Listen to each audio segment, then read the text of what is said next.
Is this the lower realm? A silver-haired youth stood atop the highest peak of the purple cloud mountains.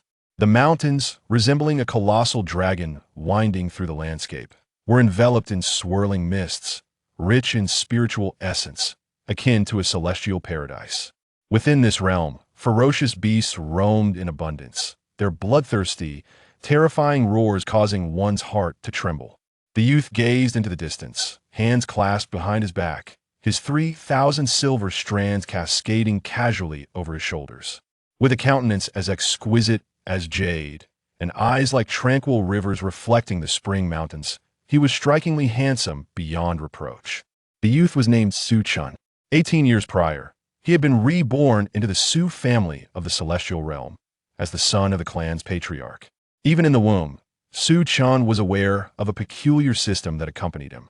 This system had never issued tasks throughout his 18 years. Instead, it occasionally elevated his cultivation or bestowed upon him treasures. This arrangement suited Su Chen perfectly, for in his previous life on Earth, he had been consumed by relentless competition, ultimately leading to his untimely demise. In this life, he resolved to pursue tranquility, shunning conflict and violence, preferring to savor fine wines, behold the beauty of the world, and immerse himself in the experiences of mortal existence. Since his birth, Su Chen had not engaged in cultivation. He had indulged in revelry, admired the scenery of the celestial realm, and savored culinary delights. This lifestyle, however, drew the ire of the Su family's higher-ups, who ultimately conspired to expel him to the lower realm, with the intent of allowing him to return only once he achieved the sacred realm.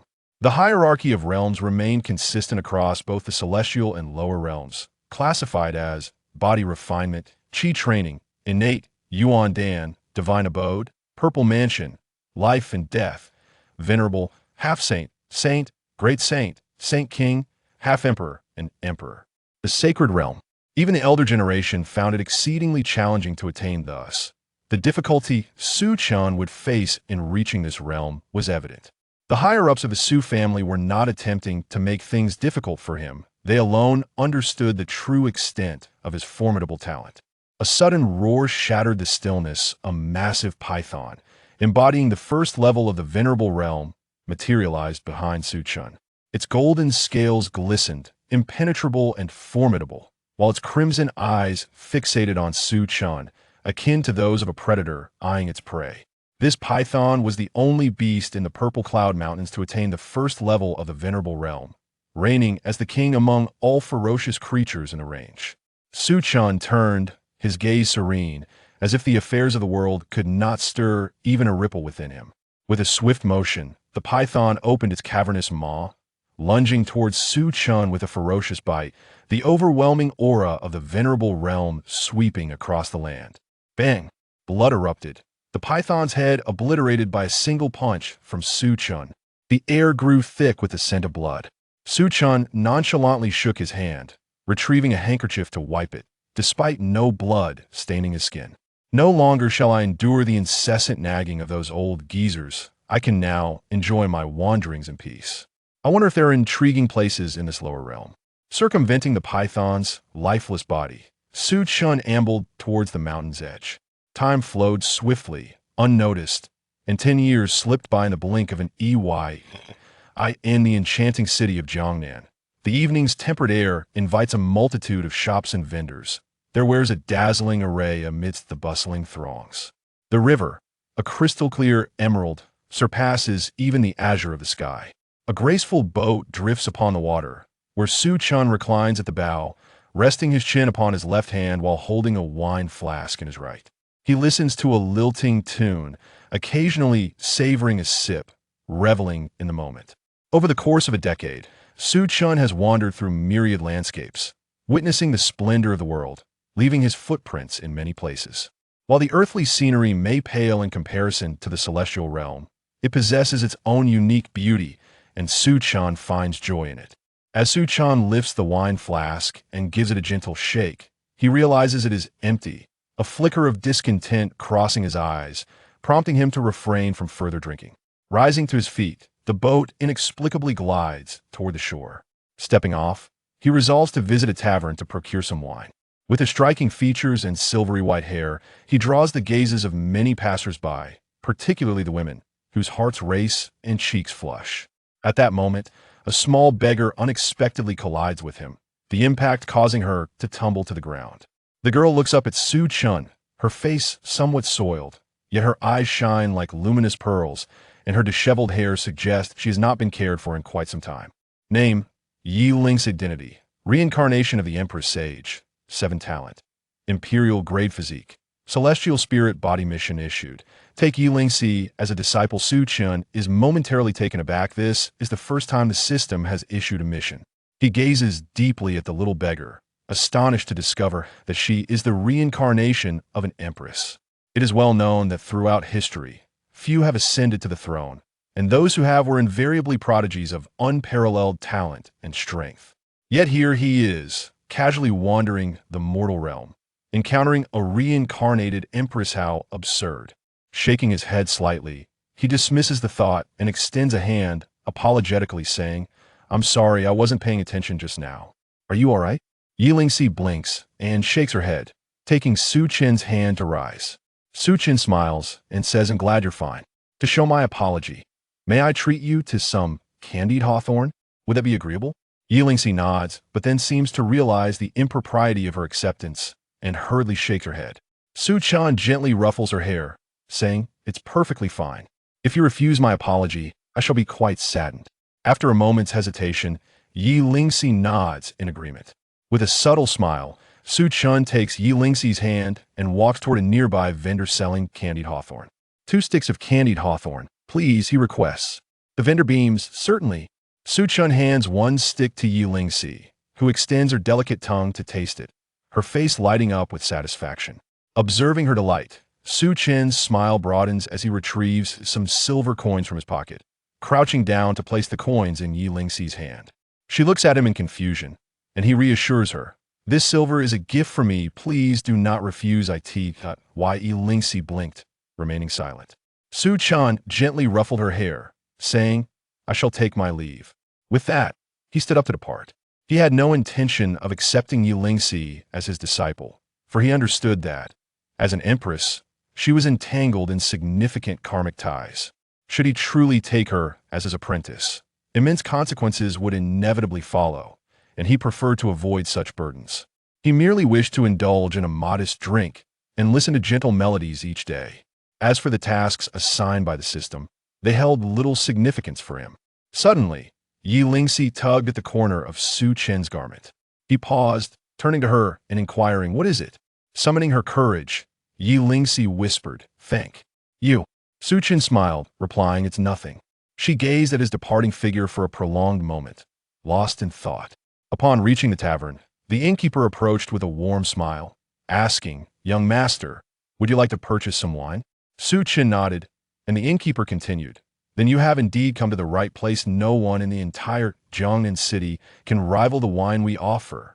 Su Chen stated, "Then please bring me several jars of your finest wine." The innkeeper cheerfully replied, "Certainly." Someone, "Fetch 5 jars of peach blossom brew." Shortly after, several waiters arrived, carrying 5 jars of the peach blossom brew and setting them before Su Chen. The innkeeper asked, "Would you like to sample a taste first? Or perhaps take a whiff?" Su Chen shook his head in silence, instead producing a bag of silver coins to hand to the innkeeper. Upon receiving the bag and glancing at its contents, the innkeeper hurriedly exclaimed, "Young master, this wine is not worth such a sum." Su Chen responded, "Then count it and return the excess to me." The innkeeper nodded, "Very well, please hold on a moment." As he turned to head toward the counter, Su Chen waved his hand, causing the 5 jars of peach blossom brew to vanish. Where did he go? When the innkeeper returned, Su Chen had already departed. After leaving the tavern, he wandered the streets for a while, but then his brow furrowed as he spotted a crowd ahead. A young man was glaring menacingly at a small beggar, who happened to be Yi Lingxi, the same girl he had encountered earlier. The young man spoke harshly, "Confess. Why did you steal my money?" Yi Lingxi, pale and trembling, replied, I did not." The young man retorted, "Did not? Then what is that in your hand?" Yi Lingxi tightly clutched the coins, explaining, This was given to me by a kind older brother." The young man scoffed, "You lie. That money was clearly stolen from me. Stop your excuses and return it immediately, or I shall not hold back. Little girl, if you've stolen, then you've stolen. It's nothing to be ashamed of. But since you've been caught, you ought to return the money. Oof. A beggar is just a beggar, always up to no good. The onlookers evidently did not believe Yulingzi, and they began to voice their accusations against her. Tears welled up in Yulingzi's eyes as she trembled and uttered, I truly did not steal. A sharp crack echoed through the air. A red handprint appeared on her face. The young man retracted his hand, his voice laced with fury. Damn it. Do you still dare to argue? Overwhelmed, Yulingzi could no longer contain herself. Tears streamed down her cheeks, and she felt a searing pain on her face. In the distance, Su Chen observed the scene with a calm demeanor, though his eyes held a glint of coldness. He gently shook his head, murmuring, well, having someone buy me a drink doesn't seem so bad. With that, he began to stride forward. The young man clenched his fists, demanding, will you return it to me? Yulingzi bit her lip, shaking her head repeatedly. Damn! In a fit of rage, the young man swung a punch at her. Yulingzi squeezed her eyes shut, her body trembling in fear. Just then, Su Chen appeared unexpectedly, delivering a powerful kick. Bang! The young man was sent flying, collapsing to the ground, convulsing, his ribs shattered. The onlookers gasped in astonishment as they turned their gazes towards Su Chen. Yulingzi opened her eyes, and upon seeing him, she could no longer hold back, collapsing into his embrace and weeping uncontrollably. Su Chen tenderly ruffled Yulingzi's hair, whispering, It's all right, it's my fault. I feared such a situation would arise. So, I only gave you a small amount of silver, but I underestimated the greed of humanity. Yulingzi remained silent, continuing to cry in Su Chen's arms. He cast an apologetic glance at her before lifting his gaze toward the young man, lying nearby. Without uttering further words, a beam of sword light swiftly pierced through the young man's forehead. Immortal! A tremor coursed through the crowd, and they collectively gasped, staring at Su Chen with awe and terror. In the realm of cultivation, cultivators possess the power to move mountains and fill seas, summon winds and rains, and enjoy lengthy lifespans. Mortals, with their fleeting existence of but a century, are feeble, easily dispatched by cultivators. Most mortals grow up hearing tales of these extraordinary beings, their reverence and fear ingrained deep within their souls. Thus, upon recognizing Su Chen as a cultivator, they were naturally filled with trepidation. Su Chen's gaze swept over the onlookers, who instinctively took a step back when he looked their way. At that moment, a flash of sword light cut through the air. A few screamed in horror, clutching their mouths as blood poured forth, those individuals being the very ones who had earlier accused Yulingzi. Su Chen stated calmly, Since you enjoy meddling in others' affairs, you shall refrain from speaking henceforth. Upon hearing his words, those who had remained silent in their accusations against Yulingzi felt an unspoken relief at their discretion. At that moment, a voice broke through the tension. What has transpired? The crowd turned to see a middle-aged man accompanied by an elderly figure in a black robe approaching. The city lord. Someone recognized the middle-aged man and bowed respectfully. Indeed, he was Tang Yuan, the lord of Jiangnan City. Tang Yuan furrowed his brow, gazing at the lifeless body of the young man, a sense of familiarity washing over him. He hurriedly approached the corpse, and upon recognizing the young man's features, a flicker of rage ignited in his eyes. Who has slain my nephew? A gasp rippled through the crowd. They had not anticipated that the young man was Tang Yuan's kin. As Tang Yuan's words echoed, all eyes instinctively turned toward Su Chen. Following their gaze, Tang Yuan fixed his cold stare upon Su Chen and demanded, Did you do this? Su Chen replied indifferently, And if I did? Tang Yuan's brow furrowed deeper, his eyes turning icy as he ominously declared, You seek death.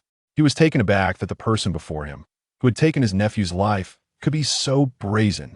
At that moment, someone spoke up, City Lord, he isn't a mortal.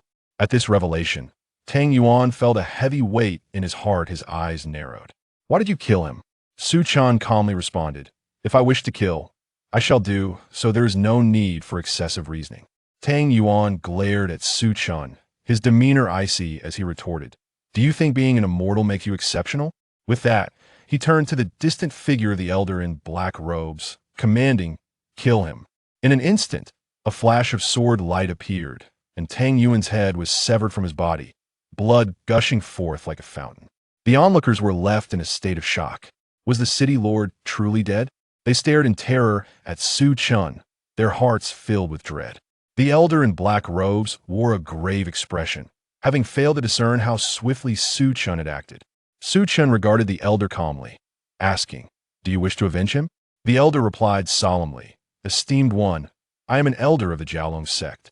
To kill the father of my sect's disciple before my very eyes is a grave affront to my sect." He sought to exert pressure with his status. Although he recognized Su Chen's formidable nature, the Jiaolong sect boasted numerous powerful individuals, and he felt no fear. He intended to leverage his status to instill caution in Su Chen. Su Chen replied nonchalantly, "Point me in the right direction." The elder, perplexed, asked, "What do you mean?" Su Chen clarified, "Where is the Jiaolong sect? Just point me in the right direction." The elder instinctively gestured toward the location.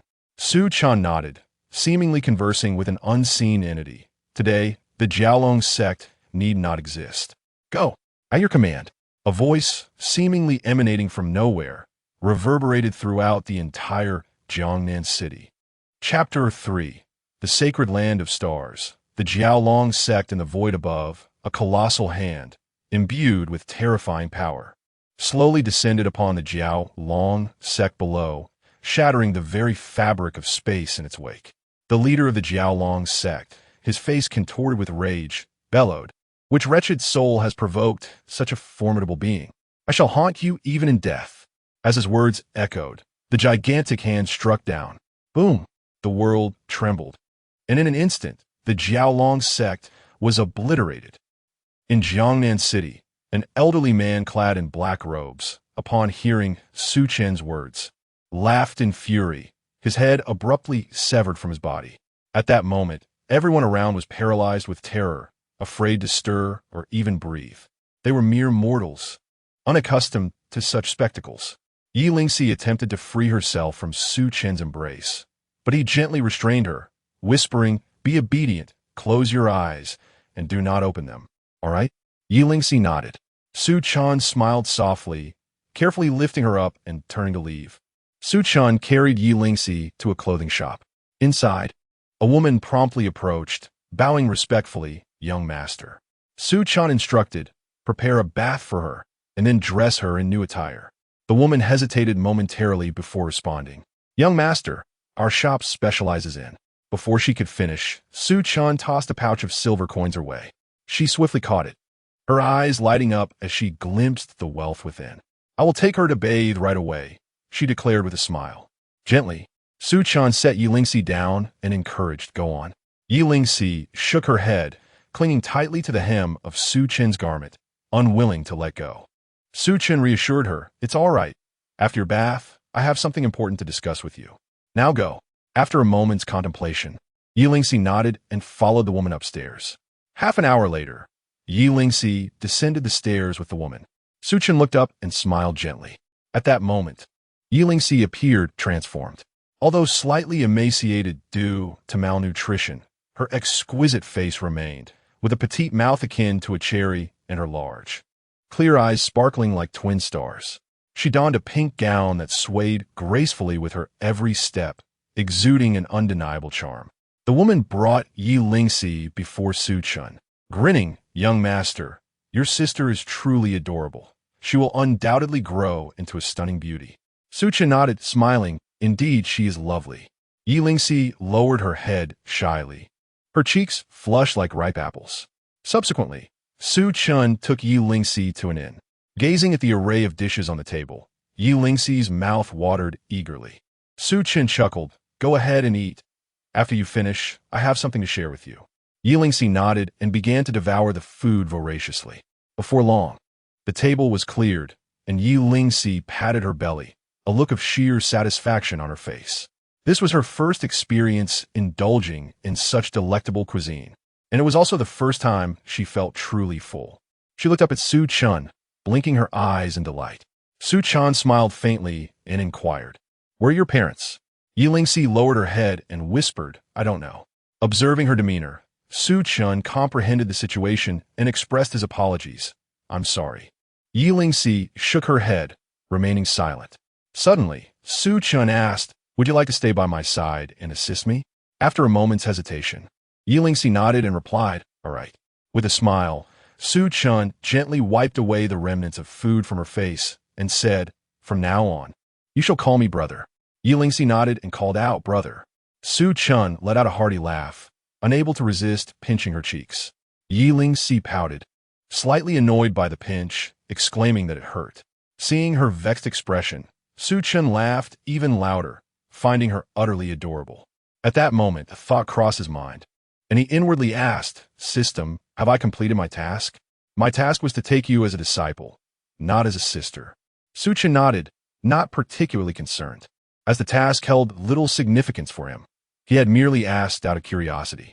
However, although the host's task remains incomplete, there is a consolation prize, 100 million celestial crystals, as a reward.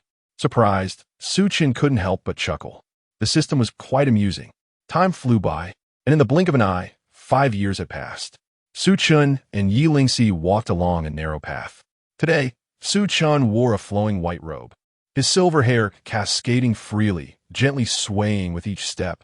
His tall figure exuded an air of elegance, resembling a scholarly gentleman. He glanced at Yilingxi beside him. Over the 5 years, for reasons unknown, Yilingxi remained unchanged, still adorably youthful. Su Chen speculated that her status as a reincarnated empress might be the cause of her stunted growth. Nonetheless, he cherished her childhood self, as adulthood would mean no more pinching her cheeks. Yilingxi suddenly asked, brother, will the starry sacred land accept us? Su Chen affectionately ruffled her hair and reassured her. They will, don't worry. Yilingi no dit enthusiastically. Me. Before long, the two arrived at the entrance of the starry sacred land, surrounded by 7 towering peaks. The starry sacred land resembled a magnificent giant standing upon the earth, shrouded in mist and home to soaring celestial cranes, evoking an ethereal atmosphere. The 7 peaks bore the names Ancient Moon Peak, Pill Peak, Formation Peak, Artifact Peak, Shadow Peak, Red Dust Peak, and Star Peak. Each peak was presided over by a peak master, each possessing unfathomable strength. At that moment, 2 disciples of the starry sacred land, clad in azure robes and bearing stern expressions, blocked their path, declaring, the starry sacred land prohibits entry for outsiders. Depart immediately. Yilingxi, frightened, hid behind Su Chen. Turning to her, Su Chen asked with a smile, Lingxi, would you like to fly? Yilingxi blinked in excitement. Is that possible? Su Chen nodded with a grin. Of course. With that, he lifted Yilingxi into his arms and soared into the sky. The 2 disciples of the starry sacred land gasped in alarm. This is bad. Someone is intruding upon the sacred land. Quickly, alert the elders. Yilingxi felt no fear at all. Instead, she was somewhat exhilarated. Wow, brother, you are truly remarkable. Su Chen smiled faintly, choosing silence in that moment. Yilingxi gazed down at the celestial star sanctuary, her excitement palpable. This celestial star sanctuary is truly magnificent. How bold! Who dares to invade my celestial star sanctuary? At that instant, several authoritative roars emanated from the celestial star sanctuary, swiftly followed by dozens of figures soaring into the sky. They halted before Su Chen, led by a striking woman clad in a purple gauze dress. Her beauty was unparalleled, with brows like willows and eyes resembling autumn waters. Her ethereal presence evoked the image of a celestial being, seemingly untouched by the mortal realm, captivating all who beheld her. The aura she emanated was terrifying, causing the very fabric of space to tremble slightly under its weight. Though the individuals behind her lacked her overwhelming presence, they still exuded a formidable energy that could send shivers down one's spine. Su Chen observed the 7 figures with calm composure, while Yilingxi, feeling a touch of trepidation, nestled closer to him. He gently ruffled her hair and smiled reassuringly. It's all right. Yilingxi nodded in response. I trust you, brother. The woman's expression grew grave as she scrutinized Su Chen. To her astonishment, she found herself unable to discern anything about this man before her. What stunned her further was the palpable sense of danger she sensed emanating from him. Who was she? The master of the Red Dust Peak of the Celestial Star Sanctuary, Murong Shui, possessing the formidable strength of a peak 9th-level venerable. The realization that she felt threatened by this seemingly youthful man left her in utter disbelief. Intrigued, she pondered who this man could be, his youthful visage belying the danger he projected. With this thought, Morong Shui regarded Su Chen intently, her voice laden with gravity. "May I inquire who you are? Why have you dared to trespass into my celestial star sanctuary?" Chapter 4. Morong Shui, Su Chen calmly remarked, "I have heard that your esteemed sacred ground is in need of a peak master." Morong Shui nodded. "Indeed, what of it?" Su Chen inquired. "Might I assume the role of peak master?" Morong Shui and the elders behind her were taken aback, not anticipating that this young man had come to the starry sacred land for such a purpose. Morong Shui responded, "Of course. You may take the position of master of the Guyu Peak, but there is one condition." Su Chen replied, "Speak." Morong Shui stated, "You must defeat me. If you can overcome me, you shall naturally become the master of Guyu Peak." Su Chen nodded. "Very well, let us begin." Morong Shui glanced at Yilingxi, who was cradled in Su Chen's arms, and asked, "Will you not set her down?" Su Chen shook his head. "There is no need." Seeing Su Chen's unwavering confidence, Morong Shui's expression turned icy, a flicker of anger igniting in her eyes. She perceived his demeanor as a slight against her. Without further ado, a cerulean long sword materialized in the air. In that instant, several strands of azure sword energy surged towards Su Chen, each imbued with terrifying might, capable of annihilating all beings beneath the revered realm. This young man is doomed. How audacious to challenge the peak master. He will not even know how he perished. After all, Morong Shui is the most formidable being aside from the Sacred Lord. The elders of the starry, sacred land sneered. At that moment, as the fearsome sword energies approached Su Chen, they shattered instantaneously. Morong Shui suddenly appeared above him, her sword descending with overwhelming force. As the blade fell, the world transformed into a somber hue. The oppressive sword intent seemed capable of cleaving the heavens. Su Chen remained composed, his silver hair dancing wildly as he slowly raised his right hand, extending 2 fingers. Bang! A devastating shockwave erupted, causing the void to ripple. Morong Shui's strike was astonishingly caught between Su Chen's 2 fingers. A profound silence enveloped the surroundings. Everyone stared in disbelief at the scene before them, utterly stunned. This is beyond incredible. Morong Shui's heart surged with tumultuous waves. At that moment, she was genuinely astonished.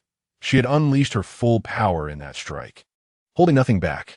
Even a newly ascended half-saint would retreat before such an attack. Yet, the man before her had effortlessly blocked it with merely 2 fingers. Preposterous. She attempted to retract the cerulean longsword, but despite her efforts, it remained immovable. In resignation, she decisively abandoned the sword and retreated 100 feet. Su Chen twirled the cerulean longsword in his hand, gripping the hilt as he nodded. "This sword is rather impressive."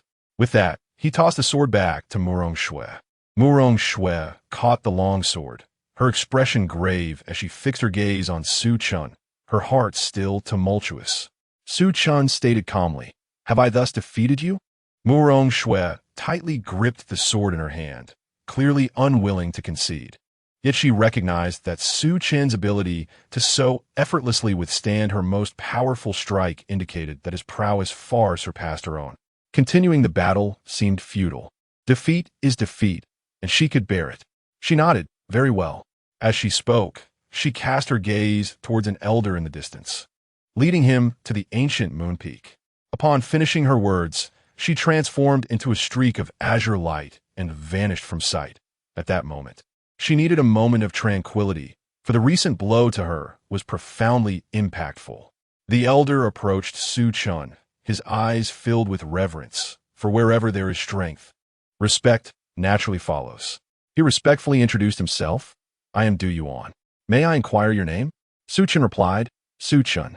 Du Yuan nodded, stating, "I shall escort you to the ancient moon peak." Su Chen agreed. "Very well."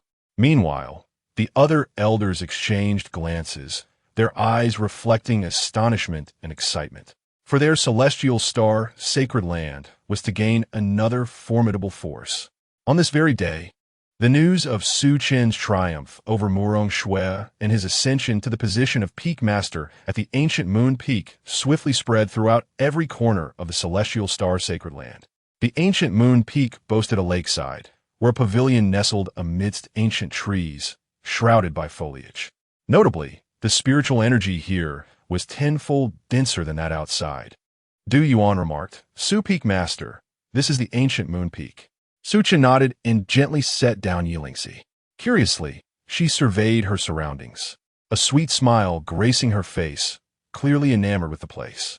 Du Yuan continued, "In due course, you will need to visit the celestial star peak to meet with the Holy Master, who will grant you the token of the Peak Master. This token symbolizes one's identity." Su Chen nodded and then inquired, "Why is there no Peak Master at the ancient moon peak? Not even a disciple?" Du Yuan sighed. "Originally, there was a Peak Master, but that master mysteriously vanished 7 years ago. Since that time, no one of comparable strength has emerged in the celestial star sacred land. Thus, the position of Peak Master has remained vacant. As for the absence of disciples, the previous Peak Master had a rather eccentric personality and did not favor taking in disciples, which is why there are none."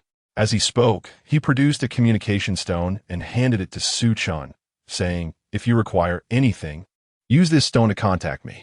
I have other matters to attend to now." With that, he turned it apart. At that moment, Yilingxi tugged at Su Chen's sleeve and whispered, "Brother, I am hungry." Su Chen smiled gently, pinching her cheek. "All right, I shall prepare something for you." An hour later, the entire ancient moon peak was enveloped in the tantalizing aroma of roasted meat. Su Chen was seen grilling 2 exquisite jade rabbits, their skins gradually turning crispy and fragrant over the charcoal, an enticing sight that made one's mouth water. Yilingxi watched with wide eyes, occasionally wiping the corners of her mouth. Su Chen handed her one of the roasted rabbits, smiling, "Here, enjoy, but be careful, it's hot." Yilingxi nodded eagerly, took the rabbit, blew on it gently, and then took a hearty bite. The exterior was crisp while the interior was tender and juicy, bringing her immense satisfaction. Su Chen looked at Yilingxi and smiled. After 5 years together, he realized how obedient she was, and her presence was truly healing, especially when she smiled. It was impossible not to feel a desire to cherish her. Perhaps this is what it feels like to have a younger sister.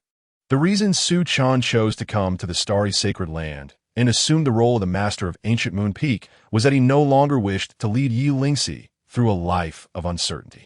He had wandered enough in this mortal realm and now yearned for a place to settle down comfortably for a few years before returning to the celestial realm. At this moment, Yilingxi had finished devouring the roasted rabbit and could not help but cast her gaze towards another one. Realizing this was inappropriate, she quickly averted her eyes elsewhere. Su Chen smiled gently and offered her the other roasted rabbit, saying, "Please enjoy." Yilingxi shook her head, insisting, "You eat, brother." Su Chen affectionately tousled her hair and replied, "I am not hungry." Still, Yilingxi shook her head, refusing. With a resigned smile, Su Chen then brought his fingers together, transforming them into a blade of qi, effortlessly slicing the roasted rabbit in half. He presented one half before Yilingxi, stating, "Let us share. This should suffice, right? If you still do not want it, then I shall forego it as well." After a moment of hesitation, Yilingxi nodded and accepted the half of the roasted rabbit, eagerly taking large bites. Chapter 5. The Lord of the Starry Sacred Land. Su Chen chuckled and shook his head at the little one. After a while, he finished the half-roasted rabbit in his hand and turned to Yilingxi, saying, "Lingxi, I must step out for a moment. Will you wait for my return?" Yilingxi obediently nodded. "I will wait for brother to come back." Unable to resist, Su Chen affectionately ruffled her hair, realizing he had developed a habit of doing so. It was inevitable. How could anyone resist such an adorable sister? "Wait for me," he gently said before turning to leave. Even after Su Chen's figure had vanished from sight, Yilingxi continued to gaze in the direction he had departed, watching for a long while.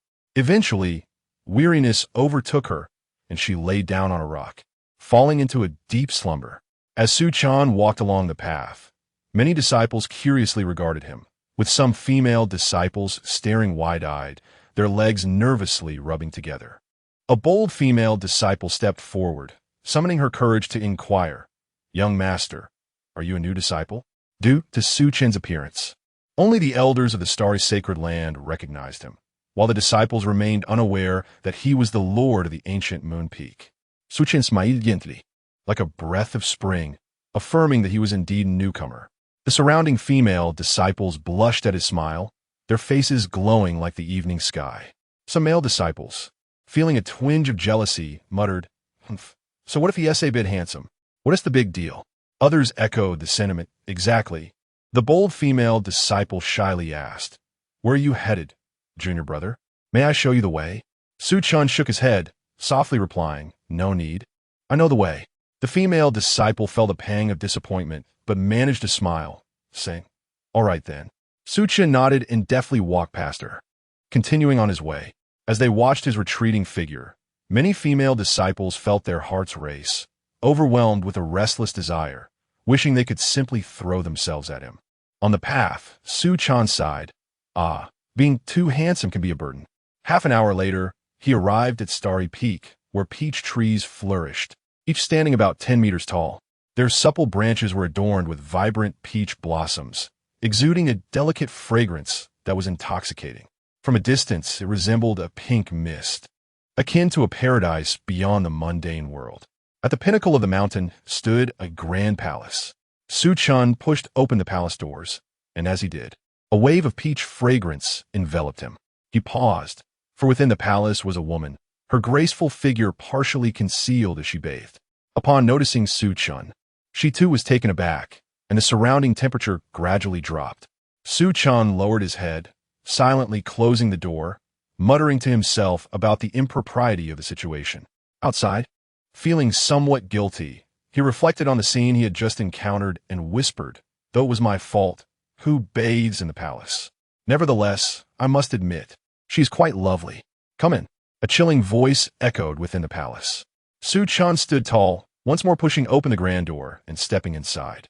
What was there to fear in a marketplace? If that woman dared to initiate conflict, I could easily suppress her and then engage in reasoned discourse. Inside the hall, a woman sat regally upon the phoenix chair, adorned in a flowing white gown, her face partially concealed by a delicate light blue veil. Yet even shrouded, her beauty was undeniable, her long, inky tresses adorned with a golden hairpin that accentuated her nobility. The woman fixed her gaze upon Su Chen, astonished by his striking handsomeness. However, recalling the earlier events, a surge of anger welled within her. In a cold tone, she inquired, "You are the Su Chen who defeated Xiao Shui, are you not?" The happenings within the Holy Land had not escaped her notice. Su Chen nodded, responding, "Indeed, you must be the sovereign of the starry Holy Land. How should I address you?" He had not anticipated that the sovereign would be a woman. He had imagined an elderly man before his arrival. The woman acknowledged him, saying, "I am Xiao Meng. You may call me Sovereign Meng. Have you come for the Peak Master token?" Su Chen confirmed, "That is correct." A slight smile graced Xiao Meng's lips. To obtain the Peak Master token, one must contribute to the starry Holy Land. However, I can amend the requirements. If you can defeat me, I shall grant you the token. Su Chen, bemused, realized she was still harboring resentment from earlier. The condition to defeat her before receiving the token was clearly a ploy to teach him a lesson through combat. As anticipated, Xiao Meng intended to engage him. Su Chen sighed, saying, "Sovereign, I truly did not mean to." Silence. She interrupted, her voice icy. "Do you wish for the Peak Master token or not?" Seeing no point in further discussion, Su Chen replied calmly, "Then let us begin." No sooner had the words left his lips than Xiao Meng's figure vanished, reappearing behind him, wielding a white long sword, poised to strike. In that instant, a blinding white light engulfed the palace. The overwhelming sword intent radiating a terrifying aura of the 5th level of semi-holy realm, saturating the air. Crash! Suddenly, a figure was sent flying, Xiao Meng herself. Examining the shattered sword in her hand, her expression turned grave. She had been flung away by an explosive force emanating from Su Chen, with no time to react. Her heart sank as she regarded him. This man was truly formidable. Su Chen looked at Xiao Meng and asked, "May I now receive the Peak Master token?" To be honest, had it not been for his desire to ensure Yi Lingxi's peaceful existence for a few more years, he would have turned to leave without engaging in a fight with Xiao Meng. Fight? What nonsense! I refuse to endure this indignity. Xiaoming's delicate hand clenched tightly as she coldly declared, "No, you have not yet defeated me." Yet before she could finish her sentence, Su Chen abruptly vanished, reappearing with a grip around her neck. Xiaoming's pupils contracted in disbelief as she gazed at Su Chen, astonished by his sudden aggression. To her dismay, she found herself utterly incapable of resistance. Su Chen slowly lifted Xiaoming, his eyes devoid of warmth. He had reached his limit with this woman. Truly, he could no longer endure it. Damn it! Xiaoming, trembling under Su Chen's gaze, paled as she discerned the murderous intent lurking within his eyes. At that moment, Su Chen emanated an ominous red glow, his icy demeanor as formidable as a glacier, strikingly terrifying. In her hand, a token materialized, inscribed with ancient characters. She stammered, "Here. Take this." Su Chen accepted the token, allowing it to rest in his palm before turning and striding towards the hall's exit. Xiaoming collapsed to the ground, gasping for breath, her eyes fixed on Su Chen's retreating figure, filled with both trepidation and a hint of exhilaration. Chapter 6. The Wrath of the Grand Elder. As the sun gradually descended, the evening glow cast a gentle radiance upon the earth. A soft breeze caressed Yilingxi's face, stirring her from a daze as she opened her eyes to the twilight sky. A sense of worry crept over her. Why had her brother not yet returned at this late hour? With that thought, she rose and made her way down the mountain. Upon reaching the foot of the mountain, she was intercepted by 5 individuals, led by a youth clad in purple robes, whose gaze lingered on Yilingxi with an unsettling leer. One of his companions spoke. "Little beauty, come along with Brother Jiang for a drink, and we shall let you go." Fearful, Yilingxi took several steps back, shaking her head vigorously. "I don't want to. Please leave me alone." Jiang Hao chuckled. "Do not be afraid, little sister. It is merely a drink. I am the grandson of the Grand Elder of the Dark Night Peak, and my character is beyond reproach. You must trust me." A glimmer of depravity flickered in his eyes. Indeed, he had a penchant for youthful innocence, and from the moment he laid eyes on Yilingxi, he was utterly captivated. As she retreated further, Jiang Hao and his cohorts advanced with each of her steps. Tears shimmered in Yilingxi's eyes as she pressed her lips tightly together, desperately suppressing her impending sobs. Seeing her silence, Jiang Hao's expression darkened, and his patience waned. "Damn it, ungrateful wretch. Find her and take her to my room." "Understood." The lackeys beside Jiang Hao rubbed their hands together and began to close in on Yilingxi. In a panic, she turned to flee, but as fate would have it, she stumbled and fell, scraping her knees and elbows, blood oozing from the wounds. Yilingxi's eyes reddened as she bit her lip, fighting back tears. Just as she attempted to rise, Jiang Hao and his gang had already encircled her. Jiang Hao laughed maniacally. "Run? Keep running." "Ha ha ha, brother," Yilingxi whispered, unable to stifle her sobs any longer. At that moment, fear enveloped her, and she longed for Su Chen's arrival. Suddenly, a flash of sword light cut through the air, and Jiang Hao's men felt a chill at their throats. In the next instant, their heads rolled away. Yilingxi gasped, raising her head, and when she saw that familiar figure, tears flowed uncontrollably down her cheeks as she trembled, calling out, "Brother." Su Chen rushed to Yilingxi, lifting her into his arms. "I'm sorry for returning late," he said with remorse. Yilingxi buried her face in Su Chen's embrace, weeping. "Brother." Feeling a pang of heartache, Su Chen gently stroked her head. "It's all right. I'm here now." "Scoundrel!" A thunderous roar resonated throughout the starry, sacred land. An overwhelming aura of a 7th-level revered presence filled the air, and a figure materialized from the void. This figure was an elderly man in a black robe, bearing a striking resemblance to Jiang Hao. He was none other than Jiang Hao's grandfather, Jiang Qixing. At that moment, his face contorted with rage, betraying signs of losing control. Just moments ago, Jiang Hao's soul lantern had extinguished. How could he not be furious? How could he not lose his composure? All eyes in the starry sacred land turned toward Jiang Qixing in the void, their expressions filled with bewilderment. They failed to comprehend the reason behind Jiang Qixing's furious demeanor. As Xiaoming exited the grand hall, she gazed at Jiang Qixing in the void, furrowing her brow and murmuring, "What is this old man up to?" Suddenly, Jiang Qixing's attention shifted to a particular spot where Jiang Hao's lifeless body lay, and then he directed his ire towards Su Chen, exclaiming, "Who dares to take the life of my grandson?" The unbridled fury in his voice was palpable. Having been in seclusion, he was unaware of Su Chen's identity. The disciples were taken aback. Someone had slain Jiang Hao. Remarkable. Su Chen slowly lifted his head to meet Jiang Qixing's gaze, his expression serene. Yet the temperature around him plummeted, leaving those present feeling as though they had descended into an icy abyss. Only those familiar with Su Chen understood the true extent of his terrifying presence at that moment. Gently, he set Yi Lingxi down and spoke softly, "Brother will avenge you. Wait for me a moment, dear." With that, he stepped into the void, ascending towards the heavens. Who is this person? The disciples pondered, their curiosity piqued. One disciple seemed to connect the dots, speculating that this individual could very well be the legendary Su Fengzhu, the one who had defeated the peak Master Moron. What? He is Su Fengzhu? So strikingly handsome and utterly fearless? The disciples were astonished. At that moment, a male disciple suddenly inquired, "What is Su Fengzhu planning to do?" Seemingly recalling something, he widened his eyes. Could it be that Su Fengzhu was the one who killed Jiang Hao? His companion, equally startled, responded, "Given your suggestion, it might indeed be true. Just look at Elder Zhang's expression directed at Su Fengzhu. He seems ready to tear him apart." Su Chen stood poised in the void, hands clasped behind his back, his silvery hair billowing in the wind, his handsome visage captivating the female disciples below. Jiang Qixing glared at Su Chen with palpable fury. With a mere thought, flames erupted from his palm, and he struck out.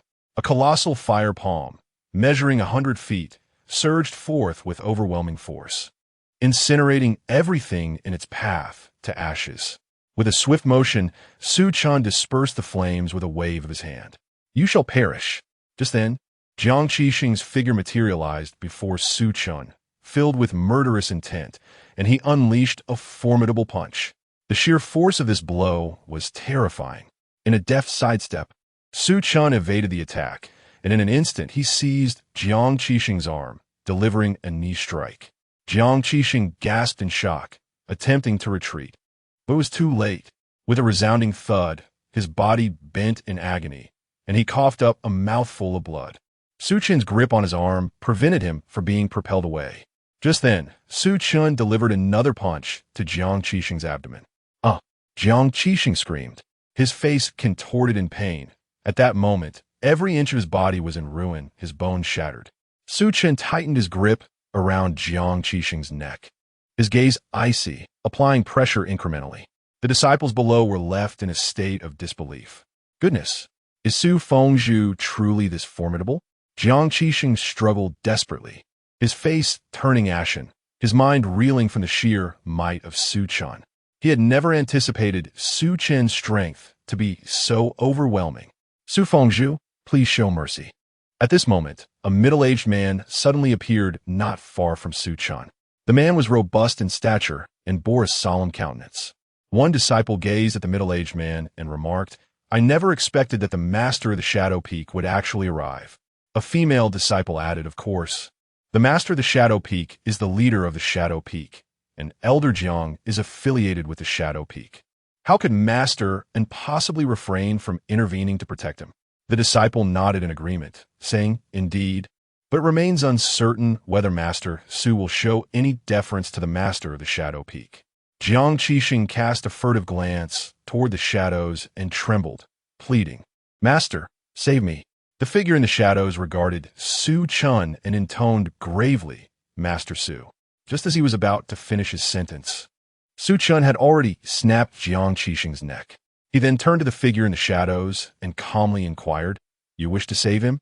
A heavy sense of dread enveloped the figure in the shadows, who clenched his fists tightly, shot a cold glance at Su Chen, uttered not a word, and then turned away. Chapter 7. The annihilation of their 9 clans. In the fleeting moment he turned, a beam of sword light abruptly pierced through his brow. A trickle of blood oozing forth, and his body plummeted directly from the void, crashing heavily to the ground. Silence enveloped the surroundings, as still as death. Everyone stood frozen in place. Had he killed? Had Su Feng slain the enigmatic Yu Feng? And in an instant, no less. Astonishing. At that moment, four formidable figures emerged from the void, confronting Su Chen. At the forefront stood Xiao Meng, accompanied by the three others: Chun Hong, the master of Dan Peak; Lu Pingchuan, the master of Array Peak; and Lan, the master of Artifact Peak. Xiao Meng glanced at the lifeless body of the shadowy figure before turning her gaze to Su Chen, remarking, "You acted impulsively." Su Chen responded calmly. "He harbored murderous intent. Had I not acted, he would have ultimately sought my life. I call in necessary precaution." Necessary precaution? Xiao Meng's brows furrowed slightly as she fixed her gaze on Su Chen, remaining silent. Her mind was a tumult of thoughts. What an outrageous claim! Chun Hong exclaimed in anger. "You have scarcely been in the starry sacred land for a day, and you have already slain 3 of our members. What audacity do you possess?" Su Chen turned his gaze toward Chun Hong, choosing silence. Chun Hong trembled, unable to suppress a gulp. It was only now that he recalled Su Chen had just instantaneously vanquished the shadowy figure. How reckless of him to speak. The other 2 peak masters, too, were rendered speechless, their hearts racing at the memory of that scene. This youth was truly terrifying. Suddenly, Xiao Meng interjected. "Jiangqi Sheng and the shadowy figure belong to clans that rank just below our starry sacred land. Having slain them, the Yu and Jiang families will undoubtedly seek vengeance." Su Chen, hands clasped behind his back, nodded in agreement. "Your reasoning holds merit, if they intend to seek revenge." He then gazed towards the horizon, speaking calmly. "Come forth." As his words echoed, the very fabric of space shattered, unleashing a torrent of terrifying auras that enveloped the heavens, inducing a sense of dread in all present. Moments later, several figures emerged from the fractured space, ultimately halting before Su Chen. Clad in black robes and wearing masks, the ominous presence they emanated was overwhelming, as if their mere whims could bring about destruction. At that juncture, they suddenly knelt on one knee, reverently proclaiming, "Your Majesty," all present in the starry sacred land, including Xiao Meng and the 3 peak masters, were rendered utterly bewildered, their faces paling, bodies trembling uncontrollably. The oppressive aura of the black-robed figures was too formidable. They were profoundly curious about Su Chen's identity, pondering what kind of being could command such terrifying followers. It was utterly absurd.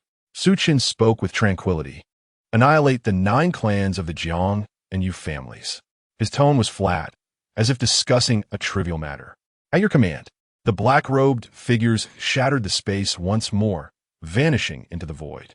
The terrifying aura they exuded dissipated, and the inhabitants of the starry sacred land collectively exhaled a sigh of relief. What a frightful experience! On this very day, the Jiang family and the Yu family were suddenly annihilated by a group of enigmatic figures clad in black robes, their lineage extinguished without the slightest resistance, a sheer massacre. Su Chen turned to Xiao Meng and remarked softly, "There is no need to worry about retaliation now. I appreciate your warning." With that, he clasped his hands behind his back and soared downwards. Xiao Meng's lips twitched. She found herself at a loss for words. All present gazed at Su Chen's departure with awe, for he was enveloped in an air of mystery. Approaching Yilingxi, Su Chen lifted her gently and said in a tender voice, "You must be hungry. Let me take you to enjoy some delicacies." Yilingxi nodded and, with curiosity, inquired, "Brother, are you perhaps the heir of some illustrious family?" Su Chen chuckled heartily and replied, "Just remember that I am your brother. Nothing more, understood?" Yilingxi blinked. "Got it."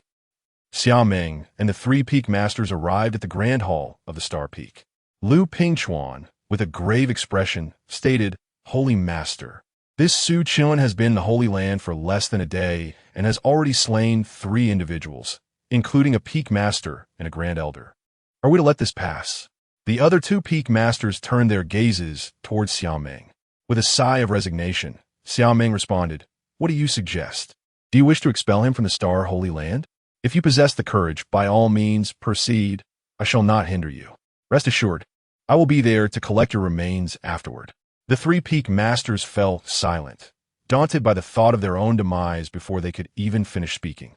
They were young and had no desire to meet their end just yet. Suddenly, Xiao Meng declared. Very well. Su Chen's identity is shrouded in mystery, far beyond our modest Holy Land's capacity to provoke. I estimate he will not linger here for long, and I urge you not to provoke him further. Return to your peaks. After a moment of contemplation, the three peak masters nodded and turned to depart. Soon, Xiao Meng found herself alone in the hall, her head bowed in deep thought. Abruptly, she lifted her gaze and resolved, no, I must consult with the Grand Elder and the others. With that, her figure vanished. In the back mountains of Star Peak stood a wooden cottage surrounded by a patch of spiritual earth, where various precious spiritual herbs flourished. An elderly man, clad in simple attire and donning a conical hat, was presently watering the spiritual earth with a kettle. At that moment, Xiao Meng's figure appeared behind him, and she respectfully clasped her fists in greeting, saying, Grand Elder. The old man paused briefly before turning to her, his demeanor calm as he spoke. If he wishes to remain in the Holy Land, let him be. Do not concern yourself with him. Xiao Meng remained silent for a moment before nodding in agreement. Understood. With that, she vanished from sight. Once Xiao Meng departed, the old man exhaled a sigh of relief. If one were to observe closely, they would notice his hands trembling, causing water from the kettle to spill. He muttered to himself, what manner of terrifying beings were those black-robed figures? And who exactly is that young man? He then looked up at the void above, worry etched on his face. It is uncertain whether this is a blessing or a curse, alas. Days later, at midday, the warm sun poured down, enveloping the scene in tranquility and serenity. At this moment, Su Chen reclined on a wicker chair, his eyes gently closed as he basked in the sun's warm embrace. Meanwhile, Yi Lingxi busied herself tidying up the attic. Were anyone to witness this scene, they would undoubtedly exclaim in indignation, what a disgrace! How could one allow a child, barely 10 years old, to toil in such menial and arduous tasks? How appalling! After half an hour, Yi Lingxi finally completed the cleaning of the attic, wiping the sweat from her brow. She then approached Su Chen from behind and began to massage his back. A faint smile curled at the corners of Su Chen's lips, his expression one of utter contentment. At this moment, he couldn't help but reflect on the joy of having a sister. Suddenly, Yi Lingxi spoke up. Brother, I wish to cultivate immortality. Su Chen paused in surprise, then chuckled and inquired. Why is that? Yi Lingxi pondered for a moment before responding. Because I want to fly. Do you know how envious I am when you soar through the skies? Chapter 8. I wish to cultivate immortality. Su Chen smiled and said, come here. Yi Lingxi nodded and approached him. Su Chen looked at her and asked with a grin, do you truly wish to cultivate immortality? Yi Lingxi firmly nodded, affirming, yes. I want to soar through the skies. It sounds so cool, Su Chen reached out and gently patted her small head. All right, big brother will teach you. Yi Lingxi joyfully leaped into Su Chen's embrace, exclaiming, thank you, big brother. I knew you were the best. Su Chen gazed affectionately at her and inquired, do you know what the first condition for cultivating immortality is? Yi Lingxi pondered for a moment, then shook her head. I don't know. Su Chen chuckled. It is body refinement.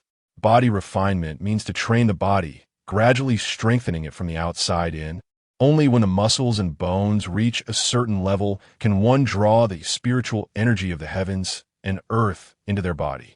If you attempt to draw energy into your body without refining it first, the result would be that your body cannot withstand the energy contained within and would explode. Yi Lingxi's face turned pale, frightened then. What should I do? Su Chen playfully pinched her cheek, laughing. Are you scared? Yi Lingxi obediently nodded. Su Chen laughed heartily, then conjured a pill out of thin air. Yi Lingxi curiously asked, what is this?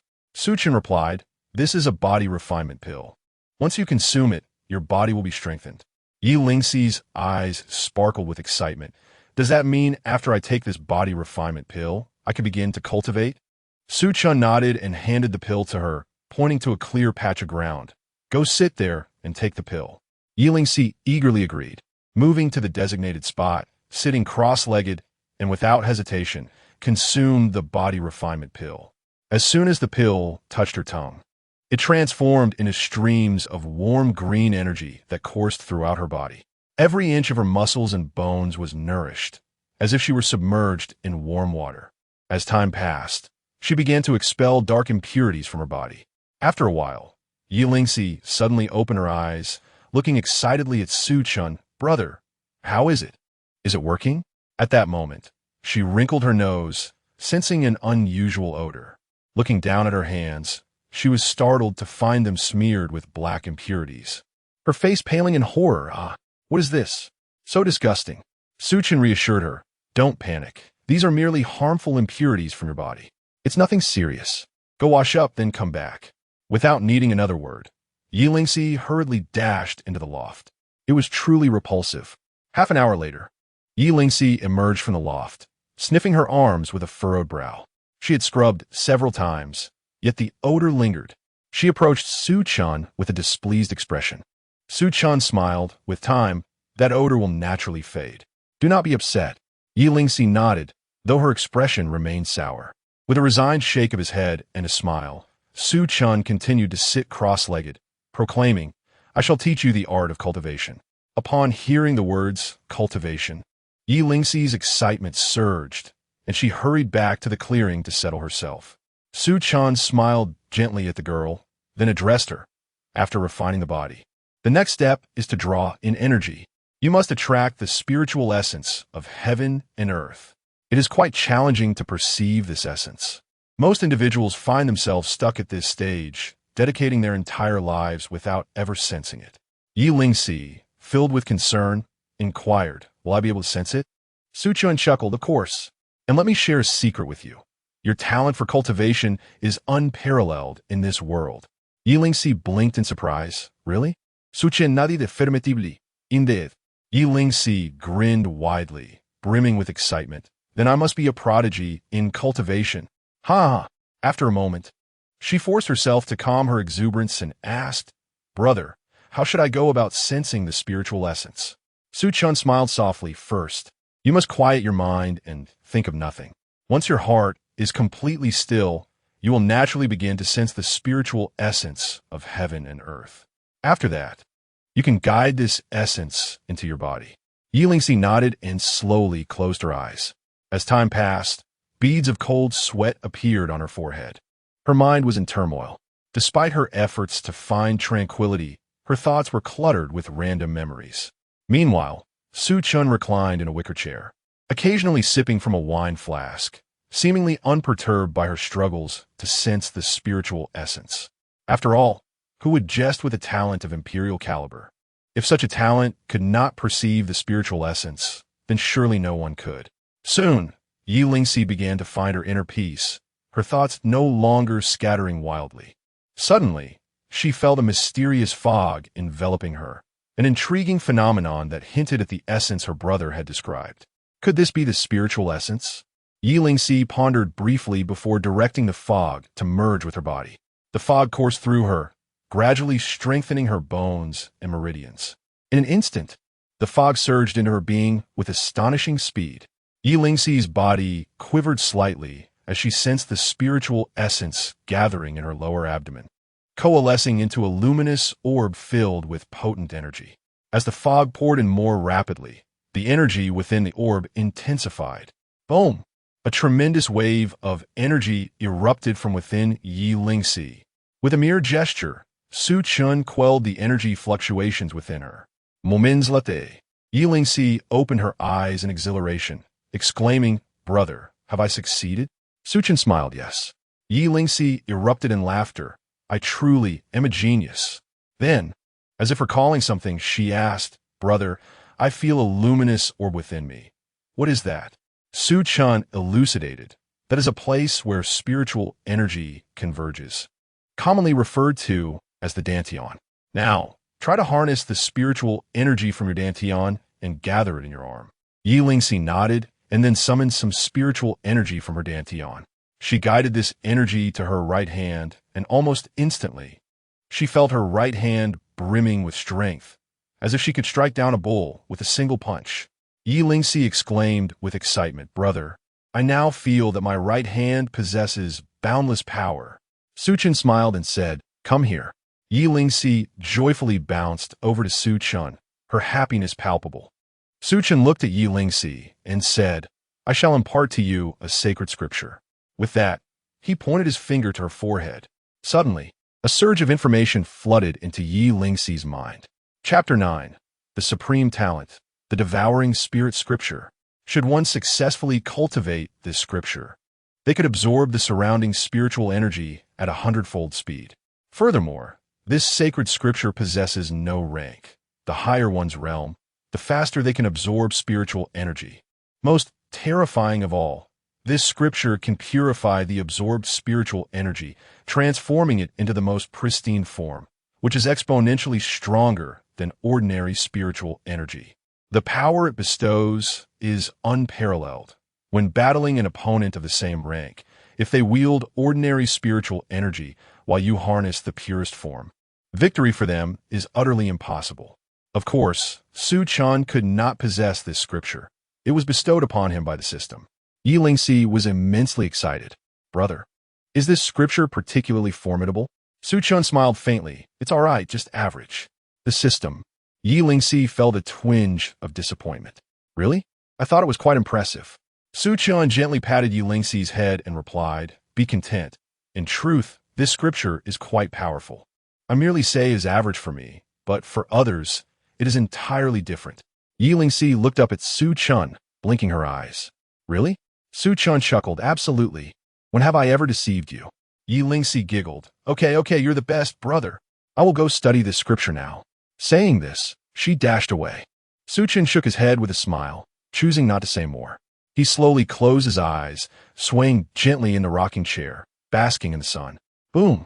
At that moment, the spiritual energy around Yi Lingxi surged toward her at an astonishing speed, and her aura began to strengthen gradually. Su Chen opened his eyes, observing the scene with a smile, truly deserving of the supreme talent. The comprehension is swift. As Yi Lingxi's aura intensified, the ground beneath her began to tremble slightly. Su Chen rose and approached her, then pointed out, causing Yi Lingxi's emanating aura to calm instantly. Yi Lingxi opened her eyes and looked up at Su Chen, puzzled. Brother, what is wrong? Su Chen replied, Your current realm is nearly at the peak of the 9th layer of Qi induction. Advancing too rapidly is not beneficial. Do you understand? Yi Lingxi blinked, asking why is that? Su Chen explained, If you advance too quickly, it will lead to an unstable foundation. Should your foundation be unstable, future progress will be exceedingly difficult.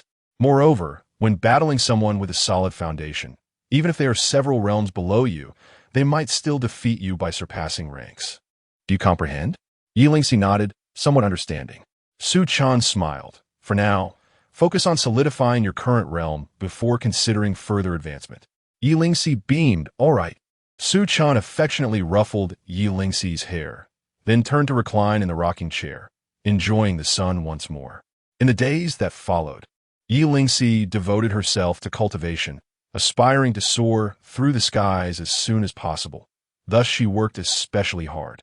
Meanwhile, Su Chen spent his days leisurely, either basking in the sun, preparing delicious meals, or fishing, living a life of utter tranquility.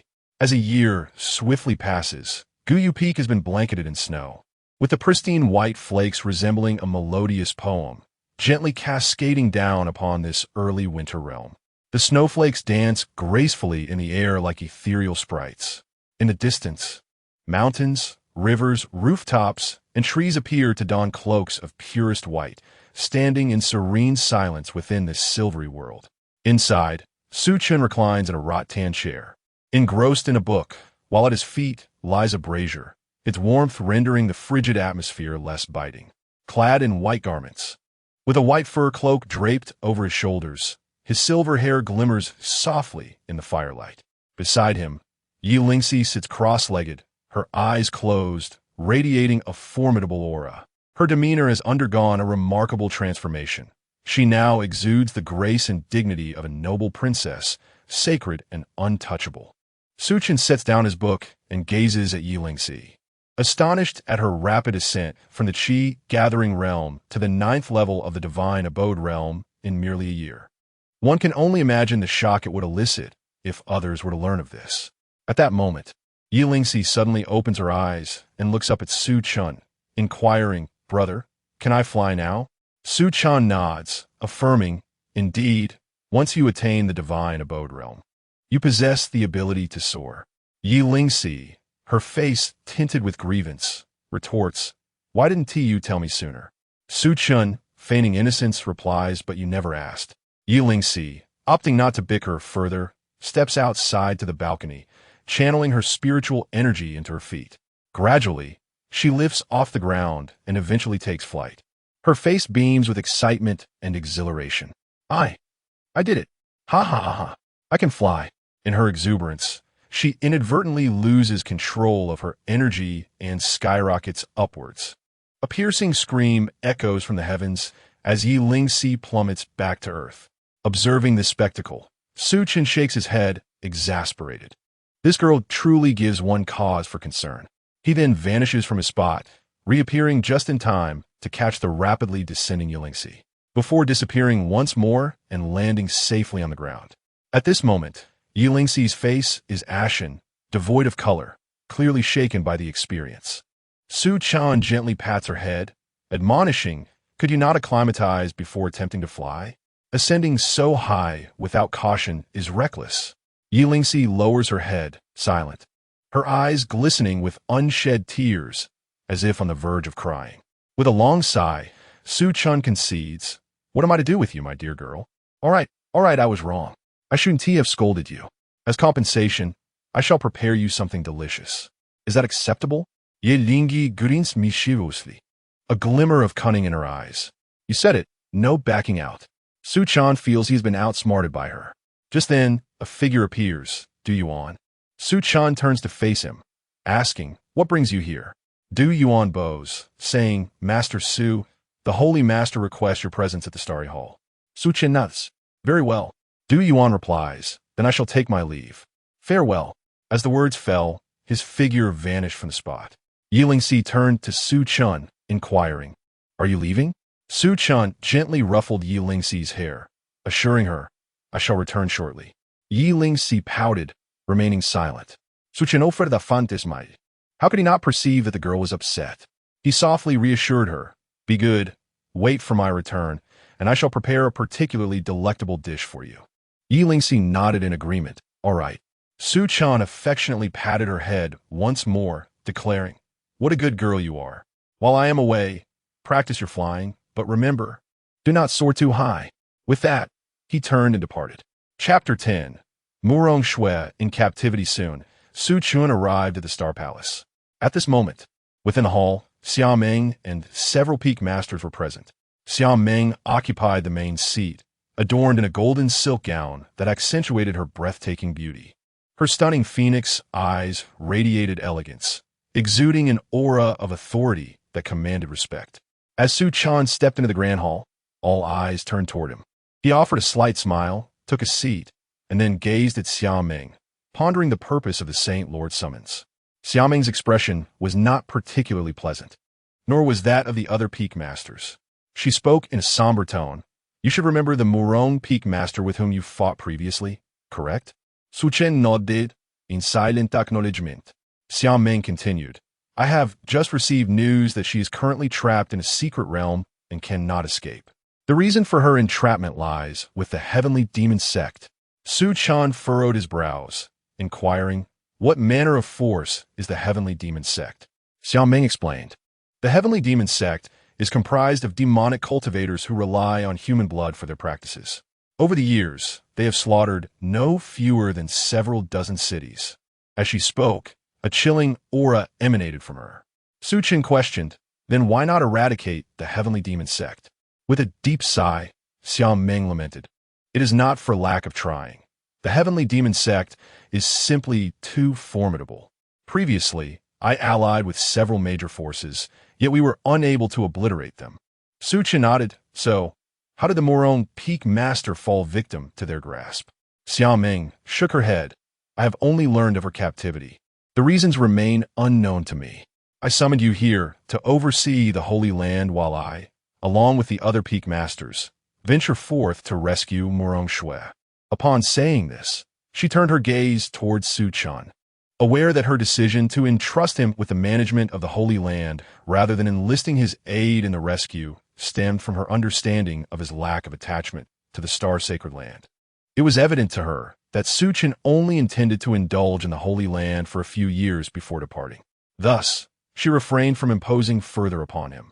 At this juncture, Anlan interjected, "Indeed, we must depart immediately.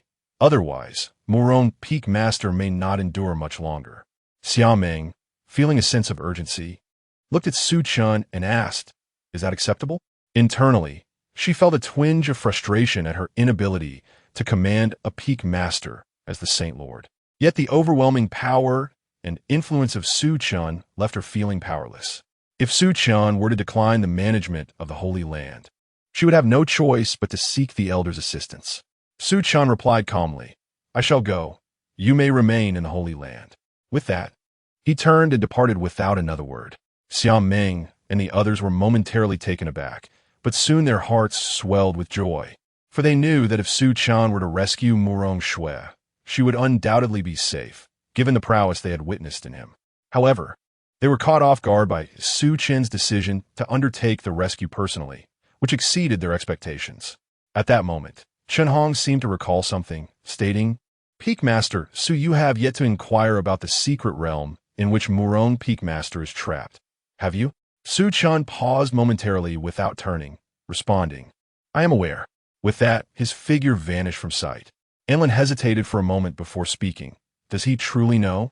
Outside the hall, Xiaoming gazed at the sky with concern, saying, "Regardless of whether he knows or not, we must place our trust in him now."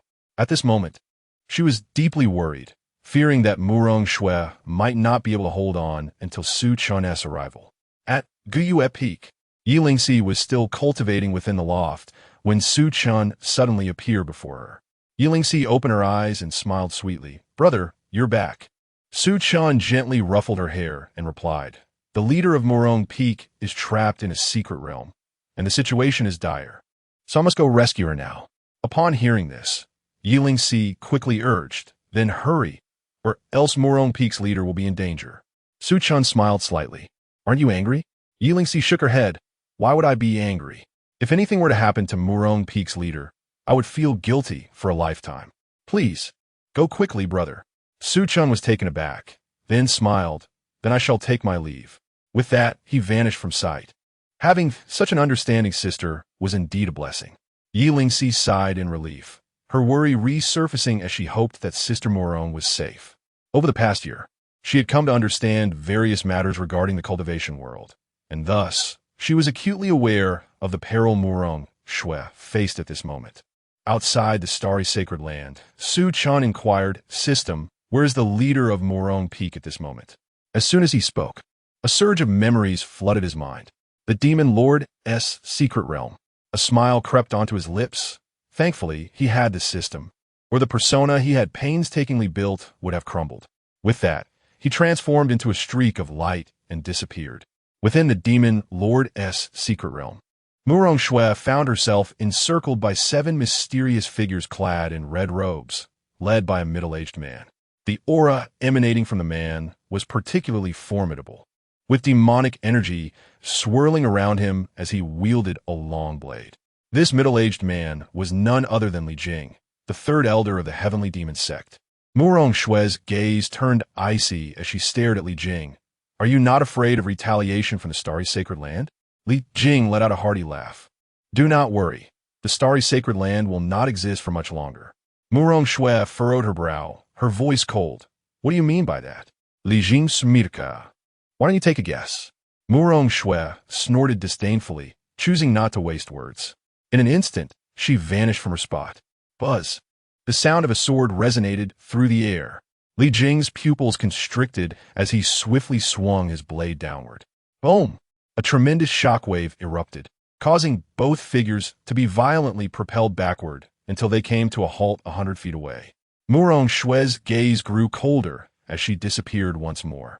Launching another strike with her sword, Li Jing reacted swiftly, raising his blade to defend himself, but the next moment he was sent flying. Before he could regain his balance, Murong Shui was upon him again. A sense of dread filled Li Jing's heart as he grimaced, a powerful surge of demonic energy erupting from him. He gripped his blade tightly and struck down fiercely. Bang! A clash of demonic energy and sword intent filled the secret realm, causing the other 6 members of the heavenly demon sect to retreat in alarm, their faces etched with worry as they watched the unfolding conflict. Just then, both Murong Shui and Li Jing were launched backward, and Li Jing stared in horror at his own body, where a grotesque sword wound marred his chest. His visage was unappealing as he turned to the 6 individuals behind him and commanded, "Eliminate her." Without hesitation, he charged towards Murong Shui, followed by the 6 who hastened to join the fray. Murong Shui spat a mouthful of blood, gazing defiantly at the 7 assailants advancing upon her. A flicker of fierce determination ignited in her eyes. She showed no signs of retreat and met their assault with her sword drawn. Murong Shui was formidable, initially overpowering her opponents. Yet the sheer number of adversaries began to take its toll, and she gradually found herself at a disadvantage. Chapter 11. Have you considered what you are saying? This continued for a brief moment, as 6 members of the heavenly demon sect simultaneously launched their attacks. Upon witnessing this, Murong Shui swiftly retreated.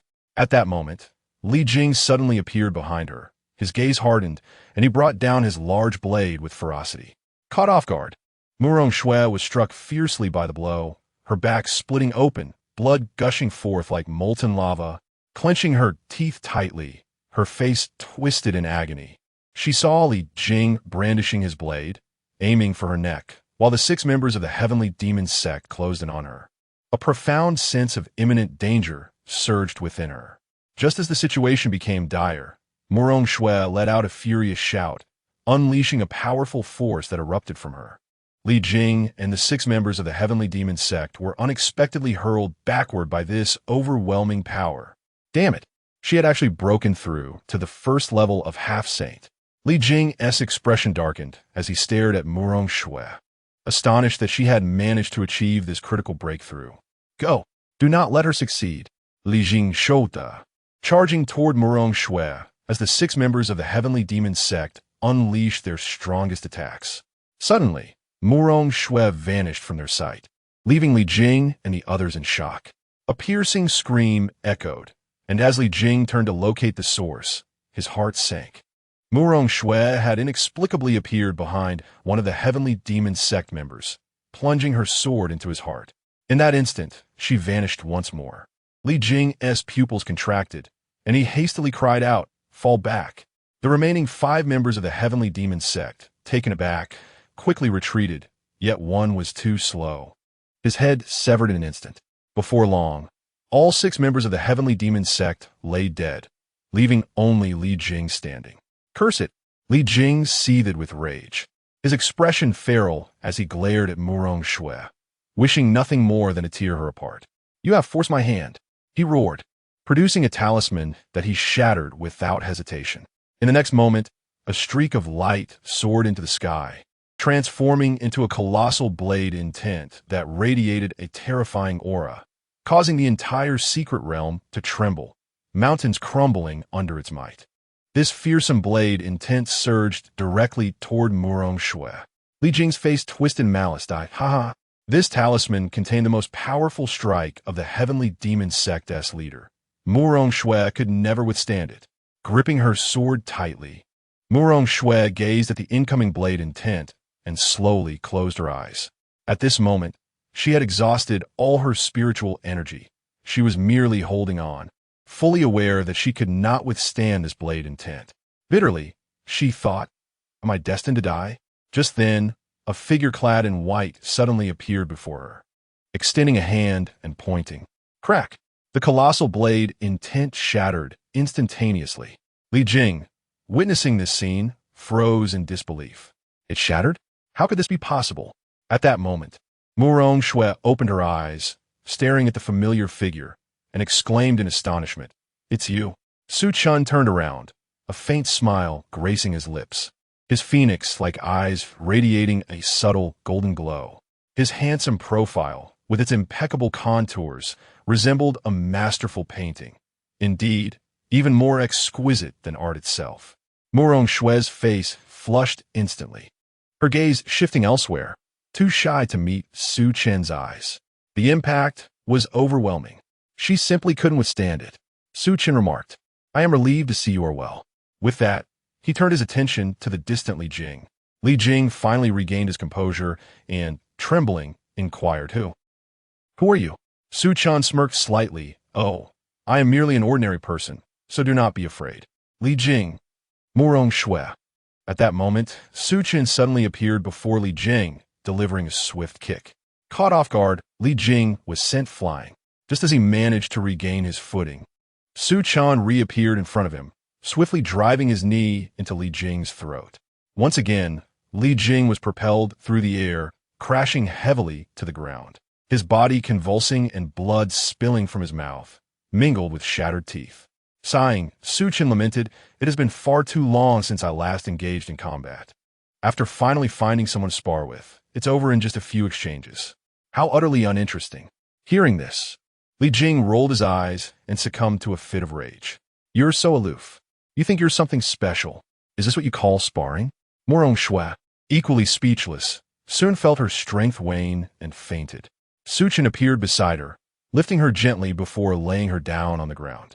He conjured a pill in his hand, pinched her face gently, and placed the pill into her mouth. As the pill dissolved, a green aura enveloped Murong Shui, emanating a powerful life force.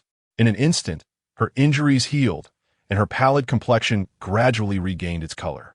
Within the great hall of the heavenly demon sect, a middle-aged man sat in the main seat, draped in a black robe, his lips tinged with purple, exuding an eerie presence. Surrounded by swirling demonic energy that pervaded the hall. This man was the sect leader, Rakshasa. Rakshasa gazed down at the elders of the heavenly demon sect. His voice raspy as he announced, "Li Jing is dead." "What?" The elders of the heavenly demon sect gasped in shock, disbelief etched on their faces. "Li Jing is dead? How could that be possible?" The Grand Elder spoke solemnly. "Li Jing is a 9th-level revered one. Who could possibly kill him?" The second elder added, "Even if the leaders of the Holy Lands personally sought to slay him, he could surely escape. How could he be dead?" Other elders chimed in, clearly incredulous about Li Jing's demise. Rakshasa closed his eyes and replied, "Do you think I would deceive you?" The elders fell silent.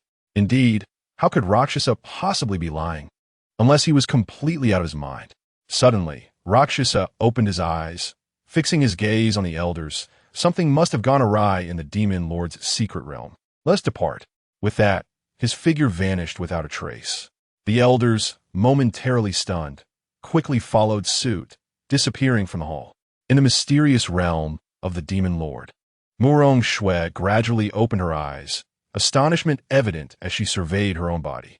Turning her gaze towards the nearby rocks, she spotted Su Chen seated there and inquired, "How am I recovering so swiftly?" Su Chen replied calmly, "It is merely an ordinary holy pill." Murong Shui's eyes widened in disbelief. You mean to say you gave me a holy pill?" "A holy pill. In the lower realms, the number of alchemists capable of refining holy pills is fewer than the fingers on one hand, rendering them exceedingly rare. Even I, Murong Shui, have never possessed a single holy pill." Su Chen responded nonchalantly, "There is no need for such astonishment.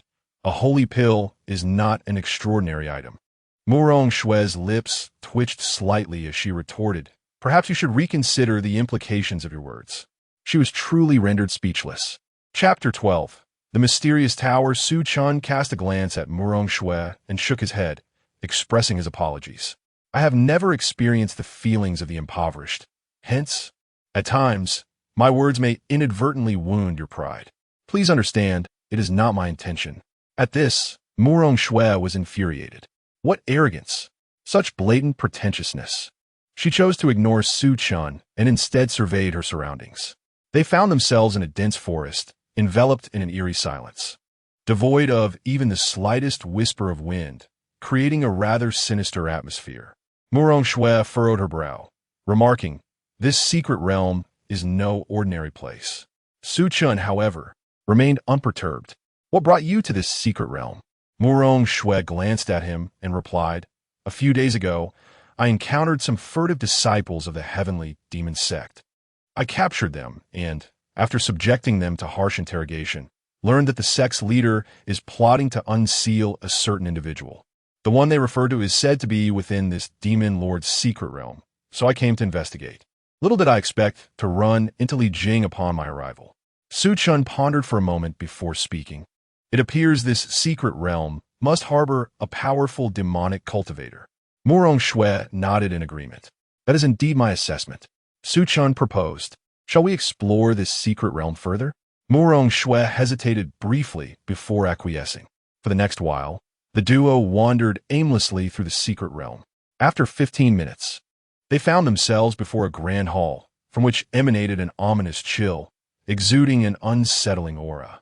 Su Chen turned to Murong Shui. Shall we venture inside? Murong Shui nodded. Very well. As they pushed open the large doors, a wave of terrifying demonic energy surged forth.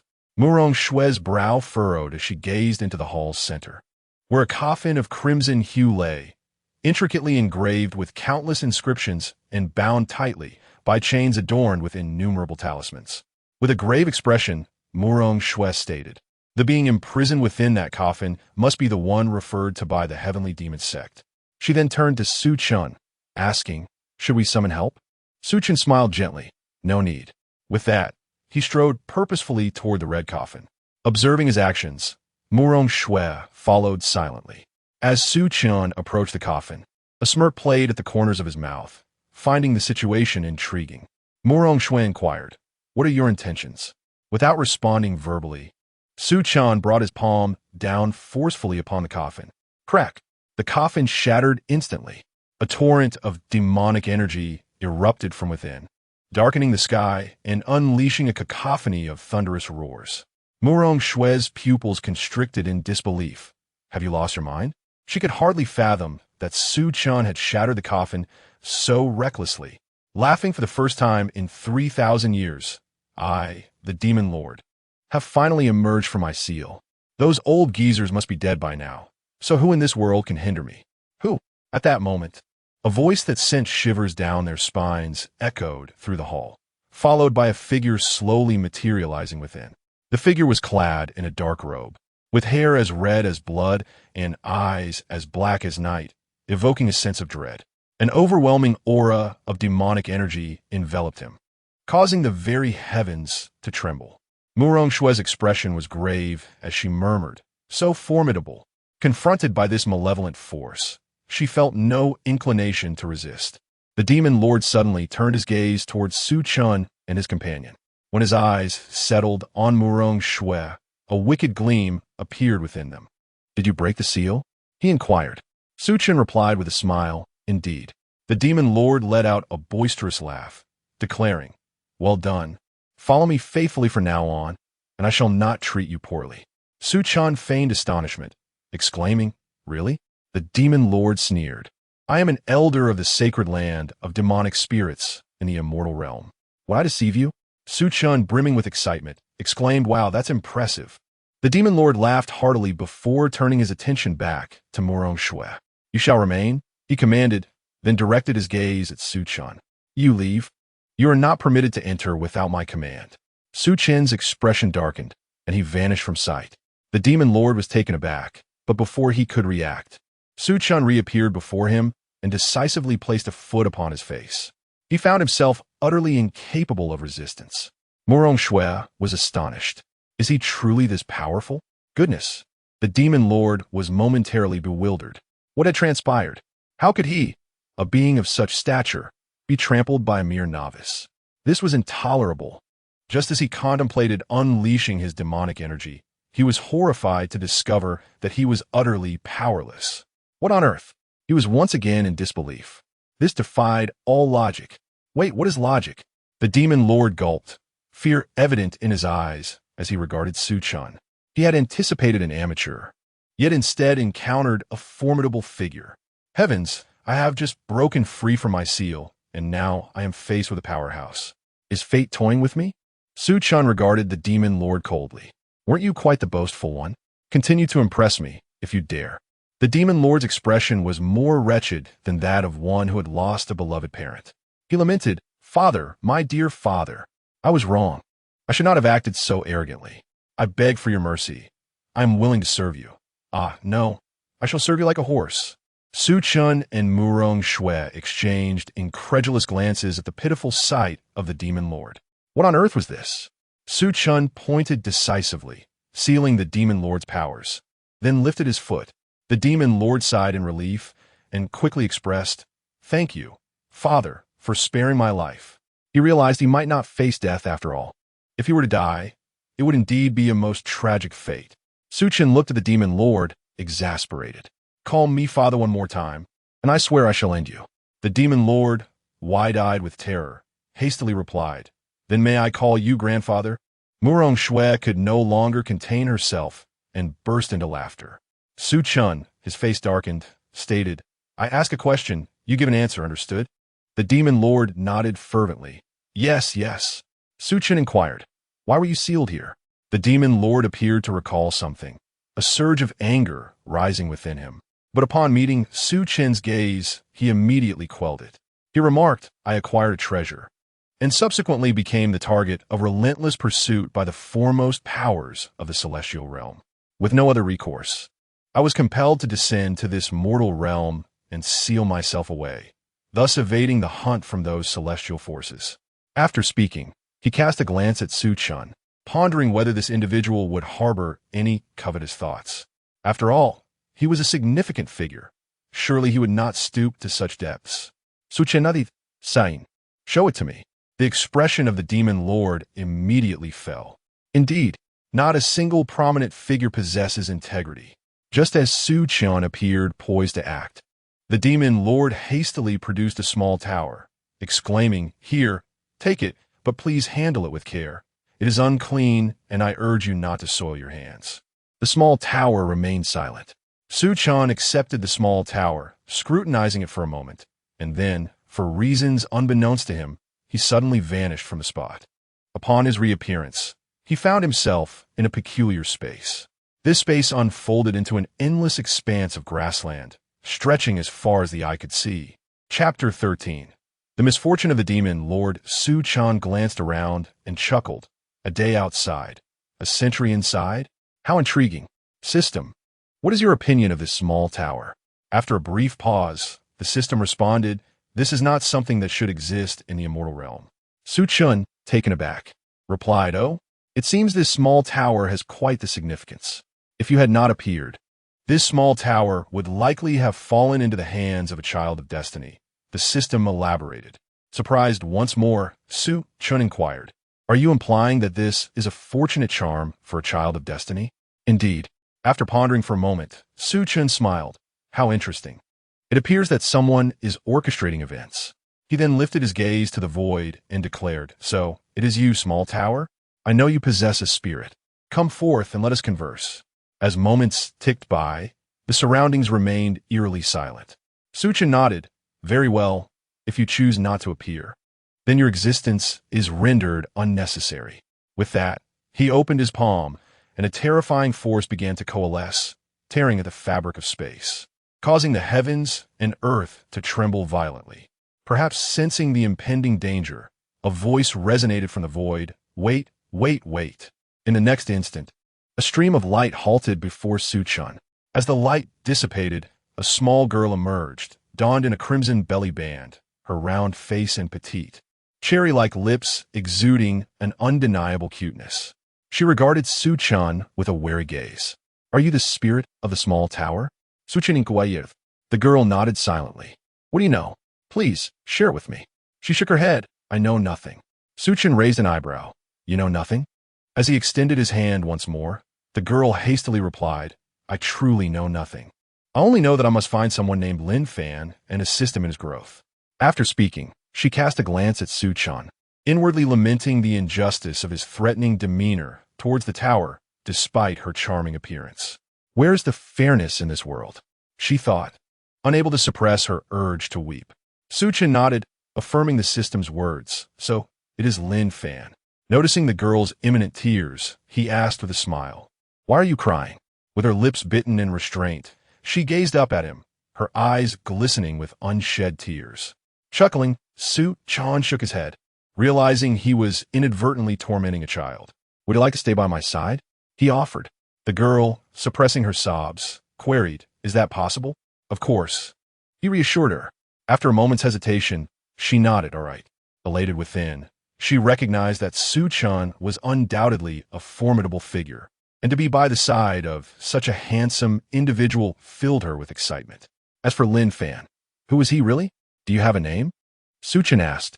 The girl shook her head. I do not. After a brief contemplation, he proposed, then let us call you Duo. Duo blinked, all right. Evidently, she was quite fond of the name. Meanwhile, outside the tower, upon witnessing Su Chen's disappearance, the demon lord finally exhaled, though it was merely a sigh of relief. After all, his powers were sealed by Su Chen, and even if he wished to escape, he was under the vigilant watch of Murong Shui, rendering any attempt futile. Contemplating this, he couldn't help but let out a sigh, feeling a complex mix of emotions. As a renowned demon lord, he had fallen to such a disgraceful state. How absurd! How laughable! Murong Shui furrowed her brows at Su Chen's vanishing form and turned to the demon lord, inquiring, where has he gone? The demon lord glanced at Murong Shui, but remained silent. Murong Shui narrowed her eyes slightly, an aura of semi-saint energy emanating from her being. In response, the demon lord hastily replied, he is currently in the small tower. Upon uttering this, a wave of humiliation surged within him. Damn it! Truly, a tiger fallen in the plains is bullied by dogs. Murong Shui dissipated her aura, her expression one of confusion. In the small tower? The demon lord explained. There exists a special space within the small tower. He is inside that very space. Murong Shui nodded, asking, is there something extraordinary about that small tower? Reluctantly, the demon lord replied, a day outside equates to 100 years within the small tower. He truly did not wish to divulge this secret. But what could he do? With his powers sealed, he was powerless against her. Alas, such a wretched fate. What? Murong Shui's eyes widened in disbelief. Are you serious? A day outside equals 100 years inside? What kind of feast is this? The demon lord, with a stoic expression, nodded. Murong Shui remained stunned for a while, attempting to calm her tumultuous emotions. Could such a divine artifact truly exist in this world? At that moment, Su Chen's figure suddenly reappeared. The demon lord quickly changed his demeanor, exclaiming with a smile, Master, are you satisfied with the small tower? A slight smile appeared on Su Chen's lips as he nodded. I am satisfied. With that, the small tower in his hand transformed into a streak of light, merging into Su Chen's brow and settling within his sea of consciousness.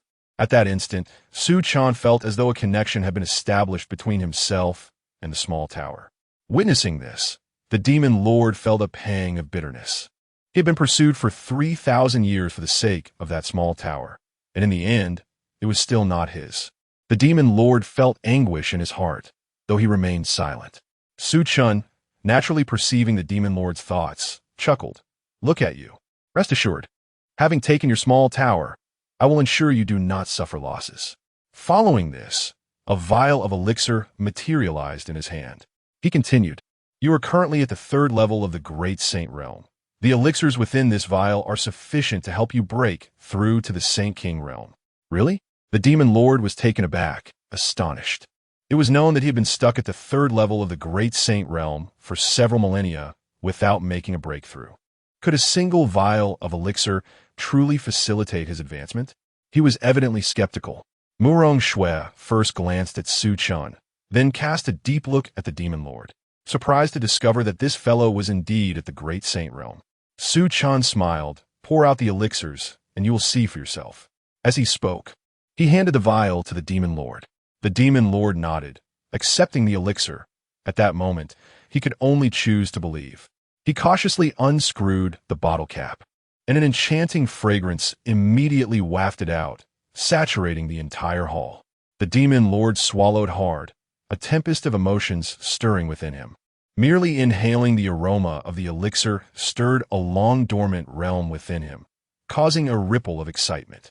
Suddenly, a powerful force erupted from Murong Shui, and she hurriedly suppressed it, her expression one of bewilderment. For she had achieved a breakthrough. It was astonishing considering she had just recently advanced to the half-saint level. Murong Shui glanced at the bottle in the demon lord's hand, beginning to believe Su Chen's words. The demon lord poured out the elixir. The pill was crystalline and translucent, with a radiant glow, vibrant in color, and adorned with exquisite patterns. The 9-turn Xianling pill. The demon lord exclaimed in disbelief. Murong Shui, puzzled, wondered what the 9-turn Xianling pill was. Chapter 14. There are treacherous officials who wish to harm me. The demon lord exclaimed with great excitement. The 9-turns mystical spirit pill can forcibly elevate a being's level, and the most crucial aspect is that it can be reused. There is no need to worry about it becoming ineffective after the first consumption. Moreover, the formula for the 9-turns mystical spirit pill has been lost for countless years, and currently there is no one in the world capable of refining it. As he spoke, he trembled with anticipation, gazing at Su Chen with increasing reverence. He realized that he had undoubtedly encountered a remarkable figure. At that moment, he resolved to find a way to remain by Su Chen's side. As for the small tower, it held little utility for him. No matter how much time he was given, his cultivation would only remain stagnant. The 9-turns mystical spirit pill was far more practical. Murong Shui, upon hearing this, was equally astounded. She looked at Su Chen, her eyes filled with curiosity, pondering what sort of individual could produce such a miraculous pill. At this instant, Su Chen appeared shrouded in mystery to her. She turned to the demon lord and inquired, "Does the 9-turns mystical spirit pill yield the same effect for anyone who consumes it? If, for instance, someone at a level above the great sage were to take it?" I can hardly fathom the implications. The demon lord cast a sidelong glance at Murong Shui and replied, "Of course not. The 9-turns mystical spirit pill is only effective for those at the great sage level. For those above that realm, it would be of no use. As for those below the great sage, consuming it would result in an inability to withstand the energy contained within, leading to their demise." Murong Shui nodded in understanding. Indeed, if anyone could use the 9-turns mystical spirit pill to break through regardless of their realm, it would be utterly preposterous.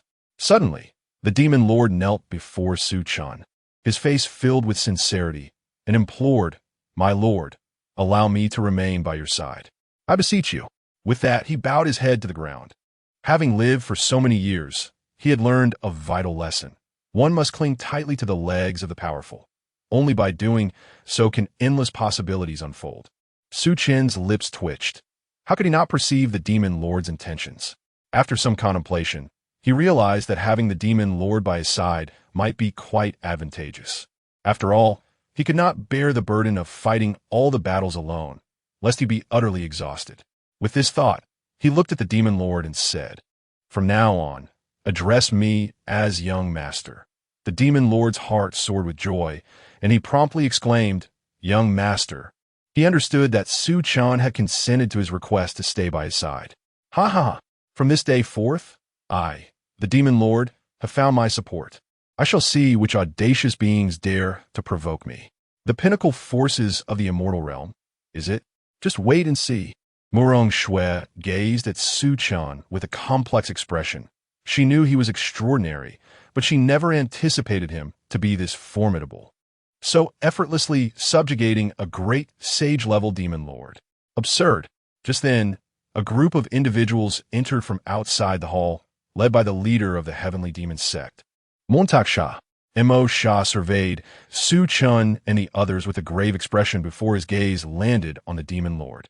In the next moment, he became animated, exclaiming, "Demon lord?" However, his brows furrowed as he questioned why the demon lord was kneeling beside a young man. Something was amiss. Upon further observation, he noticed that the demon lord seemed devoid of demonic energy. Could it be that the demon lord has just broken free from his seal and has yet to regain his strength? It must be so. With this thought, he cast a furious gaze upon Su Chen. "How audacious! Who granted you the courage to insult the esteemed demon lord? Fear not, my lord. I shall come to your rescue at once." With that proclamation, a formidable surge of dark energy erupted from his being, enveloping the heavens and earth in an inky hue. He turned to the crowd behind him and commanded, "Onward." Without hesitation, he charged towards Su Chen, and the others hastily drew their weapons, following suit. Goodness! The demon lord was momentarily taken aback. As he witnessed the approaching throng led by Mo Shah, he quickly regained his composure and shouted in alarm, "Do not come any closer." Upon hearing the demon lord's plea, Mo Shah's resolve only strengthened. "My lord, I understand you are under threat, but please trust in my determination. I will save you." The demon lord was rendered speechless. "There are treacherous ministers seeking to harm me." Notably, Murong Shui remained remarkably composed. "How could I be anxious with a being that treats the saint realm as mere trifles by my side?" Su Chen regarded Mo Shah and the others, a slight smirk gracing his lips as he gradually uttered a singular word. "Kneel." Boom! Before Mo Shah and his companions could even process the command, they found themselves kneeling. In that moment, the entire assembly was petrified, enveloped in an eerie silence. Is this truly happening? Murong Shui stared in disbelief at the kneeling figures of Mo Shah and his comrades. The demon lord fixated on Su Chen, his body trembling slightly. From that single word, he sensed an unparalleled force.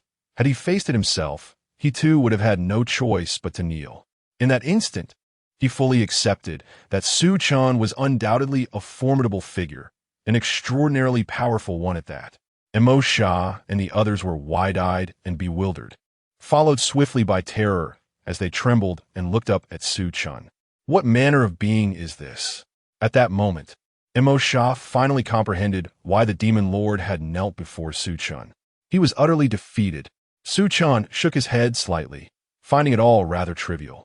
With a swift motion, the heads of Mo Shah and his companions soared into the air, their faces forever etched with confusion. "Had I known, I would not have come." The demon lord shuddered, swallowing hard as he gazed at Su Chen with even greater reverence. Murong Shui, too, was taken aback, regarding Su Chen with a newfound wariness. At that moment, in her heart, he was encapsulated by 4 words: terrifying and mysterious. In an instant, he had obliterated the formidable heavenly demon sect, a challenge many powers struggled to confront. Absurd. Su Chen then turned his attention to the demon lord, who trembled and quickly exclaimed, "My lord." Su Chen smiled gently, patting the demon lord on the shoulder. "Do not be anxious. I'm not as fearsome as you believe." The demon lord nodded vigorously, beads of cold sweat forming on his brow. Su Chen sighed. "Why do you find it hard to believe me?" After shaking his head, he pointed, and the seal within the demon lord shattered in an instant. A torrent of terrifying dark energy surged forth, and the demon lord hastily suppressed the magic within, his face alight with excitement. "Thank you, my lord." Su Chen replied with a grin. "Stay close to me, and you shall reap many rewards in the future." "Do you understand?" The demon lord nodded eagerly. I understand." To remain by Su's side filled the demon lord with immense joy, for he understood that his future was bright and promising. Su Chen turned to look at Murong Shui and declared their return to the sect. Having spoken, he strode confidently towards the great hall's exit, with Murong Shui and the demon lord hurrying to follow. A day later, the 3 returned to the starry, sacred land. Su Chen and the demon lord made their way back to ancient Moon Peak, while Murong Shui proceeded to the starry hall. Lingxi, in the attic, Yi Lingxi, upon hearing this call, immediately rose and dashed towards the exit. Upon seeing Su Chen, she leaped into his embrace, exclaiming joyfully, "Brother, you've finally returned." After which, she nestled closer to him. Chapter 15. The Starry Sanctuary enrolls disciples. Su Chen gently tousled Yi Lingxi's hair and smiled. "Have you missed your brother?" Yi Lingxi looked up, blinked her eyes, and replied, "I have." Su Chen laughed heartily. "I miss you too." The demon lord observed Yi Lingxi and whispered, "Is this the young master's sister? Remarkable. At such a tender age, she has already reached the first level of the Purple Mansion realm. Even when compared to the prodigies of the celestial realm, she holds her own." At that moment, Yi Lingxi noticed the demon lord and curiously asked, "Brother, who is he?" Su Chen glanced at the demon lord, who promptly introduced himself. "Miss, I am the demon lord. You may call me Old Demon." Yi Lingxi blinked and turned to Su Chen. With a gentle smile, Su Chen reassured her, "From now on, he will be responsible for your safety." He then turned to the demon lord and commanded, "Your task henceforth is to protect my sister. Do you understand?" The demon lord replied respectfully, Understood. Yi Lingxi shook her head and said, I don't want him to protect me. I only want my brother. Su Chen looked at her with fondness and softly said, Silly girl. You must understand that I cannot be by your side at all times. Having someone to protect you brings me peace of mind. Do you know? Yi Lingxi pouted and fell silent. Su Chen chuckled, then lifted Yi Lingxi into his arms and asked, Would you like to eat something delicious? Upon hearing this, Yi Lingxi's previous displeasure vanished, and she exclaimed joyfully, I want to eat. I want to eat. Su Chen smiled and walked into the pavilion, pausing momentarily to glance back at the demon lord. You should join us, he said before stepping inside. The demon lord felt elated and hurried to follow. This was a splendid opportunity to strengthen his bond with the esteemed figure. An hour later, the aroma of hot pot wafted through the pavilion. On the table sat a large pot surrounded by an array of dishes. Su Chen picked up a piece of tripe, swished it in the pot, then dipped the cooked tripe into a sauce before placing it in Yi Lingxi's bowl, saying, Give it a try. Yi Lingxi obediently nodded, picked up the tripe, and took a bite. In the next moment, her eyes sparkled with delight, narrowing into crescent shapes as she exclaimed, It's so delicious. Su Chen chuckled, If it's tasty, then eat more. He then turned to the demon lord, You should eat as well. The demon lord nodded and mimicked Su Chen's earlier actions, placing a piece of tripe into his mouth. The moment the flavor hit him, his eyes widened in astonishment. What is this? The taste is extraordinarily delightful. Su Chen smiled slightly, choosing not to elaborate. How could he explain this? Could he possibly say it was the hot pot from his previous life on Earth? Clearly, that was impossible. In the Starry Hall, Mu Rongshui recounted the events that had transpired. After she finished her account, the hall fell into a profound silence. After a considerable pause, Xia Meng finally spoke. I never expected that Master Su could be so formidable, effortlessly subduing a powerful sage realm expert and casually annihilating the heavenly demon sect. It seems we, in the Starry Sanctuary, have truly overreached. At this point, Mu Rongshui interjected. Let us not concern ourselves with Master Su. Such a being is beyond our comprehension. Instead, let us discuss the matter of enrolling disciples in a year's time. Xia Meng nodded in agreement. Indeed, in the following moments, Xia Meng and the various peak masters engaged in discussions regarding the recruitment of disciples a year hence. Suddenly, Anlan interjected, Master, should we inform Peak Master Su? Xia Meng paused thoughtfully before responding. In a year's time, let Du Yuan convey the message to him. If he wishes to take in disciples, he may come. If not, he shall remain absent. Very well. The assembly nodded in consensus. Time swiftly passed, and before long, a year had elapsed. Today, the starry sky sacred land was particularly lively, for it marked the day of disciple recruitment. The sacred square was teeming with crowds, filled with young men and women who had traveled from various corners of the world, each harboring the dream of joining the starry sky sacred land to become cultivators. After all, which young soul has not fantasized about the art of cultivation? They gazed around with curiosity, their eyes alight with excitement. Cultivation. It was a prospect that mere mortals like them scarcely dared to envision. Now, the opportunity for cultivation lay before them. How could they not be exhilarated? A youth spoke up. Have you heard? 2 years ago, a mysterious powerhouse arrived at the starry sky sacred land. I know that this enigmatic figure, within just 1 day of arrival, killed a peak master and an elder. How formidable. I also heard that this mysterious powerhouse is now the master of Guyue Peak. I wonder if we will see the master of Guyue Peak today. If I could become his disciple, my ancestors would surely rejoice. More than half of the youths in the square were engrossed in discussions about this mysterious figure. Their curiosity piqued. Silence. At that moment, a commanding voice resonated through the air. The square fell instantly silent. All eyes turned toward the void, where a middle-aged man stood, clad in a purple robe. His imposing figure and solemn expression exuded an aura of authority that weighed heavily upon all present, reminiscent of towering mountains. This man was none other than Anlan, the master of the Qi Peak.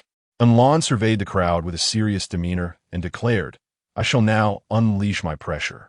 Anyone who can withstand it for a quarter of an hour shall pass the test. As his words fell, before anyone could react, The oppressive aura of a ninth-tier venerable being surged forth. Goodness, I am not ready. Immediately, some were pinned to the ground, unable to move under the weight of the pressure. As seconds ticked by, some struggled to hold on, beads of cold sweat forming on their foreheads, while others remained unfazed, appearing completely at ease under the pressure. Among the latter, 3 individuals stood out, 2 young men and 1 young woman, who could even stroll about freely beneath the oppressive force. One of the young men, with striking features and flowing hair, emanated an aura of ethereal grace. The other young man, with a fair visage revealing sharp contours, possessed a tall and slender frame. He resembled a proud eagle of the night, exuding an air of aloofness yet commanding presence. The last young girl, clad in a simple dress, possessed a delicate oval face, her raven black hair cascading like ink, and her complexion was as smooth as cream. Every gesture of hers exuded an air of elegance and composure. In the ethereal expanse above, Amlin observed the 3 individuals below, unconsciously nodding in approval. Indeed, they were commendable. Yet, with that thought, he glanced at others and couldn't help but shake his head. At Guyu Peak, Su Chen was currently engaged in fishing, while Yilingxi watched nearby. Just then, the fishing rod trembled slightly. A smile crept upon Su Chen's lips as he suddenly yanked the rod, causing a 1-meter-long spirit fish to leap from the lake. Gently patting the spirit fish's belly, he chuckled, then removed the hook from its mouth, ultimately returning the fish back to the water. Chapter 16. Nangong Yue Yilingxi inquired with curiosity, "Brother, what is the allure of fishing? I see you often engage in it, yet after catching a fish, you choose to release it instead of consuming it. Why is that?" Su Chen turned to her with a smile, responding, "Fishing is not merely a pastime. It is a form of cultivation. When we catch a fish, we need not necessarily eat it. The essence of fishing lies in the patience, focus, and tranquility it cultivates within us. It allows us to experience the serenity of nature. Over time, you will discover that your state of mind has elevated, rendering you less anxious and more composed in the face of challenges." Yilingxi nodded, somewhat understanding, and murmured, "Oh." Su Chen smiled gently, returning his attention to fishing. Just then, Du Yuan appeared suddenly behind Su Chen, respectfully stating, "Master Su, the Holy Land is recruiting disciples today. Would you like to take a look?" Yilingxi blinked, glancing at Su Chen. "Brother, let us go. I wish to see." Initially inclined to decline, Su Chen's expression softened upon hearing her words. He gathered his fishing rod, rose slowly, and said, "Since you wish to see, then let us go." Yilingxi joyfully shook Su Chen's arm, exclaiming, "You're the best, brother." Su Chen playfully pinched Yilingxi's cheek and then turned his gaze toward the bamboo cottage that had mysteriously appeared beside the pavilion. He called out softly, "Old demon." In the next moment, a figure appeared before Su Chen, looking at him with utmost reverence. "Young master." During the past year, the demon lord had successfully ascended to the sacred king realm, and at that moment, Su Chen seemed to him like a divine being. Su Chen instructed, "From now on, no matter where Lingxi goes, you must stay by her side to protect her. Do you understand?" The demon lord nodded earnestly. "Understood." Yilingxi looked at the demon lord and called, "Grandpa Demon." The demon lord gazed at Yilingxi with affection. Having genuinely come to cherish this girl over the past year, he now treated her as if she were his own granddaughter. Su Chen said nothing further and began to descend the mountain with Yilingxi, while the demon lord quietly followed behind them. Witnessing this scene, Du Yuan pondered, "Who exactly is Master Su?" At the Holy Land Square, in the void above, Anlan continued to exude an oppressive aura, while below, thousands had already been eliminated due to the overwhelming pressure. Currently, fewer than 100 remained in the arena, with those eliminated having been sent out of the starry Holy Land. At that moment, Xiaomeng, Murong Shui, and several other peak masters appeared beside Anlan. Anlan respectfully addressed, "Holy Master." Xiaomeng nodded, her gaze directed downward. Murong Shui spoke, "It seems there are a few talented youngsters this time." Xiaomeng agreed, "Indeed." Lu Pingchuan remarked, "It is a pity that fewer than 100 managed to endure the first trial." Chun Hong countered, "There is nothing to lament. Disciples should be valued for their quality, not their quantity." Anlan nodded in agreement, Precisely. A multitude of disciples pales in comparison to a single prodigious talent. With that, he suddenly withdrew his oppressive aura. As the oppressive atmosphere dissipated, everyone besides the two boys and the girl gasped for breath, beads of cold sweat forming on their foreheads. At that moment, one boy exclaimed with exhilaration, "Ha ha! I made it! I made it! Mother and father, I have achieved something." The other youths were equally animated. Suddenly, Anlan interjected, "Silence." Everyone quickly subdued their excitement, falling into a hushed stillness, their gazes turning towards the void. Upon spotting Xiao Ming and her companions, a flicker of confusion appeared in their eyes. Anlan announced, "Allow me to introduce you. This is the Holy Master Xiao Ming, and this is the Peak Master Murong Shui of Red Dust Peak." Subsequently, Anlan introduced Lu Pingchuan and Chun Hong, concluding with his own introduction. The crowd erupted in astonishment, their eyes widening as they scrutinized Xiao Ming and her companions. Prior to arriving at the starry sacred land, figures like Xiao Ming were regarded as legendary beings, seemingly unattainable in a lifetime. Now that they were witnessing them in person, how could they not be curious? How could they not be excited? Xiao Ming looked down at the crowd and smiled. "Next, the Peak Masters, and I will observe your assessment for the second round. I hope you all strive to succeed." After speaking, Xiao Ming and the Peak Masters ascended to a high platform, where several seats were arranged. Xiao Ming sat in the center, flanked by her companions. Upon hearing Xiao Ming's words, the youths below were ignited with an unprecedented fervor, a surge of fighting spirit surging within their eyes. The thought of being acknowledged by the Peak Masters filled them with even greater enthusiasm. Anlan spoke with gravity. "Let me explain the content of the second assessment, which is also the final round. The illusion array."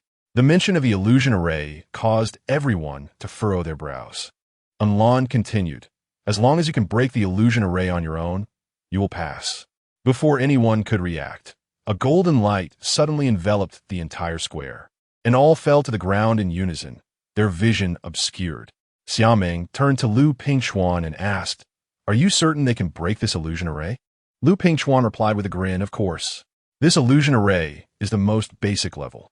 If they can't break through this, they might as well go home." Xiao Ming nodded, choosing not to comment further. What a lively occasion it was. At that moment, a voice emerged, drawing everyone's attention. They turned to see Su Chen and his companions approaching leisurely. Xiao Ming smiled. "To be honest, your presence is quite unexpected." Su Chen returned a slight smile. "It's nice to occasionally come out for a stroll." Xiao Ming nodded, her gaze landing on the demon lord behind Su Chen, her heart tightening. "Is this the demon lord? The aura is indeed formidable." Murong Shui waved at Yi Lingxi, calling, "Lingxi, come here to your sister." "Sister?" The crowd glanced at Murong Shui, speechless. Goodness, a woman who has lived for thousands of years, allowing a young girl to call her sister. How shameless. Yet, such thoughts remained unvoiced. To utter them would surely invite dire consequences. Very well. Yi Lingxi hurriedly approached Murong Shui, who lifted her into her arms and remarked, "I shall hold you and gaze upon you."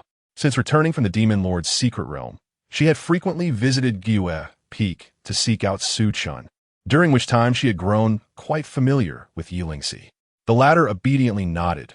"All right, thank you, Sister Murong." Su Chen smiled and shook his head, opting to remain silent as he casually selected a spot to sit, while the demon lord stood quietly behind him. Name: Nangong Giwe. Identity: young lady of the forbidden Nangong clan in the celestial realm. Age: 18th. Talent: imperial grade. Physique: Ice Phoenix divine body. Realm: pinnacle of half-saint realm. 9th layer: mission: to accept Nangong Giwe as a disciple. Chapter 17. The celestial realm Nangong clan. Su Chen raised an eyebrow and directed his gaze toward the woman clad in a simple gown. After a moment of contemplation, he suddenly inquired, "System, why do you always urge me to take on disciples?" The system remained silent, offering no response. After waiting for a considerable time, without hearing a word, Su Chen decided not to press further and instead remarked, "What if I choose not to accept her as a disciple?" The system continued to maintain its silence. A faint smile graced Su Chen's lips. for he understood that the system's insistence on him accepting disciples must be driven by some underlying reason. Slowly raising his gaze to the heavens, he murmured, "O system, you know me well. I abhor entanglements. I merely wish to lead a tranquil existence." With a gentle smile, he concluded, "However, if it were not for your presence, how could I even contemplate a serene life? Since you wish for me to take on a disciple, so be it." With that, he turned his attention to Nangong Gyue below and said with a serene smile, "I assent. It's simply a matter of cause and effect. I shall accept it." At that moment, Nangong Gyue opened her eyes and gradually rose, her face radiating tranquility. Xiaomeng exclaimed, "I did not expect someone to awaken so swiftly." Murong Xuan nodded in agreement. This young one possesses remarkable talent. After a while, the two other youths also regained consciousness, and a quarter of an hour later, only a handful had yet to awaken. The majority had already come to. Anlan nodded and waved his hand, sending those who remained unconscious out of the starry sacred land. He turned to the gathered crowd and smiled. "Congratulations to you all for successfully passing the assessment." At his words, the atmosphere erupted with excitement. One individual shouted in exhilaration, "I have finally become a disciple of the starry sacred land. Soon, I too shall ascend to immortality." Ha ha ha ha. The others joined in jubilant cheers, their faces flushed with elation. Cultivating immortality. They had finally gained the opportunity. Amidst the excitement, the two young men and Nangong Gyue remained exceptionally composed, as if they were already aware of the outcome. Xiaomeng then stood and addressed Nangong Gyue. "What is your name?" The crowd collectively turned their gaze toward Nangong Gyue, their eyes gleaming with envy, for they knew Xiaomeng had her sights set on her, intending to accept her as a disciple. "Nangong Gyue," she replied. Xiaomeng nodded. "Would you be willing to become my disciple?" Nangong Gyue resolutely shook her head, saying nothing. The crowd gasped in shock. What? She actually rejected her? Has she lost her mind? They were utterly bewildered by Nangong Gyue's actions. Xiaomeng frowned slightly, but soon regained her composure, nodding without uttering another word. Murong Shui then spoke. "Would you be willing to become my disciple?" Nangong Gyue continued to shake her head. Murong Shui nodded, choosing not to press the matter further. As Liu Pingchuan and Chun Hong were about to speak, Nangong Gyue interjected. "There is no need for the esteemed peak masters to say anything. I shall not take you as my mentors." Anlan inquired, "Then why have you come to the starry sacred land?" Nangong Gyue replied calmly, "Must one necessarily take a master to enter the sacred land?" The crowd fell silent, pondering her words. Indeed, must one take a master to enter the sacred land? At that moment, Su Chen turned to Xiaomeng and said, "Mistress Meng, allow me to take this disciple." Xiaomeng glanced at him and then nodded in agreement. Su Chen smiled gently, expressing his gratitude to the Holy Lord. With that, he slowly rose to his feet, stepping forward, his figure suddenly appearing in front of Nangong Gyue. "Who is he?" The onlookers gazed at Su Chen with curiosity. Su Chen turned to Nangong Gyue and said with a smile, "Come with me." With that, he turned and departed. After a moment's hesitation, Nangong Gyue decided to follow him. The two youths, witnessing this, furrowed their brows and exchanged glances. Just as they were about to pursue, an inner voice cautioned them, causing them to hesitate and ultimately refrain from moving. Su Chen walked ahead, with Nangong Gyue trailing behind, her eyes filled with curiosity as she observed him. Before long, Su Chen led her to Gyue Peak. He turned to face her, smiling as he proposed, "Consider becoming my disciple." Nangong Gyue shook her head, remaining silent. Su Chen inquired, "Is it because I am unworthy?" A flicker of emotion crossed Nangong Gyue's face. Su Chen continued, "Or perhaps, it is because you belong to the Nangong clan of the immortal realm? Who are you?" Nangong Gyue interjected, her expression grave, her heart racing in astonishment. She had not anticipated that this man would possess knowledge of her identity. It was, without a doubt, quite terrifying. Su Chen offered a calm smile. "Do not be alarmed. I mean you no harm. I simply wish for you to become my disciple." Nangong Gyue replied, "Since you are aware of my identity, you must also understand the power of the Nangong clan. Yet you still desire to take me as your disciple. I am genuinely intrigued by your identity." Su Chen laughed heartily. "Do not concern yourself with who I am. Just tell me if you are willing to be my disciple. Nangong Guyue responded. Even if I wished to be your disciple, the Nangong clan would never consent. Su Chen replied with a smile. If you truly wish to be my disciple, the Nangong clan will not oppose it. Nangong Yue regarded Su Chen, speechless, for she could not discern whether this man was merely boasting or if he spoke with sincerity. Making such an absurd claim, Su Chen then asked, very well, if the Nangong clan agrees to your apprenticeship, would you be willing? Nangong Guyue decisively replied. If the Nangong clan consents, I shall promptly become your disciple without hesitation. Su Chen laughed heartily. Excellent. Then please wait here for a moment. With that, his figure vanished from the spot. Left in silence, Nangong Guyue pondered. Surely he isn't heading to the Nangong clan. In the immortal realm, the Nangong clan resides within a mystical domain, replete with divine herbs, shrouded in mist, adorned with countless palaces that evoke the essence of poetry and artistry. Su Chen approached the entrance of this mystical realm and walked straight in. However, the moment he crossed the threshold, a chill suddenly enveloped him. Su Chen smiled faintly, then extended a hand, dispelling the chilling aura instantly. Following this, the distant space fractured, and 10 formidable figures emerged slowly, clad in golden armor and wielding long spears. They radiated an intense aura of lethality, unmistakably seasoned warriors forged through countless battles. The leader gazed at Su Chen and coldly remarked, your audacity in trespassing upon the territory of the Nangong clan is rather excessive. Su Chen replied with a smile, I seek to speak with your clan leader. Kindly notify him. The leader scoffed, and what makes you think you are worthy? With that, 10 formidable figures launched their assault simultaneously, enveloping the realm in a palpable aura of weaponry. The air was pierced by a cacophony of explosive sounds as beams of light erupted forth. Su Chen's expression darkened. Why did these powerful factions possess such a penchant for violence? With that thought, he clenched his right fist and unleashed a powerful blow. Boom! The 10 formidable individuals were sent flying 1,000 feet away by the force of his strike. Chapter 18. Unable to endure any longer, they steadied themselves, gazing gravely at Su Chen, astonished by his formidable strength. With just a single punch, he had repelled them, far exceeding their expectations. They had initially assumed he was merely an easy target, but to their surprise, he was a formidable figure. However, having already engaged, there was nothing left to discuss. The leader spoke in a deep voice. Everyone, come out and attack together. Crack! Countless spaces shattered around them, and soon, over 1,000 warriors clad in golden armor emerged, their aura matching that of the 10 strong individuals. Charge! Someone shouted, and the throng of thousands surged forward with terrifying momentum towards Su Chen. Su Chen's lips twitched. Is this how you wish to play? He shook his head slightly, then raised his right hand and slowly pressed it downwards. Boom! Instantly, thousands of warriors knelt to the ground. The onlookers were petrified, their faces reflecting disbelief. They actually knelt. How could this be possible?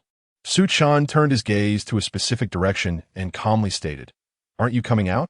As his words fell, the space in the distance suddenly ruptured, and dozens of figures stepped forth, led by a middle-aged man. Dressed in a golden robe, this man possessed an impressive demeanor, his eyes sharp and fierce, with a radiant golden light enveloping him. The moment he emerged, the surrounding space seemed to boil like hot water. It was Nangong Po, the leader of the Nangong clan. At this moment, Nangong Po's heart was far from tranquil, for Su Chen had effortlessly subdued the warriors of his clan. If it were him, such ease would have been utterly unattainable. Su Chen regarded Nangong Po and inquired, You are the leader of the Nangong clan? Nangong Po nodded, Indeed, I am. May I ask what brings you to our clan? Su Chen scoffed, Your clan's temperament is quite audacious, attacking without a word. Nangong Po furrowed his brow and shot a cold glance at the golden-armored warriors. They trembled, averting their gazes, too intimidated to meet his eyes. Nangong Po clasped his hands in apology. It is my failure to manage them properly. I apologize. Su Chen acknowledged. Fortunately, you are not like these fools. Otherwise, your clan would be doomed. Suddenly, thousands of golden-armored warriors looked up at Su Chen, their eyes ablaze with fury, and among them, several dozen exhibited murderous intent. Snap! Su Chen snapped his fingers. Bang, bang, bang. Dozens of golden-armored warriors exploded, their bodies disintegrating. Su Chen stated calmly, I apologize, but I detest when others display murderous intent towards me. At his words, the thousands of golden-armored warriors shuddered in fear, their gazes fixed upon Su Chen. Surprisingly, Nangongpa did not express anger. Instead, he nodded in agreement. Indeed, they deserve to die. A slight smile crept onto Su Chen's lips. You make a commendable leader. With that, he flicked his fingers, sending a streak of light flying towards Nangongpa. Nangongpa reached out to catch the light, opening his palm to reveal a seed, his brow furrowing in confusion. Su Chen explained, I have slain members of your clan. Consider this seed of the enlightenment tree as compensation. The seed of the enlightenment tree. Everyone present gasped in astonishment. Goodness, such generosity. Did you truly offer the seed of the enlightenment tree without hesitation? You must realize that there is not a single enlightenment tree in the entire celestial realm. Nangongpa was equally astonished, casting a serious glance at Su Chen. This is rather too precious. Su Chen, however, dismissed the concern with a wave of his hand. It is merely a seed of the enlightenment tree. What significance does it hold? The crowd exchanged skeptical glances, suspecting Su Chen of posturing, yet lacking any tangible evidence. Enough, Su Chen continued. I have a matter to discuss with you. I wish to take your daughter, Nangongpa, as my disciple. Is that acceptable, Xiaoya? Nangongpa furrowed his brows, but quickly regained his composure, exclaiming, It would be an honor for my daughter to be accepted as your disciple, esteemed sir. Esteemed sir? The onlookers glanced at Nangongpa in surprise. As long as you consent, I shall take my leave, Su Chen replied with a nod. Would you not stay for a cup of tea before departing? Nangongpa inquired. No need, Su Chen responded, and with that he vanished from sight. At that moment, the clan's elder approached Nangongpa, saying, Clan leader. Before he could finish, Nangongpa raised his hand to interrupt. Do not inquire or investigate further. Such an existence is beyond our comprehension. For Xiaoya to become his disciple is a fortuitous opportunity. Upon hearing this, the elder fell silent for a moment before nodding in understanding. Nangongpa added, Then there is no need for those 10 individuals to remain. With that, he stepped forward and disappeared. On Guyue Peak, Nangongpa, having waited for Su Chen's return for quite some time, decided to leave. Just then, Su Chen materialized before her. He looked at her and smiled. Your father has given his consent. Nangongpa frowned, incredulous. Consent? How could that be?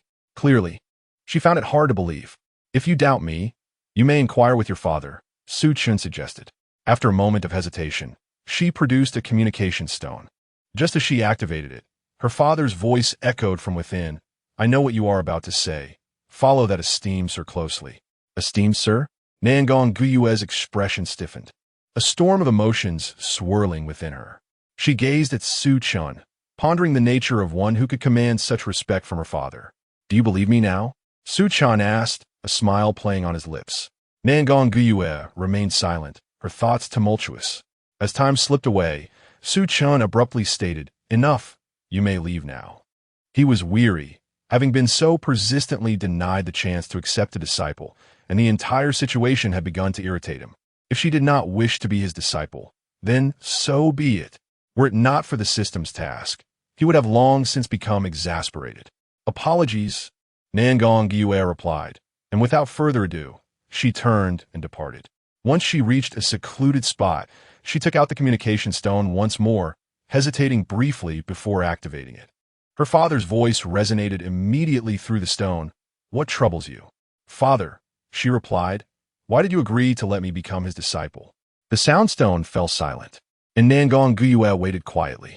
After a while, Nangongpa inquired, Do you know what he came to our Nangong clan for? Nangongpa, puzzled, asked what? Nangongpa replied, He directly subdued thousands of our clan's formidable warriors. Nangongpa was taken aback. How could this be possible?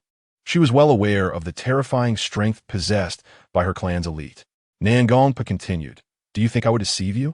Moreover, he casually gifted me a seed of the enlightenment tree. Do you grasp the significance of that? What?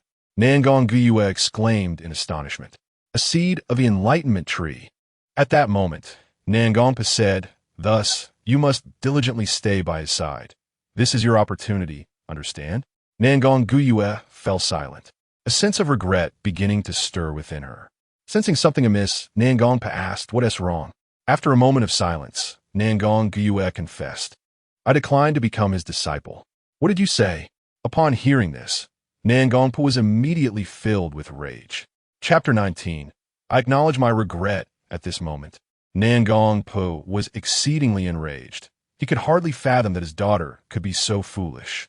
After a prolonged period, he managed to compose himself.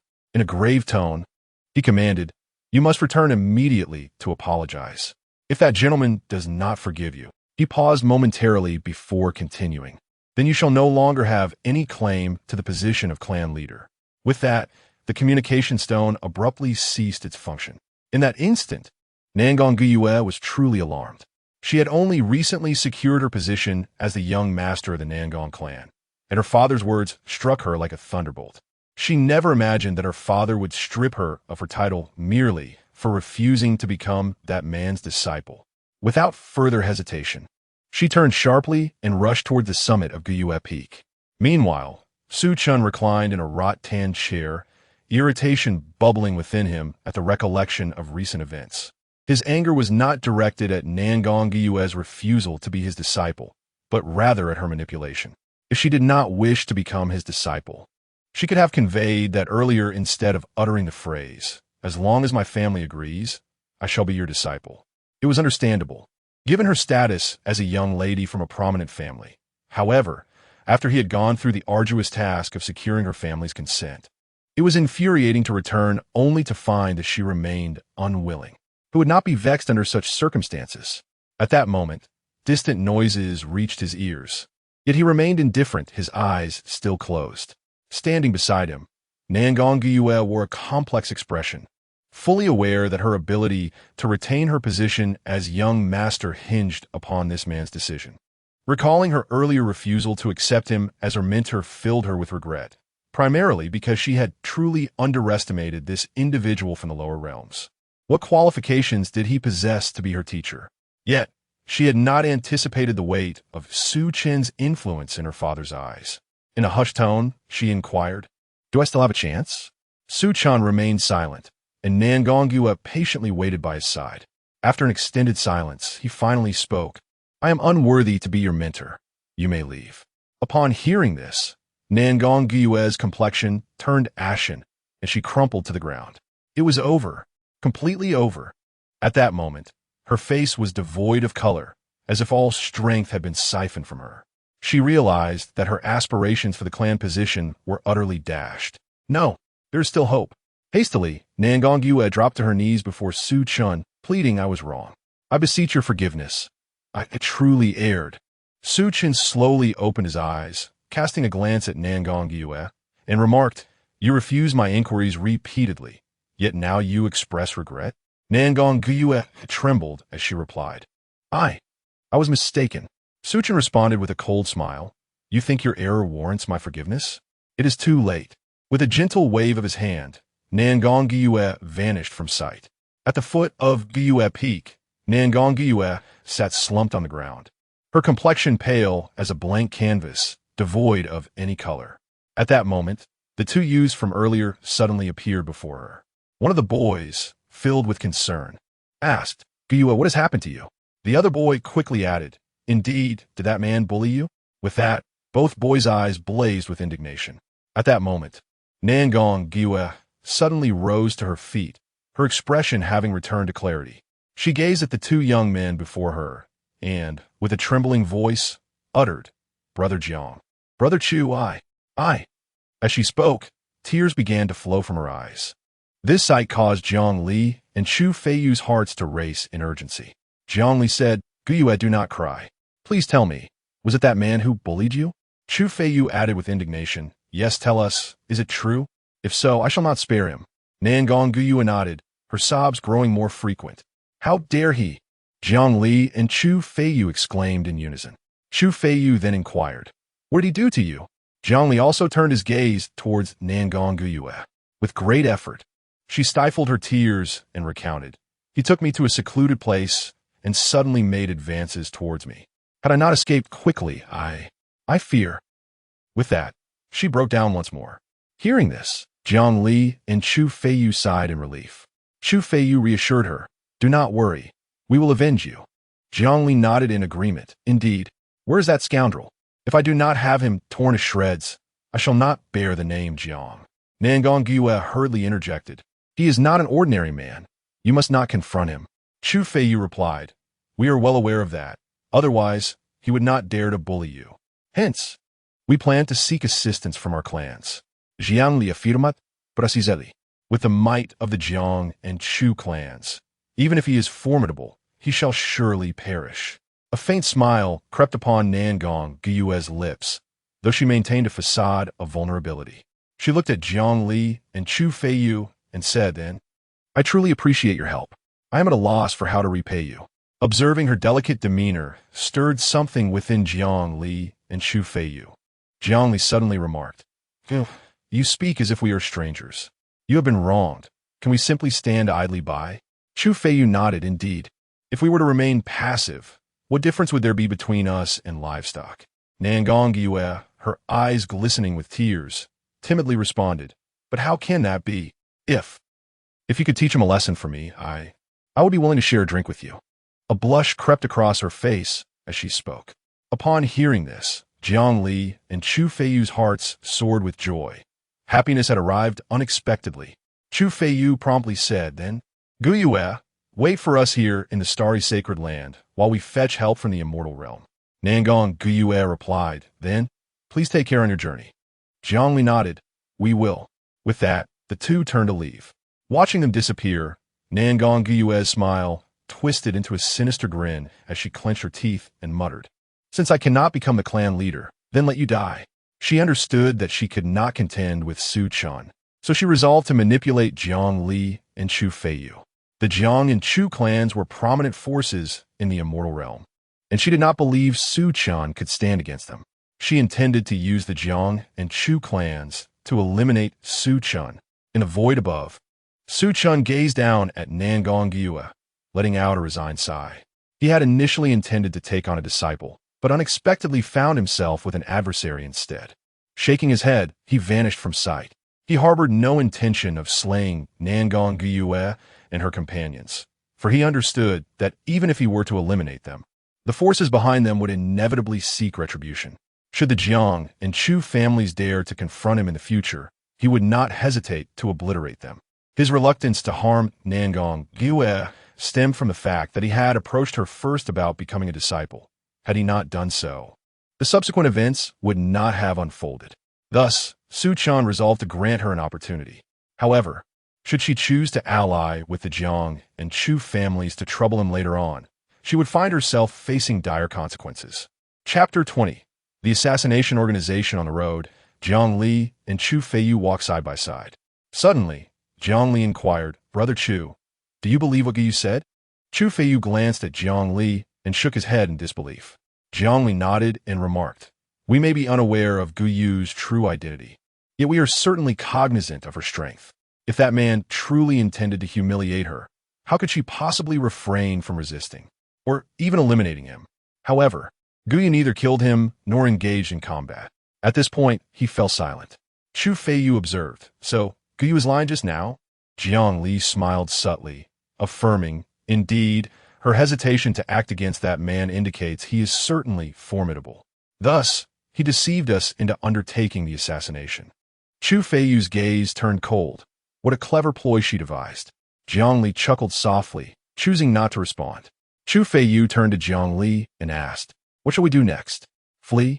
Jiang Li shook his head, stating, "We shall go to the drunken immortal pavilion." Chu Feiyu raised an eyebrow, questioning, "Do you intend to enlist the people of the drunken immortal pavilion to assassinate that man?" Jiang Li nodded, "Yes. Although the drunken immortal pavilion is an assassination organization, its foundation is not inferior to that of our two clans. It is fitting for them to deal with that man. If the assassination succeeds, splendid. If not, that man will undoubtedly retaliate against the drunken immortal pavilion. However, if he chooses not to seek revenge, We can then take action ourselves. Chu Feiyu remarked. You wish to use the drunken immortal pavilion to test that man? Jiangli confirmed, indeed. Frowning, Chu Feiyu questioned. What if the drunken immortal pavilion uncovers the man's identity and refuses to act? Jiangli smirked. I am well aware of the nature of the drunken immortal pavilion. They will certainly investigate if the target is from the celestial realm, but they disdain to investigate those from the lower realms. Chu Feiyu's Vutin Jiangli, Atking. Is it worth the risk? Jiangli gazed at the sky, calmly responding, I have researched Gu Yu's background and discovered it to be exceptionally formidable. If we can secure a favor from her, it is indeed worthwhile. He then turned to Chu Feiyu, continuing, however, if the drunken immortal pavilion fails in their assassination, it will indicate that this man is extraordinary. In such a case, we would do well to forego that favor, as ultimately, we would only incur a minor loss of celestial crystals. What do you think? After a lengthy silence, Chu Feiyu finally spoke. All right. Jiangli laughed heartily. Before we go, let us first adorn ourselves. Otherwise, it may lead to complications later. Celestial Realm. Drunken immortal pavilion. 2 individuals clad in black robes and wearing masks entered the drunken immortal pavilion. The interior was quiet, with only a few patrons present. The pair approached a window, and one of the black-robed figures rapped lightly on the glass. An elderly voice emerged from within, asking, is it for intelligence or assassination? The black-robed figure replied, assassination. The elder's voice inquired, who is the target? The black-robed figure responded, merely the peak master of a lower realm faction, named Su Chen. The elder's voice fell silent for a moment before stating, the total is 800 celestial crystals. Beneath the mask, the figure in a dark robe furrowed his brow and spoke in a deep voice. Is a mortal from the lower realm truly worth such an exorbitant amount of celestial crystals? The elder, with no hint of courtesy, retorted, then be gone. The 2 cloaked figures, incensed yet speechless, ultimately relinquished the celestial crystals and turned to depart.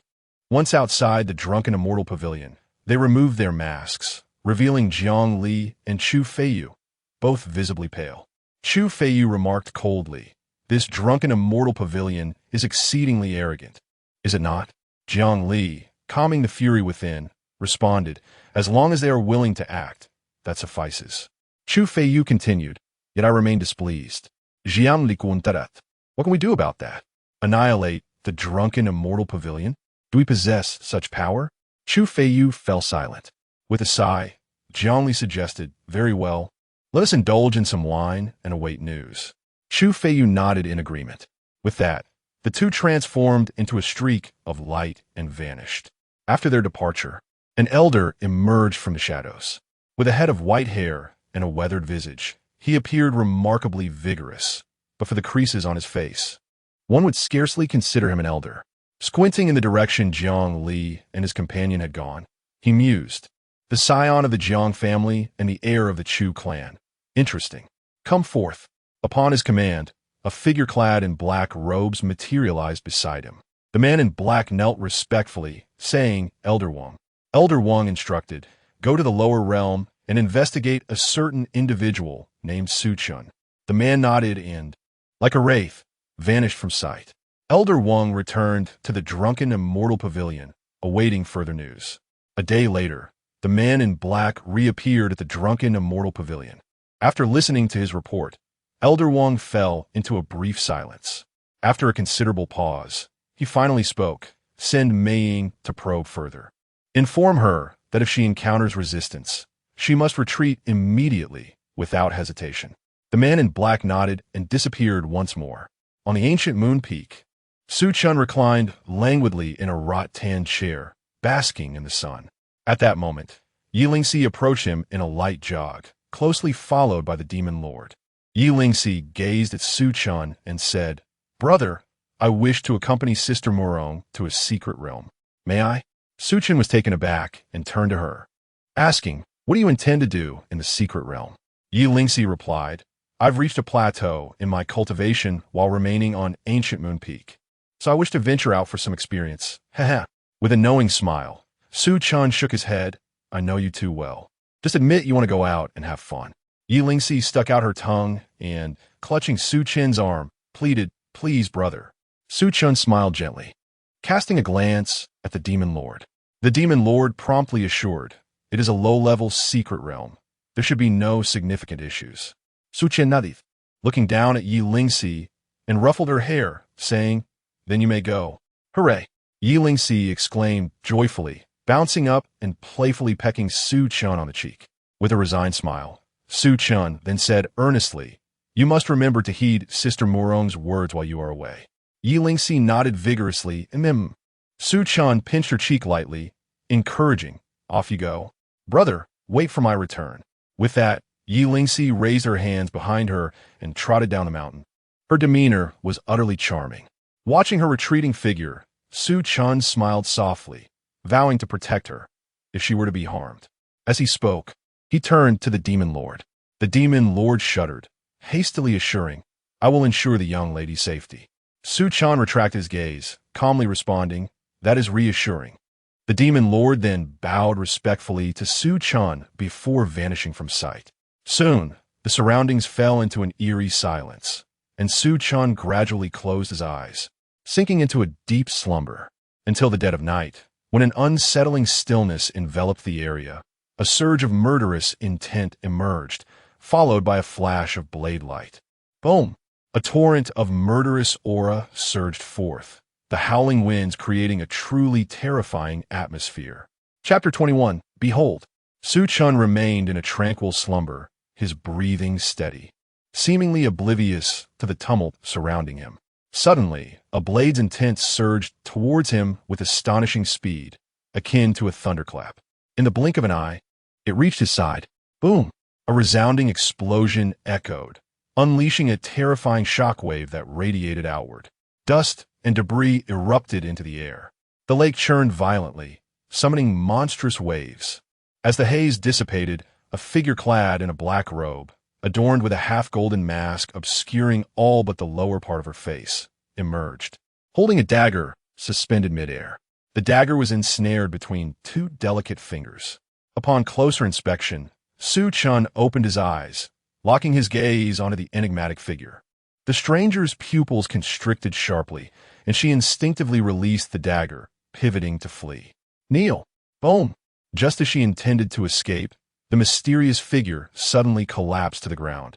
Startled, attempting to rise, she found herself immovably bound by an overwhelming force. Su Chen rose, one hand resting behind him, his silvery hair cascading with the breeze as he approached her deliberately. The woman regarded Su Chen with confusion. How could this man exude such terror? He reached out, removing her mask, revealing a visage so exquisite that any woman in the world would feel a pang of inadequacy upon seeing it, particularly her striking blue eyes, reminiscent of the cosmos, breathtakingly beautiful. Yet, to Su Chen, beauty held no sway. Regardless of a woman's allure, was she not ultimately just a fragile skeleton? The woman assessed Su Chen, swearing he was the most handsome man she had ever encountered. Without exception, Su Chen inquired, "Which faction do you belong to?" The woman blinked, remaining silent. Su Chen raised an eyebrow, then grasped her neck, lifting her slowly. Alarmed, she instinctively pointed to her mouth. Releasing his grip, he scrutinized her, asking mute. The woman collapsed to the ground, gasping for fresh air. Upon hearing his words, she nodded fervently, her gaze filled with a hint of sorrow directed at Su Chen. What manner of man was he? Did he not comprehend the concept of cherishing beauty? Here she was, an enchanting woman, and he sought to choke her? Was he still a man? A wave of exasperation washed over her. Su Chen nodded. "You cannot speak, but you can write, yes?" After a moment's hesitation, she pressed her fingers together, emanating a blue light, then gestured in the air. In no time, the character's drunken immortal pavilion materialized before them. Drunken immortal pavilion? Su Chen's lips curved into a slight smile as he regarded her. "Is this how easily you betray your faction?"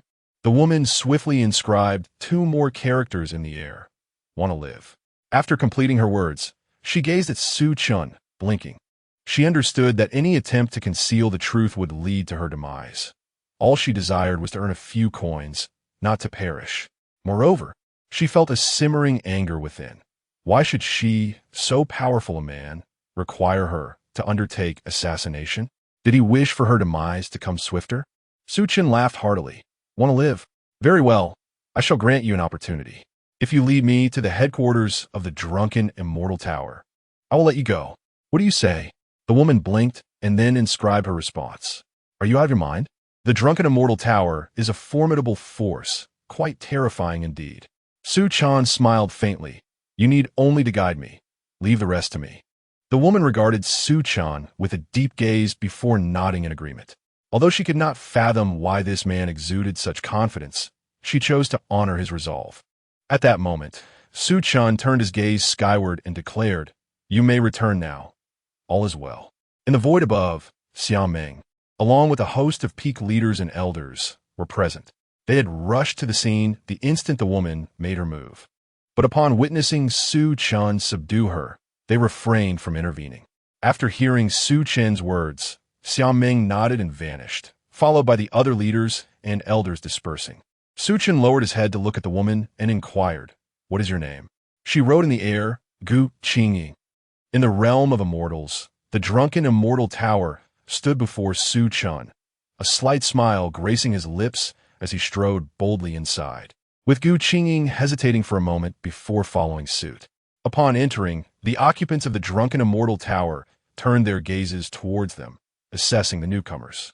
At that moment, an elderly man descended from the upper floors. It was Elder Wang. Elder Wang first glanced at Gu Qingying before turning his attention to Su Chen, a smile adorning his face as he asked, Might I inquire as to the purpose of your visit to our humble establishment? Su Chen remained silent, choosing instead to take a seat before looking at Elder Wang with a grin. Are you unaware of my purpose here, given that your people were sent to kill me?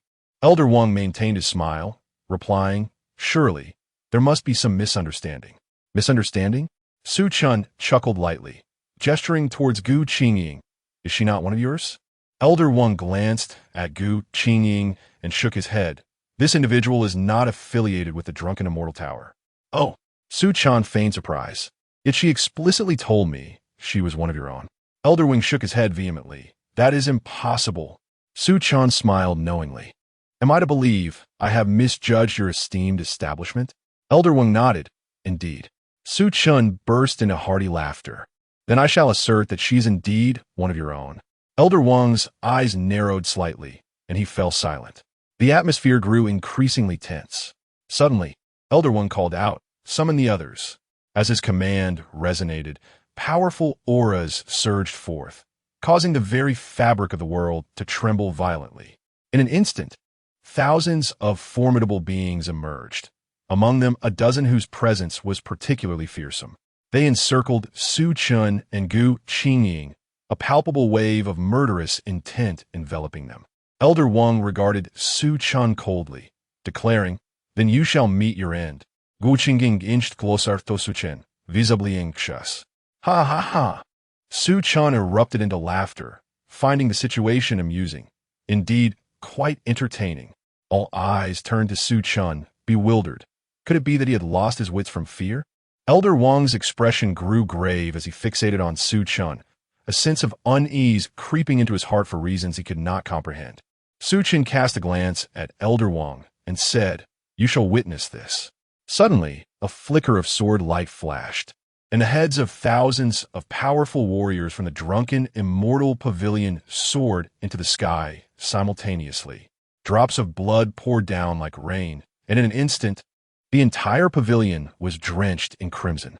Rivers of blood flowed, a scene of unspeakable horror. Thud! Is it over?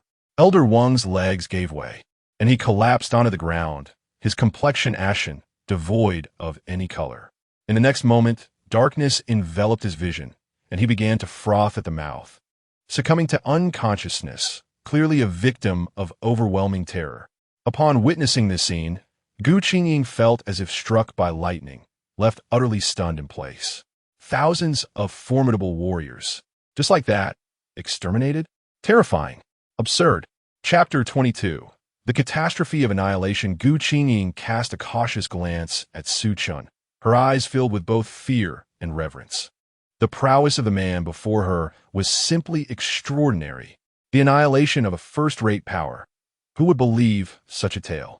Su Chen slowly rose, a smile gracing his lips as he remarked, "This is my first time killing so many. It's rather amusing." Gu Qingying remained silent. Stretching leisurely, Su Chen made his way outside. Watching his retreating figure, Gu Qingying extended her hand, hesitated, and then let it fall. She glanced at the unconscious Elder Wang before lifting him and vanishing into thin air.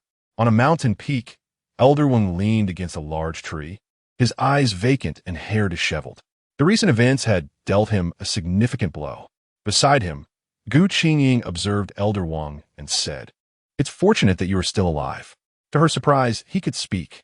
Elder Wang lowered his head in silence. Just then, a young woman appeared at Gu Qingying's side. Bowing respectfully, Mississippi Elder Wang looked up at Gu Qingying, his expression one of confusion. Gu Qingying nodded, inquiring, "How are the preparations coming along?" The young woman replied, "Everything is ready." Gu Qingying's gaze turned cold as she declared, "My elder brother once dispatched numerous powerful warriors to hunt me down.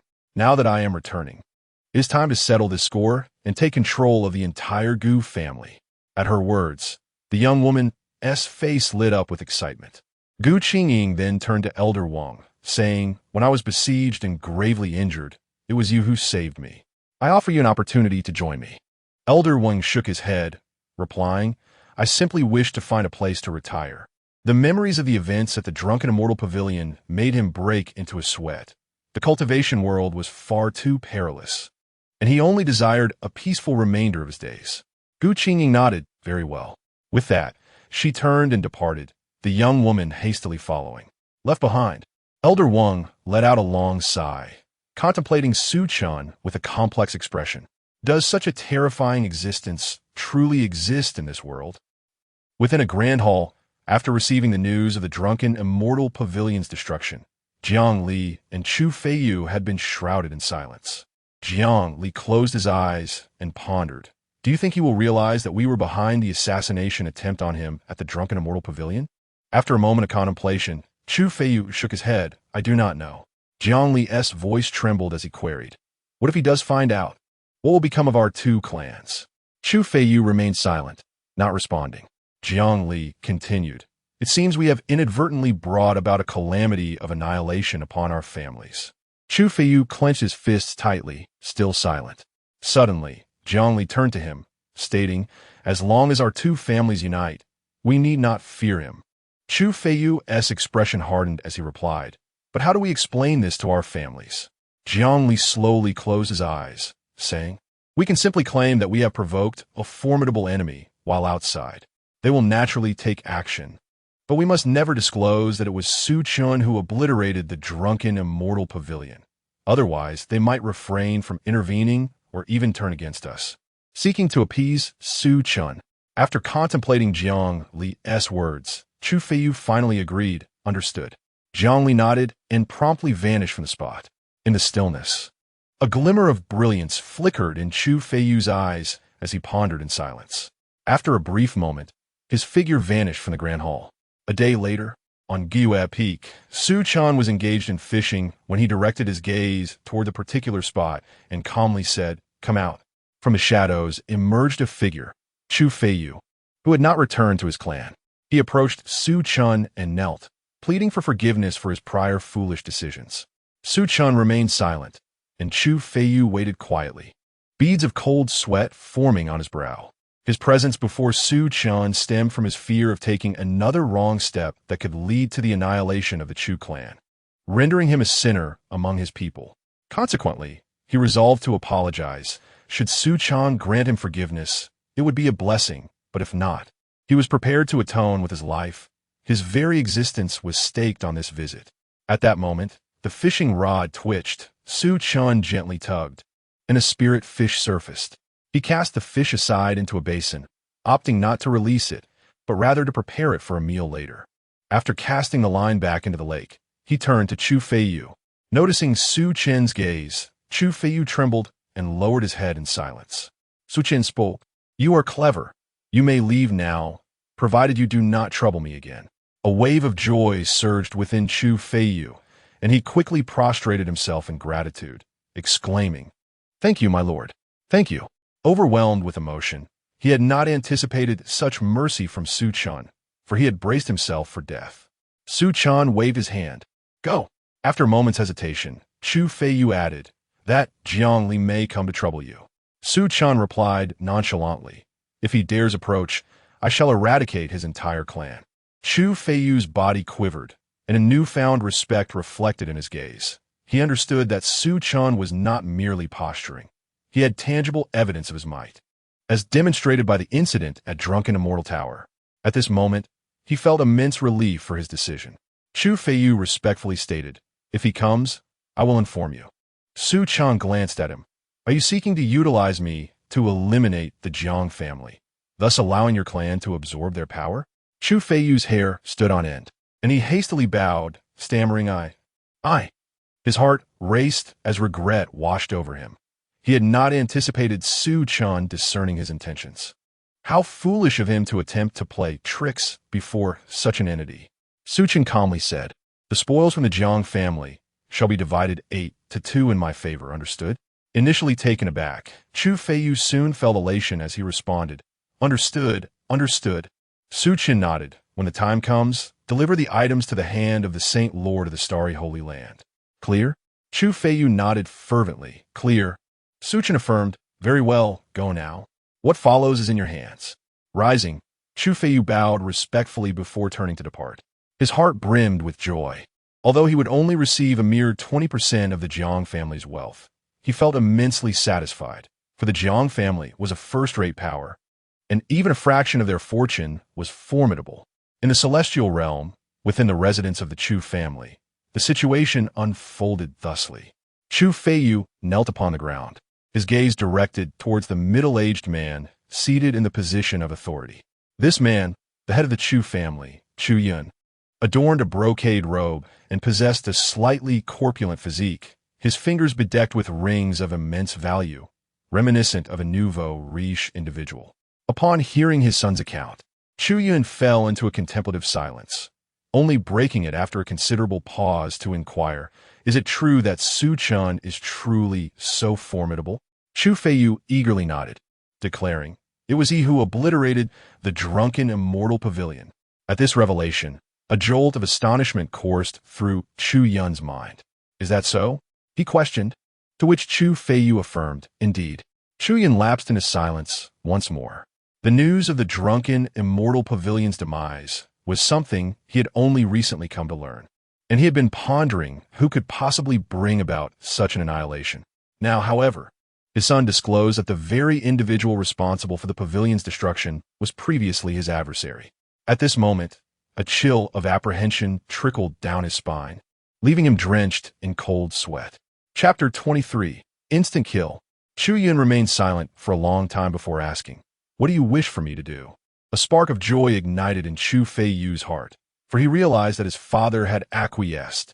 He quickly replied, firstly, if our Chu family does not dispatch formidable warriors, then the Jiang family will undoubtedly refrain from sending out their strongest. Thus, to compel the Jiang family to deploy their elite warriors against Su Chen, our Chu family must also send forth our top-tier fighters. Only then will the Jiang family be inclined to mobilize their entire clan of formidable warriors. Once Su Chen has dealt with the Jiang family's top fighters, we shall then advance towards the Jiang family. Upon hearing this, Chu Yun glanced at his son and acknowledged his high intelligence. After pondering for a moment, he said, let us proceed as you have suggested. A smile broke upon Chu Feiyu's face. Time was of the essence, and they should dispatch their clan's warriors to the Jiang family immediately. Chu Yun nodded. Indeed, I shall accompany you. You remain here. Chu Feiyu agreed, for he understood that his presence would be of little consequence. An hour later, all the warriors of the Chu family transformed into streaks of light, vanishing from sight. At the Jiang family in the void above, a terrifying aura enveloped the Jiang family, prompting all members to ready themselves for battle, fearing the approach of a formidable enemy. At that moment, a fearsome figure ascended into the sky, pausing in the void, a middle-aged man, tall and well-proportioned, with the marks of time etched upon his face, exuding a sense of composure. It was Jiang Yi, the patriarch of the Jiang family, with hands clasped behind his back. Jiang Yi stood in the void, gazing at Chu Yun across from him. He calmly remarked, "And for just a mere Su Chen, why should your Chu family's warriors emerge in full force?" Chu Yun shook his head. Su Chen is not to be underestimated. Jiang Yi raised an eyebrow, intrigued. "Why so?" "Chu Jun ziplit non talen, instin." The crowd fell silent. Jiang Yi couldn't help but chuckle, since her Chu family has dispatched so many warriors. "My Jiang family cannot afford to lag behind." With that, dozens of figures emerged from the shadows. Chu Yun remained composed. "Let us proceed." In the lower realm, starry sacred land, suddenly, the void erupted, and dozens of terrifying figures manifested in the sky. As they appeared, the surrounding space, unable to withstand the overwhelming power radiating from them, began to shatter, resembling a spiderweb. The inhabitants of the starry sacred land were taken aback. The overwhelming aura rendered them breathless, and a sense of dread permeated the atmosphere. Xia Meng and several peak masters emerged at the starry sacred land, their expressions grave as they regarded the formidable figures before them. They were extraordinarily powerful, so powerful that fear gripped their hearts. Xia Meng steadied her emotions and spoke in a low voice. "May I inquire about the purpose of your visit to my starry sacred land?" Jiang Yi furrowed his brow as he turned to Chu Yun, questioning their apparent weakness. Chu Yun, equally perplexed, disregarded Jiang Yi and instead addressed Xia Meng. "Where is Su Chen? Are you searching for Su Chen?" The peak masters exchanged glances. Just as Xia Meng was about to respond, a figure materialized beside her. He was tall and elegant, clad in pristine white, untainted by dust, exuding an air of nobility in his demeanor. Su Chen glanced at Xia Meng and said, "You all return. I shall handle this." Xia Meng nodded without uttering a word and led the group of peak masters back to the starry, sacred land. Jiang Yi narrowed his eyes, fixing his gaze on Su Chen, and inquired, "You are Su Chen?" Su Chen cast a fleeting glance at him, remaining silent as he gently waved his right hand. In the next instant, Jiang Yi's head soared into the sky. Silence enveloped the surroundings, as if time itself had frozen. Everyone stood in bewilderment, caught off guard by the sudden turn of events. Thud! It was only when Jiang Yi's headless body crashed to the ground that the onlookers regained their senses. At this moment, chaos erupted. Jiang Yi, a supreme powerhouse, had been annihilated in an instant. What on earth? Chu Yun trembled, his eyes wide with disbelief. He stared at Su Chen, stammering, "Senior, I am Chu Yun, the head of the Chu family." Su Chen regarded him with a calm demeanor. That single glance plunged Chu Yun into despair, an overwhelming sense of suffocation washing over him. He suddenly knelt midair, repeatedly bowing to Su Chen. Su Chen withdrew his gaze and turned towards the elite members of the Jiang family. Upon witnessing this, the Jiang family warriors fled without a moment's hesitation. Su Chen remained composed, merging his fingers before gently flicking them. In an instant, whoosh, a beam of sword light flashed, and immediately, a dozen bloody heads soared into the air. Perfectly aligned, though their heads had been severed, their bodies continued to charge forward, a truly horrifying spectacle. At this moment, everyone felt as though struck by lightning, their eyes wide open, rooted in place. The elite members of the Jiang family had perished just like that? Gone? What on earth? The Chu family warriors, no longer hesitating, followed their leader's example and knelt before Su Chen. What had transpired today was beyond their comprehension. Xia Meng and the other peak masters below were equally dumbfounded, finally realizing just how terrifying this master Su truly was. Su Chen then turned to Chu Yun, who instantly turned pale. "Senior," Su Chen spoke calmly, "your son has mentioned me, has he not?" Chu Yun seemed to recall something, nodding vigorously. He has." Su Chen nodded. "You may go." With that, he clasped his hands behind his back and vanished from sight. The Chu family warriors breathed a sigh of relief as Su Chen departed. Terrifying, truly terrifying. Cold sweat had long since drenched their backs. Chu Yun bowed several times in the direction Su Chen had left before rising to address the Chu family warriors. To the Jiang family. Inside the Jiang family's great hall, Jiang Li was filled with anxiety, unsure of his father's whereabouts. Just then, Dozens of terrifying auras permeated the entire Jiang family. Jiang Li's expression brightened. Had they returned? Without further thought, he hurried outside, gazing at the multitude of figures in the void. His brow furrowed, an ominous premonition creeping into his heart. He looked at Chu Yun and asked in a grave tone, "Where are my father and the others?" Chu Yun glanced at Jiang Li and then struck down with a palm. A colossal hand surged toward Jiang Li. Jiang Li's pupils constricted sharply, and without a moment to ponder, he turned and fled, but it was too late. Bang! A colossal hand mercilessly reduced him to a pulp. Chu Yun coldly commanded, "Kill them all. Leave not a single one alive." With that, he charged towards the Jiang family below. In the next instant, a chorus of anguished screams pierced the sky, chilling to the bone. In mere moments, the entire Jiang family was awash in blood, countless corpses littering the ground, with not a single survivor. The cultivation world is inherently brutal. To eradicate the roots of a problem is a truth understood by all beings within it. If the entire Jiang family were not annihilated today, any future ascendant from their ranks could spell catastrophe for the Chu family. Thus, none among the Chu family's warriors harbored any compassion. Chapter 24. Such a man who wouldn't be moved. Casting a glance at the Jiang family below, Chu Yun's expression remained cold. With a decisive wave of his hand, a resounding boom echoed through the air.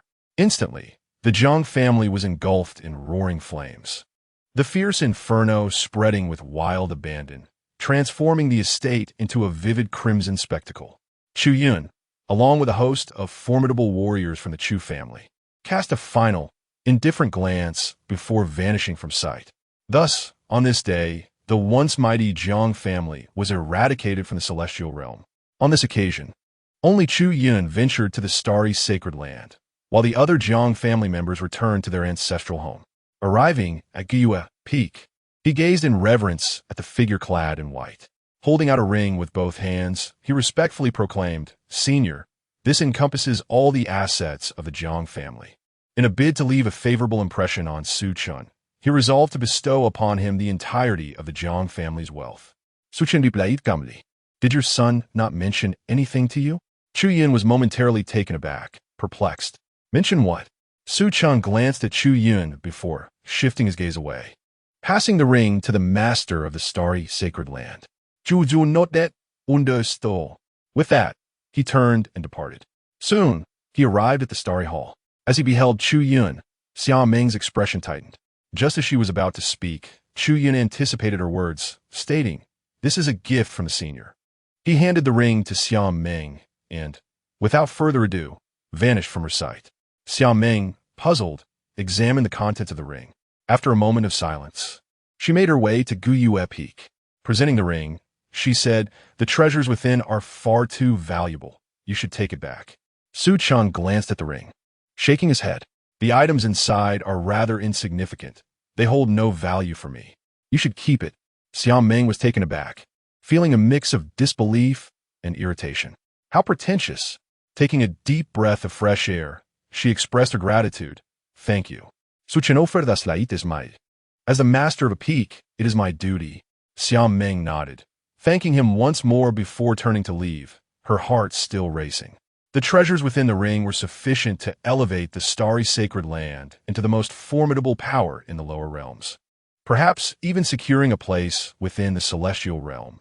After Xiao Meng's departure, Su Chen retrieved a flask of wine, taking a swig before gazing serenely at the sky, remaining silent, occasionally sipping from the flask. This tranquility persisted until the depths of night, a gentle breeze tousling his silver hair, the flask now empty.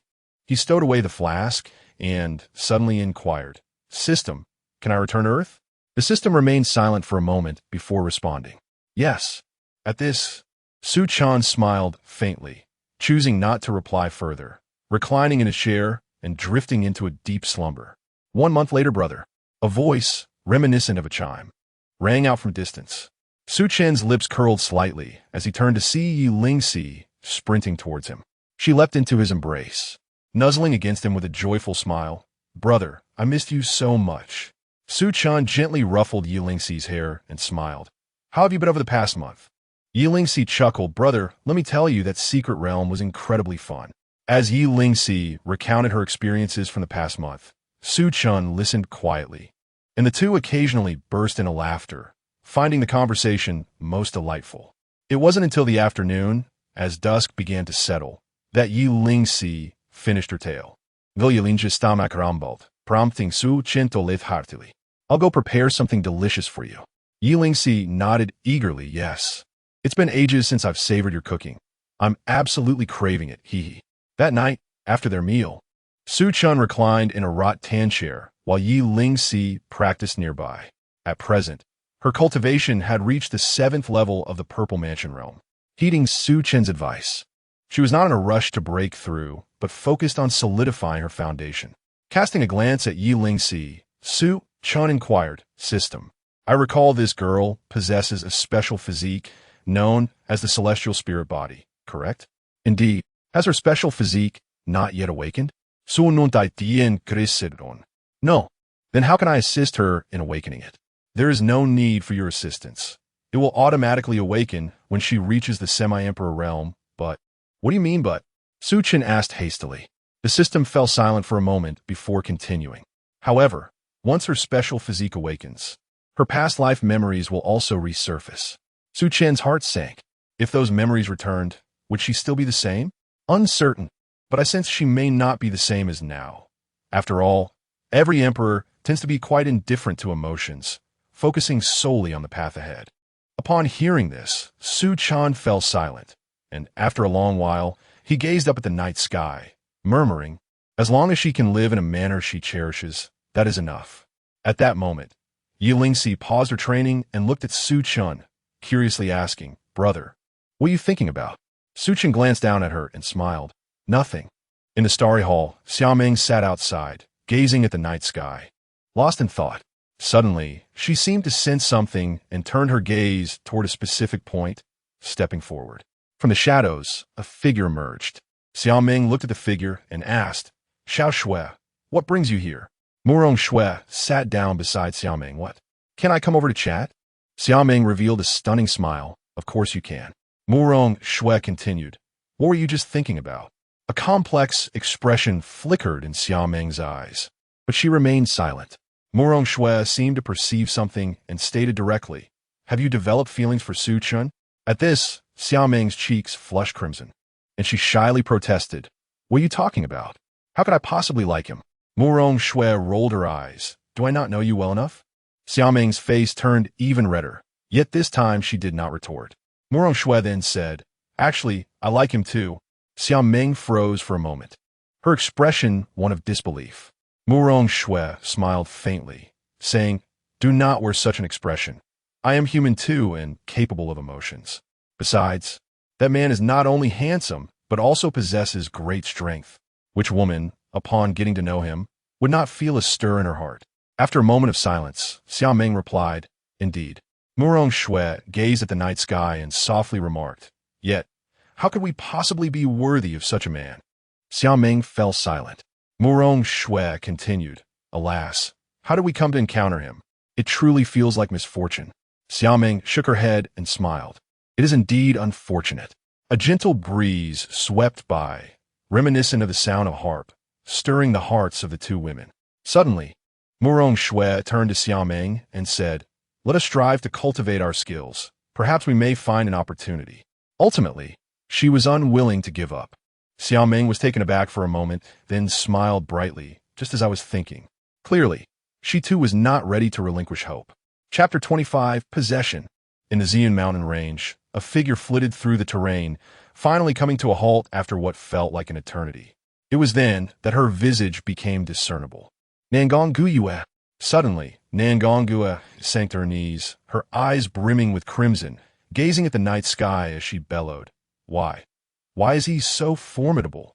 In truth, she had been in the starry sacred land when she witnessed Jiang Yi being obliterated in an instant. The shock left her bewildered. She had never anticipated Su Chen to be so terrifying. In that moment of realization, a sense of foreboding washed over her, prompting her to flee, and she had only come to a stop upon reaching this place. Nangong Guyue roared, a tide of regret flooding her heart. If she had cast aside her arrogance from the beginning, would the outcome have been different? Bowing her head, she incessantly questioned herself. Yet in this world, how many ifs truly exist? A laugh escaped her lips, tears streaming down her cheeks and falling to the ground. Hey, hey, hey. At that moment, an eerie laughter echoed through the air. Who goes there? Nangongua shot her gaze upward, scanning her surroundings, her heart now tinged with caution. Do not fear, little girl. I can assist you. The strange voice resonated once more. Nangongua narrowed her eyes slightly, responding in a solemn tone. What do you mean? He. You will understand once you approach. The voice remained shrouded in mystery. At that instant, a flicker of red light appeared in the void, seemingly beckoning Nangongua to follow. Nangongua stood in silence, lost in thought. After a considerable time, she seemed to arrive at a decision, taking a step forward to follow the red glow, her mind still vigilant. After about a quarter of an hour, the red light led her to a cave where a chilling wind blew, eerie and ominous. As she ventured deeper, Nangongua's expression grew increasingly grave. After a while, the red light vanished, revealing an altar ahead, adorned with a plethora of intricate runes. Beside the altar lay a coffin, similarly engraved with inscriptions. He, you have arrived. The eerie voice emanated from within the coffin. Nangongua fixed her gaze upon the coffin and asked gravely, Who are you? The voice replied, Who am I? I can scarcely recall, but the world knows me as the evil god. Nangongua searched her memory, but found no recollection of the evil god. She inquired further, What did you mean by your previous words? The evil god stated, I perceive your troubles, yet when you possess a power capable of annihilating all, you shall find no more worries in this world. Nangongua narrowed her eyes slightly, demanding, What do you mean? The evil god replied with confidence, I can grant you power. Nangongua let out a cold laugh. You can bestow power upon me? I doubt it is that simple. Nevertheless, she believed the evil god's words, for her intuition suggested he was far from ordinary. The evil god remarked, You are quite astute, little girl. Indeed, to obtain power, you must agree to one condition. Nangongua asked, What is the condition?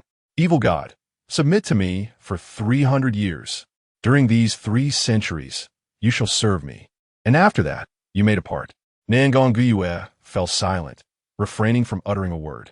She certainly did not believe the malevolent deity's words. Yet what choice did she have at this moment? The evil god was not wrong. Had she possessed sufficient power, who would dare oppose her claim to the position of clan leader of the Nangong family?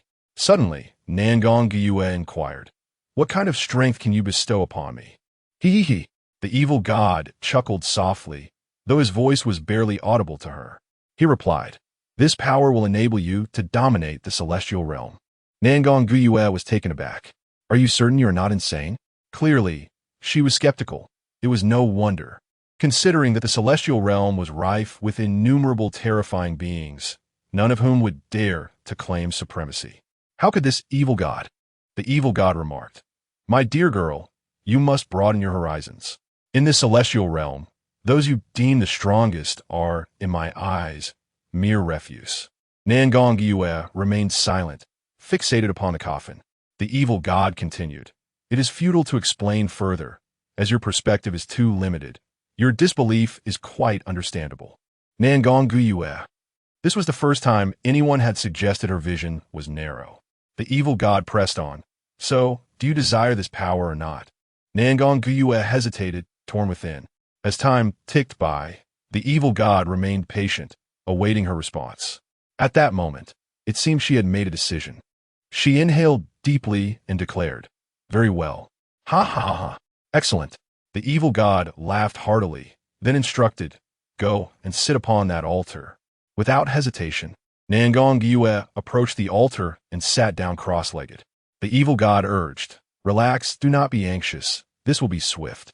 As soon as he finished speaking, the altar erupted with a blinding red light, followed by the glowing runes on the ground and those etched upon the coffin. At that instant, mysterious power surged forth from within the coffin, rushing toward Nangongua. Boom! As the enigmatic energy entered her body, Nangongua erupted with the strength of the holy realm. She had broken through. Her aura grew increasingly potent, and in mere moments, she reached another critical juncture. In the next heartbeat, power beyond the holy realm erupted from her. She had transcended once more. Yet this was not the end. Her energy continued to swell. Just then, the coffin was suddenly flung open, and a beam of red light shot directly into her forehead. Nangong Guyue's eyes flew open, her irises aflame with crimson fury. She twisted her features in agony. Bellowing, "You seek to usurp my body." "Ha ha!" The evil god cackled, realizing too late. Nangong Guyue let out a harrowing scream, collapsing to the ground, her visage contorted in torment. At that moment, she felt as though her soul were being sliced apart, piece by piece, by an unseen knife. She had never known such pain, and it drove her to a frenzied roar, her entire being trembling violently. For a quarter of an hour, she remained in turmoil until she suddenly sat upright, roaring, "How could my body possibly be occupied by you?" With that, she swiftly formed seals with her hands. In the next moment, an incredibly chilling aura erupted from her bones, and her blood began to boil. At that instant, a magnificent ice phoenix burst forth from within her. The ice phoenix let out a cry, unfurling its noble icy feathers, and promptly enveloped Nangong Guyue. At that moment, Nangong Guyue's suffering began to alleviate, even allowing her to start counteracting the power of the dark god. "You possess the divine body of the ice phoenix," the dark god exclaimed in astonishment, utterly shocked to discover that Nangong Guyue possessed such a unique constitution. Chapter 26. The Su Clan. A heavy feeling enveloped the malevolent deity as he contemplated the unique constitution of Nangong Guyue, presenting a formidable challenge. "Ha ha ha!" Nangong Guyue sneered, "You beast! Did you ever expect this?" The malevolent deity merely snorted dismissively, choosing to ignore him and continue with his possession attempt. Undaunted, Nangong Guyue fiercely retaliated. As time flew by, in the blink of an eye, a year had passed. During this time, the starry sacred land ascended to become the most powerful force in the lower realms, unmatched by any. All of this was made possible by the ring bestowed upon them by Chu Yun. On this day, Su Chen arrived at the starry palace with Yi Lingxi, closely followed by the demon lord. Upon seeing Su Chen, Xiao Meng expressed surprise, asking, "Lord Su, is there something you need?" Su Chen nodded, responding, "I have come to bid farewell to the holy Master Meng." Xiao Meng was taken aback and replied, "Are you leaving already?" "Yes," Su Chen affirmed. Xiao Meng fell silent, her eyes reflecting a tangle of emotions, surprised that Su Chen was departing so soon. He handed the Peak Master token to her and stated, "I am leaving now." With that, he took Yi Lingxi's hand and turned to walk away, decisively, without a hint of hesitation. Xiao Meng stood there, gazing at Su Chen's retreating figure. Even after he vanished from sight, she remained entranced, unable to divert her gaze. His decisiveness was indeed striking. At that moment, a complex voice emerged from the shadows, followed by a figure stepping into view. It was Murong Shui. She approached Xiao Meng and remarked, "He ultimately belongs to a different world than ours." Xiao Meng remained silent, lost in thought. Observing her, Murong Shui sighed, choosing not to speak further. In that instant, both women were consumed by an endless stream of thoughts, akin to a gentle breeze brushing through their hearts, leaving profound impressions. Every encounter and glance shared was a matter of fate. When one becomes enamored with another's silhouette or captivated by a gaze, it signifies a connection to a cherished sentiment. Yet, the depth of such ties remains unpredictable, beyond anyone's control. In the celestial realm, Su Chen and his companions arrived at an inn. Upon seeing the delectable dishes spread across the table, Yi Lingxi's mouth watered profusely.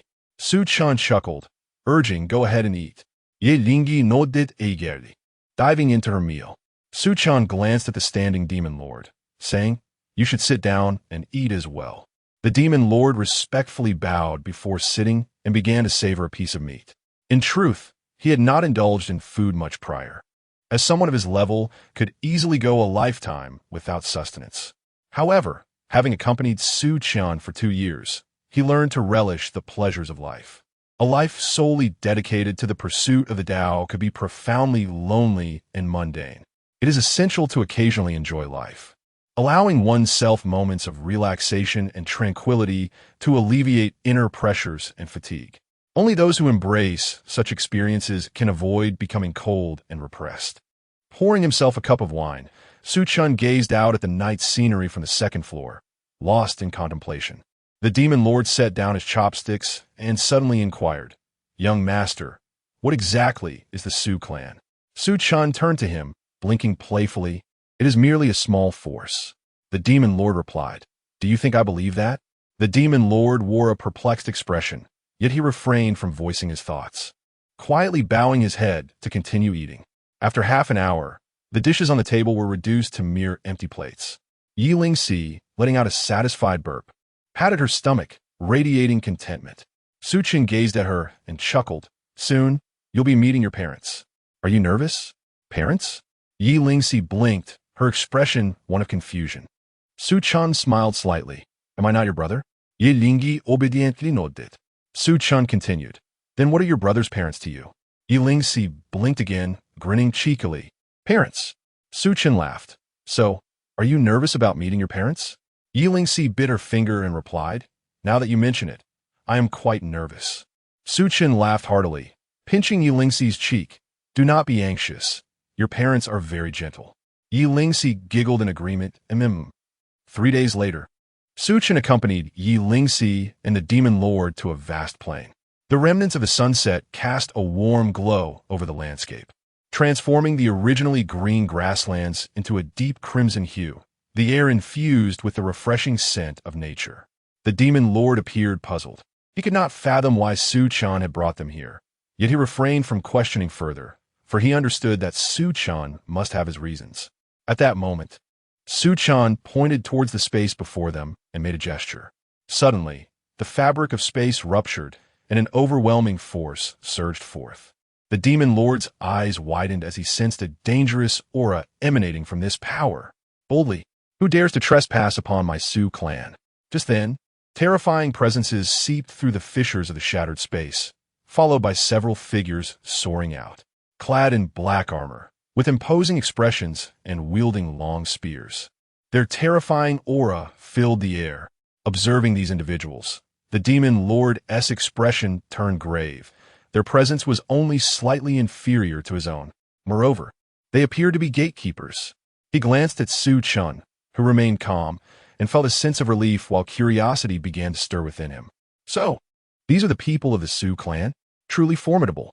Remembering Su Chen's earlier claim of his family being a mere minor power, he could not help but twitch his lips. Notably, Yi Lingxi remained remarkably composed. With her brother by her side, she felt no fear whatsoever. One of the black-armored men, scrutinizing Su Chen and the others, inquired, "Who are you? How do you know of my Su clan?" Su Chen stood with his hands clasped behind his back, responding calmly, "What? Have you forgotten me after my few years away?" The black-armored man furrowed his brows, and in the next moment, his pupils dilated in shock, uncertainly asking, "Are you the young master?" "Young master?" The demon lord glanced at Su Chen, astonished. He had not anticipated that Su Chen was, in fact, the young master of the Su clan. Su Chen remained silent, merely observing the black-armored man. The latter, with a respectful tone, declared, "Young master, I was unaware of your identity before. Please forgive me." Su Chen nodded, still refraining from speech, as he took Yi Lingxi's hand and stepped slowly into the fractured space, with the demon lord hastily following behind. The man clad in black armor did not obstruct their passage. After all, they were brought by Su Chen, and they dared not interfere. Upon entering the shattered space, the trio seemed to have arrived in another realm. Here, the mountains stretched infinitely, bathed in golden light, with auspicious energies swirling in abundance. Various rare treasures and exotic beasts thrived amidst the dense, almost liquid-like celestial essence. Countless exquisite and grand pavilions and halls manifested the boundless splendor of this place. It was, astonishingly, a miniature universe. The demon lord expressed disbelief, his heart stirred by tumultuous waves of astonishment. He could hardly fathom what sort of being could create such a small world. Terrifying. Su Chen glanced at the black-armored man beside him and calmly remarked, "Do not say that I have returned. Understood?" Upon hearing this, the black-armored man felt a chill creep over him, his hair standing on end as he gazed at Su Chen in disbelief. "And master, you?" Su Chen fixed his gaze on the black-armored man, remaining silent. The black-armored man, sensing the gravity of the moment, quickly nodded. "Your subordinate understands." Chapter 27. The Fallen Phoenix. Su Chen grasped the hand of Yi Lingxi and entered a resplendent hall adorned in gold and brilliance. At the head of the hall sat a middle-aged man, whose commanding presence was imbued with a unique allure, cultivated through the passage of time. His gaze was profound and authoritative, seemingly capable of penetrating all truths, with every gesture resonating with the power of the great Tao. The patriarch of the Su clan, Su Yanche. Su Chen turned to Su Yanche and exclaimed, "Father."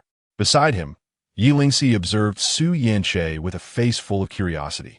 The demon lord, however, wore a grave expression. He sensed an air of danger emanating from Su Yanche. He was a being of the sacred king realm.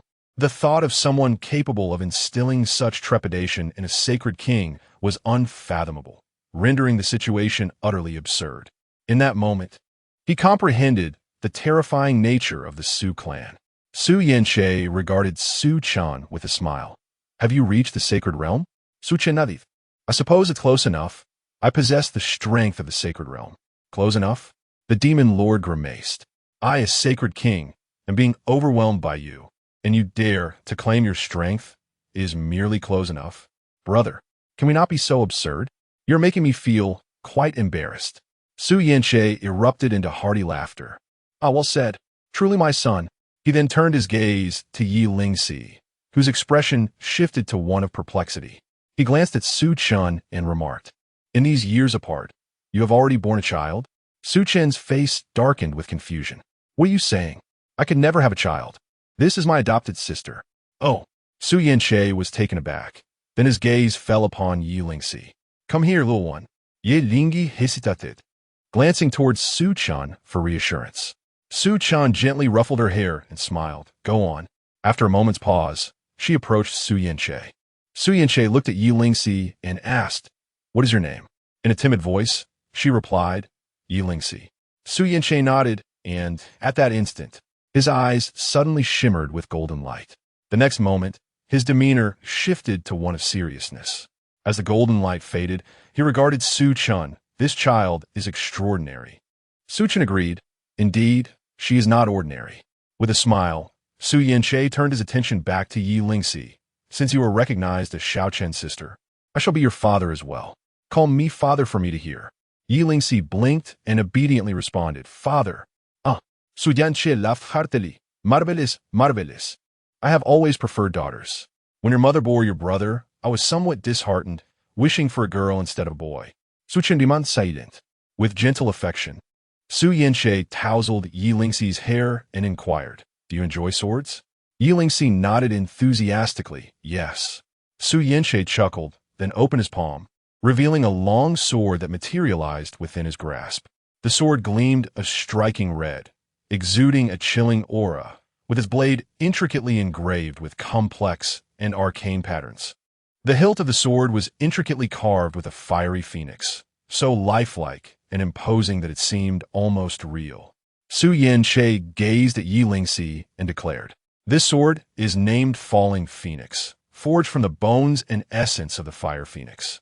At these words, the demon lord below was momentarily taken aback, his eyes widening in disbelief.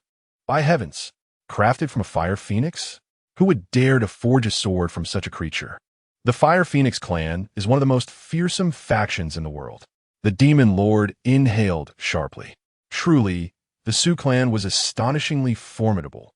Reflecting on his earlier choices, a sense of satisfaction surged within him. Thankfully, he had been wise enough to cling to the young master back then. Now I have a powerful ally. Su Yanche presented the falling phoenix to Yi Lingxi with a smile, saying, "This sword is a gift for you." Yi Lingxi hesitated to accept it and turned her gaze to Su Chen behind her. Su Chen nodded and encouraged, "Take it. This sword is quite remarkable. Yi Lingxi inclined her head, yet she did not immediately accept it. Instead, she respectfully bowed to Su Chen and expressed, "Thank you, father. Su Yan gelaft e artidi." Genuinely fond of the girl. "Hurry and accept it." Yi Lingxi nodded and reached for the hilt of the falling phoenix.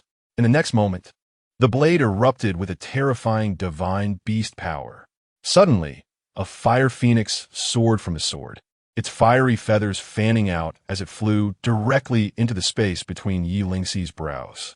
In that instant, her aura intensified, her realm continuously breaking through, swiftly ascending to the pinnacle of the 9th level of life and death realm. Yet that was not the end.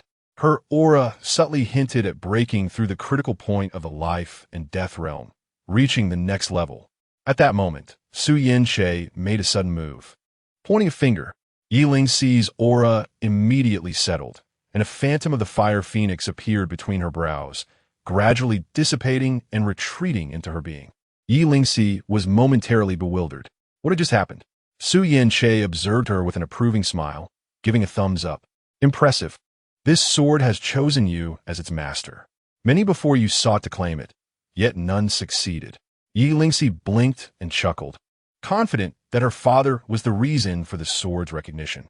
Su Chen was taken aback, then burst into laughter once more. "Ha! You clever little girl. Such sweet words." Su Chen shook his head with a smile and then turned to Su Chen, inquiring, "Father, where is mother?" Su Chen looked at Su Chen and replied, "Your mother is at the Celestial Academy." The Celestial Academy, one of the most formidable powers in the celestial realm, a gathering place for all the prodigies and geniuses. And Su Chen's mother was the very head of the Celestial Academy. Su Yan did. "Make some time to visit her. She misses you." Su Chen nodded, acknowledging, "I understand." Su Chen nodded in agreement, choosing to say no more. At that moment, his gaze shifted to the Demon Lord. The Demon Lord, recognizing the subtle cue, promptly declared, "I am but the servant of a young master." "A servant?" Su Chen raised an eyebrow as he directed his gaze towards Su Chen. "You, my boy, are quite impressive. To have a Saint King as your servant is no small feat. Even I, your father, cannot boast such an influence." It must be said, he was genuinely astonished. The Saint King realm, after all, ranks among the most formidable forces even in the celestial realm. Yet his son had managed to acquire a figure of such stature as a servant. Isn't that utterly absurd? Su Chen chuckled lightly. "I saved his life once. He insisted on following me, declaring his desire to be my servant. I had no choice but to allow him to accompany me. Wouldn't you agree, old demon?" With that, he turned to look at the Demon Lord. The Demon Lord, understanding Su Chen's implication, quickly nodded in affirmation. Indeed, Su Chen's lips twitched in disbelief. If he were to believe Su Chen's fanciful tale, he might as well give up on the celestial realm altogether and simply self-destruct. Chapter 28, The Imperial Path. He was indeed quite curious about how Su Chen managed to persuade a Saint King to willingly serve as a subordinate, but seeing his son's reluctance to share, he refrained from further inquiries. At that moment, a figure suddenly appeared beside Su Chen, whispering a few words into his ear before vanishing. Su Chen furrowed his brows, lost in thought. Su Chen inquired, "Father, is something amiss?" Su Chen turned to Su Chen and said, "The Imperial Path will open in 20 years, and the youngsters in our clan are clamoring to become the Divine Son. The Imperial Path. This is a unique route, containing a special entity known as the Heavenly Heart Mark. This Heavenly Heart Mark acts as a catalyst or a key to the realm of the Emperors. And on the Imperial Path, there exists but a single key." The Demon Lord frowned, realizing that the Imperial Path was to be opened so soon. Su Chen gazed at Su Chen and asked, "Do you wish for me to become this divine son?" Su Yen was taken aback for a moment before replying with a smile. What parent does not desire their child to excel? This statement was quite explicit. Su Chen nodded and said, "Very well, I shall take care of this matter." With that, he took Yi Lingxi's hand and turned to leave, while the Demon Lord hurriedly followed. Watching Su Chen's retreating figure, Su Chen felt a sense of satisfaction. As if recalling something, he shook his head and chuckled. "Even I cannot see through this lad. How intriguing." At this moment, The square of the Su clan was filled with numerous young individuals. No one knew who would ultimately become the divine son this time. I wager it will be Su Yun. After all, at merely 18 years of age, he has reached the pinnacle of the half-saint realm, and his swordsmanship is unparalleled. Who else could claim the title? Have you forgotten about Su Chen? She too is at the pinnacle of the half-saint realm, and possesses the legendary Tying divine body. I believe she is the most suitable candidate for the divine son. As the crowd engaged in heated debate, a young man suddenly interjected, "Have you all forgotten about Su Hao?" "Well?" Everyone turned to look at the boy. He nodded and said, "I've heard he seems to have broken through to the saint realm." The saint realm? How is that even possible? The crowd was filled with incredulity. There are so few among the younger generation who can attain the saint realm. Clearly, they did not believe the boy's words. Just then, a beam of sword light suddenly swept across the heads of the crowd. Everyone looked up to see a long sword suspended in midair, with a young man standing upon it. The youth possessed long, jet-black hair, a straight nose, and a finely sculpted face with tightly closed lips. His eyes were sharp like a sword, exuding a potent sword intent that made everyone tremble. Someone shouted, "Su Yun has arrived." The crowd erupted in excitement, gazing at Su Yun with adoration. Su Yun looked down at the throng and declared, "This divine son title shall be mine." "Oh, is that so? Just based on you?" At this moment, a dismissive voice echoed. Su Yun frowned and turned to look. A woman was gracefully approaching from a distance. Her visage resembled a magnificent painting, with each detail perfectly rendered. Her figure was light and agile, akin to a butterfly dancing in the air, captivating all who beheld her. A voice exclaimed, "Su Chen has arrived." Gazing at Su Chen, Su Yun felt a surge of displeasure. "What? Am I not worthy of being the chosen one?" Su Chen smiled and replied, "Of course you can, but first you must defeat me." Su Yun's aura shimmered with sword energy as he declared solemnly, "Then let us test that." In the next instant, his figure vanished from sight. A powerful sword intent swept across the arena. The corner of Su Wanner's mouth lifted slightly as she clenched her right fist, gathering a formidable aura of dark spirits. She then unleashed a punch. The clash of two immense shockwaves sent ripples through the air, prompting the onlookers to hastily retreat from the battleground. At that moment, two figures soared into the air, with Su Wanner being bombarded by hundreds of sword energies as she ascended. With a cold snort, she erupted with an overwhelmingly terrifying dark spirit energy, shattering the oncoming sword strikes. Just then, Su Yun reappeared above her, bringing his sword down with intent. Su Wanner met the attack with a punch. Choosing to confront it head-on, the impact sent both combatants reeling backward. As they regained their footing, they charged at each other once more. They exchanged blows for hundreds of strikes until Su Yun seized an opportunity and thrust his sword forward. The blade pierced Su Wanner's left shoulder, and a grin spread across Su Yun's face. Yet in the next moment, Su Wanner retaliated with a fierce punch to his abdomen. Su Yun let out a pained cry as he was sent flying.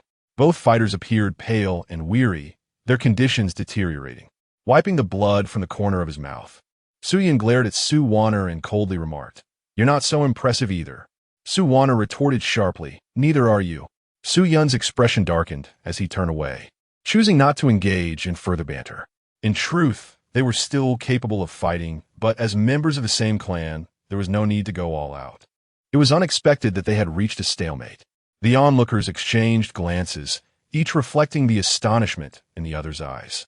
Just then, a hearty laugh echoed, and a figure suddenly appeared between Su Wanner and Su Yun, dressed in a blue robe.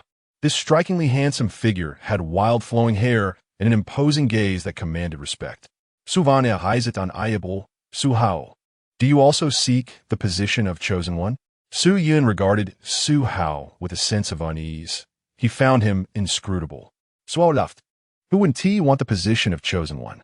Now, you two should heal up quickly. We shall have our turn soon."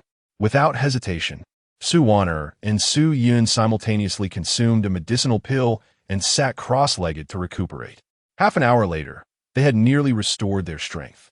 A smirk appeared on Su Hao's lips. "You two may come at me together." The spectators were taken aback by such audacity. Su Wanner stated coolly, "I alone am sufficient." With that, She stepped forward, an overwhelming aura of dark energy spreading across the sky. In that moment, she was dead serious. Her figure suddenly appeared before Su Hao, and without hesitation, she unleashed a powerful punch. Aware of the gravity of the situation, she poured all her strength into this strike. In contrast, Su Hao remained remarkably calm.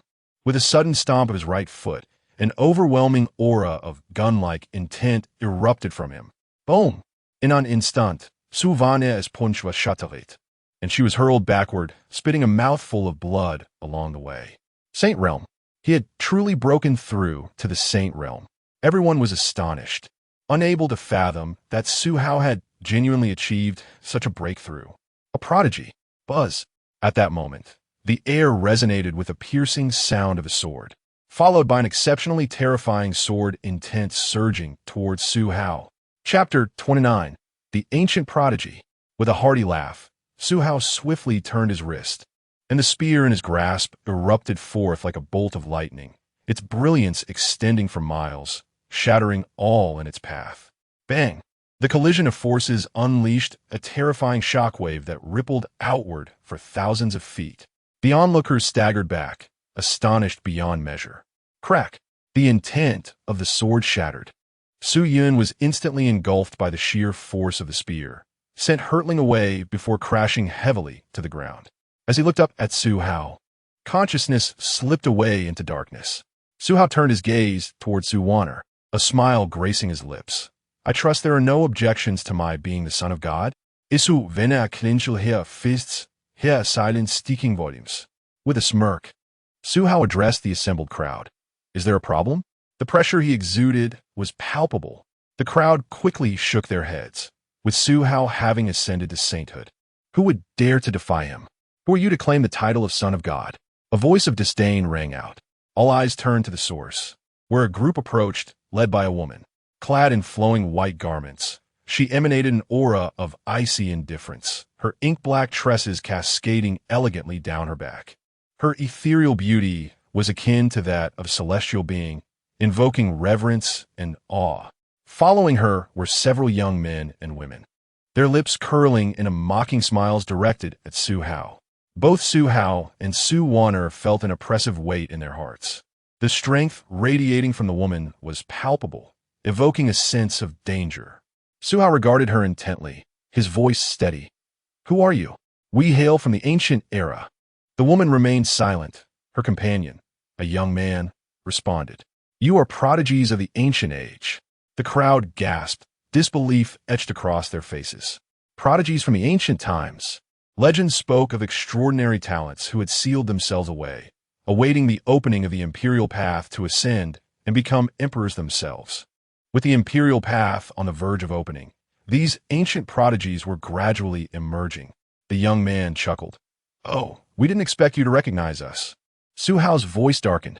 What did you mean by that? What do you think it means? The young man sneered. It means you are unworthy of being the son of God.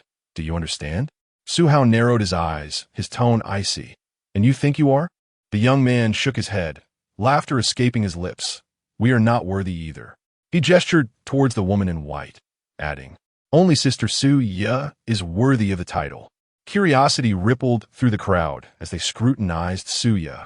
To earn such praise from ancient prodigies surely indicated her exceptional nature.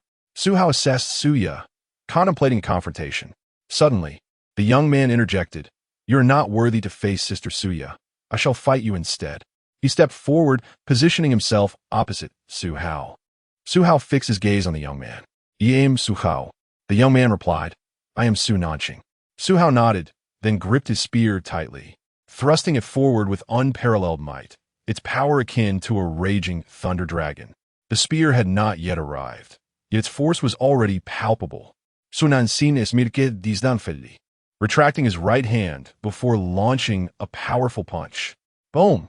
A terrifying wave of fist energy surged forth, shattering Su Hao's spear in an instant. He was hurled backward, his body flying through the air, the intent of the fist. Instant annihilation. Witnessing this scene, the expressions of all present grew grave. Su Hao clutched his chest, blood spewing from his mouth, his chest now caved in, his bones within utterly shattered.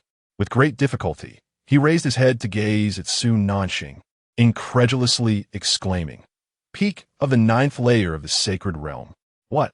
A collective gasp resonated among the onlookers, all eyes turning towards Su Nanxing.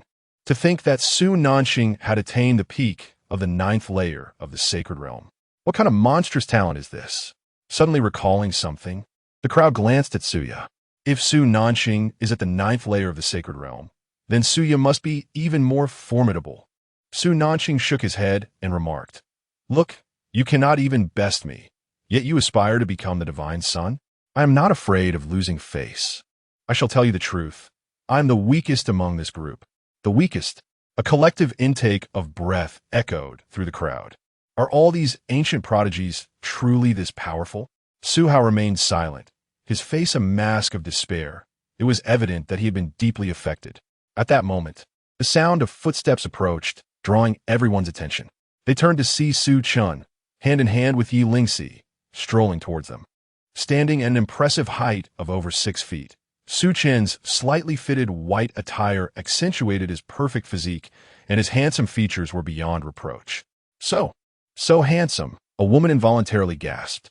Instantly, a cacophony erupted among the women, all casting flirtatious glances at Su Chen, their bodies inexplicably aflame with desire. Even Suya and Su Wanner raised their brows, taken aback by his striking appearance. Su Nanxing fixed his gaze on Su Chen, inquiring, "Who are you?" The others also regarded him with curiosity, eager to discern Su Chen's identity. Su Chen cast a disinterested glance at him before redirecting his focus to the void above, calmly stating, "How can one become the divine son?" At his words, the crowd furrowed their brows in concern. Is he also here to contend for the title of divine son? Su Nanxing scoffed. Do you even think you are worthy to vie for the title of divine son? Suddenly, a flash of sword light flickered. Su Nanxing emitted a heart-wrenching scream, and all present were taken aback, hastily turning their gazes toward him. Their hearts filled with horror, for they witnessed Su Nanxing now spitting forth copious amounts of blood, and at that moment, an indistinct object fell from his mouth. His tongue. The crowd swallowed hard, casting wary glances at Su Chen. This fellow resorts to violence at the slightest provocation, not to be trifled with. In the midst of this, only Suya appeared solemn, for he had failed to discern how Su Chen had made his move. Boom! Just then, a terrifying force erupted from Su Nanxing's body. He glared at Su Chen, his eyes now a red hue, an overwhelming intent to kill emanating from him. Su Hao stared at Su Nanxing, his fists clenched tightly. Is this truly his genuine strength? Stop! Just as Su Nanxing prepared to strike, a thunderous voice resounded, and an elder suddenly appeared in the arena. The old man, clad in a gray robe, though his hair and beard were entirely white, possessed a gaze that burned brightly, exuding vitality and an ethereal grace that set him apart, embodying the essence of a celestial being. This was Su Rong, the esteemed elder of the Su clan. The elder, except for Su Chen, all others bowed in reverence. Su Rong nodded and directed his gaze towards Su Nanxing, commanding him to apologize to the young Chen. His tone brooked no dissent. Young Chen? Apologize? Everyone was taken aback, astonished by the familiarity of the address and the expectation that Su Nanxing would offer an apology to that man. In that moment, their curiosity about Su Chen's identity intensified. It was not entirely surprising that they were unfamiliar with Su Chen, as he had not returned for over a decade, and from birth. He had seldom interacted with the clan, leading many to remain oblivious to his existence. On what grounds? Su Nanxing bellowed, clearly unwilling to acquiesce. Su Rong's voice turned cold. There's no grounds. Apologize immediately or bear the consequences. Chapter 30. I don't want to be a divine child either. Su Nanxing gritted his teeth, proclaiming, I am clearly the victim. Su Rong's gaze turned icy, an aura of murderous intent emanating from him. Su Nanxing's heart raced in alarm. Was this man truly intent on killing him? He glanced at Su Chen, his mind racing with confusion. Who on earth was this individual? Suppressing his internal fury and the urge to retaliate, he fixed his gaze on Su Chen and uttered, I apologize. Had he genuinely offered an apology? The crowd was taken aback, They had expected Su Nanxing to stand his ground. Su Chen regarded Su Rong calmly and stated, "Go ahead and kill him. He harbors ill intentions towards me." A gasp rippled through the assembly, disbelief etched upon their faces. Had this man truly lost his senses? To contemplate killing a fellow clansman was a grave offense, one that, according to the laws of the Su clan, warranted a life for a life. Furthermore, he had audaciously commanded the Grand Elder to carry out the deed. Was he out his mind? Suya, too, wore an expression of astonishment. Even she refrained from slaying Qin due to the dire consequences. She recalled a time when an individual with talent comparable to hers had been executed for murdering a clansman. The image remained vivid in her mind. No one believed the Grand Elder would slay Su Nanxing on Su Chen's behalf. Su Nanxing, with a sneer, pointed at his own head and scoffed. "Are you out of your mind?" At that moment, a colossal hand, imbued with unparalleled might, descended upon Su Nanxing. Bang! Before he could even react, he was reduced to a mere pulp. Silence, an eerie stillness enveloped the surroundings. The expressions of all present froze in a state of shock. Could it be? Had the Grand Elder truly killed Su Nanxing for Su Chen? The crowd erupted in a frenzy, eyes wide with disbelief. Even Suya was momentarily taken aback, her gaze shifting to Su Chen, now filled with unprecedented gravity. Su Rong turned to Su Chen, a smile gracing his lips. "Little Chen, when did you return?" Su Chen offered a faint smile. "Not long ago." Feigning indignation, Su Rong continued, "Why didn't you inform us old folks of your return? After so many years. Have we grown distant?" Su Chen chuckled. "Not all. I was just about to seek you out." Su Rong replied, "Very well. Next time you return, make sure to let us know right away, understood?" Su Chen nodded, understood. Listening to their exchange, the members of the Su family were once again taken aback. Why did the two seem so intimately acquainted?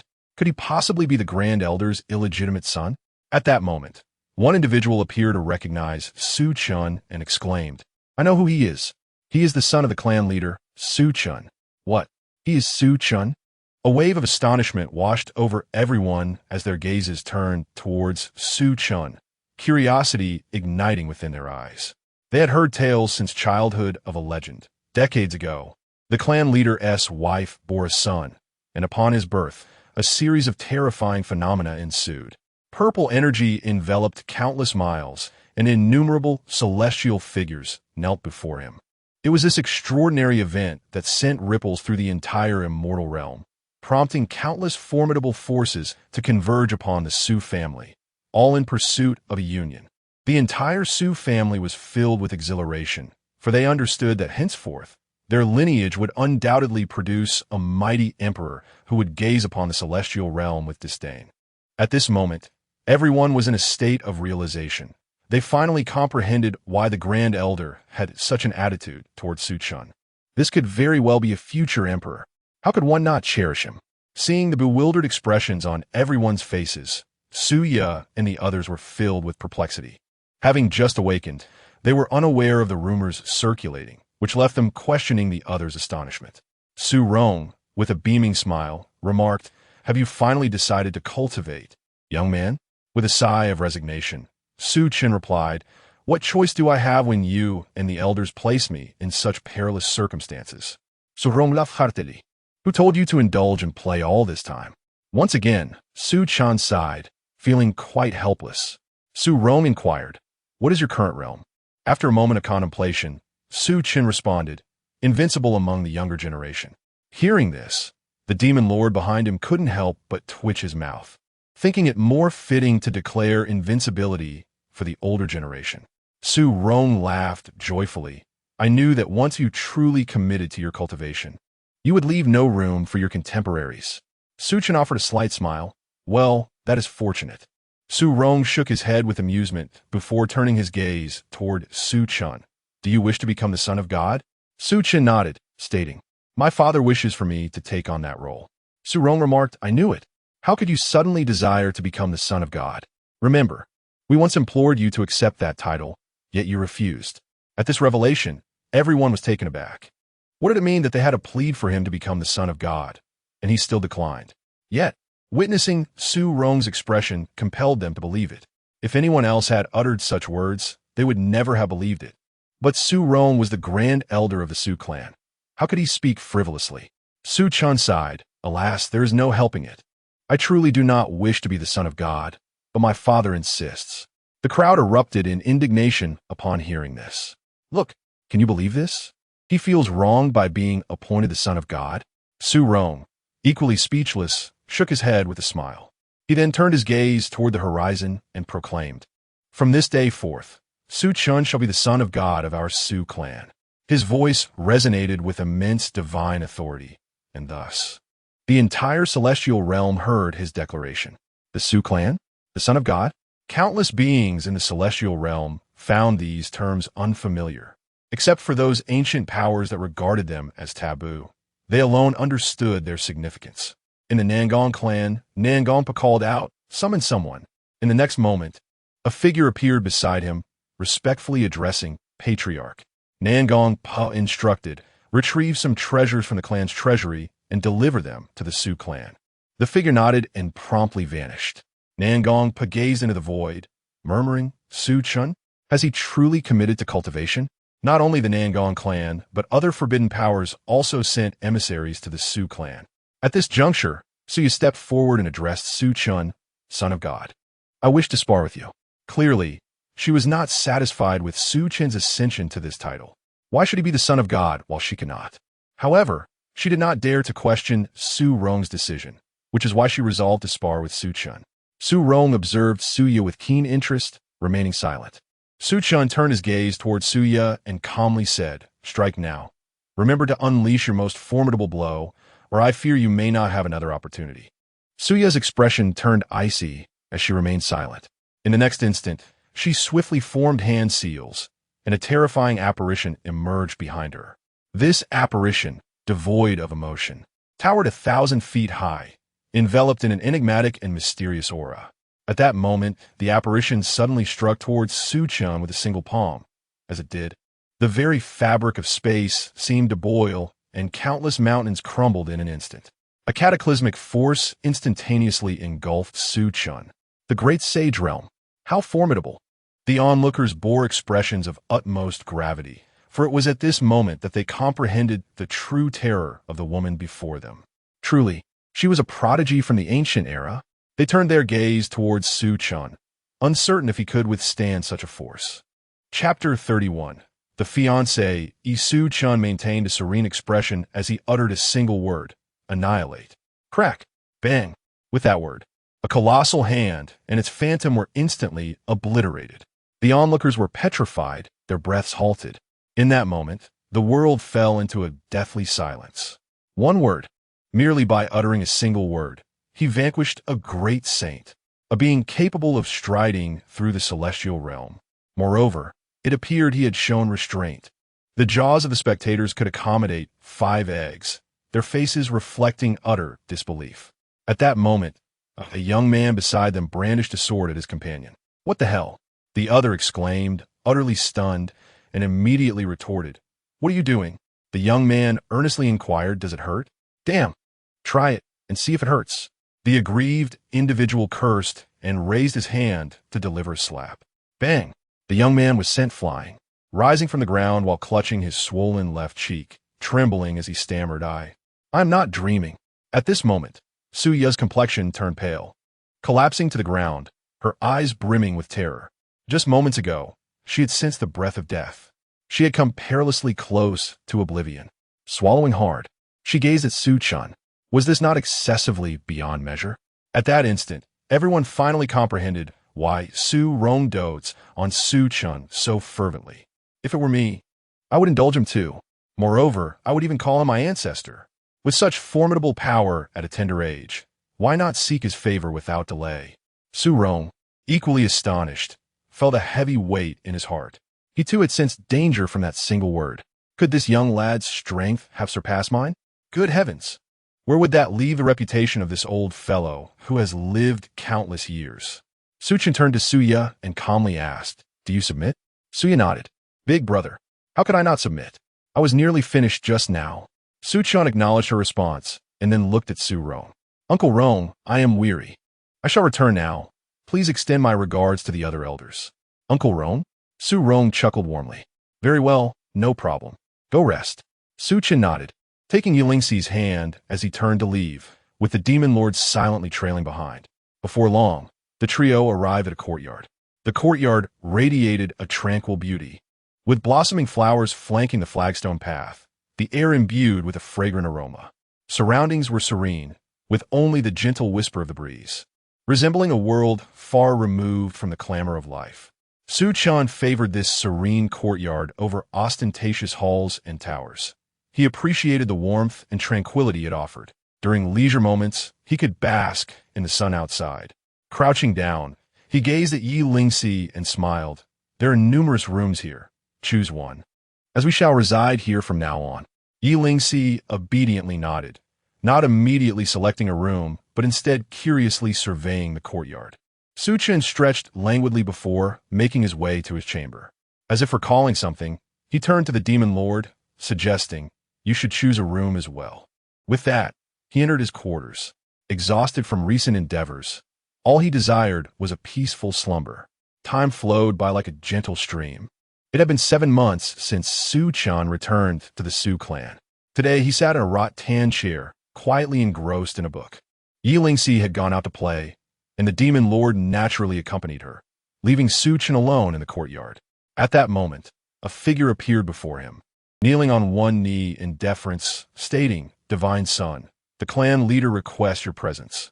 Upon hearing this, Su Chen set down his book, casting a calm glance at the messenger before nodding, "I understand."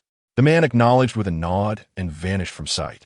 Su Chen lifted his gaze to the sun, feeling a gentle breeze that carried a hint of coolness, his silver hair swaying lightly. Soon, Su Chen arrived at a grand hall where 3 individuals awaited him. Among them was Su Chen, alongside a woman and an elderly man. The woman possessed an extraordinary beauty, her enchanting eyes reminiscent of flowing water, captivating all who beheld her. Her figure was alluring, stirring the imagination of those present. The elderly man, clad in a black robe, exuded an intimidating presence with his piercing gaze. As Su Chen entered, the woman's eyes widened in surprise, and a smile crept onto her lips as if recalling a thought. Su Chen calmly regarded both her and the elder before addressing Su Chen, who occupied the main seat. "Father, you summoned me. What is the matter?" Su Chen smiled gently, gesturing towards the woman. "This is Ji Ningbing, the 3rd princess of the Daxia Empire, and your fiancé." Su Chen was taken aback, asking, "When did I acquire a fiancé?" Su Chen replied with a chuckle, "During your absence, your mother arranged this." Su Chen grimaced, shaking his head. "I have no desire to marry." Su Chen, still smiling, said, "This is not merely a matter of your preference. It is your mother's arrangement. If you cannot accept it, speak to her." He seemed to anticipate Su Chen's refusal. Silence enveloped Su Chen as he turned his gaze to Ji Ningbing, stating, "You won't be wed to someone you do not cherish, would you?" Ji Ningbing smiled brightly. "I initially felt that way, but after meeting you, my perspective has shifted." Su Chen scrutinized Ji Ningbing, demanding a reason. With a playful smile, she replied, "What woman could resist a man as handsome as you?" Su Chen remained silent, still observing her. The elderly man interjected, "Divine Son, the princess possesses unparalleled talent in cultivation, worthy of your match." Su Chen kept his silence. He truly wished to avoid this union. Ji Ningbing sighed helplessly, "Being born into a royal family, I cannot dictate the terms of our union." Su Chen offered, "As long as you do not desire this, I can persuade your father to annul the engagement." If Ji Ningbing was unwilling, he believed he could easily justify his stance to his mother. Ji Ningbing smiled. "If you can become the divine son of the Su clan, you must be extraordinary. Moreover, with your striking looks and esteemed background, I find myself genuinely captivated." Su Chen remained pensive. "Damn it, being exceptionally handsome can indeed be a flaw."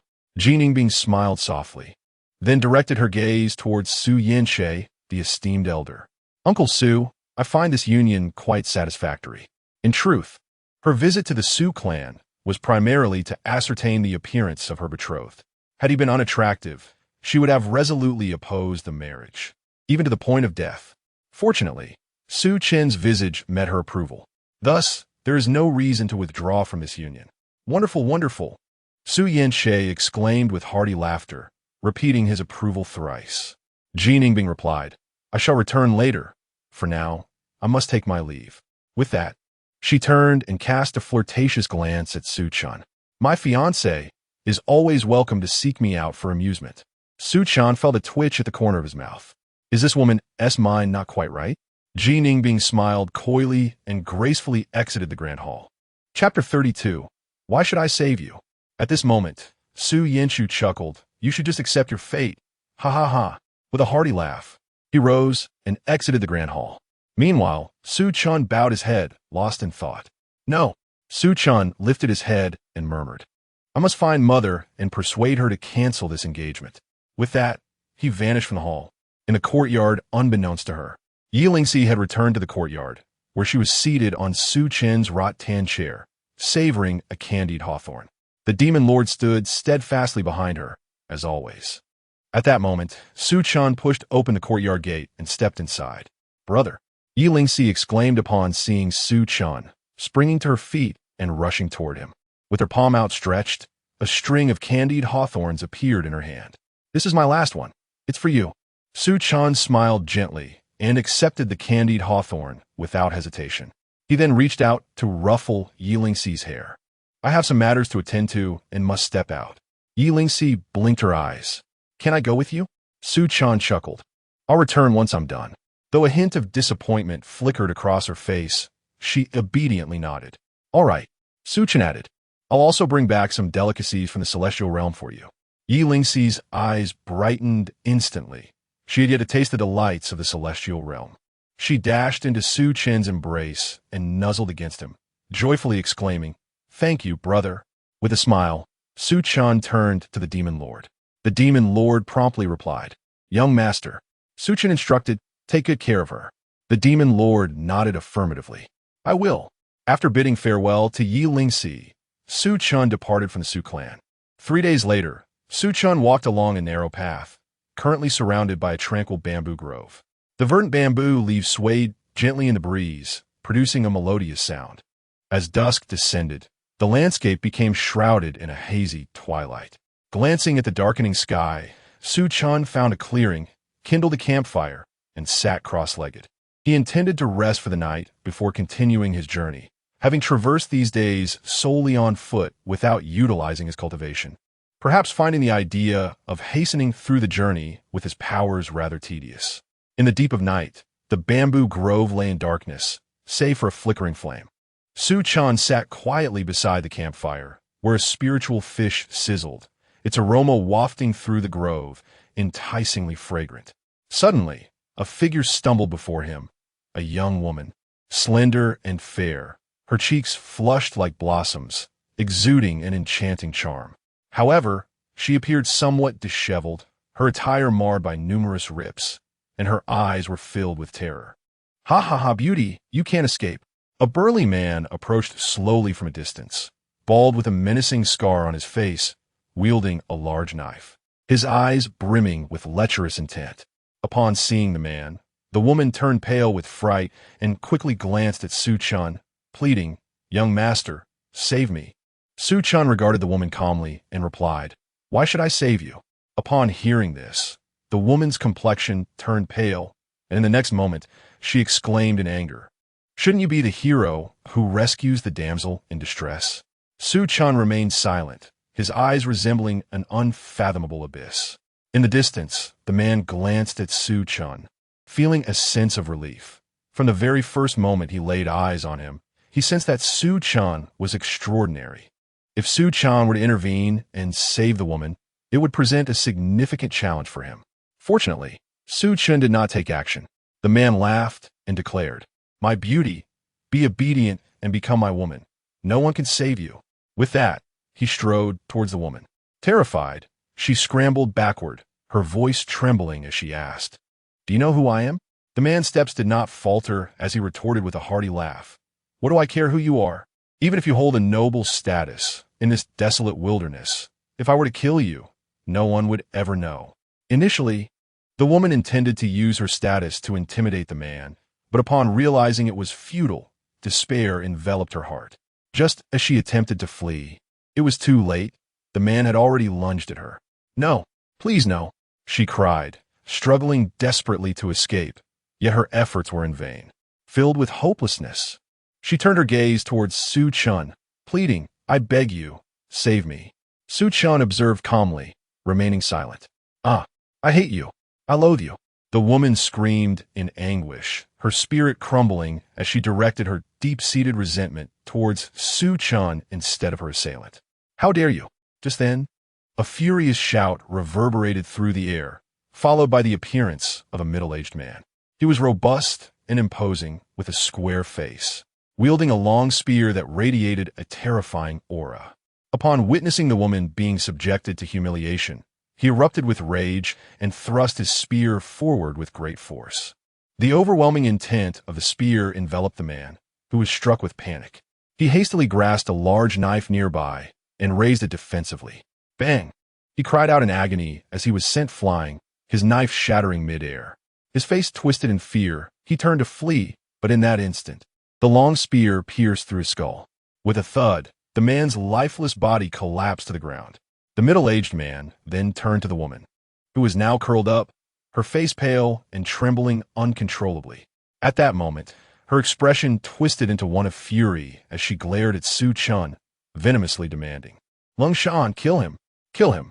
Lung Shan furrowed his brow, glancing at Su Chen, a sense of gravity settling within him. Su Chen was leisurely savoring a roasted fish, and the more composed he appeared, the heavier Lung Shan's heart felt. The woman shouted again, "Kill him! What are you waiting for?" Suddenly, a flash of sword light silenced her cries, her eyes widening in confusion as her head fell from her body, landing on the ground. Witnessing the scene, Lung Shan's expression darkened. He refrained from taking action, suspecting that Su Chen's identity was undoubtedly exceptional, and acting impulsively would be an unwise decision. He fixed his gaze upon Su Chen and spoke in a grave tone. "She is the daughter of the holy master of the Xian in sacred land. Are you not concerned about the repercussions of slaying her? The Xian in sacred land, a formidable power within the immortal realm." Su Chen cast a casual glance at Lung Shan and replied calmly, "Are you able to contact your holy master?" Lung Shan was taken aback, his eyes filled with confusion, unable to comprehend the meaning behind Su Chen's words. "I can," he responded. Su Chen nodded, urging him to inform the holy master that his daughter had been killed. "What?" Lung Shan exclaimed, utterly bewildered. "What does he mean? Is he truly so confident?" Lung Shan inhaled sharply, then asked, "Are you certain?" Su Chen affirmed with conviction, "Absolutely." With that, Lung Shan scrutinized Su Chen for a moment before discarding his hesitation and promptly producing a communication stone. Chapter 33. I like you. What is it?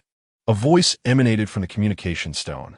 Lung Shan replied in a somber tone, "The young lady has been killed." "What did you say?" An enraged roar echoed from the stone. Lung Shan continued, "I cannot contend with that person. I require assistance. Wait for me." With those words, the communication stone went silent. Half an hour later, a surge of formidable presences erupted, causing the heavens to tremble with an ominous force. At the forefront stood a middle-aged man, his aura unfathomable, flanked by nearly 1,000 followers. This middle-aged man was none other than the master of the Xian in sacred land. Without uttering a word, the master of the Xian in charged towards Su Chen, an overwhelming aura emanating from him. The thousands of powerful warriors behind him swiftly drew their weapons, all aiming to strike Su Chen. In an instant, the atmosphere was shattered by an overwhelming force. Lung Shan fixated his gaze on Su Chen, eager to discern what techniques he possessed. Yet, Su Chen remained seated by the campfire, calmly observing the throng of formidable warriors. Kneel! Boom! Before the Xianin warriors could react, they felt as if countless mountains bore down upon them, forcing them to their knees. In that moment, the crowd stood utterly frozen. Just 2 words, merely 2 words had compelled them to kneel, devoid of any resistance. At that instant, every face transformed, expressions rife with terror. They realized that the Xian in sacred land had provoked an entity far beyond their reckoning. The master of Xian in turned ashen, filled with deep regret. It's over. Completely over. Had I known, I would not have come. My daughter is dead. What can be salvaged now? At this moment, the master of the Xian Yin was engulfed in profound remorse. Lung Shan, equally bewildered, found himself kneeling as well. He had suspected that Su Chen might have powerful backing, but never could he have imagined that the backing was Su Chen himself. What a shock! Su Chen gazed at the master of the Xian Yin, who felt a chill run down his spine, about to plead for mercy. Yet, in an instant, his head flew from his shoulders, his face etched with regret until the very end. How careless! The Xian Yin warriors trembled uncontrollably at the sight, their eyes wide with unadulterated fear. The terror emanating from Su Chen left them in despair. Su Chen then turned his gaze toward Lung Shan. Lung Shan stammered, "Elder, please spare me." At that moment, genuine fear gripped him. Su Chen's might was beyond comprehension. He lacked even the desire to flee. Su Chen regarded him calmly and inquired, "Who are the trusted subordinates of the master of the Xian Yin?" Lung Shan looked utterly confounded. What does this mean? The trusted subordinates of the master of the Xian Yin turned pale at the question, realizing their doom was imminent. Though Lung Shan failed to grasp Su Chen's intent, he trembled as he raised his hand, pointing to one individual. In an instant, a bloody head soared through the air. Su Chen turned to Lung Shan, urging him to continue. Swallowing hard, Lung Shan pointed to another person. Yet another head flew forth. Thus, with each finger Lung Shan raised, another life was extinguished. In the arena, severed heads soared through the air. In a brief moment, more than half of the thousands of formidable beings perished. At this juncture, those who remained alive dared not even breathe, fearful that Coal Mountain's next gesture would implicate them. Coal Mountain then turned to Su Chen, tremblingly declaring there are none left. Instantly, a sigh of relief washed over the surviving warriors, as beads of cold sweat formed on their foreheads. It was utterly terrifying. Su Chen regarded Coal Mountain with a calm demeanor and said, "Given your commendable intellect, from this moment forth, you shall take command of the Xian Yin Holy Land and assume the title of its master." Is there any objection? Cold Mountain was taken aback, then elated. The fortune had arrived so unexpectedly. He hastily clasped his fists and respectfully replied, "I have no objections, esteemed senior." He had initially thought his demise was imminent. Yet he could scarcely believe that Su Chen had spared him and granted him the position of master of the Xian Yin Holy Land. Incredible. Delightful. Su Chen nodded, then turned his gaze toward the other warriors of the Xian Yin Holy Land and inquired, "Do you have any objections?" "No objections," they replied in unison. "Any objections? Dare to challenge that." Su Chen warned, "Heads will roll in an instant." Nodding once more, Su Chen fell silent, casting a glance at the gradually brightening sky before he turned to depart. As Su Chen prepared to leave, Cold Mountain hurriedly bent in a respectful bow, exclaiming, "I bid you farewell, esteemed senior." The other warriors of the Xian Yin Holy Land also bowed deeply, saying, "We bid you farewell, esteemed senior." It was only after Su Chen's figure had completely vanished that Cold Mountain straightened his posture. He then turned to the warriors of the Xian Yin Holy Land and commanded, "Let us return to the Holy Land and erect a statue for our esteemed master." With that, he transformed into a streak of light and disappeared. At this moment, he was resolute in his determination to honor Su Chen with a statue. Even the mightiest of deities would not deter him. The Ying Tian Academy is established in the void, amidst numerous peaks adorned with countless pavilions. The scenery here is resplendent, with frequent manifestations of the extraordinary, and an abundance of celestial aura radiating in vibrant hues. On one peak, a multitude of Academy students have gathered, their gazes fixed upon a heavenly staircase. This staircase, resembling a dazzling rainbow, stretches from the ground to the clouds, seemingly binding the heavens and the earth together. Upon the staircase, many disciples of the Academy ascended with gritted teeth, their foreheads bulging with veins, struggling onward. This staircase is indeed no easy path to traverse. With each step taken, a weighty gravity bore down upon them, intensifying with every stair climbed. Indeed, I have only managed to ascend 1,000 steps. It is exceedingly arduous. Alas, I cannot fathom how Yi Yuanlong managed to scale 8,999 steps. Such absurdity. I have heard that a mysterious inheritance awaits at the 10,000th step. I wonder if it is true. It must be true. The dean himself mentioned that there is an inheritance above. I wonder who will obtain this legacy. Alas, I suppose I have no hope. Below the staircase, the students of the academy engaged in lively discussions, creating a bustling scene, and Su Chen was among them. He held a candied hawthorn stick, observing the heavenly staircase with great interest. This celestial ladder, he had heard of in his youth, is said to have been forged by a formidable being intended to leave behind a legacy. Anyone who can reach the summit shall inherit this legacy. Yet, despite the passage of time, no one has succeeded in ascending to the pinnacle. Just then, a woman approached Su Chen.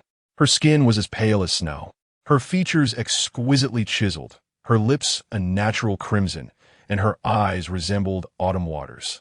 Merely her presence captivated countless men. As for the women's gazes, they were all fixated on Su Chen. It was Xia Qingyan. How fortunate to encounter Xia Qingyan today, one of the 3 renowned beauties of the academy. Oh, what is she doing in front of that man? The appearance of the woman instantly stirred the students of the academy. Su Chen looked at Xia Qingyan and inquired, "Are you looking for me?" Xia Qingyan blinked and then nodded. Su Chen was taken aback. He did not recognize this woman. "I like you." Chapter 34. To navigate the world, one must acknowledge their background. Silence enveloped the surroundings, the expressions of all present frozen in disbelief. Su Chen felt a twitch at the corner of his mouth. Did this woman possess some sort of mental affliction? We are complete strangers. Yet she boldly professes her affection for me. He began to suspect that Xia Qingyan might have been sent by his mother. Suddenly, a male disciple collapsed to the ground, overwhelmed with sorrow. "My goddess, how could you possibly have feelings for him? What are we, the devoted admirers, to do now? I refuse to believe that my goddess could truly like him. Is he merely a fraction more handsome than I? Why would she choose him? I cannot accept this. I will not accept this." Many male disciples wept bitterly, unwilling to accept that Xia Qingyan genuinely harbored feelings for Su Chen. While the male disciples lamented, the female disciples glared at Xia Qingyan with fury. How dare this vixen attempt to seduce our idol? They thought, does she even glance in the mirror to assess her worthiness? What audacity to declare her affection for him without even knowing him. The female disciples seethed internally, cursing Xia Qingyan in their hearts. The reason for their silent condemnation lay in the formidable backing Xia Qingyan possessed. Any overt criticism would surely result in dire consequences. Noticing Su Chen's silence, Xia Qingyan presumed he had not heard her clearly and reiterated, "I truly like you." Upon hearing her declaration again, the male disciples' hearts ached even more, while the flames of anger in the female disciples' eyes intensified. They all glared at the pair, collectively thinking, how dare he be deemed worthy of her affection? At that moment, a voice laced with disdain broke through the tension. Everyone turned to see a young man approaching from a distance. His complexion was fair, his features strikingly handsome yet rebellious, with an air of arrogance radiating from his eyes.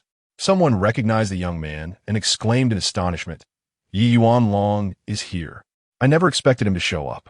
I've heard that he seems to have feelings for Xia Qingyan. This should be entertaining." The disciples of the academy wore expressions of anticipation, their lips curling into faint smirks. Xia Qingyan frowned and coldly retorted, "I like him. What business is it of yours?"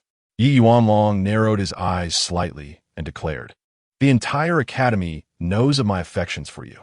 I have always considered you my woman. Yet here you stand, in front of so many, declaring your love for another. What do you think this does to my reputation?" His tone was undeniably domineering. Xia Qingyan's gaze turned icy. "You truly have no shame." Yi Yuanlong replied with a cold smirk, "Say what you will, but I am here to inform you that you are my woman. Should you choose to pursue another man, you shall bear the consequences." Xia Qingyan scoffed, "Consequences? From you? Or your Yi family?"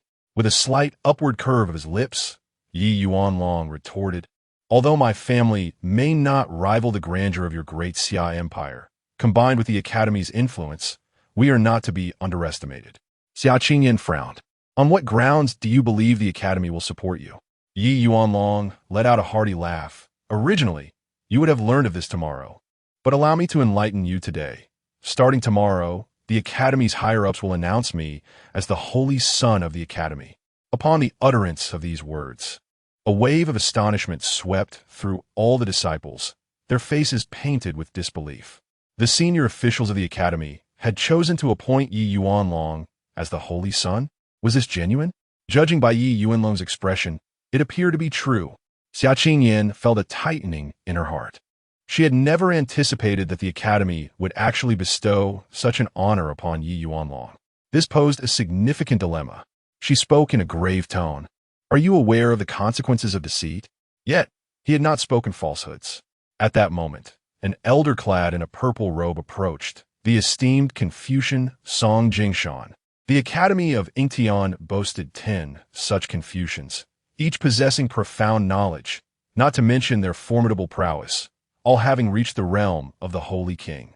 Moreover, it was rumored that within the Academy of Ingtian resided a mysterious faction known as the Cabinet, whose members were even more fearsome than these Confucians. This was precisely why the Academy of Ingtian stood as one of the most terrifying and powerful forces in the celestial realm. One disciple remarked, if even Confucian Song asserts that Yi Yuanlong speaks the truth, it must indeed be the case. All eyes turned towards Xiao Qingyan. The situation was growing increasingly intriguing. Xiao Qingyan's countenance darkened. She had not expected Yi Yuanlong to genuinely become the Holy Son of the Academy. It was no wonder he had been so arrogant. Yi Yuanlong wore a broad smile, turning to Su Chen with a taunting tone. Young man, what good is good looks? In this world, one must rely on their background. Do you understand? Su Chen replied calmly. Oh, your background is so formidable. I am truly terrified. At this, the onlooker's lips twitched slightly. How could he maintain such a calm demeanor while claiming to be afraid? Curiosity about Su Chen's identity began to brew among them. They found it hard to believe that Su Chen lacked a background, but even if he did possess one, could it rival that of the Academy? A flicker of murderous intent crossed Yi Yuanlong's eyes, though it vanished as swiftly as it appeared. He gazed at Su Chen and said with a smile, I am not such a tyrannical person. Let us have a competition. We shall see who can ascend more steps on the heavenly ladder. If you surpass me, I shall cease my pursuit of Xiao Qingyan. However, if I outclimb you, you must kneel and call me father. Do you dare? Upon hearing this, the crowd's eyes shifted towards Su Chen, revealing a glimmer of sympathy. Climbing the steps to best Yi Yuanlong? That was likely only achievable in dreams. Clearly, they held little faith in Su Chen's ability to triumph over Yi Yuanlong. Su Chen regarded Yi Yuanlong and inquired calmly, Did you just harbor murderous intent towards me? Yi Yuanlong was taken aback. Had he concealed it so poorly? How had this young man discerned it? Although puzzled, he readily admitted yes. Just then, a sharp sound of a sword echoed through the air, and in an instant, Yi Yuanlong's expression froze, his head flying from his shoulders. Gasps of shock erupted from the onlookers. Good heavens! He had killed him. How dare he? Xiao Qingyan stood in stunned silence, unable to comprehend how Su Chen had managed to slay Yi Yuanlong. At the same time, a new wave of confusion washed over her. How had he dispatched Yi Yuanlong with such swiftness? Even she could not accomplish that. This was outrageous. Upon regaining his composure, Song Jingshan unleashed a furious rebuke, and the terrifying aura of the Saint King surged forth. In the next moment, he reached out his right hand towards Su Chen. At that instant, a colossal hand materialized from the void, lunging fiercely towards Su Chen. The onlookers turned pale, hastily retreating from Su Chen. Xiao Qingyan hesitated for a moment before also distancing herself from him. Having witnessed Su Chen slay the Holy Son of the Academy, she dared not stand by his side. Otherwise, should the Academy pursue the matter, her own backing could face dire consequences. As for her earlier claims of affection for Su Chen, they were mere fabrications. She had only been enticed by his handsome visage, seeking to tease him. Little did she anticipate that events would escalate to such an extent. Su Chen demanded expressiones. In the next heartbeat, his figure vanished from sight, reappearing directly before Song Jingshan. Song Jingshan's pupils constricted in alarm. just as he attempted to retreat. It was too late. Su Chen had already seized his neck and began to lift him slowly.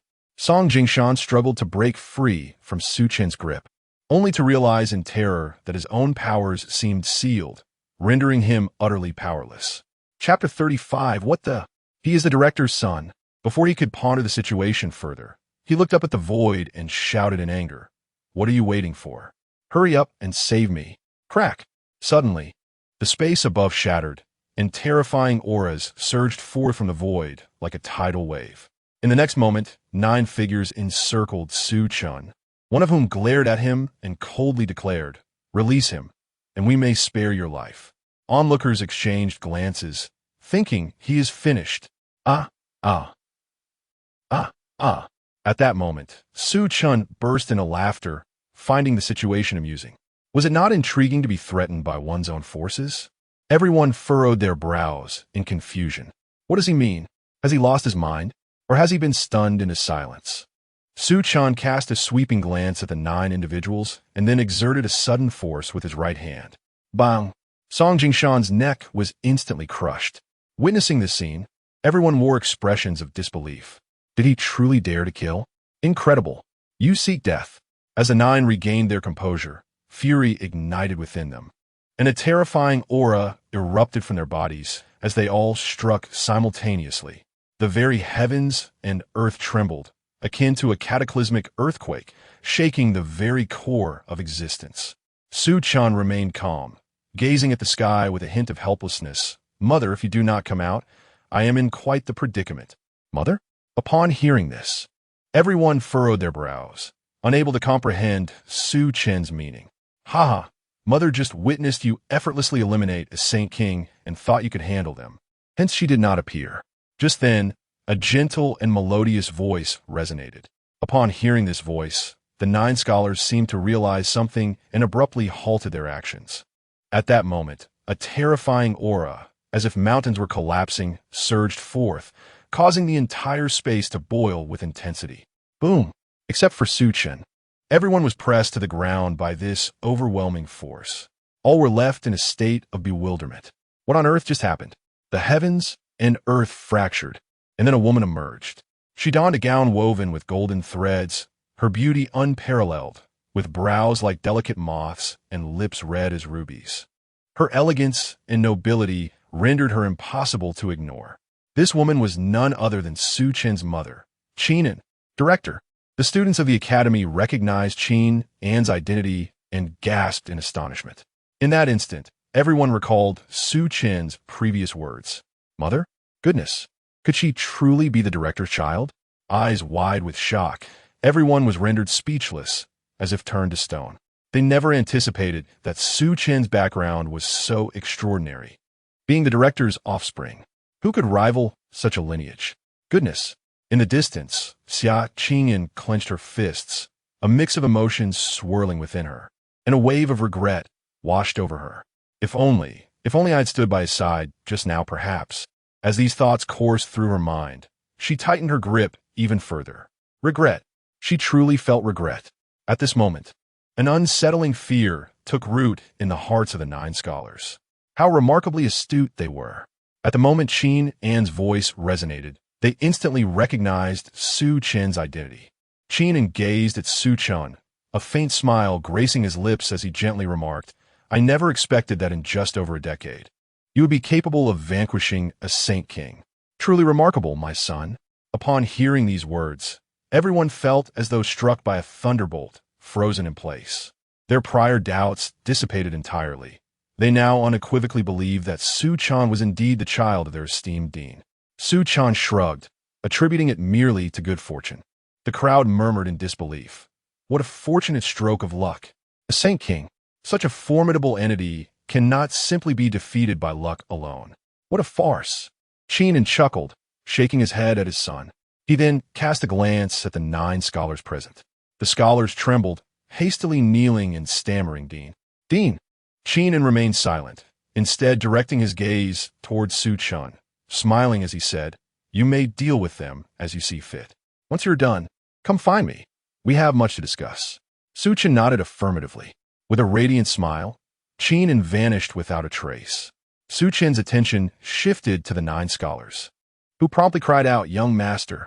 At that moment, they quaked with trepidation. Su Chen spoke calmly, "You have two choices. One, take your own lives here, and I shall not hold your families accountable.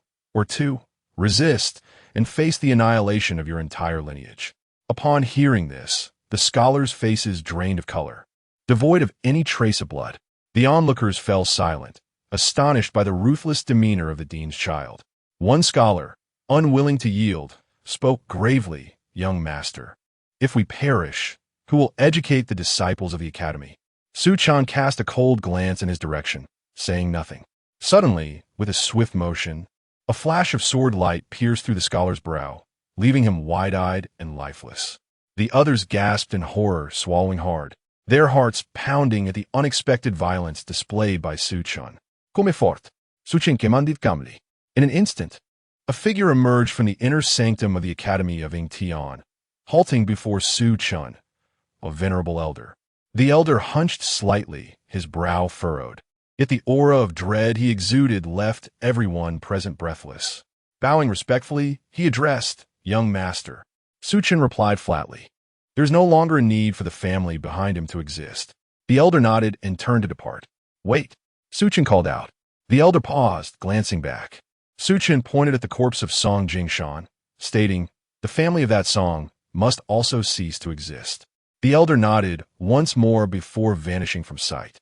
At that moment, the surrounding individuals dared not breathe, diminishing their presence to the bare minimum. Fearful of provoking Su Chen and incurring the wrath that could lead to the obliteration of their own families, there was no alternative. The pressure emanating from Su Chen was overwhelmingly formidable. Su Chen's gaze settled upon the remaining 8 scholars, yet he uttered no words. The 8 scholars fell into silence. Initially, they had contemplated pleading for mercy, but upon witnessing the fate of their predecessor, they sighed inwardly. Their hearts resolute, they ceased their futile chatter, raised their right hands, and with a sudden force struck their brows. A thunderous sound echoed as they extinguished their very souls. Ultimately, they chose to take their own lives. Witnessing this scene, all present were enveloped by a chilling sensation, gazing at Su Chen with a mixture of terror and profound respect. In that moment, Su Chen murmured to himself, "Should I also annihilate the families behind them?" Though his voice was barely audible, those around him caught his words, their expressions one of disbelief. Goodness, they have chosen to end their lives, yet he still harbors intentions against their kin. Is he a devil? At that instant, they resolved that in the future, they would certainly avoid crossing paths with Su Chen. After a moment of contemplation, Su Chen shook his head, deciding against further action. After all, they had served as educators under his mother, and though they had no accolades to claim, their efforts were not without merit. Chapter 36. The young master truly holds a grudge. Upon hearing Su Chen's words, the crowd was momentarily taken aback, unable to fathom that such a statement could escape his lips. This individual possessed a modicum of conscience, albeit scarce. At that moment, Su Chen furrowed his brow. Observing this, the hearts of all present rose to their throats, each face contorted in anxiety. "Big brother, what are you doing? Please, do not instill fear in us. Our hearts cannot bear it." Su Chen's gaze drifted towards the distant corpses of Song Jingshan and Yi Yuandong, and he softly remarked, "I nearly forgot about these 2 fellows. Come forth." As his command resonated, 2 terrifying figures soared into the scene, their formidable aura suffocating those present.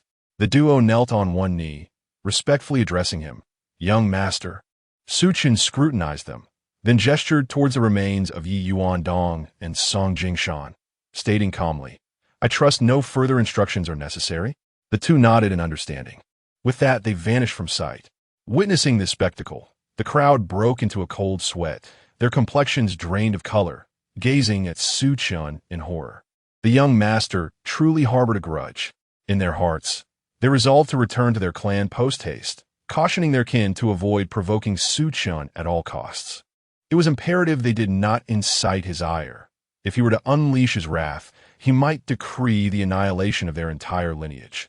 Where they find solace then? Take, for instance, the current plight of the Yi and Song clans.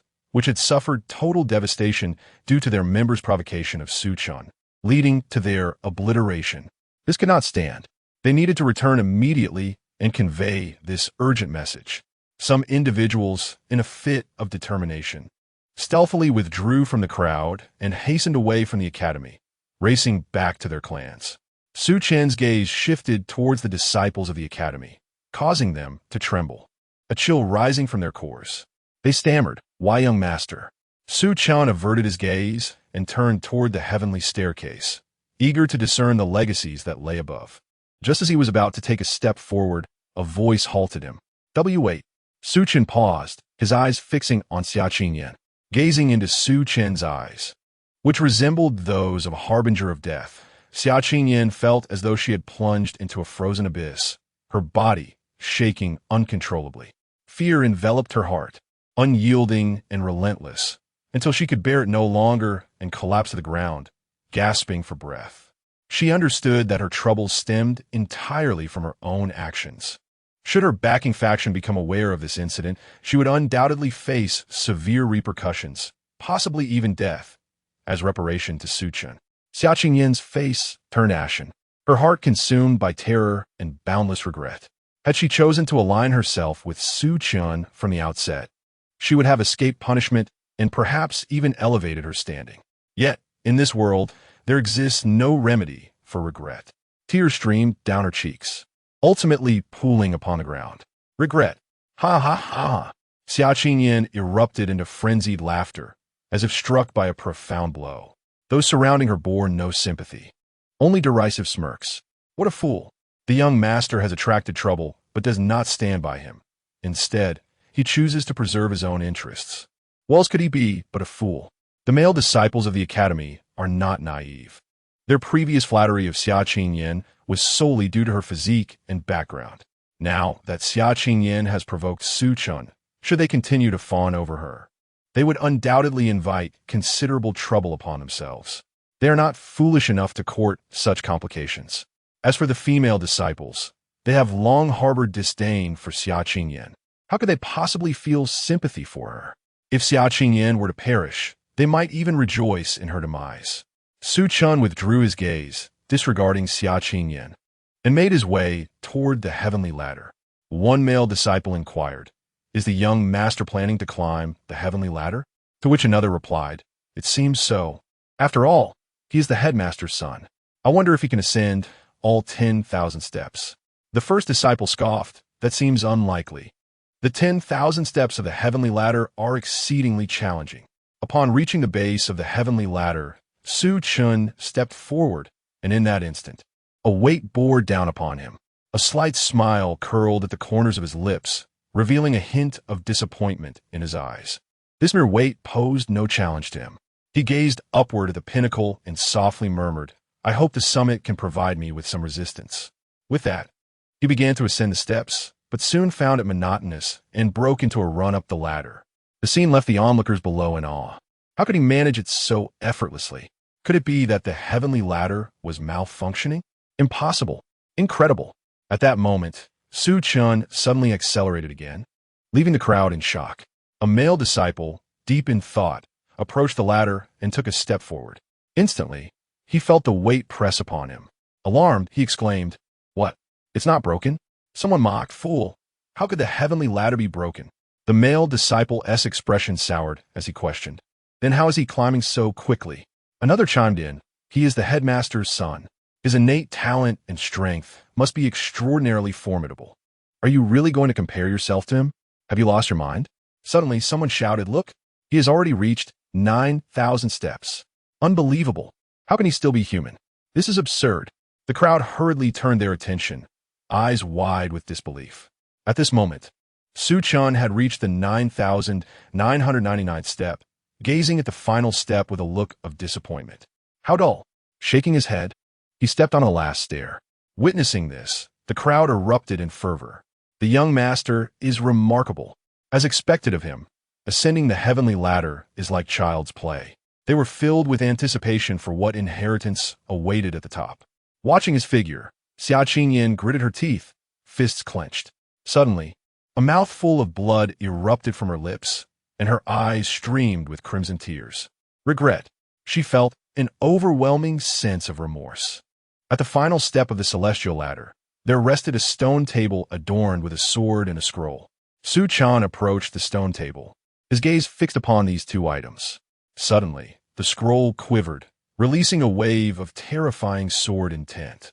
The entire world was enveloped by this dread aura, a myriad of sword lights flickering as if capable of rending everything asunder.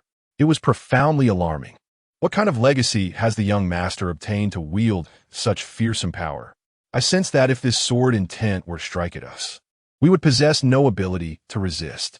Observing this menacing aura, a shiver coursed through everyone's hearts, and they collectively inhaled sharply. This sword intent was utterly formidable.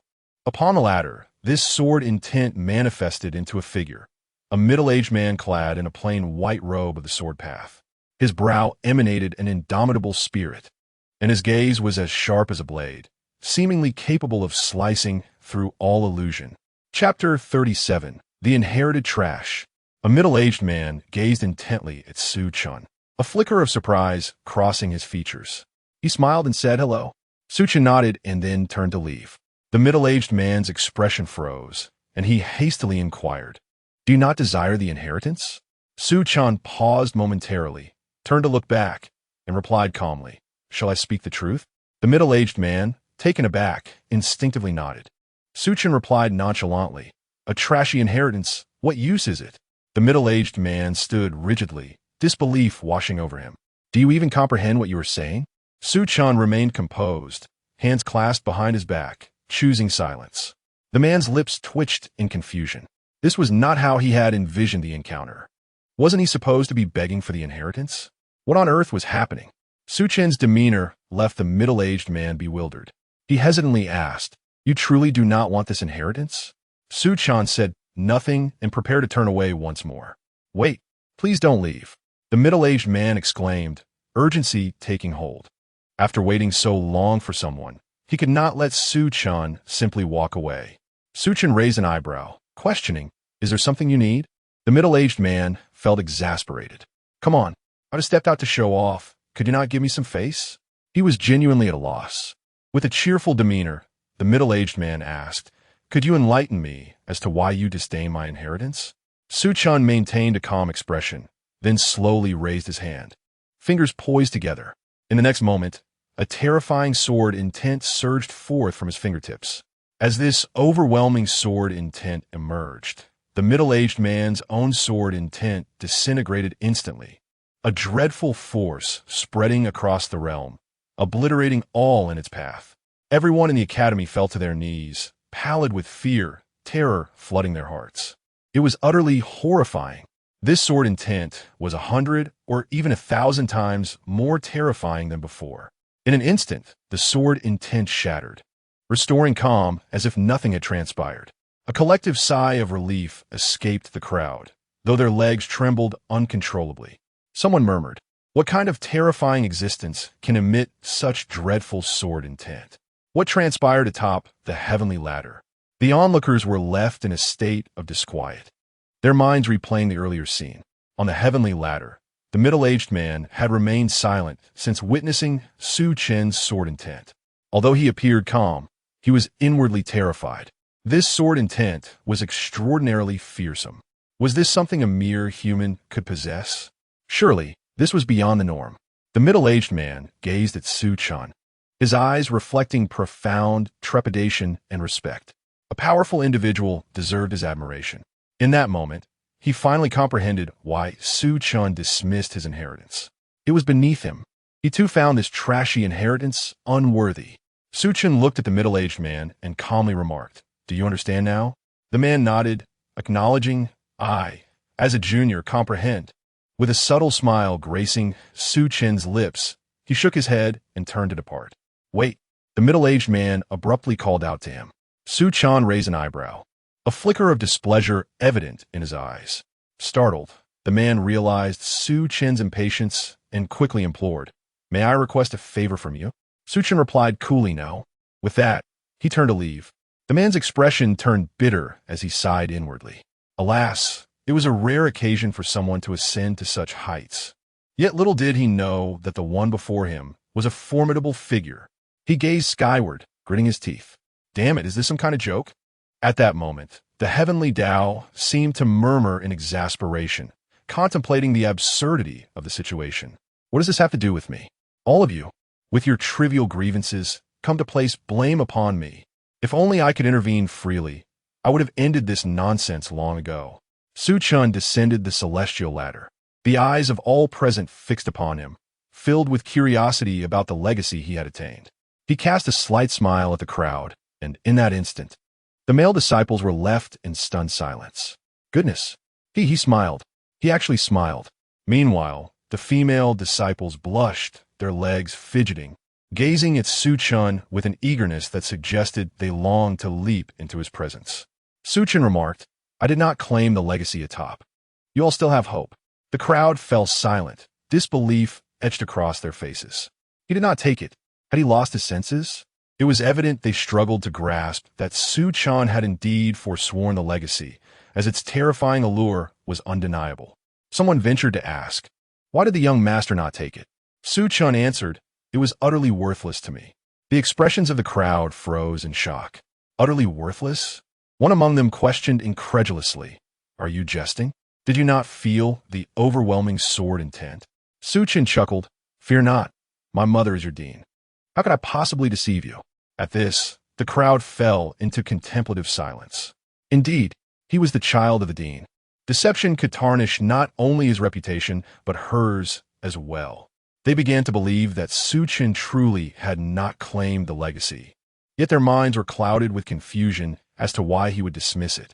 Could it be that he genuinely deemed it beneath him? Su Chen encouraged, do your best. And with that, he vanished from their sight. As Su Chen disappeared, several disciples of the academy pondered for a moment before beginning their ascent of the celestial ladder. The allure of that legacy was simply too compelling. On the ground, Su Chen bit her lip, lost in thought. After a while, she rose slowly and departed, acutely aware that her life had irrevocably changed. In life, one encounters many choices.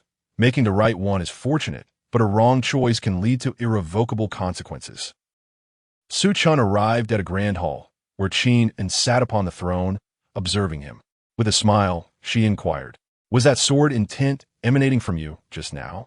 What transpired on the celestial ladder, she naturally could not be kept in the dark about. Su Chen appeared, quite embarrassed, nodding in acknowledgement. He had not anticipated that his mother would discover this. How could he possibly explain it? Qin, perceptive to Su Chen's inner turmoil, smiled and reassured him, do not worry, you have your own secrets. I shall not pry. Upon hearing this, Su Chen felt a surge of gratitude and relief within.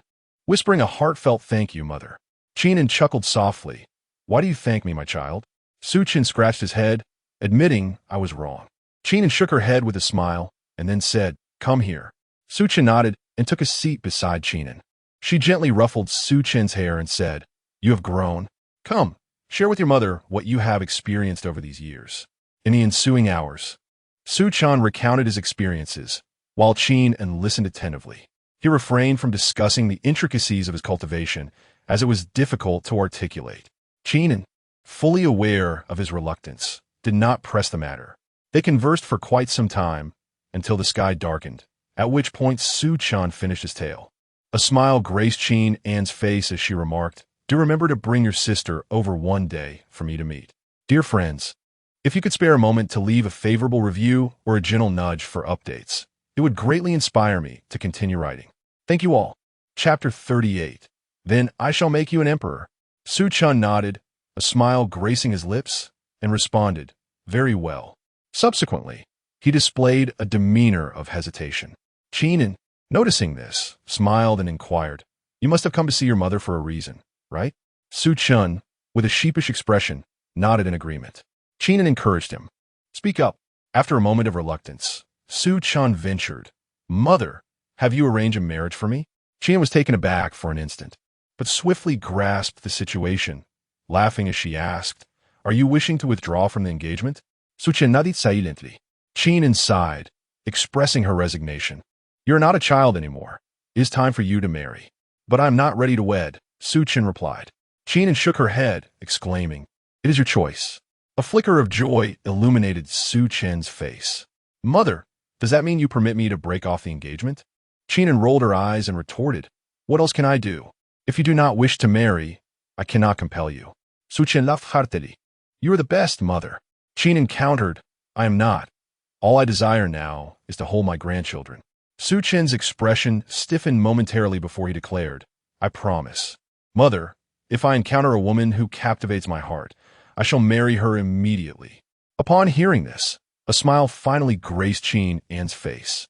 "It is good that you think this way," she continued, "since it is your own decision to withdraw from the engagement. You must discuss it with the emperor of the great Xia Empire." Su Chen smiled gently. "As long as you approve, I am certain the emperor will agree." Qin chuckled.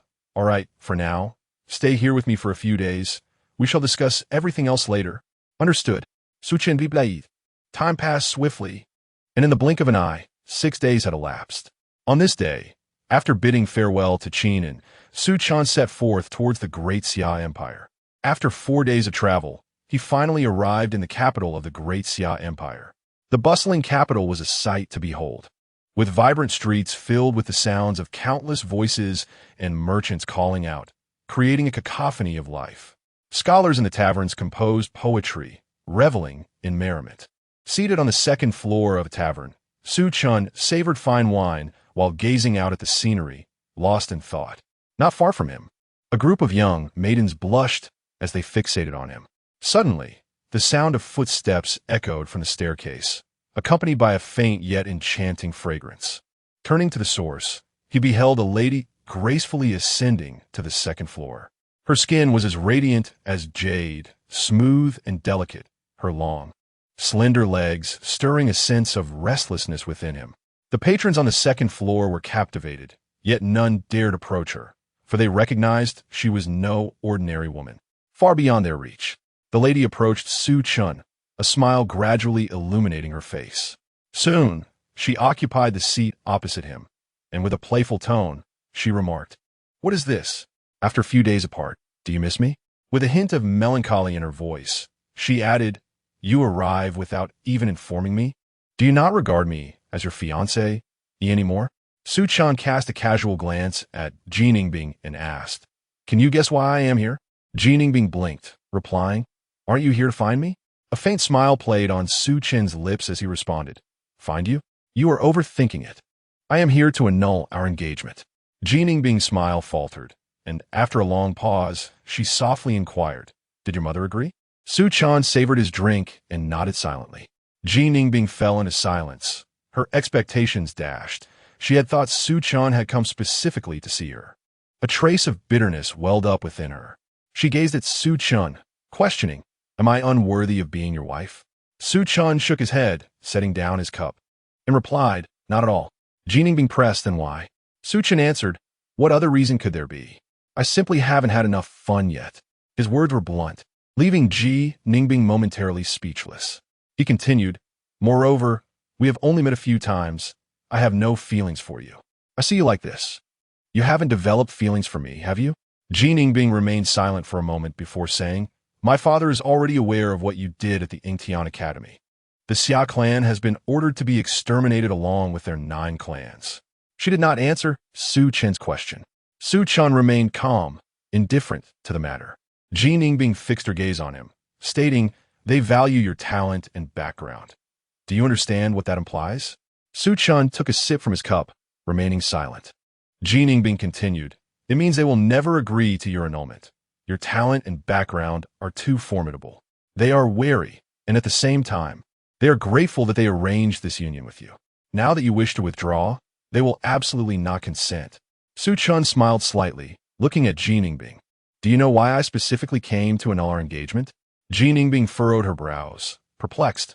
"What do you mean?" Su Chen replied, "I am here to annul the engagement purely for my mother's sake. Do you think it is for the sake of your great Xia Empire? If I tell your father about the annulment, does he dare to disagree? If he does, I would not hesitate to suggest a change of emperor for your empire." Upon hearing Su Chen's words, Jiningbing fell silent.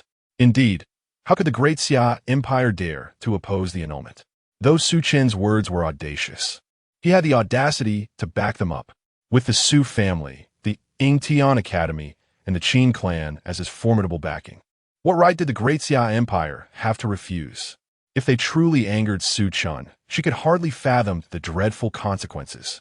Contemplating this, Ji Ningbing looked at Su Chen and pleaded, "If my father and the others refuse, could you merely subdue them without taking their lives?" She understood her father would surely oppose Su Chen's annulment, and she feared provoking him could lead to catastrophic repercussions for the entire Great Xia. Su Chen remained silent, instead indulging in some pastries. Observing this, Ji Ningbing's face revealed her unease, her heart racing and her entire being tense. Suddenly, Su Chen smiled and asked, "Why are you so anxious?" Ji Ningbing replied, "Why do you think I am anxious?" She felt at a loss for words in her heart. At this moment, Su Chen spoke, "Rest assured, I shall not bring ruin to your Great Xia Empire. Should your father fail to act wisely, I shall permit you to ascend as the sovereign of Great Xia." Upon hearing the first half of Su Chen's words, Ji Ningbing felt a sense of relief wash over her. However, when she heard the latter part, her heart once again sank into uncertainty. She hesitated for a moment before saying, "My father," yet before she could finish, Su Chen interjected, "If you continue like this, I may no longer extend you my courtesy." His tone was somewhat frigid. Sensing the chill in the air, Ji Ningbing sighed internally and chose to remain silent. She realized that she had indeed overstepped her bounds. Another sigh escaped her lips as she thought, "Father, I have done my utmost. If you choose to act recklessly, I shall have no choice but to ascend the throne with tears in my eyes." Chapter 39, Excessive Beyond Measure. As Su Chen and Ji Ningbing walked along the street, passers-by continuously cast glances at the pair. A woman sighed, remarking on their striking compatibility. Upon hearing this, Ji Ningbing blushed and discreetly glanced at Su Chen, only to find him wearing a calm expression, which inexplicably left her feeling somewhat despondent. The two soon arrived deep within the imperial palace, traversing the path unimpeded. For Ji Ningbing was the third princess. Who would dare obstruct her? Before long, they reached a grand hall filled with officials clad in formal attire, their curious eyes scrutinizing Su Chen, their gazes glinting with intrigue. At the far end of the hall sat a middle-aged man upon a dragon throne, adorned in a dragon robe and crowned, still possessing a handsome visage despite his years. This man was none other than Emperor Ji Yunzhao of the Great Xia Empire. Ji Yunzhao looked at Su Chen and smiled. "You must be Su Chen?" Su Chen nodded in silence. Ji Yunzhao smiled faintly, appreciating the young man's extraordinary demeanor and elegance. After a moment of admiration, he inquired, "What brings you to me?" Su Chen replied calmly, "To annul the engagement." His words were direct, devoid of any circumlocution. At that moment, the entire hall fell into an eerie silence, the only sound being the faint rustle of breaths. The expressions of those present turned grave, their brows furrowed. But they remained silent, awaiting Ji Yunzhao's response. Ji Yunzhao fixed his gaze on Su Chen, his tone deepening. "Why?" Su Chen responded coolly, "I'm merely come to inform you."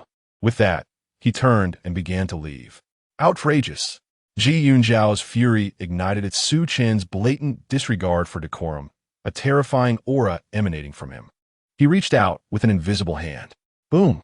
An ethereal dragon claw materialized above Su Chen's head, instantly locking him in place with overwhelming dragon energy. In that instant, the claw lunged menacingly towards him.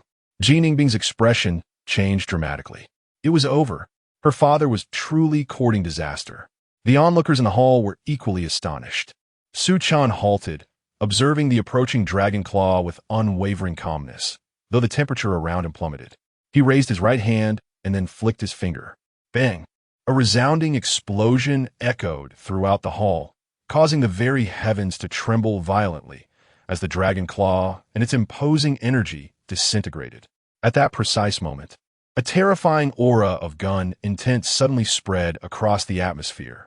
In the next instant, under the watchful eyes of all present, a purple long spear sliced through the air, transforming into a thunder dragon that charged towards Su Chen. With hands clasped behind him, the wind whipped around his garments. Suddenly, he vanished from sight, reappearing above the thunder dragon, his expression impassive as he delivered a powerful punch. Boom! An overwhelming shockwave surged through the hall, causing it to collapse in ruins.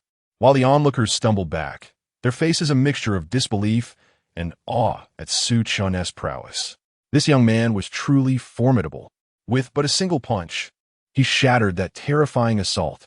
At that moment, a middle-aged man stood beside Ji Yunzhou. It was he who had just hurled the spear toward Su Chen. Ji Yunzhou's personal guard, Zhou Wei. Both Ji Yunzhou and Zhou Wei bore an unprecedented gravity in their expressions, for they realized they had underestimated the capabilities of this young man. In an instant, Ji Yunzhou, filled with rage, suddenly regained his composure and recalled Su Chen's true identity, causing his countenance to darken. Having been an emperor for so long, he had grown accustomed to the respect of those around him, and thus, Su Chen's arrogant demeanor infuriated him profoundly. With clarity returning, a wave of regret surged within him. He had acted impulsively, yet, despite his remorse, as the emperor of the Great Xia, he could not possibly extend an apology to Su Chen. Fixing his gaze upon Su Chen, he spoke in a low voice. "Young man, you are exceedingly arrogant." Su Chen remained silent, his hands clasped behind his back, his demeanor tranquil as still waters. Observing this, Ji Yunzhou's expression darkened. He understood that this matter could not end amicably. Suddenly, his eyes turned frigid as he commanded, "Kill him." Without hesitation, Zhou Wei brandished a spear, and in that instant, an overwhelming aura of martial intent erupted from him, filling the heavens and the earth in an instant. The peak of his Saint King realm, 9th level. In the next moment, an immense aura illuminated the surroundings as Zhou Wei appeared before Su Chen, thrusting his spear forward with a force that seemed capable of tearing the very fabric of reality. All eyes were fixed on Su Chen. Disbelief etched on their faces as they doubted his ability to withstand such a strike. Ji Ning, holding her dress tightly, revealed her concern. She did not wish for harm to befall Su Chen. Calm as ever, Su Chen remained composed, regardless of the circumstances. Slowly, he raised his right hand and clenched it into a fist. With a resounding explosion, a tremendous shockwave surged through the air akin to a tsunami, capable of consuming all in its path. At the moment Zhou Wei's spear made contact, it disintegrated into ashes, and Zhou Wei himself found his neck firmly grasped by Su Chen. In that instant, everyone felt as though they had been struck by lightning, frozen in place. One hand, just a single hand, had subdued a formidable opponent at the peak of the Saint King realm. How could this be possible? Outrageous. The disbelief was palpable, mingled with a deep-seated trepidation. Terrifying. At this moment, Su Chen was perceived solely as an embodiment of horror in their minds. Suddenly, a dragon's roar resonated from the heavens, and in the next instant, an overwhelming dragon might erupted from Ji Yunzhou's being. Following this, strands of national fortune began to coalesce, and in mere moments, a colossal dragon, born of this fortune, floated in the void. The dragon obscured the sun, casting the entire realm into darkness. It fixed its gaze upon Su Chen, eyes glinting with ferocity, and then opened its mouth wide, unleashing a torrent of crimson dragon breath that instantly silenced the world. With a resounding crash, Su Chen crushed Zhou Wei's neck and turned to confront the dragon breath hurtling towards him. Annihilate! With this single utterance, the terrifying dragon breath was abruptly obliterated. The crowd stood in bewilderment, and in that moment of shock, another word fell. Disperse. With the utterance of this word, the colossal dragon in the void suddenly became ethereal. Subsequently, threads of national fortune streamed forth from the dragon's body, only to dissipate into the surrounding realm. The dragon, seemingly unwilling to succumb, let out a ferocious roar before vanishing entirely. At that instant, every breath was suspended, expressions frozen, and legs trembled uncontrollably. Overwhelmed by fear, they could no longer maintain their footing and collapsed to the ground, their eyes fixated on Su Chen, the terror within them nearly spilling over. What manner of being is this? Is he even human? With merely two uttered words, he commanded the colossal dragon, a manifestation of the entire Great Xia Empire's essence, to dissipate. Is this not a tad excessive? Chapter 40 Kneel. At this very moment, a sudden realization dawned upon everyone, intensifying the fear etched upon their faces. How young was Su Chen? Yet he possessed such formidable strength. If he were to continue on this path for another century or so, who in the celestial realm could possibly challenge him? A prodigy, a terror. Ji Ningbing gazed intently at Su Chen, feeling a momentary relief, only to be engulfed by anxiety once more. Her concern had shifted from Su Chen to the entire Xia Empire. She dreaded the thought of Su Chen obliterating it entirely. At that moment, Ji Yunzhou's countenance darkened considerably, fear blossoming within him as well. He could scarcely believe the terrifying power Su Chen wielded. Regret gnawed at him. He lamented having taken action against Su Chen. Would it not have been better to simply agree to the annulment? Ji Yunzhou's expression turned grim, his gaze fixed on Su Chen as he solemnly declared, "I agree to the annulment. Shall we leave it at that?" He was genuinely frightened. If he did not concede, he might very well meet his end. Su Chen remained silent, hands clasped behind his back, leisurely advancing toward Ji Yunzhou. He exuded no discernible aura, yet an invisible pressure enveloped the crowd, causing the more feeble individuals to tremble uncontrollably. As Su Chen approached, Ji Yunzhou's hands clenched tightly beneath his sleeves, beads of cold sweat forming on his brow. He recognized that he was no match for Su Chen. As Su Chen drew closer, he suddenly lifted his head and cried out into the void, "Father, save me!" Boom! In response to his plea, an imperial might that could only be unleashed by a semi-emperor surged forth from the void, and an elder emerged from the ether. The elder bore a dignified visage, radiating imperial authority, and as he materialized, the world around them fell into silence. The Supreme Emperor Ji Wuming. Had he not perished several centuries ago? How could he suddenly reappear? The onlookers regarded Ji Wuming with grave expressions, their eyes filled with perplexity. Centuries prior, Ji Wuming had seemingly passed away, yet now he stood before them, leaving them bewildered. Someone gasped, "Have you not noticed? The Supreme Emperor emanates imperial might. That is the aura only a semi-emperor can possess." The realization struck them. Ji Wuming had broken through to the semi-emperor realm. Everyone's eyes widened in astonishment, a storm of excitement brewing within their hearts. The semi-emperor realm, that was the pinnacle of existence in the celestial realm. With the emergence of a semi-emperor within the Xia Empire, who would dare provoke them? They turned their gazes towards Su Chen, swallowing hard. Could this young man possibly contend with a semi-emperor? Was he truly that extraordinary? Ji Wuming glanced at Ji Yunzhou and coldly remarked, "Useless." Ji Yunzhou lowered his head, too intimidated to retort. The events that had transpired were indeed his fault. Ji Wuming then turned his attention to Su Chen and said, "Might you spare my unworthy child?" Astonishment washed over everyone. They had initially anticipated Ji Wuming would strike at Su Chen, yet he refrained from doing so. Had he shown cowardice? Su Chen halted his steps, clasping his hands behind his back, and gazed calmly at Ji Wuming, stating, "Grant you consideration? What are you to merit such regard for me?" Astonishment rippled through the crowd as they beheld the audacity of the young man. Upon hearing Su Chen's words, Ji Wuming's eyes narrowed slightly, a terrifying imperial might surging forth from within him as he coldly declared, "If you seek death, I shall oblige." With that, he stepped forward and unleashed a devastating punch. The force was cataclysmic, shattering the very fabric of reality, and those present felt as insignificant as ants. In response to this overwhelming display, Su Chen retaliated with a punch of his own, a far more formidable force emanating from his strike. With a resounding crash, brilliant rays of power erupted, and the two titanic energies clashed, sending shockwaves through the surroundings, conjuring fierce gales and towering waves. At that moment, Ji Wuming was propelled backward, his body beginning to fracture as if on the verge of disintegration. A wave of panic washed over him, a visceral sense of impending doom. His visage contorted into a grimace, and he swiftly formed incantations with his hands. In the next instant, an exceedingly terrifying imperial might surge from within him, and simultaneously, his corporeal form shattered, leaving only his soul suspended in the void.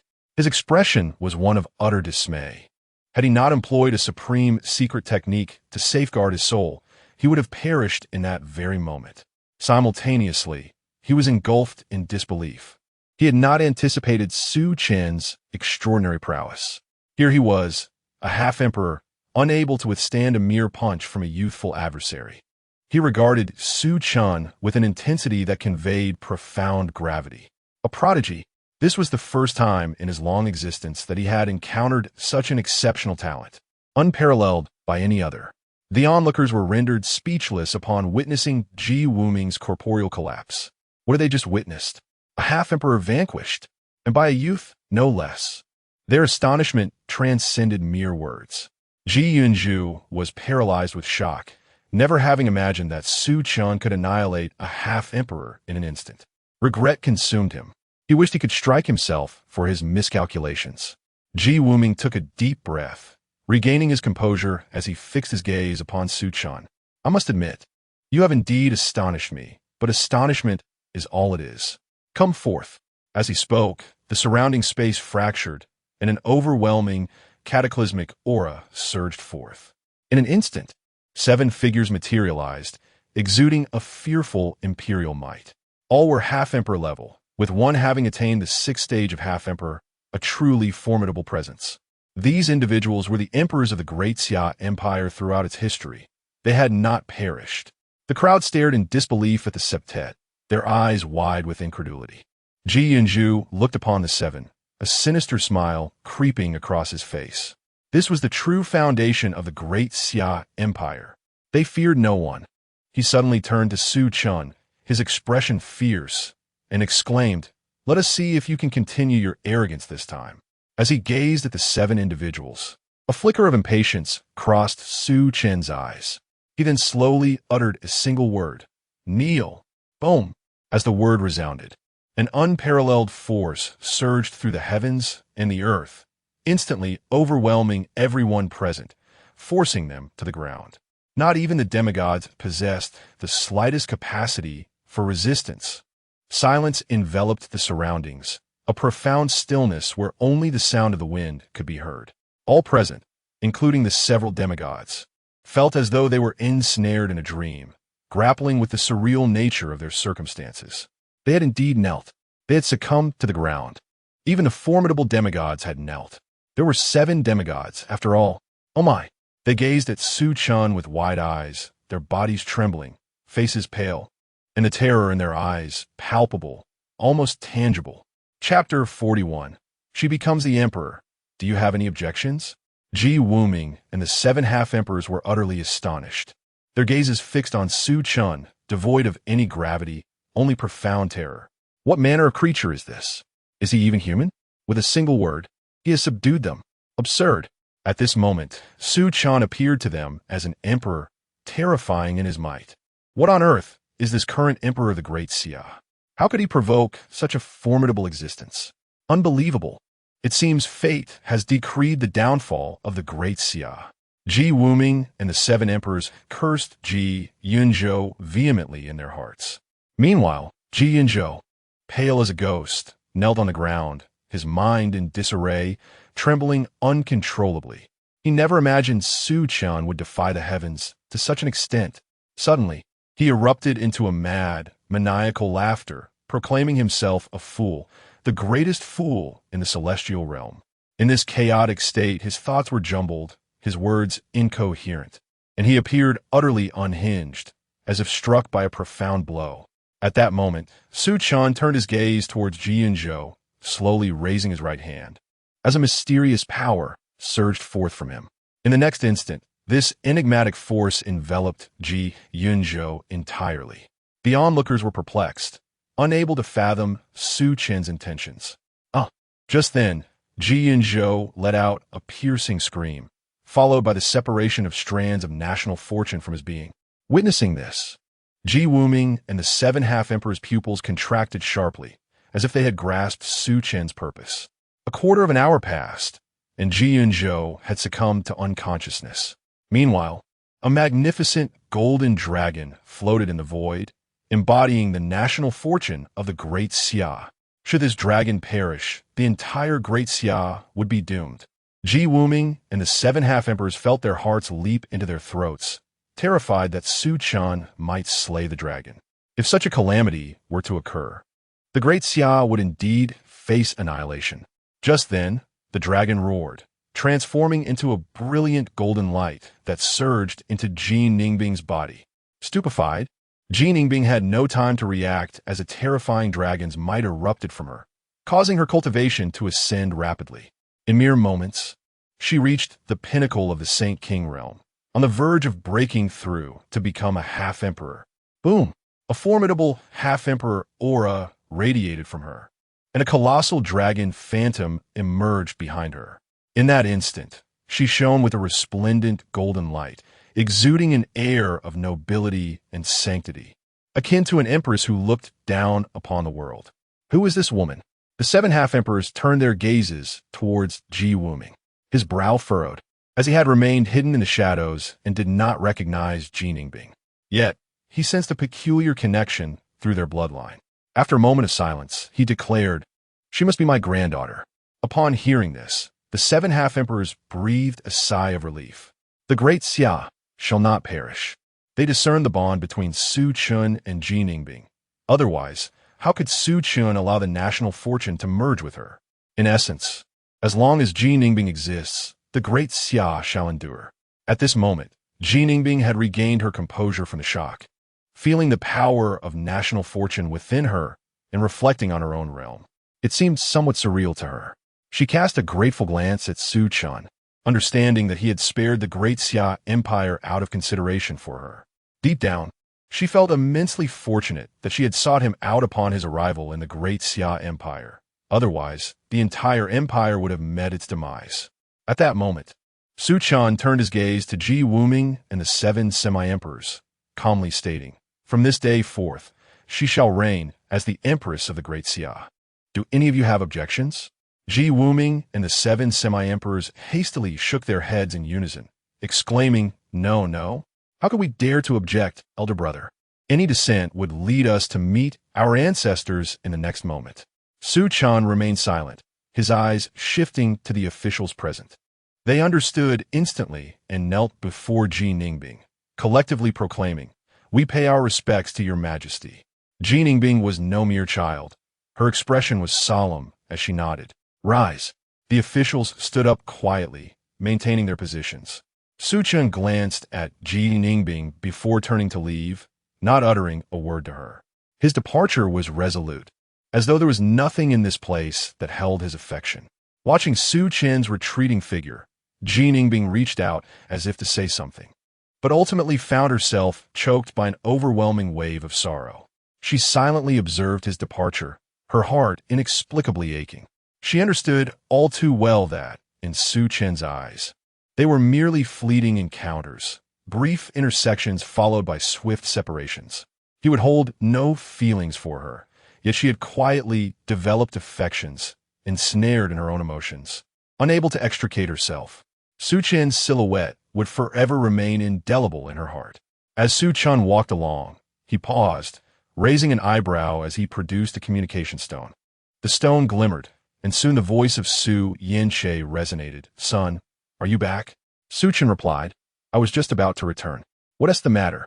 Su Yenche continued, "Hold off on returning for now. 3 days ago, a celestial mine appeared in Lingzhou, filled with exquisite celestial crystals. You must find a way to claim that mine for yourself." Su Chen contemplated for a moment before responding, "Understood." Su Yenche inquired, "Can you manage alone? Do you need me to arrange some assistance?" Su Chen assured him, "No need, I can handle it alone." Su Yenche nodded, "Very well. Oh, and there's one more thing I should mention. Lingxi has left the Su clan to venture out for training, and she is accompanied by that demon lord." Upon hearing this, Su Chen's brow furrowed. The celestial realm was not the same as the lower realms, and the demon lord's strength might be insufficient. Seemingly aware of Su Chen's concerns, Su Yenche reassured him, "Do not worry. I have sent people to protect them discreetly." After hearing Su Yenche's words, Su Chen felt a wave of relief wash over him. "Thank you, father." Su Yenche replied with mild reproach, "Why are you thanking me? Lingxi is not just your sister. She's also my daughter. How could I not be concerned about her safety while training?" Enough of this. I have matters to attend to. Farewell." With that, the communication stone went silent. Standing there, Su Chen couldn't help but smile wryly, shaking his head. Without further hesitation, he set off directly towards Lingzhou. Lingzhou is a state abundant in resources, where countless spiritual and celestial mines have been discovered. Recently, yet another celestial mine was unearthed, and it is entirely composed of exquisite celestial crystals. Exquisite celestial crystals. They represent the pinnacle of cultivation resources in the entire celestial realm, yet are exceedingly rare, typically possessed only by formidable powers. The sudden emergence of this celestial mine has instantly captivated the attention of numerous influential factions. Upon learning of its revelation, these powerful entities hastily dispatched their strongest members, all vying for the coveted celestial mine. Chapter 42. The Dominant Forces. At this moment, a multitude of formidable powers gathered outside the celestial mine, their auras radiating an overwhelming strength. Suddenly, a middle-aged man clad in a gray robe stepped forth, surveying the assembly with an imperious demeanor, and proclaimed, "This celestial mine belongs to the Heavenly Fiend Palace." The Heavenly Fiend Palace, a superlative force within the celestial realm. Within the hierarchy of celestial powers, there exists a classification from third tier to second tier, first tier, superlative, dominant, and finally, the taboo forces. The third tier represents the weakest, while the taboo forces stand as the mightiest. The previous Great Xia Empire was indeed a dominant force. How dare the Heavenly Fiend Palace covet this celestial mine? A scornful voice interjected. Upon hearing this, the middle-aged man's brow furrowed as he turned to locate the source of the remark. Not far from him stood a youthful figure, strikingly handsome and garbed in black robes, who regarded the man with evident disdain. Behind the youth stood 5 elderly figures, exuding an aura of terror that caused the very air around them to quiver with palpable fear. Narrowing his eyes, the middle-aged man inquired, "Who are you?" With an air of arrogance, the youth replied, "I am Chu Mo, the holy son of the 9 nether sacred land." The revelation that he was the holy son of a dominant force took the onlookers by surprise. The 9 nether sacred land was indeed a formidable power. Their presence here, especially that of their holy son, was intriguing. Of course, it is a celestial mine, and not just any mine. How could the dominant forces resist such a lure? I wonder if the taboo forces will send someone as well. Perhaps they will not, as they are not in one of celestial mines. Yet, even the smallest mosquito is still flesh. The crowd gazed at Chu Mo with wide eyes, their expressions reflecting a mix of astonishment and contemplation. The middle-aged man's countenance darkened. He had not anticipated that Chu Mo would be the holy son of a dominant force. Casting a cold glance at Chu Mo, he retreated to the sidelines. He was no fool.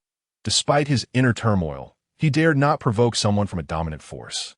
A slight smirk played upon Chu Mo's lips as he fixed his gaze on the middle-aged man and taunted, "What's the matter? Are you unwilling to accept this?" The middle-aged man remained silent, his gaze cast downwards, a flicker of murderous intent flashing in his eyes.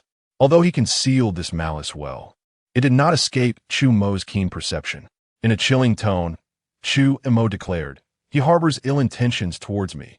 Eliminate him." At his command, one of the elderly figures behind him sprang into action, appearing before the middle-aged man in the blink of an eye. The man, taken aback, attempted to flee, but it was far too late. With a resounding thud, the elder unleashed a fist that struck the middle-aged man's head, resulting in a catastrophic explosion, all occurring in the span of a mere moment. The crowd, now acutely aware of the gravity of the situation, wore expressions of deep trepidation. With a smile curling at the corners of his mouth, Chu Mo surveyed the gathering and demanded, "Are you all not leaving? Must I request your departure?" At his words, the atmosphere turned heavy with tension as the faces of the onlookers darkened. "Arrogant, huh? Chu Mo, you remain as audacious as ever. You must temper that reckless spirit, lest you attract the ire of a powerful figure, which could spell considerable trouble for you." At that moment, a woman approached slowly from the distance. Though her appearance was not striking, there was an undeniable comfort in her presence. Following her was a woman who bore an expression of tranquility, devoid of any discernible aura. Resembling an ordinary person, observing the woman, the smile on Chu Mo's lips gradually faded. He fixed his gaze upon her and coldly remarked, "Shirusha, what does my arrogance have to do with you? Truly a case of a dog meddling in affairs that do not concern it." Upon hearing Chu Mo's words, someone gasped in astonishment. "Shirushiwa? Could she be the young master of Baihuagu?" Another person smiled. "Baihuagu is also a dominant force. I am curious to see if Chu Mo can maintain his arrogance." Shirushiwa sneered. "I simply find you displeasing. What's your objection?" Chu Mo squinted. "Do you wish to fight?" A glint of hostility flashed in Shirushiwa's eyes. "Are you afraid?" With that, a long sword suddenly appeared in her hand, and a formidable sword intent surged forth from her being. In the next instant, she charged directly at Chu Mo. Chu Mo regarded the advancing Shirushiwa with icy indifference, swiftly forming hand seals. At that moment, a wall of earth suddenly erupted to shield him. Someone exclaimed in disbelief, "I can't believe they are so young and already at the pinnacle of the semi-saint 9th level. They are truly prodigies." Bang! Shirushiwa's sword pierced through the earthen barrier, which disintegrated in an instant. At that very moment, Chu Mo's figure had already retreated 1,000 feet away. Just then, Shirushiwa sensed a chill behind her. She turned sharply, only to see an ice spear hurtling toward her. Without hesitation, she swung her sword down fiercely. Bang! The ice spear shattered upon impact. But at that moment, a sea of flames surged around Murong Shui, the scorching inferno resembling an enraged beast, consuming everything in its vicinity. Shirushiwa immediately felt a sense of peril. With an expressionless face, she slowly closed her eyes and positioned her sword horizontally in front of her. Buzz! A resonant sound of the sword echoed through the heavens, and Shirushiwa abruptly opened her eyes, terrifying sword intent swirling around her blade. In that instant, she struck downward with tremendous force. Boom! The dreadful sword intent radiated outward, overwhelming the flames that could not withstand its might, dissipating into the vastness of the realm. A fierce glint flashed in Shirushiwa's eyes as she charged directly at Chu Mo. Chu Mo's visage twisted with rage, with a mere thought. Countless ice spears erupted behind him, hurtling toward Shirushiwa. The two exuded an overwhelming aura, neither yielding to the other. At that moment, however, an elder from the 9 nether sacred ground and the woman from Baihuagu appeared suddenly. With a sweeping gesture, they nullified the attacks of both Shirushiwa and Chu Mo. The woman regarded Shirushiwa softly. "Now is not the time for fighting." Shirushiwa nodded, casting a cold glance at Chu Mo before retreating to the side with the woman. On the spot, Chu Mo's expression darkened considerably as he snorted coldly and similarly stepped aside. The woman then turned her gaze to one of the elders from the 9 nether sacred ground. This elder, with a weathered face and flowing white hair, exuded an aura more potent than that of the other 4 elders. In the 9 nether sacred land, Elder Wang Xuanji stood resolutely. The woman gazed at him and proposed, "How about a 50-50 split for this celestial mine?" Being powerful factions, they could not monopolize the mine and thus had to share it equally. Upon hearing her words, a collective sigh escaped the crowd. With the presence of the 9 nether sacred land and the 100-flower valley, this celestial mine no longer concerned them. Just then, formidable auras surged from the horizon, and a dozen figures materialized in the arena. The woman and Wang Xuanji exchanged grave expressions, their hearts weighed down. 2 more dominant factions had arrived. Dividing this celestial mine would prove to be a formidable challenge. Chapter 43. Is this the pinnacle of Half-Emperor? The people from Ghostly Dark Sect and Blood Moon Manor have arrived. In the arena, astonishment gripped every face as they had not anticipated that so many dominant forces would covet this celestial mine. They realized that it was indeed a celestial mine, and not just any, but one teeming with exquisite celestial crystals. How could these sovereign powers resist such temptation? An elder from the Ghostly Dark Sect cast his gaze upon Wang Xuanji and the woman beside him. The elder exuded a terrifying aura, shrouded in imperial might. He declared, I demand 30% of this celestial mine. Leading the Blood Moon Manor was a middle-aged man, equally enveloped in imperial might, who echoed, I too require 30%. Wang Xuanji and the woman exchanged glances, their expressions darkening. They nodded in unison, and in the next moment, unleashed their half-emperor auras. The elder and the middle-aged man, with expressions as cold as ice, advanced to meet them. Boom! For formidable imperial auras erupted from the heavens, forcing countless individuals to retreat in terror, while those with even slightly lesser strength perished instantly beneath the overwhelming pressure of the imperial might. The battle caused the very heavens to tremble, mountains crumbling to the ground in an instant, as thunderous roars echoed through the skies. The four half-emperors unleashed their most formidable abilities, yet still could not gain the upper hand, continuing their struggle for 3 whole days. Stop! At this moment, the elder from the ghostly dark sect bellowed, his face pale and his body battered, his right arm reduced to a mist of blood during the conflict. The other 3 half-emperors, upon hearing the elder's command, brought their assaults to a halt, similarly gravely wounded. Wang Xuanji and the woman regarded the elder in silence. With a grim expression, the elder intoned, we from the ghostly dark sect will settle for 20% of this celestial mine. But we are willing to offer some treasures in exchange for an additional 10%. The middle-aged man hesitated briefly before responding, I shall accept the same terms. Wang Xuanji and the woman exchanged glances, their eyes flickering with contemplation. The woman conveyed telepathically to Wang Xuanji that this seemed indeed the most prudent resolution. Continuing to fight appeared futile. Though the celestial mine was alluring, it was not worth sacrificing their lives over. After a moment's reflection, Wang Xuanji turned to the elder and the middle-aged man, stating, Then it shall be as you propose. Upon hearing this, the elder and the middle-aged man felt a wave of relief wash over them. They too were weary from the battle and feared that Wang Xuanji and his companion might fight to the bitter end, which prompted their willingness to concede. It was evident that the confrontation of these half-emperors was truly terrifying. Were one to draw closer, the dread could instantly reduce them to ashes. All present stood at a distance, their hearts racing as they beheld the 4 half-emperors, their eyes betraying a deep sense of apprehension. Boom! Just then, an exceedingly dreadful imperial might spread across the sky. Panic surged through the crowd as they looked up, witnessing a woman gracefully descending from the void. Draped in purple attire, her figure was enchanting, her stunning visage radiating an allure of myriad charms, exuding an imperial might even more formidable than that of Wang Xuanji and his companions. From afar, she appeared as an unparalleled empress. Wang Xuanji and the others regarded the woman with grave expressions. Their instincts warned them that she was far from ordinary. The woman surveyed Wang Xuanji and his companions, her tone frigid as she declared, I claim this celestial mine. Depart. Oomph. The elder of the ghostly Ming sect let out a cold snort, a terrifying aura emanating from his being. Who do you think you are to command me to leave? The woman cast a frigid glance at the elder, then raised her hand and unleashed a sword strike. Boom!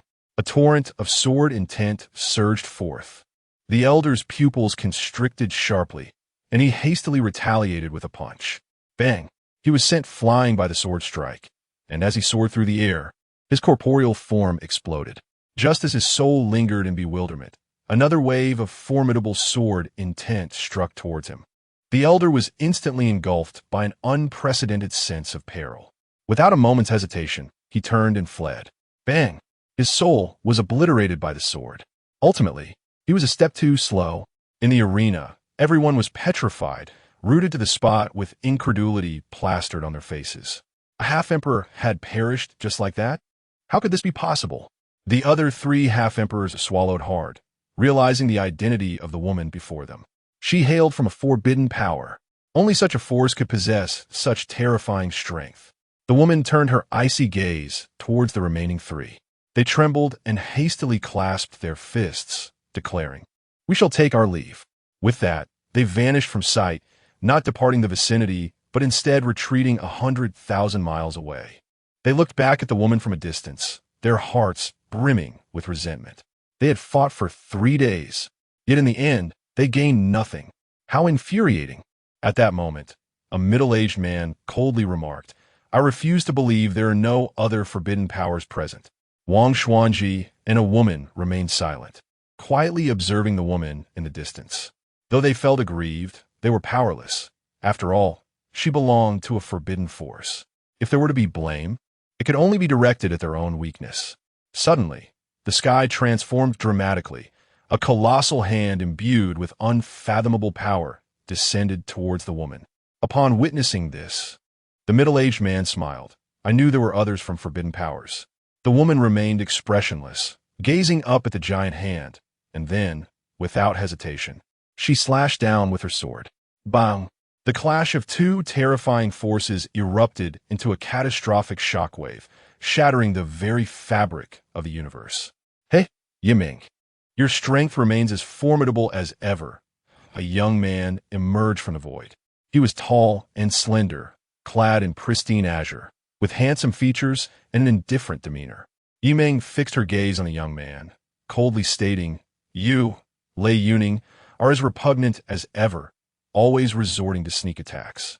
Lei Yuning regarded Yiming without uttering a word, channeling the celestial energy within him before disappearing from sight. When he reappeared, he was already before Yiling, and without delay, he unleashed a punch. Yiming snorted, and waves of sword intent surged towards her sword. Without hesitation, she thrust forward. A brilliant light flickered. A deafening explosion resonated, shattering the heavens and earth in an instant. Both Yiming and Lei Yuning were forced to retreat simultaneously, and during Lei Yuning's retreat, Yiming had somehow appeared above him, striking down without a moment's pause. Boom! At that moment, a terrifying force suddenly erupted from Lei Yuning, propelling Yiming away with great force. However, she swiftly regained her composure. With an expression of indifference, she charged once more at Lei Yuning. The clash between these two was even more fearsome than the earlier confrontation involving the four semi-emperors.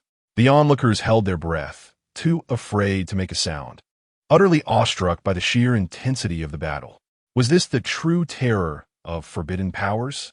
Indeed, it was beyond what any ordinary force could compare. Among the crowd, Su Chen stood with a candied hawthorn skewer in hand, observing Yiming and Lei Yuning with a touch of disappointment. Is this the pinnacle of the 9th level of semi-emperors? How dull. Chapter 44, Danger. A small secret realm. Yi Lingxi emerged from the secret realm, her aura remarkably potent, enveloped in divine majesty. Through her trials within this secret place, she had successfully ascended to the semi-holy realm. The demon lord, observing Yi Lingxi, felt a profound astonishment. He was aware of her exceptional talent, yet he never anticipated such an outrageous leap to semi-holy in such a brief span. A prodigy. Yi Lingxi's eyes narrowed into crescent moons, radiating joy. Grandpa Demon, do you know of any other secret realms? The demon lord pondered for a moment before nodding in affirmation. Yi Lingxi flashed a sweet smile. Please take me there. The demon lord hesitated briefly, then remarked, Miss, we have been out for quite some time. It is time to return. Yi Lingxi pouted, expressing her discontent, but I haven't had enough fun yet. The demon lord chuckled and shook his head. Very well, I shall take you to the next secret realm, but you must promise me that once we explore it, we will return. A radiant smile spread across Yi Lingxi's face, revealing a row of pearly whites. All right, Grandpa Demon is the best. The demon lord smiled, truly at a loss with this little girl, and could only indulge her. Subsequently, he led Yi Lingxi to the next secret realm, in the holy land of demonic spirits, within the grand hall. A middle-aged man clad in a crimson robe sat upon the main throne. He was none other than the holy master of the demonic spirits, Su Chen. In the center of the hall stood a figure cloaked in black, currently reporting something to Su Chen. After a while, the cloaked figure ceased speaking, and Su Chen, with his head bowed, seemed lost in thought. Su Chen looked at the black cloaked figure and asked, Did you truly see the demon lord? The figure nodded and replied, Would I dare deceive the holy master? I witnessed him entering a secret realm with a young girl. Su Chen fell silent, deep in contemplation. Moments later, he suddenly commanded, Summon the master of the Burning Moon sect and the holy master of the Fiery Sun sect. As you command. The cloaked figure vanished from sight. Half a day later, two figures entered the grand hall. One was a man with flowing purple hair, holding a fan and wearing a smile, Hua Wuhui, the master of the Burning Moon sect. The other was an elderly man, hunched over, his face lined with wrinkles, yet emanating an aura of immense power, Yang Shao, the holy master of the Fiery Sun sect. The two took their seats without hesitation. Hua Wuhui looked at Su Chen and inquired, "I wonder why Holy Master Zhou summoned us?" Yang Shao also gazed at Su Chen, but chose to remain silent. Observing the two, a smile graced Su Chen's face. "The demon lord has returned." Both Hua Wuhui and Yang Shao narrowed their eyes, a glimmer of intrigue flashing within. After a moment, Yang Shao suddenly asked, "Is that true?" Su Chen nodded, remaining silent. Yang Shao continued, "The demon lord is an elder of your holy land." Upon hearing this, Su Chen smiled faintly. Can an elder compare to that artifact? The two fell into silence. It was then that Hua Wuhui spoke up. "What do you intend to do?" Su Chen's lips curled upward as he said, "To speak candidly, the demon lord is currently within a hidden realm." Hua Wuhui and his companion gazed at Su Chen in silence. Su Chen continued, "We can lie in wait outside the realm for his emergence. At that time, we shall seize the divine artifact and take turns wielding it. Of course, we must establish a heavenly oath." Upon hearing this, Hua Wuhui and his companion fell silent once more. The heavenly oath, an oath taken before the heavens, with dire repercussions for any violation. Yang Shao suddenly inquired, "Who shall use it first?" Su Chen grinned. "Naturally, it shall be I." Hua Wuhui fixed his gaze on Su Chen and replied sternly, "By what right?" Su Chen asserted, "By the fact that I know the demon lord's whereabouts." After a brief silence, the two nodded in agreement. Su Chen smiled. "There is no time to lose. Let us depart at once." 3 days later, within a hidden realm, Yi Lingxi sat cross-legged in a grand hall, her aura intensifying, yet she did not break through. Instead, she was solidifying her foundation. After a while, Yi Lingxi opened her eyes, exhaled deeply, and turned to the side where the demon lord stood, smiling. "Grandfather demon, let us take our leave." The demon lord smiled faintly. "Very well." As the two exited the hidden realm, an unexpected turn of events unfolded. 3 terrifying forces surged towards them. Yi Lingxi's face turned pale, and the demon lord wore a grave expression. Without a moment to spare, he positioned himself in front of Yi Lingxi and unleashed a powerful punch. Boom! The overwhelming force radiated outward, shattering the very fabric of the heavens and the earth. At that moment, 3 figures materialized in the void. It was Su Chen and his companions. Hua Wuhui gazed at the demon lord, astonished, a glint of greed flickering in his eyes. "I never imagined you would break through to the Saint King realm. Was it due to that artifact?" The demon lord's expression darkened, a heavy weight on his heart as he fixed his gaze on Su Chen. "I did not foresee that the Holy Master would resort to violence over a mere artifact. To be frank, I am truly disappointed." Su Chen's demeanor remained composed as he calmly replied, "That artifact is coveted not just by me, but by all within the immortal realm." The demon lord clenched his fists. Remaining silent, he then communicated telepathically with Yi Lingxi. "Miss, I will hold them off. You must seize the opportunity to escape." Yi Lingxi shook her head and replied telepathically, "How could I abandon Grandfather Demon and flee alone?" The demon lord urged, "Do not worry about me. If you escape, I will find a way to elude them." Yi Lingxi bit her lip, hesitating for a moment before finally responding, "Very well." She understood that remaining would serve no purpose and would only become a burden. Leaving was indeed the wisest choice. In the distance, Su Chen seemed to discern the thoughts of the demon lord. Chuckling, "Rest assured, you cannot escape." As his voice faded, the fabric of the sky suddenly tore apart, and a wave of terrifying energy emanated forth. In the next moment, tens of thousands of warriors clad in purple armor appeared on the scene. Most of these individuals were powerful saints, including several dozen formidable great saints. Su Chen and his companions exchanged knowing smiles.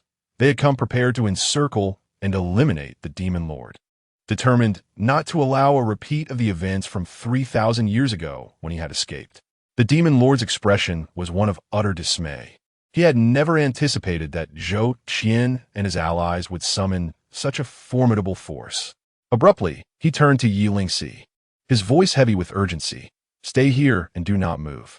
With that, the aura of a holy king surged forth from within him, an overwhelming tide of demonic energy materializing.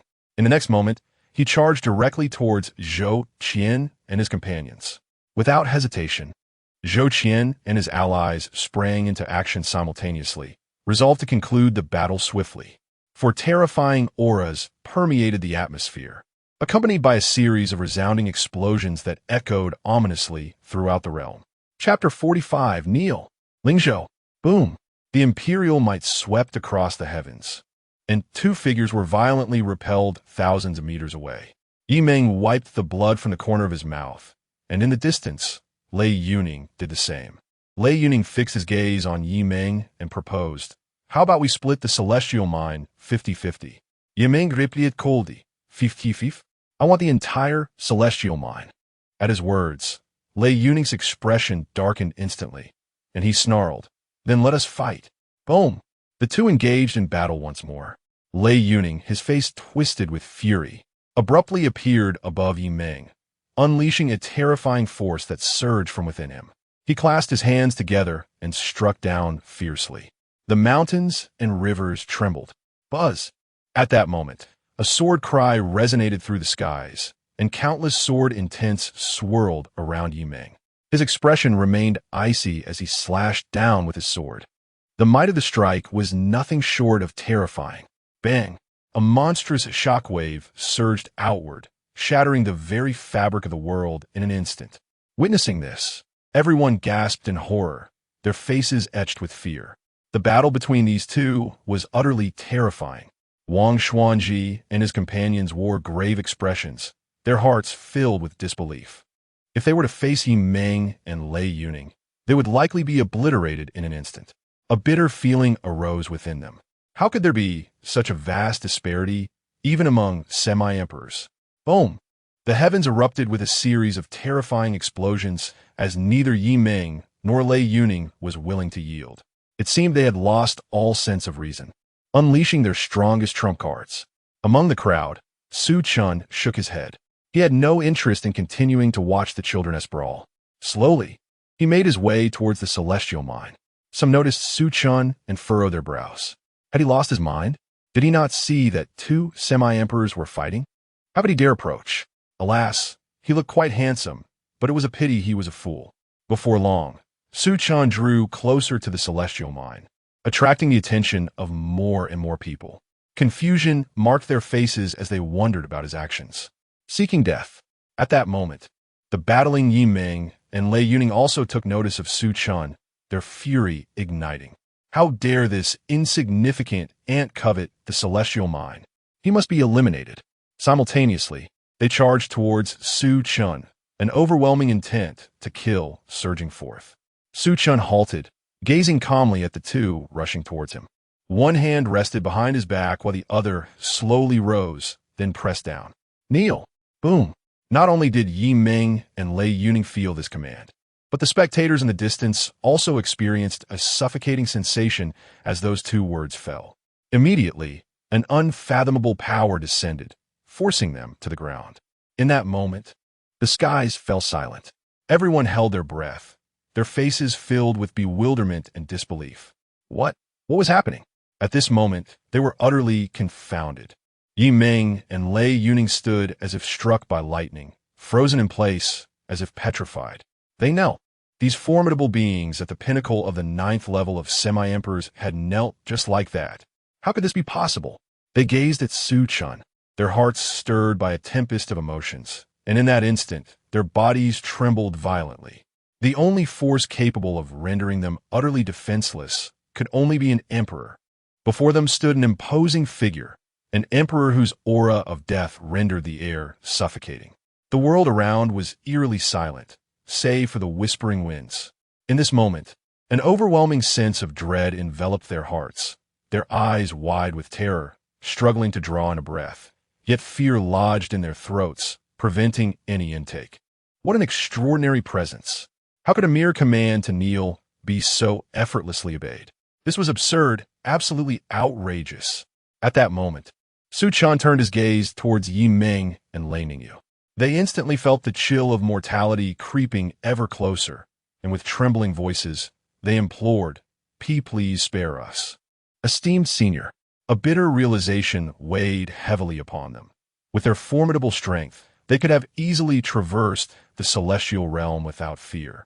Being half-emperors at the pinnacle of the 9th level, a force unmatched throughout the realm. Yet, they never anticipated encountering such a powerhouse immediately upon their emergence. Curse it! What a stroke of bad luck! With his hands clasped behind him, Su Chen spoke calmly. "There are 10 forbidden forces. Which one do you belong to?" "I hail from the Yi clan." "I am from the Lei clan." Yi Ming and Lei Ningyu hastily responded without hesitation. Su Chen nodded, continuing, "You may leave." At his words, the oppressive force weighing upon them vanished. Stunned, they exchanged glances, incredulous at the prospect of being allowed to depart. They had braced themselves for death. Yet Su Chen had chosen to release them? A slight arch of Su Chen's brow sent shivers down their spines. "We shall take our leave now. Farewell, esteemed senior." With that, their figures vanished into thin air. Su Chen looked up towards the horizon, silent and contemplative. His decision to let them go stemmed not from fear of their backgrounds, but from a desire to eliminate potential adversaries. Why provoke conflicts when he could simply avoid them? Though unafraid, he preferred to evade the incessant troubles posed by insignificant beings. At that moment, Su Chen cast a casual glance at the onlookers in the distance. They shuddered, holding their breath, too intimidated to utter a word. Only the 3 half-emperors, Wang Xian, managed to quell their inner turmoil and respectfully clasp their fists, exclaiming, "Esteemed senior." As half-emperors, their composure was not something ordinary cultivators could match. Su Chen withdrew his gaze and turned towards the celestial mine, swiftly waving his hand, causing the entire mine to be absorbed into his spatial system. Witnessing this unfold, the crowd's eyes widened in disbelief, mouths agape. What manner of sorcery was this? Where had the celestial mine gone? It had measured hundreds of thousands of feet, and now it had simply vanished? Unbelievable. With his hands behind him, Su Chen turned to leave. As they watched his retreating figure, a profound respect filled the hearts of all present, leaving them too awestruck to show any sign of disrespect. At that moment, a woman spoke up, "Who exactly is this senior? Why do I possess no recollection of him?" Wang Xian shook his head. "The celestial realm is replete with countless powerful beings, far beyond our comprehension." The middle-aged man said nothing and departed. Left behind, Wang Xian and the woman bowed their heads, their minds replaying the earlier events, burdened with an overwhelming sense of gravity. The recent events have dealt a significant blow to them. They had believed themselves to be the pinnacle of existence in the celestial realm, only to discover that within this vast expanse there exist countless formidable beings. This realization has shaken their resolve. Sighing deeply, Wang Xuanji concluded that it would be prudent to adopt a more modest demeanor moving forward. With that, he vanished from sight. The woman, her expression forlorn, after a moment, ceased her contemplation and also disappeared. Outside a hidden realm, a fierce battle raged in the void above. At that moment, Yang Shao suddenly appeared before the Demon Lord, and without hesitation, he unleashed a powerful punch to the Demon Lord's chest. The Demon Lord was sent flying, spewing forth a mouthful of blood. Just then, Zhou Qian materialized behind him, his gaze fierce as he gathered an overwhelming force in his right palm. And with a swift motion, he struck out. Chapter 46, The Old Taoist Han. Bang! The Demon Lord was utterly unable to withstand the force. A powerful strike landed heavily upon his back, distorting his visage as he was sent hurtling through the air once more. At that moment, the silhouette of Hua Wuqing abruptly materialized, a slight smirk gracing his lips as he brought his fan down with vigor. No! Below, Yilingxi's eyes brimmed with tears. She yearned to assist, yet found herself incapable of even approaching, rendered entirely helpless. At this juncture, she felt nothing more than a burden. Just then, a mysterious figure suddenly shielded the Demon Lord, followed by a resounding punch. Boom! The sound echoed as Hua Wuhui was sent flying, and at that instant, the enigmatic individual turned to support the demon lord before vanishing from sight, reappearing at a considerable distance from Su Chen and his companions. The demon lord glanced at the mysterious figure, bewildered. "Who are you?" "I am Su Moran," the figure replied. "The clan leader has tasked me with covertly safeguarding the young lady." Upon hearing this, the demon lord's confusion dissipated. Su Moran inquired, "Can you still fight?" The demon lord nodded, affirming his readiness. "Yes." "Excellent." Su Moran acknowledged with a nod, then shifted his gaze toward Su Chen and his companions in the distance. Su Chen squinted. "Who are you?" "Your father." Su Moran retorted curtly, launching himself toward Su Chen and his associates without further ado. The aura of a pinnacle 9th layer Saint King emanated from him, leaving Su Chen and his companions astounded. They had not anticipated that Su Moran was indeed a formidable 9th layer Saint King, while they themselves were merely below the 5th layer. There was no time for contemplation as Su Moran swiftly approached them. Su Chen unleashed a punch. Hua Wuhui thrust with his fan. In Yang Xiao struck with an open palm. The trio's formidable forces stirred the very heavens and earth, a wave of terrifying pressure sweeping across the surroundings, overwhelming all in its path. The atmosphere was charged with an overwhelming intensity, profoundly terrifying. A glint of ferocity flickered in Su Moran's eyes as a spear materialized in his grasp. He swung it with fervor, unleashing a torrent of spear lights. Boom! In an instant, the assaults from Su Chen's trio were utterly obliterated by Su Moran's spear. Simultaneously, he directed his spear toward Yang Xiao. Yang Xiao's pupils dilated as he instinctively raised his hands in defense, conjuring a shield forged from celestial energy before him. Crack! The shield shattered, propelling him through the air, his hands fracturing along the way, resembling a spider's web. At that moment, Su Moran reappeared, his countenance devoid of emotion, the power of his spear surging forth. He thrust again, this strike as swift as lightning, leaving Yang Xiao no chance for defense. Thwack! The spear pierced through Yang Xiao's heart. His eyes widened in disbelief. He could hardly fathom his imminent demise. Boom! Su Moran's spear quaked violently, causing Yang Xiao's body to explode in an instant. Following this, Su Moran's gaze turned toward Su Chen and his companion, who were now filled with dread, hastily retreating to distance themselves from Su Moran. They were genuinely terrified. This individual is overwhelmingly fearsome. Su Chen and his companions' expressions darkened, as Su Moran's unexpected appearance had completely derailed their plans. At that moment, Su Moran vanished again, causing Hua Wuhui's expression to shift dramatically, a sense of impending doom washing over him. "Damn it, I'm all in." His visage contorted with rage. An overwhelming aura of might erupted from his being. He brandished the fan in his hand and swept it sideways with great force, causing the very heavens and earth to stir with fervor. Yet, his strike met only emptiness, for Su Moran was nowhere to be found. At that moment, Hua Wuhui felt a chilling sensation rise along his spine as an intensely potent aura of death enveloped him. He yearned to flee, but a long spear pierced through his skull with merciless precision. Su Moran remained expressionless, droplets of blood cascading from the spear's tip as his gaze shifted to Su Chen.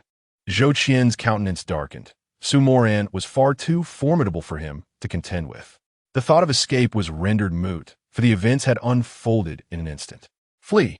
At that moment, the multitude of purple-armored warriors surrounding them were paralyzed by fear, turning on their heels to escape. For them, their lives were paramount. The death of the Holy Lord was inconsequential as long as they survived. Su Chen inhaled deeply, producing a golden token from his grasp. As he gazed upon it, a complex blend of emotions washed over him, regret and reluctance intertwined. This was his final trump card. From a distance, Su Moran's expression shifted as he beheld the token in Su Chen's hand, prompting him to charge forward with great haste. But alas, he was too late. Su Chen had already crushed the token. In the next heartbeat, a formidable imperial presence surged forth from the heavens, casting Su Moran away with overwhelming force. At that moment, A spectral figure gradually materialized in the arena, solidifying into clarity. It was an elder, his face devoid of expression, clad in black robes, surrounded by a terrifying aura of imperial might, exuding an extremely pure, demonic energy. The ancestor, Su Chen regarded the elder with reverence, clasping his hands in salute. Indeed, the elder was none other than Han Lao, the ancestor of the demon spirit Holy Land, possessing the strength of a half-emperor. Han Lao had departed from the demon spirit Holy Land countless years ago, rumored to have sought seclusion after acquiring a great fortune. Han Lao's gaze fell upon Su Chen. His voice calm, yet commanding what has transpired. Su Chen's heart sank. Should he divulge the secret of the divine artifact to Han Lao, the elder would undoubtedly covet it. Han Lao snorted coldly, and a powerful imperial pressure bore down upon Su Chen, sending him sprawling to the ground, severely injured. Su Chen wiped the blood from the corner of his mouth, sighing internally. If he did not reveal this secret today, he would surely perish. Though treasures were enticing, life held greater value. Without hesitation, he transmitted his account to Han Lao, recounting the events in their entirety. Upon receiving Su Chen's transmission, Han Lao's eyes slowly narrowed, shock rippling through him. A day in the outside world equated to a century within the small tower, a defiant divine artifact. Greed flickered in his eyes, and he held no concern that Su Chen would deceive him. The latter dared not lie. His gaze shifted towards the demon lord, a cruel smile curling upon his lips. At that very moment, a streak of spear light sliced through the sky, followed by a cataclysmic eruption of spear intent. In the next instant, a long spear hurtled towards Han Lao. Before the spear could reach him, its terrifying will had already enveloped him. Oof! Ants! Han Lao let out a cold snort. Then with a grand gesture, a cataclysmic force surged forth from his being. Bang! The long spear shattered instantly, and Su Chen was propelled through the air, his flesh beginning to crack along the way. A single strike, a swift annihilation. Su Chen's consciousness began to fade, and he plummeted toward the ground. At that moment, the figure of the demon lord suddenly appeared, catching Su Chen and gently lowering him to the earth. Having accomplished this, he gazed up at Han Lao, a heavy weight in his heart. Half-emperor, he was at a loss as to how to achieve victory. I still find it challenging. This is my first attempt at typing 3 chapters, and my eyes are strained. Nevertheless, I shall strive to improve, aiming for 3 updates a day, or even 4. Do my esteemed readers believe in me? Chapter 47, The Death of Yi Lingxi. Han Lao fixed his gaze upon the demon lord, an insatiable greed glimmering in his eyes. Without uttering a word, he extended his hand and then clenched it forcefully. The demon lord's pupils constricted, a wave of impending danger washing over him. He dared not hesitate and summoned the demonic energy within. Boom! A terrifying surge of demonic energy erupted from his being, but at that moment, a colossal black hand abruptly materialized, emanating an aura of dread that shattered the demon lord's energy in an instant. Immediately thereafter, the giant hand lunged towards him. With a furious roar, the demon lord's robes billowed as an even more formidable wave of demonic energy exploded forth, propelling him skyward. Yet just then, that black hand appeared before him, and a glint of malice flickered in the demon lord's eyes. He extended his hand, clenched it tightly, and unleashed a devastating punch. A torrent of force surging from his fist. Boom! A deafening explosion reverberated as the demon lord was sent flying, while the giant hand remained unscathed. The hand seized the demon lord and slowly exerted pressure. Veins bulged on his forehead, his visage contorted in agony. At that moment, he felt his bones fracturing within, a suffocating aura of death enveloping him. Han Lao regarded the demon lord coldly, declaring, "Surrender the item, and I may spare your life." Suddenly, the demon lord erupted in maniacal laughter, his expression twisted. "Were you to dare call yourself this emperor? Fool! Impudent!" Han Lao seethed with rage, the giant hand tightening its grip. How many years had it been? How many years since anyone had dared to speak to him in such a manner? In his fury, Han Lao Dao did not immediately slay the demon lord, but chose instead to torment him. The demon lord's face was etched with anguish. His corporeal form was pushed to its limits, his organs crushed together, and he felt death drawing ever closer. In that moment, he turned sharply to Yi Lingxi, gritting his teeth and summoning his last reserves of strength to utter two words: hurry, run. No. Yi Lingxi shook her head violently, her eyes swollen and tears streaming down her cheeks, reflecting her agony and helplessness. She loathed the cruelty of those around her, despising her own powerlessness, forced to witness the horror, yet unable to intervene. Buzz! The sound of a sword resonated as the Fengyun sword appeared in Yi Lingxi's grasp. Her eyes burned with fervor, a potent aura radiating from her being as she brandished the sword, charging towards Han Lao Dao. She understood fully that escape was impossible. Rather than resign herself to fate, she chose to fight with all her might. Even in death, she would have no regrets. At that moment, a fiery phoenix surged forth from her brow, letting out a cry before transforming into a blaze of fire that integrated into Yi Lingxi's essence. Boom! In that instant, two powerful forces erupted from her being, one originating from herself, the other infused by the phoenix.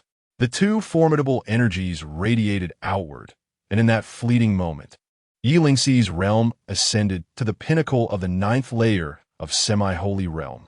Yi Lingxi appeared above Han Lao Dao, her hands gripping the sword tightly, and then she struck down with ferocity.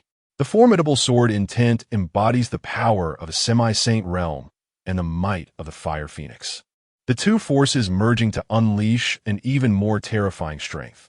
This single strike possesses the capability to obliterate any saint-level powerhouse.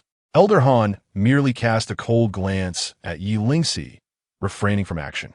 At that moment, Su Chen's figure suddenly interposed itself before Elder Han, his expression frigid, and he unleashed a powerful punch.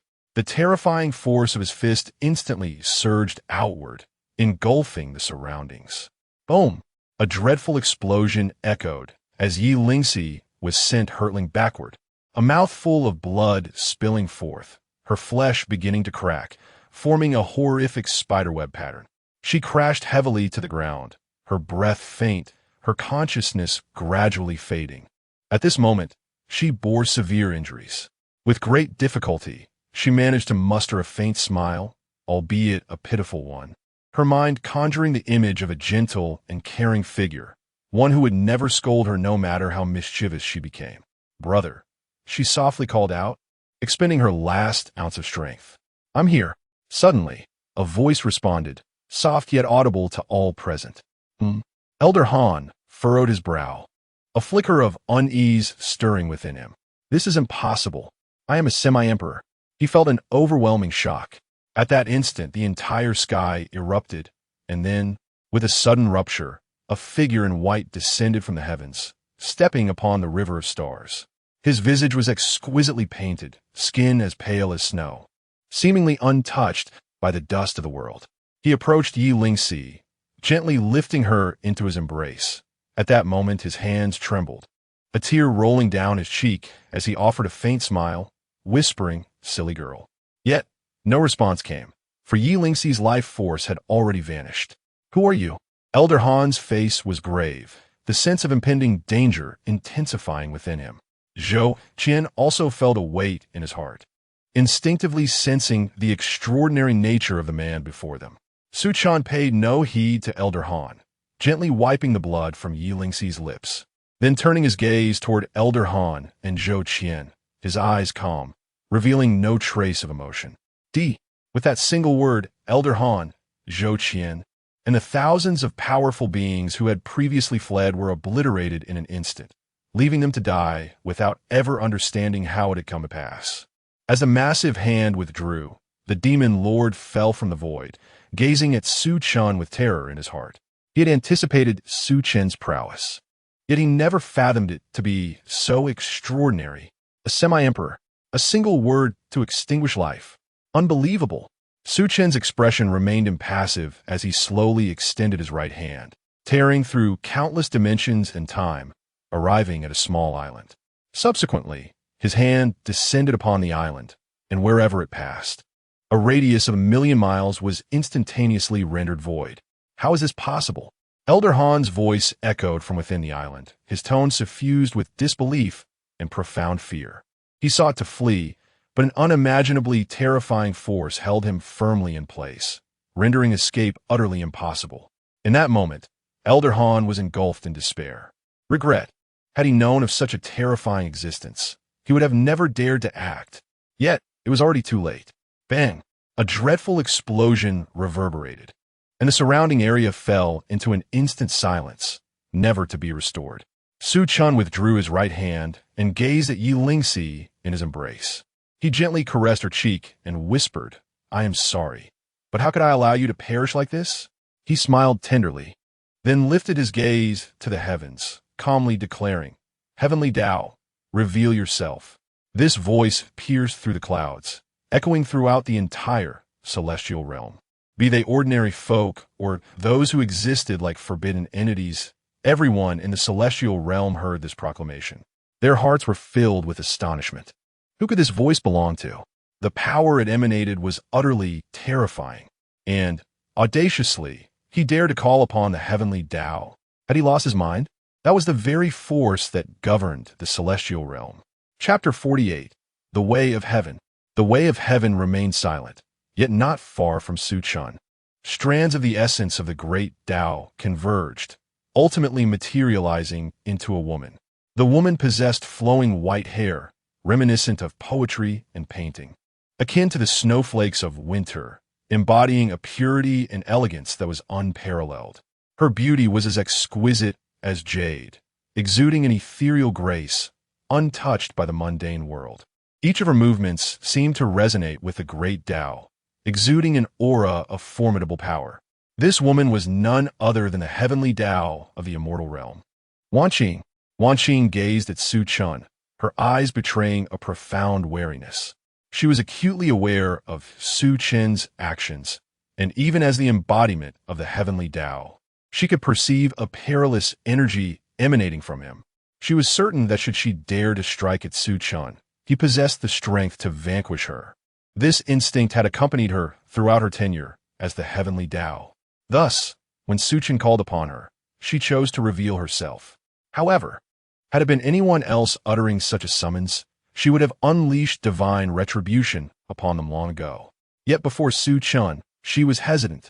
Wanqing extended her jade-like hand, revealing a luminous sphere within her palm, which contained the soul of Yi Lingxi. From the moment Yi Lingxi perished, she sensed impending doom. If Yi Lingxi were to die, she could scarcely fathom the extent of Su Chen's potential wrath. Therefore, she safeguarded Yi Lingxi's soul.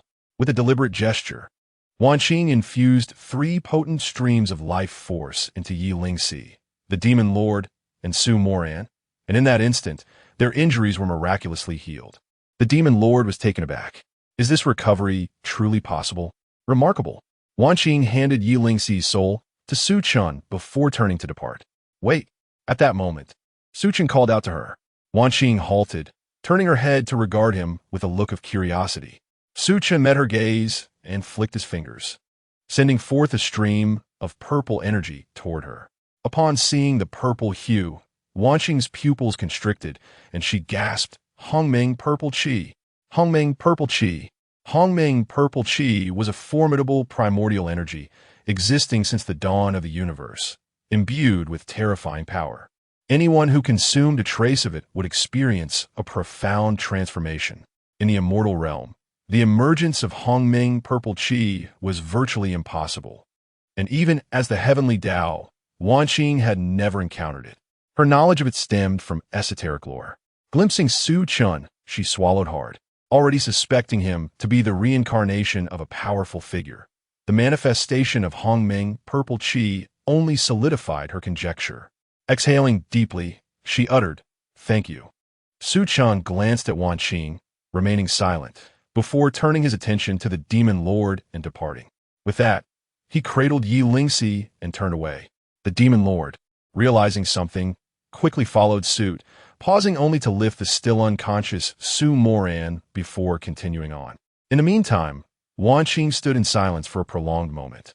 Casting one last glance in the direction Su Chen had vanished, before her figure dissolved into the ether. In the Su clan, within the courtyard, Yi Lingxi lay upon the bed, still unconscious.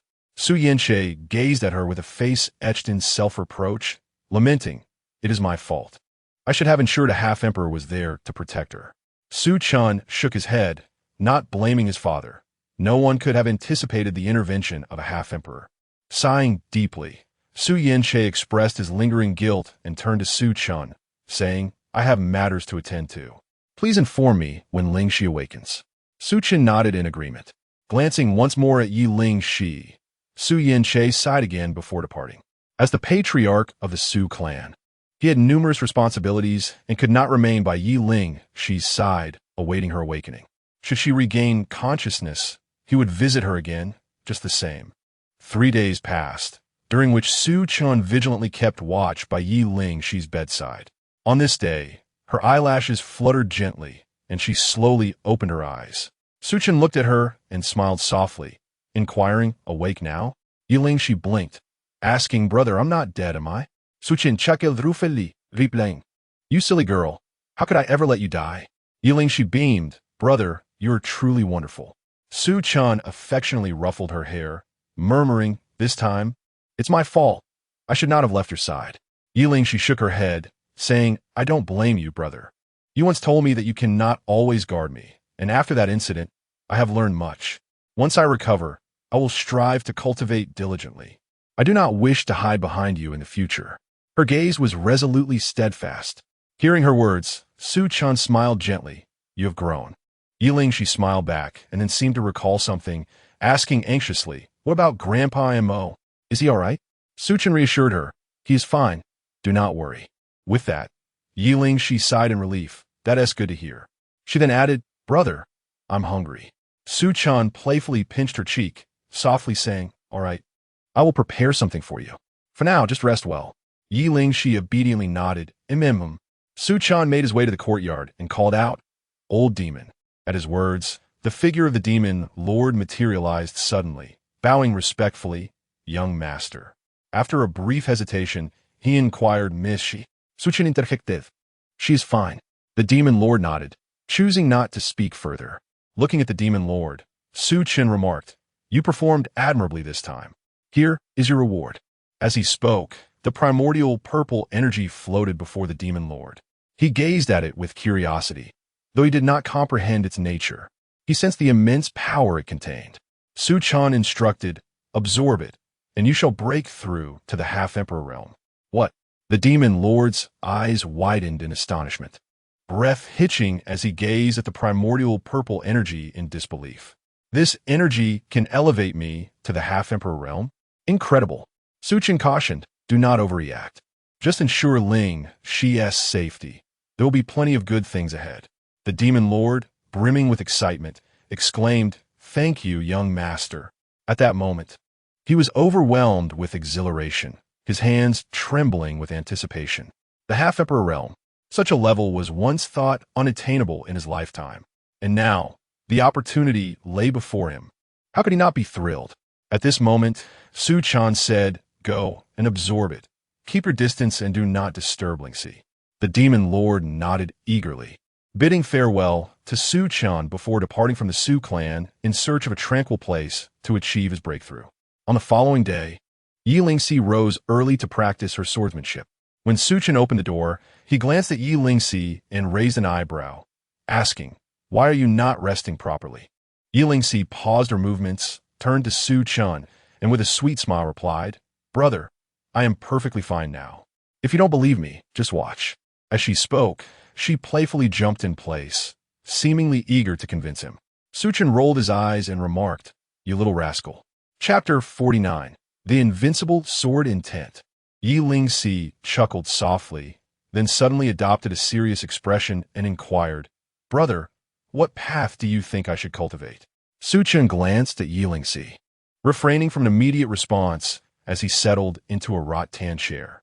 Yi Lingxi hurriedly approached him from behind and began to massage his shoulders. A subtle smile played on Su Chen's lips as he remarked, "How would I know what path you wish to cultivate?" Yi Lingxi furrowed her brows, remaining silent. Su Chen then posed a question. What is your reason for cultivating? Yilingxi pondered for a moment before replying. Initially, I pursued cultivation because I wanted to soar through the skies. Now, however, I wish to protect you, brother, hence my desire to cultivate. Oh, protect me? Su Chen expressed mild surprise. Yilingxi nodded affirmatively. Yes, because I do not want you to always be the one protecting me. I want to protect you as well. Upon hearing this, Su Chen laughed heartily, feeling a sense of gratification within. He responded, If you wish to protect me, then you must work diligently. For your brother is quite formidable. Yilingxi acknowledged, I know you are strong, which is why I will strive even harder in my cultivation. Su Chen smiled. First and foremost, you must prepare to be invincible. Invincible? Yilingxi queried with curiosity, contemplating, Are you referring to the invincibility of the immortal realm? Su Chen replied, It is not limited to just the immortal realm. Yilingxi blinked, remaining silent. Su Chen continued, Being invincible in the immortal realm is merely the beginning. There exist many beings in this world who are invincible even within the immortal realm. Some powerful entities may need only a single thought to erase the entire immortal realm. Upon hearing this, Yilingxi was astonished. Could such beings truly exist in this world? The idea that one thought could obliterate the entire immortal realm was beyond her imagination. Su Chen nodded. Indeed, and there may be even more terrifying existences than that. In response, Yilingxi fell silent. Su Chen's words had fundamentally shattered her previous understanding. She had always believed that the emperor was the strongest, yet there were beings in this world even more fearsome than the emperor. Su Chen spoke earnestly, You must remember, there is no ultimate strength in this world, only greater strength. Yilingxi was once again silent. After a while, she asked, Is there anyone in this world capable of defeating you, brother? Su Chen smiled gently. There should be no one who can defeat me, though I cannot say for certain. Yilingxi's expression grew complex, and at that moment, she realized how foolish her prior thoughts had been. Su Chen chuckled. What is the matter? Have you lost confidence? Yilingxi nodded. Su Chen laughed. If you lack confidence, how can you be invincible? Yilingxi fell silent, and after a long pause, she suddenly raised her head, her eyes ablaze with fierce determination.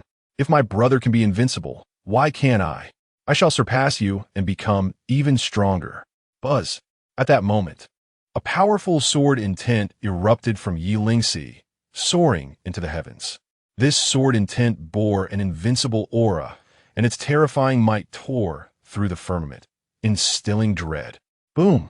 Simultaneously, a terrifying holy might exploded from Yilingxi. This was not the holy might of a semi-saint, but true holy might. She had broken through to the holy realm. The story is far from over. Her aura continues to strengthen, hinting at a potential breakthrough to a minor realm. Observing this, Yilingxi hastily withdrew her sword intent and forcefully suppressed her own level, preventing any further advancement. Previously, she had recklessly elevated her realm, resulting in an unstable foundation.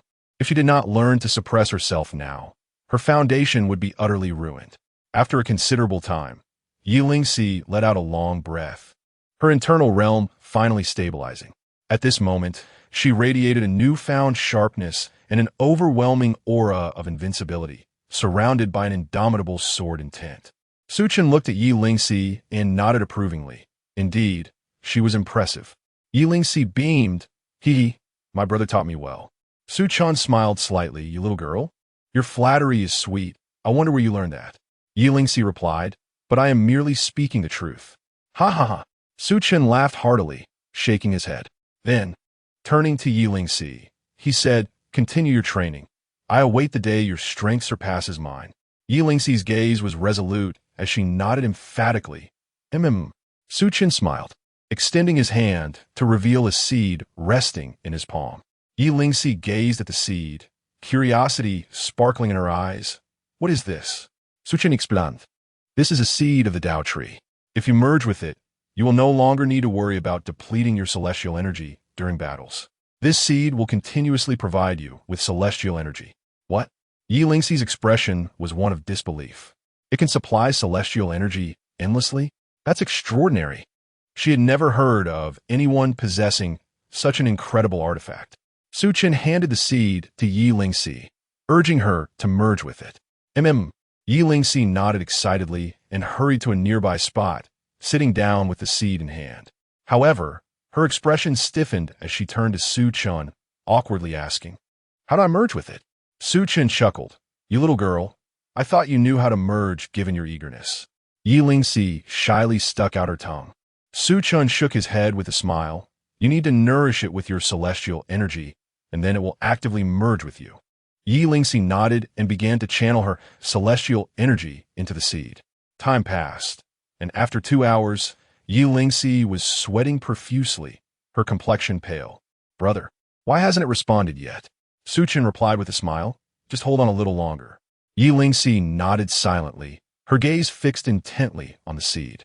Another hour slipped by, and just as Yi Lingxi felt she could no longer endure, the seed suddenly transformed into a streak of light, merging into her body and quietly settling beside her dantian. Boom!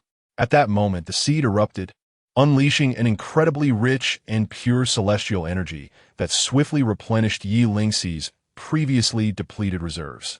Sitting cross-legged, her eyes closed, she felt her once dormant realm break through again. This time, she could no longer hold back. She had to advance. Slowly, Yi Lingxi opened her eyes, her face alight with excitement. She sprang to her feet and rushed to Su Chen, throwing herself into his embrace. "Brother, this seed is truly remarkable. It is even more refined than the celestial energy I absorbed." Afterwards, she lifted her head and gazed at Su Chen. Her curiosity piqued. "Brother, where did you acquire this? Does such a divine object truly exist in the celestial realm?" Su Chen smiled fondly. "A secret." Yi Lingxi nodded, understanding that Su Chen had his reasons for withholding information. Otherwise, he would not have chosen to remain silent.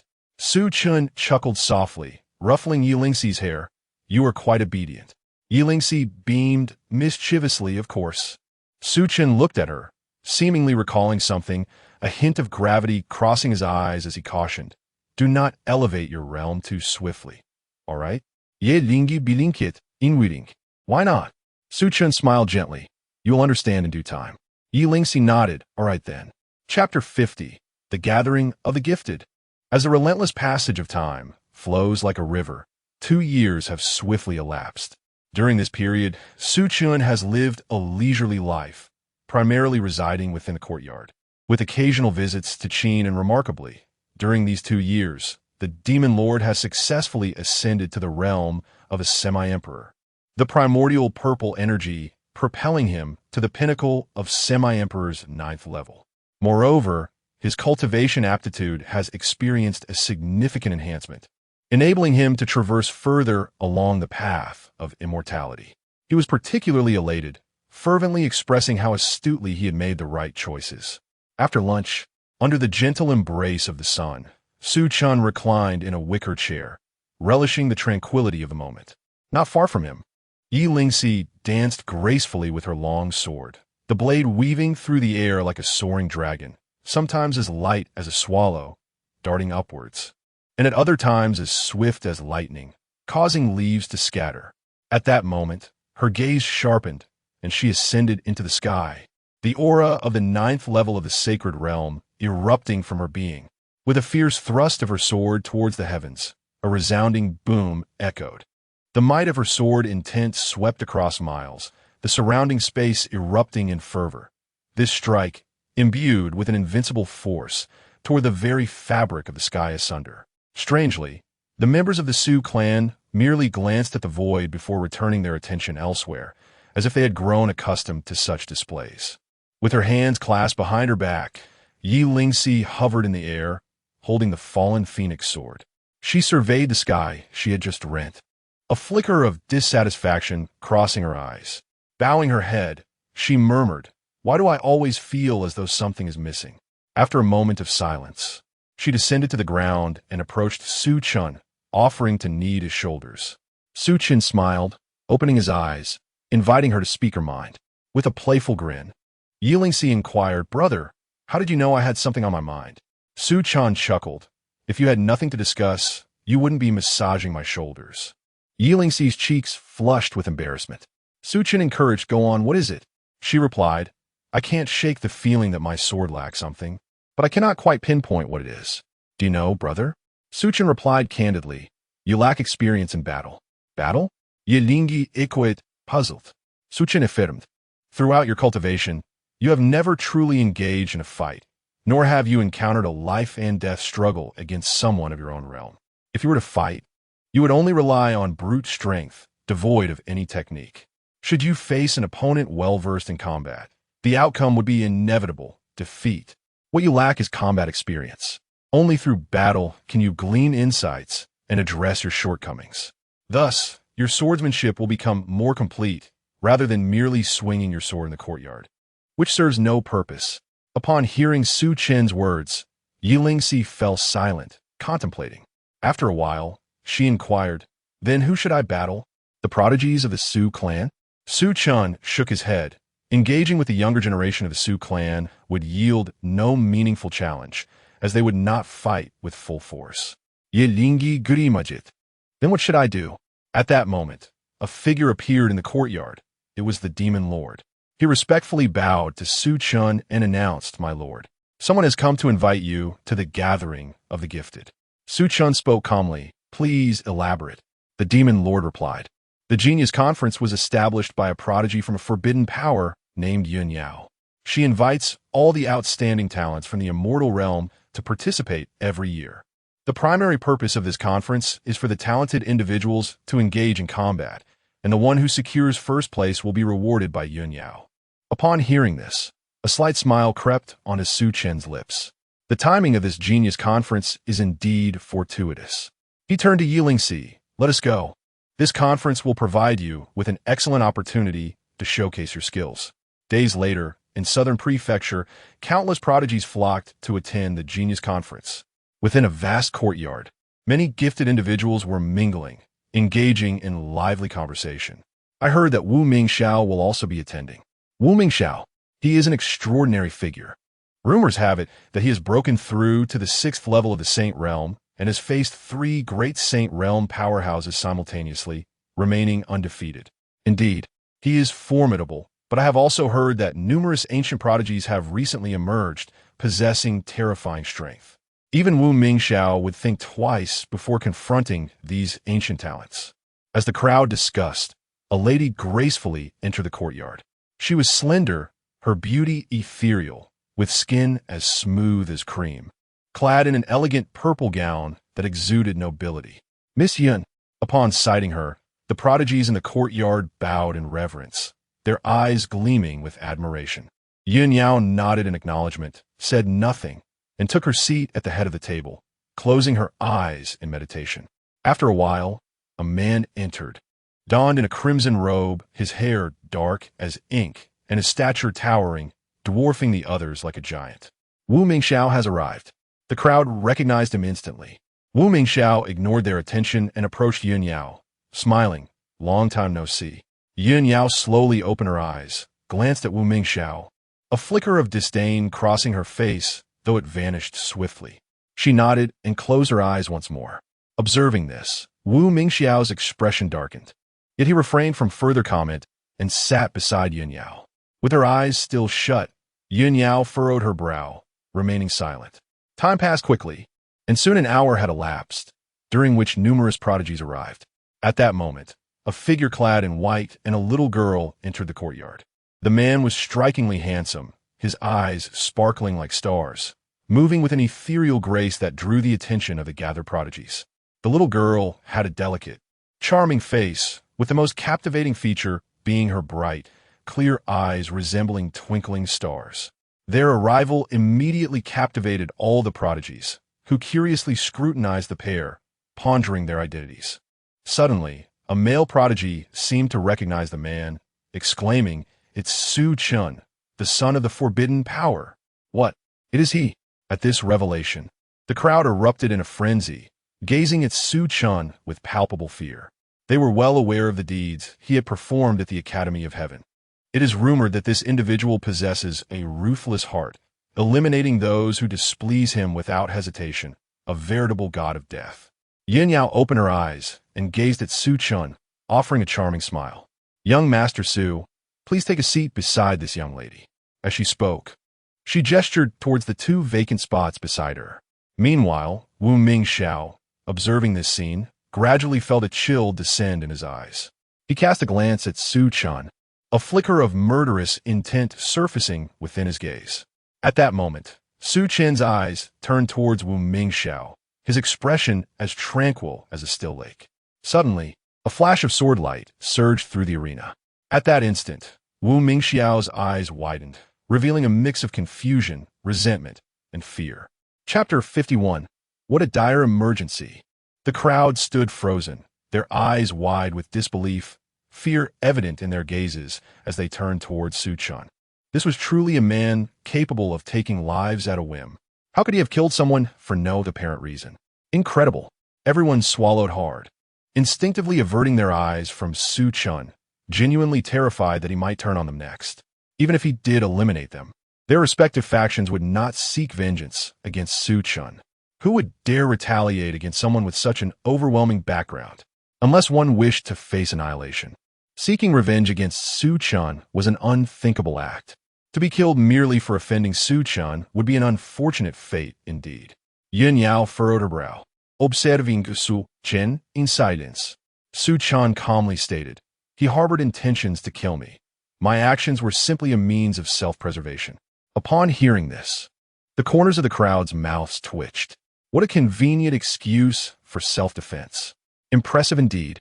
Yin Yao rubbed her temples in exasperation and shook her head slightly, gesturing for Su Chen to take a seat.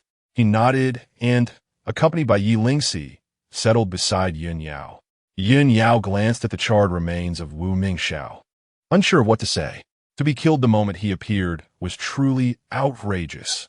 She dismissed her thoughts with a wave of her hand, reducing Wu Mingxiao's body to ashes, which vanished without a trace. Just as she prepared to address the assembly, a figure descended from the heavens. This individual, adorned in a golden robe with striking golden hair, possessed an extraordinarily handsome visage and an air of arrogance.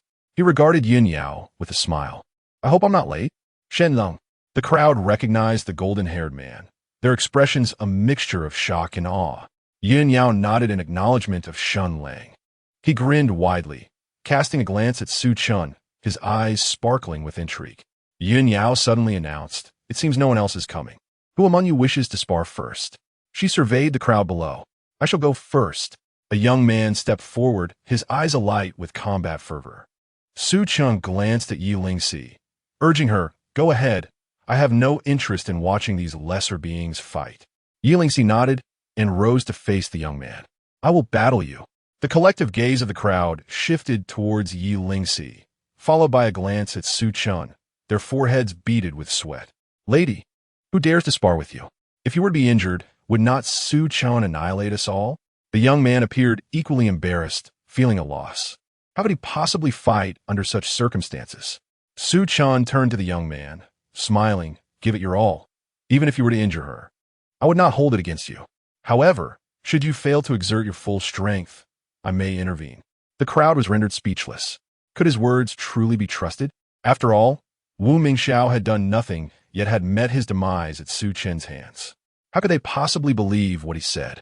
In that moment, the young man fell silent, regretting his decision to be the first to step forward. He vowed never to act so rashly again. What should he do now? After a long pause, he clenched his jaw with determination. To hell with it. If he was to die, then so be it. Life was but a triviality. He gazed at Yi Lingxi, thinking it best to ascend to the heavens, for this battleground was ill-suited. With that, he shot upwards, standing in the void. Ye Lingyi, without hesitation, mirrored his ascent into the air.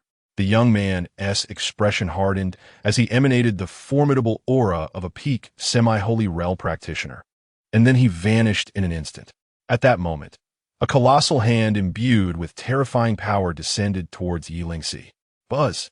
A sharp sound echoed, and a streak of sword light flashed across the arena, shattering the mighty hand upon its arrival. The young man was flung backward, but managed to regain his balance. Just then, he felt a sharp constriction in his pupils, for Yi Lingxi had appeared before him, her sword pointed threateningly at his brow. Below, the onlookers widened their eyes in astonishment.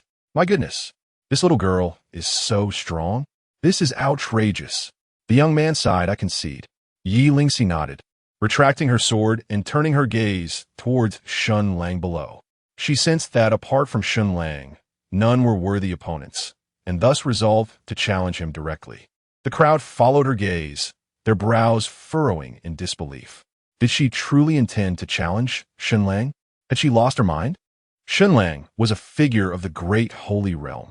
How could she possibly prevail? With a faint smile, Shun Lang vanished from sight, appearing in the void. He regarded Yi Lingxi, declaring, "If you wish to fight, I shall oblige." As he spoke, a massive blade manifested in his grasp, and the aura of the great holy realm enveloped him, spreading across the sky in an instant. At that moment, a terrifying blade intent surged from the heavens and earth, causing the ground to tremble violently. Suddenly, Shun Lang's figure materialized before Yi Lingxi, a cruel smile gracing his lips as he swung his blade downward. Yi Lingxi's heart raced. She had not discerned how Shun Lang had approached.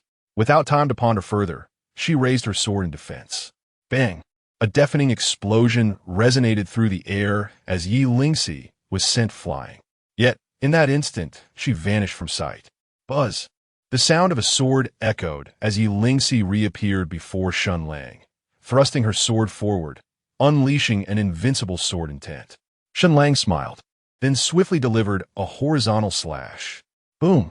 A powerful shockwave surged outward, sending Yi Lingxi hurtling away once more. At that crucial moment, Shun Lang's figure reemerged. Without a hint of hesitation, he struck down with his blade. Yi Lingxi's pupils constricted sharply. In this dire moment, a tremendous power erupted from within her. Caught off guard, Shun Lang was thrown back, regaining his stance with a newfound gravity in his expression. At that moment, a fiery phoenix emerged from Yi Lingxi's brow, instantly merging with her, unleashing two waves of formidable energy from her being. In that moment, the invincible sword intent surged skyward, and in the next instant, Yi Lingxi charged directly at Shun Lang, thrusting her sword forward. The might of her strike was terrifying beyond measure. Two formidable forces instantaneously locked onto Shun Lang. In that very moment, let out an enraged roar, unleashing a dreadful blade intent that erupted from his being. The resplendent blade intent illuminated the heavens. Boom! The cataclysmic shockwave shattered the very fabric of space, obliterating a vast expanse of land in an instant, a sight both awe-inspiring and chilling. At that moment, both combatants were forced to retreat simultaneously, only to surge toward each other once more. The spectators below gasped in astonishment, their faces reflecting sheer disbelief. They could hardly fathom that Yi Lingxi could stand toe-to-toe with Shun Lang. She was facing none other than a great saint, and not just any great saint, but a prodigiously gifted one, truly extraordinary. Chapter 52. Then let us battle. Yin Yao was equally astonished. She had not anticipated Yi Lingxi's extraordinary prowess. At that moment, her gaze fell upon the sword in Yi Lingxi's hand, and her brow knitted tightly. She glanced at Su Chen, but quickly averted her eyes, a glint of brilliance flickering within them. To forge a sword from the body of a fire phoenix, such audacity. Did he not fear the repercussions from the Fire Phoenix clan? After all, they too were a forbidden force. Boom! A series of terrifying explosions echoed through the void as Yi Lingxi and Shun Lang clashed over 100 times. Shun Lang endured Yi Lingxi's relentless onslaught, his expression dark and foreboding. At this moment, the celestial energy within him was on the verge of depletion. If he did not devise a strategy, defeat was imminent. Simultaneously, he was perplexed. Yi Lingxi seemed to possess an inexhaustible reservoir of celestial energy, seemingly unconsumable. He suspected that some divine artifact aided her. Damn, how is one supposed to contend with this? At that instant, Yi Lingxi ceased her assault on Shun Lang, standing still with her eyes tightly shut. Shun Lang, feeling an ominous premonition, dared not hesitate and charged directly toward her. Just then, Yi Lingxi abruptly opened her eyes, positioning her sword before her. Instantly, a terrifying, invincible sword intent surged forth, enveloping the surroundings, with myriad sword lights shimmering behind her. She cast a cold, indifferent glance at Shen Lang, and then swung her sword down. Shen Lang's hair stood on end as a sense of crisis surged within him. He could not afford to be careless, hastily raising his great blade to form a shield of overwhelming sword intent around him. Boom! A deafening explosion reverberated through the heavens and the earth as cataclysmic power radiated outward, annihilating mountains and rivers in an instant. Witnessing this scene, everyone held their breath, their eyes wide with horror.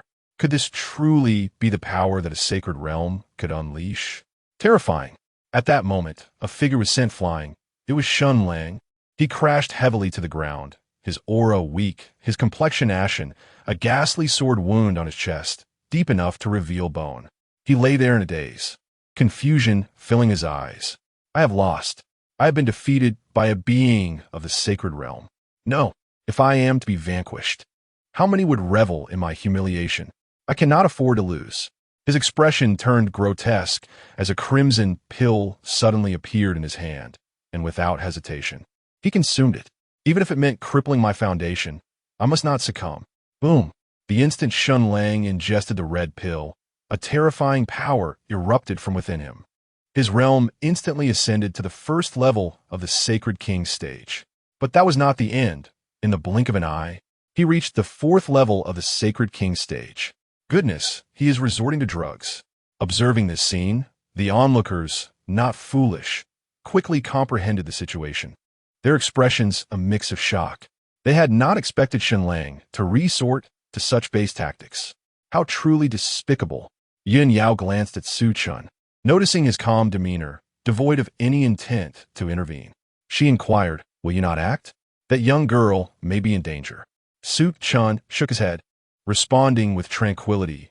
Without experiencing life and death, how can one speak of invincibility? Invincibility? Yin Yao furrowed her brows, casting a deep glance at Su Chen before retracting her gaze. How could one attain invincibility so easily? The celestial realm is replete with formidable beings. Who dares to claim invincibility? At that moment, Shen Lang soared into the sky, his eyes ablaze with crimson fury, a palpable aura of murderous intent enveloping the surroundings. He sought to slay Yi Lingxi to avenge his previous humiliation. In the next instant, he launched himself towards Yi Lingxi, exuding a terrifying might accompanied by his overwhelming bloodlust. Yi Lingxi, with a grave expression, dared not underestimate him, and thrust her sword forward. Bang! The clash of her sword against his blade unleashed a series of shockwaves that shattered the very heavens and earth. Boom! Both combatants were violently propelled backward, only to charge at each other once more, engaging in a flurry of attacks that numbered in the hundreds within mere moments. Gradually, Yi Lingxi found herself at a disadvantage, succumbing to the pressure. At this juncture, Shen Lang's expression became grotesque. He gripped his great sword tightly and swung it down. This strike was the culmination of all the celestial energy within him. He intended to decide their fates with a single blow. The terrifying force instantly ensnared Yi Lingxi. She felt an unprecedented sense of peril. She could not withstand this strike. Suddenly, her eyes glinted with a fierce determination as she shouted, "I will attain invincibility. I will surpass my brother. How could I possibly lose?" Boom! The overwhelming essence of invincible sword intent swept across the realm, thousands of sword lights illuminating the sky. Gritting her teeth, Yi Lingxi radiated an indomitable fighting spirit. In the next heartbeat, she thrust her sword forward. Bang! An inconceivably terrifying shockwave surged through the air, generating monstrous waves. At that moment, both Yi Lingxi and Shen Lang were flung away. Yi Lingxi lost consciousness, while Shen Lang, in the instant of being propelled away, was shattered by an overwhelming sword intent. At this critical juncture, Su Chen's figure appeared suddenly. Cradling Yi Lingxi, he offered a slight smile. "Well done." He then placed a medicinal pill into her mouth, and in the next moment, her injuries were miraculously healed, though her aura remained somewhat feeble. She slowly opened her eyes and gazed at Su Chen, whispering, "Brother, did I win?" Su Chen responded with a smile, "You did. Lingxi is truly remarkable." Upon hearing this, Lingxi chuckled softly and said, "Brother, I feel a bit tired. I shall sleep for a while." With that, she succumbed to slumber, even snoring softly. She was genuinely exhausted.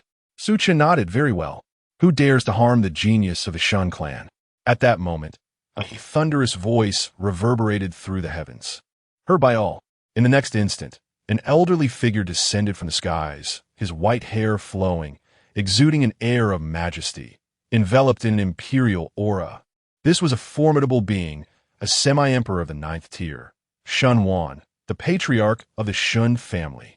The crowd regarded the elder with solemn expressions, then turned their gaze to Su Chen, their faces betraying a sense of anticipation. What would Su Chen do now?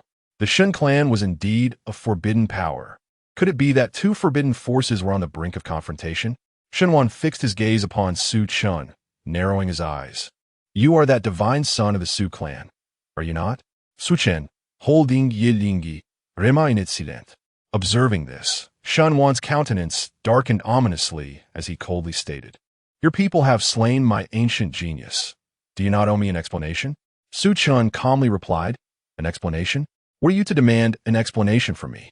With these words, an uproar erupted below as the onlookers regarded Su Chen with admiration, silently giving him a thumbs up.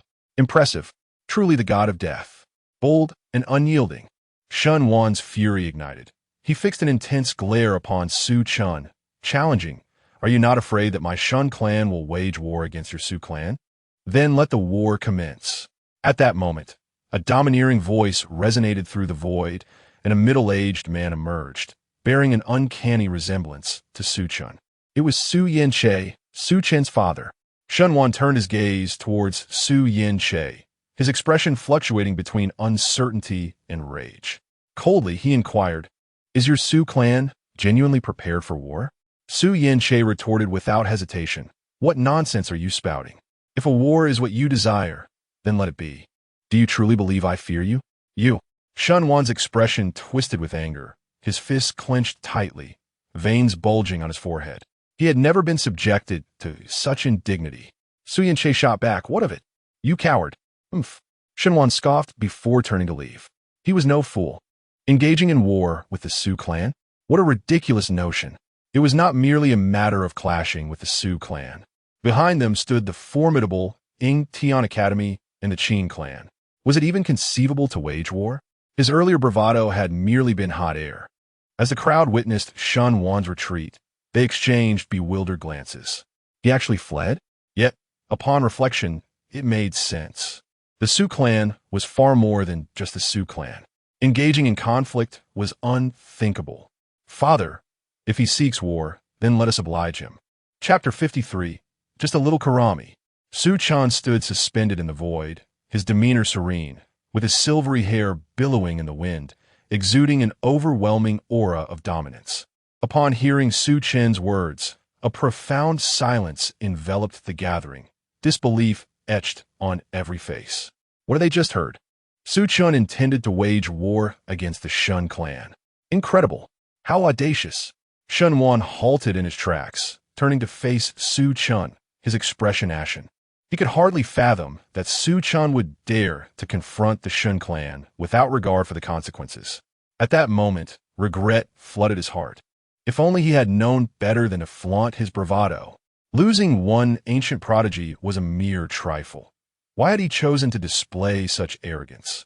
Shun Wan's countenance darkened as he frantically devised a strategy in his mind. What now? If the Su clan truly commenced hostilities, the Shun clan would undoubtedly face annihilation. Suddenly, a boisterous laugh erupted from Su Yen-che, who declared, "Since my son has spoken thus, let us engage in battle." As his words resonated, an unfathomable and terrifying energy surged through the heavens and earth, causing the very fabric of space to shatter. In an instant, hundreds of thousands of formidable warriors clad in black armor materialized. Their arrival sent tremors through the cosmos, a terrifying pressure suffusing the skies. Witnessing the scene, everyone inhaled sharply. their expressions betraying sheer terror. In that moment, they truly grasped the dreadfulness of the Su clan. Such an abundance of formidable adversaries was beyond comprehension. What if they were to ally with the Ing Tian Academy and the Qin clan? The thought was too staggering to bear. Fear cascaded over the crowd, their faces paling in unison. Shen Wan, witnessing the spectacle, was rendered utterly speechless. Was this truly how it would unfold? A wave of regret washed over him. He had never anticipated the situation escalating to such an extent. His complexion was graver than that of one mourning a lost mother.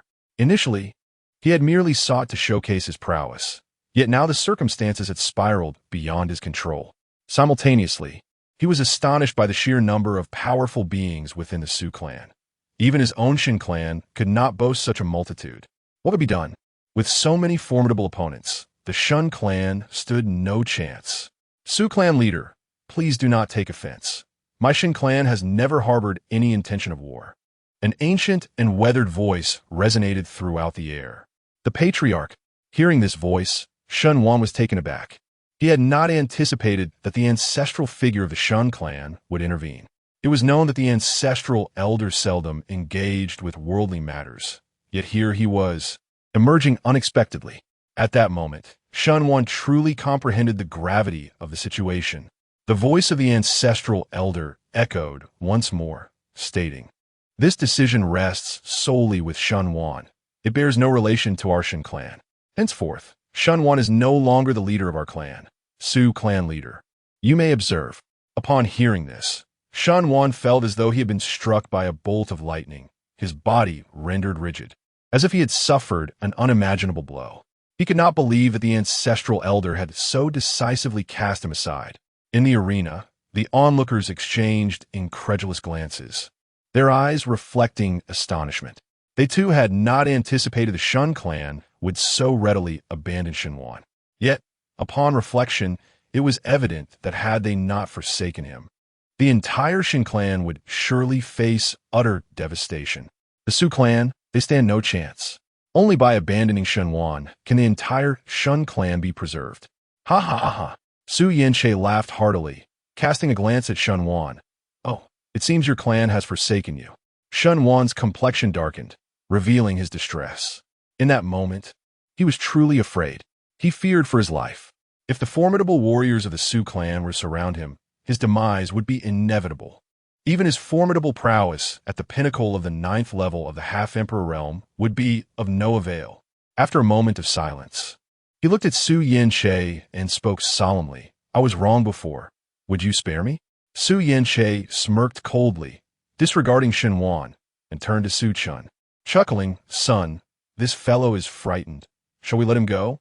Su Chen replied calmly, "Kill him." Su Yanche nodded in agreement, a smile gracing his features. At that moment, Su Chen asked, "Father, do you think you could defeat him?" Su Yanche scoffed dismissively. "He's merely a little Karamai. I could slay him with a mere gesture." As he spoke, he waved his hand, and in that instant, the space within 100,000 miles shattered. Immediately, a terrifying sword intent surged toward Shen Wan, causing the very heavens and earth to tremble in fear. Shen Wan's pupils dilated in shock, a profound sense of dread enveloping him. His expression twisted in rage as the terrifying power of the 9th level of the Half-Emperor realm erupted from him, unleashing a pressure that swept across 100,000 miles. He roared in fury, launching a powerful punch, refusing to underestimate the situation. The brilliance of his punch illuminated the sky. Although this strike was exceedingly formidable, upon contact with the dreadful sword intent, it was obliterated in an instant. How could this be? Shen Wan roared in disbelief and frustration, his strongest attack rendered utterly futile. With a piercing sound, the sword intent penetrated Shen Wan's skull. And then the very fabric of the universe erupted, a terrifying shockwave shattering countless starry rivers. Witnessing this scene, everyone turned pale. The weak among them were utterly paralyzed with fear, gazing at Su Yanche with wide eyes filled with terror and awe. A single strike had obliterated a pinnacle half-emperor. Terrifying, absurd. At that moment, they all began to question if Su Yanche was indeed an emperor. This was utterly terrifying. Su Yan que laft artiri. Then turned to Su Chen, see, this trash can be dispatched with ease. His voice boomed, and everyone present heard it clearly. The crowd murmured, a pinnacle half-emperor is trash? Only you could utter such words. Su Chen glanced at Su Yin Che. Father, you certainly have hidden your strength well. Su Yan grinned. Of course. If you can slay an emperor, how could your father not be capable?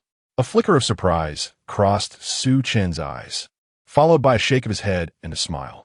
It seemed his father was well aware of his deeds. However, given that Su Chen was Su Yin-che's own son, how could he not keep a watchful eye on him? If he were oblivious to Su Chen's affairs, it would indeed be a grave dereliction of duty as a father. At this moment, Su Yin-che declared, all right, I have matters to attend to, so I shall take my leave. As he spoke, he vanished without a trace. Following his disappearance, countless formidable figures around him also faded away, and the terrifying pressure that once enveloped the area dissipated entirely. In that moment, Su Chen smiled faintly, casting a glance at Yi Lingxi in his arms before stepping forward and vanishing from sight. The crowd, witnessing their departure, collectively exhaled in relief. The events of the day had truly surpassed their comprehension.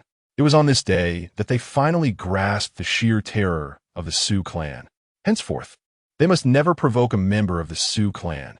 The consequences could be fatal for oneself or catastrophic for one's entire lineage. Yun Yao stood in silence, lost in thought before she too vanished from the spot.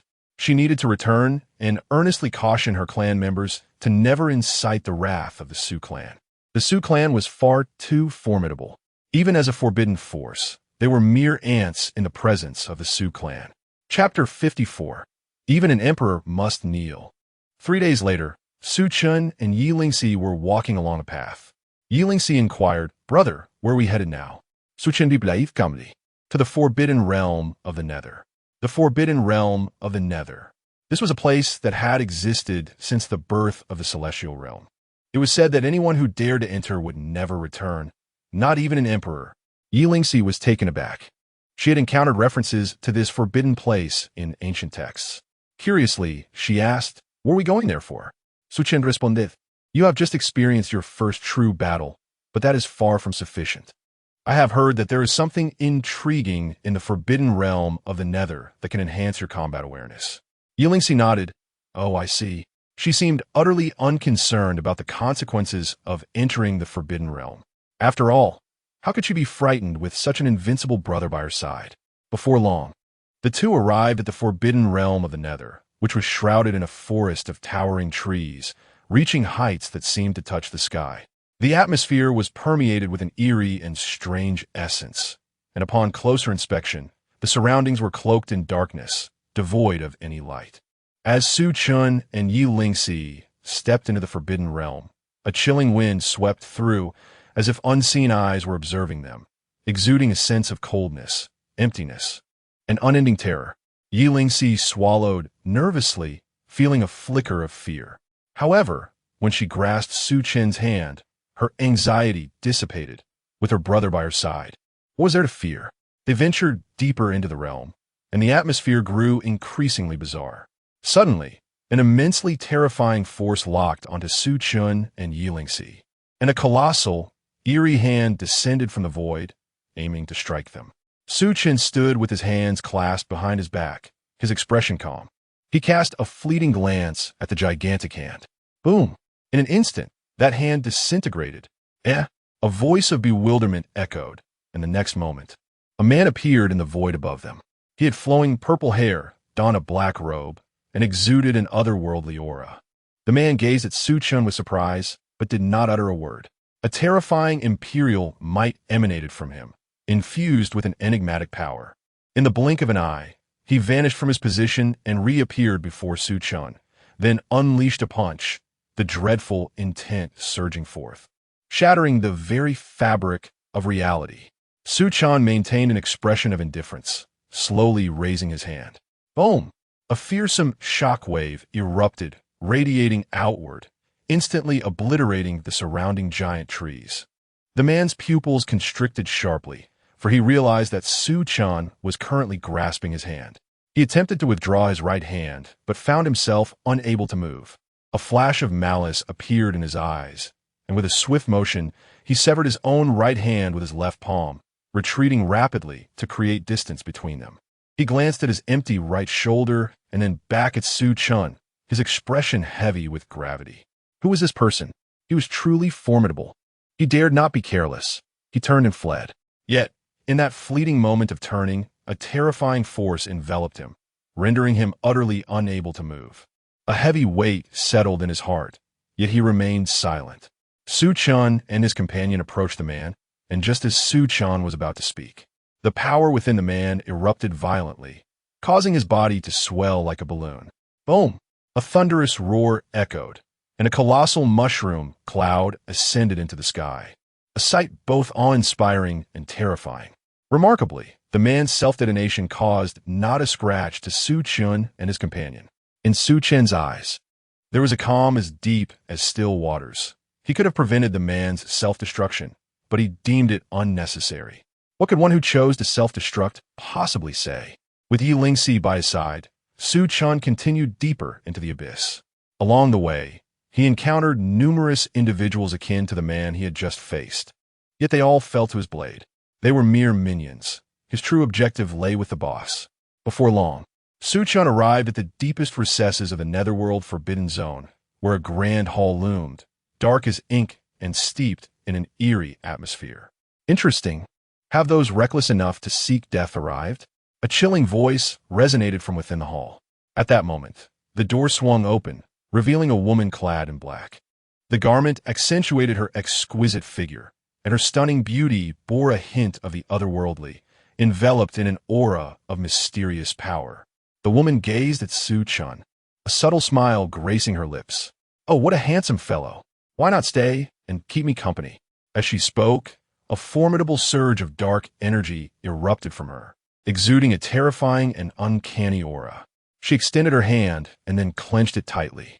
In the next instant, this enigmatic black power coalesced into a gigantic hand, lunging towards Su Chen, radiating a terrifying presence that eclipsed even the peak of a half-emperor. Su Chen remained composed, slowly uttering a single word: annihilate. As the word fell, the colossal hand disintegrated instantly. The woman's eyebrows arched in intrigue as she scrutinized Su Chen. How fascinating. With that, a black longsword levitated before her, for she now recognized the extraordinary nature of Su Chen and dared not underestimate him. Gripping the sword, she executed a swift slash toward him. A torrent of sword intent surged forth, infused with that mysterious power, shattering countless stars under its overwhelming force. The might of the sword swept across 1,000,000 miles. Annihilate. No matter how formidable that sword intent was, it too dissipated upon the utterance of that word.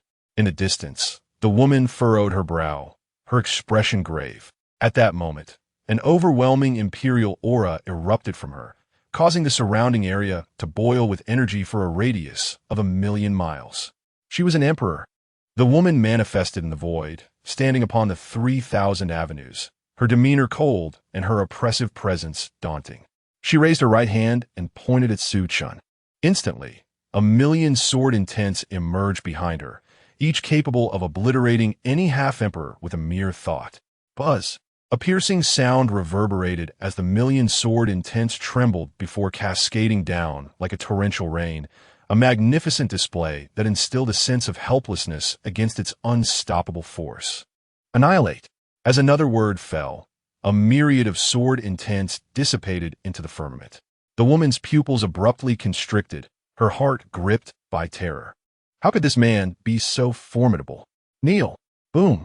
In an instant, she plummeted from the void, her knees crashing heavily to the ground. Even an emperor would be compelled to kneel before Su Chen. Astonished, the woman felt as though thousands of stars weighed down upon her back, rendering her immobile. Simultaneously, a mysterious and terrifying force held her firmly in place. Should she dare to resist, that force would obliterate her in an instant. She swallowed hard, feeling as if struck by lightning, her eyes reflecting disbelief. Chapter 55. The False Immortal Realm. She, a dignified empress, unexpectedly found herself kneeling, devoid of any capacity for resistance. Her gaze fixated on Su Chen, fear finally surfacing in her eyes. She never anticipated that he was a formidable figure. How on earth can one combat such an overwhelming presence? Just a single word from him brought her to her knees. What else could be deemed as excessive? Su Chen regarded the woman with calm, unfathomable eyes, reminiscent of a tranquil abyss. As she met his gaze, her complexion paled, dread permeating her very core. This man was terrifying. At that moment, Su Chen spoke. Speak. The woman swallowed hard, suppressing her inner trepidation, and softly uttered, I am Mou, hailing from the true immortal realm. Upon hearing this, Yi Lingxi curiously inquired, Isn't this the true immortal realm? Mou glanced at Yi Lingxi, reluctant to explain to this young child, yet compelled to do so in the presence of such a powerful figure. Alas, a once great empress reduced to this state, utterly defeated. Mou silently shook her head and clarified, This is not the true immortal realm. It is merely a false one. A false immortal realm? Yi Lingxi questioned, perplexed. Mou nodded affirmatively. Indeed, this can only be considered a false immortal realm. The true immortal realm lies beyond. Yi Lingxi blinked, as if she had stumbled upon an undisclosed secret. Mou continued, Within this grand hall, there exists a teleportation array, which serves as the gateway to the true immortal realm. However, to gain entry, one must possess the strength of an emperor. For only an emperor is qualified to enter the true immortal realm, and I am here to guide those emperors. Upon hearing this, Yi Lingxi asked, Are there beings in the true immortal realm that surpass even emperors in power? Mou responded serenely, An emperor is merely a threshold to the true immortal realm. Yi Lingxi fell silent, suddenly recalling Su Chen's earlier words. In this world, there are no absolute strongest beings, only those who are stronger. Just how powerful is my brother? Can I surpass him? At this moment, her heart wavered, and the invincible sword intent began to tremble violently. Then, Su Chen placed a reassuring hand on Yi Lingxi's shoulder and smiled. Do not dwell on uncertainties. Believe in yourself. If you do not have faith in your own abilities, how can you attain invincibility? Upon hearing this, Yi Lingxi paused for a moment, then turned to Su Chen, nodding earnestly with resolute determination. I understand. Su Chen smiled, pleased that she comprehended. He then directed his attention to the woman and calmly instructed, Present me with the 10,000-layer tower. Mou was taken aback, not expecting that Su Chen had come with such a purpose. A glance at Yi Lingxi enlightened her understanding.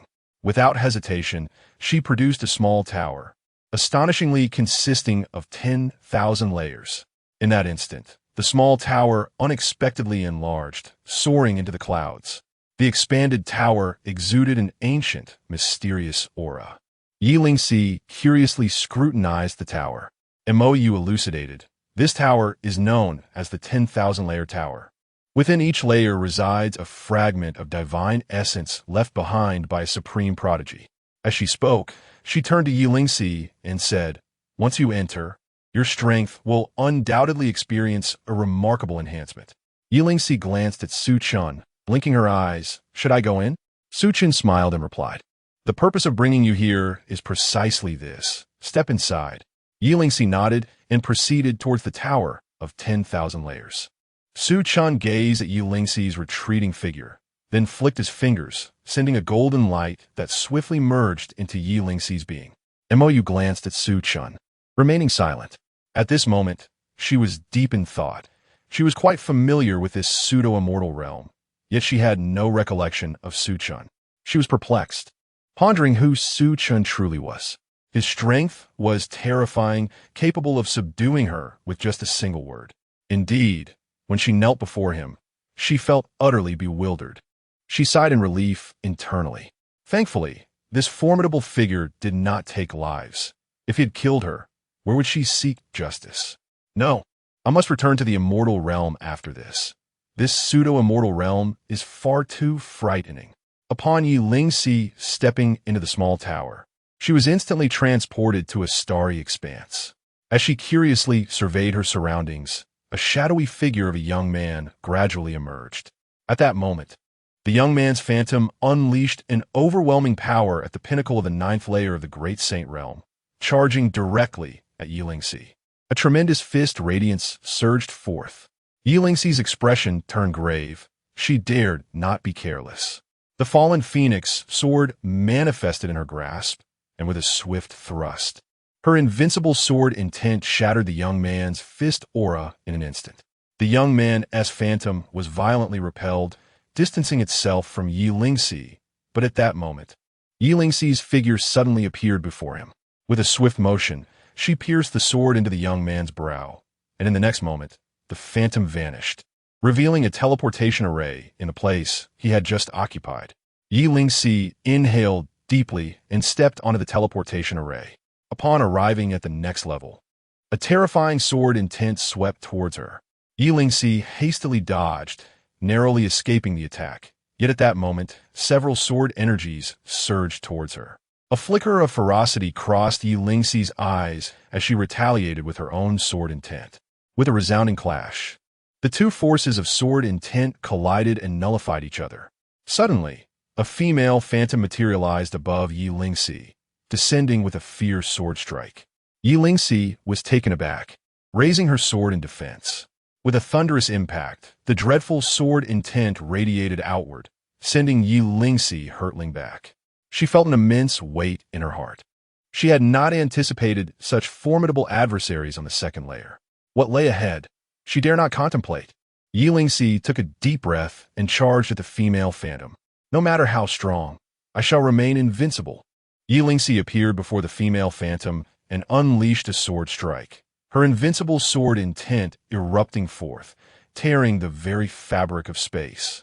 The female phantom, caught off guard, was cleaved in two by the strike before dissipating, revealing another teleportation array. With unwavering determination, Yi Lingxi stepped forward. In the external world, Su Chen stood with his hands clasped behind his back, observing the tower of 10,000 layers. At that moment, Mou bitterly remarked, "Esteemed senior, could you please allow me to rise?" She was still kneeling, feeling an overwhelming sense of bitterness within.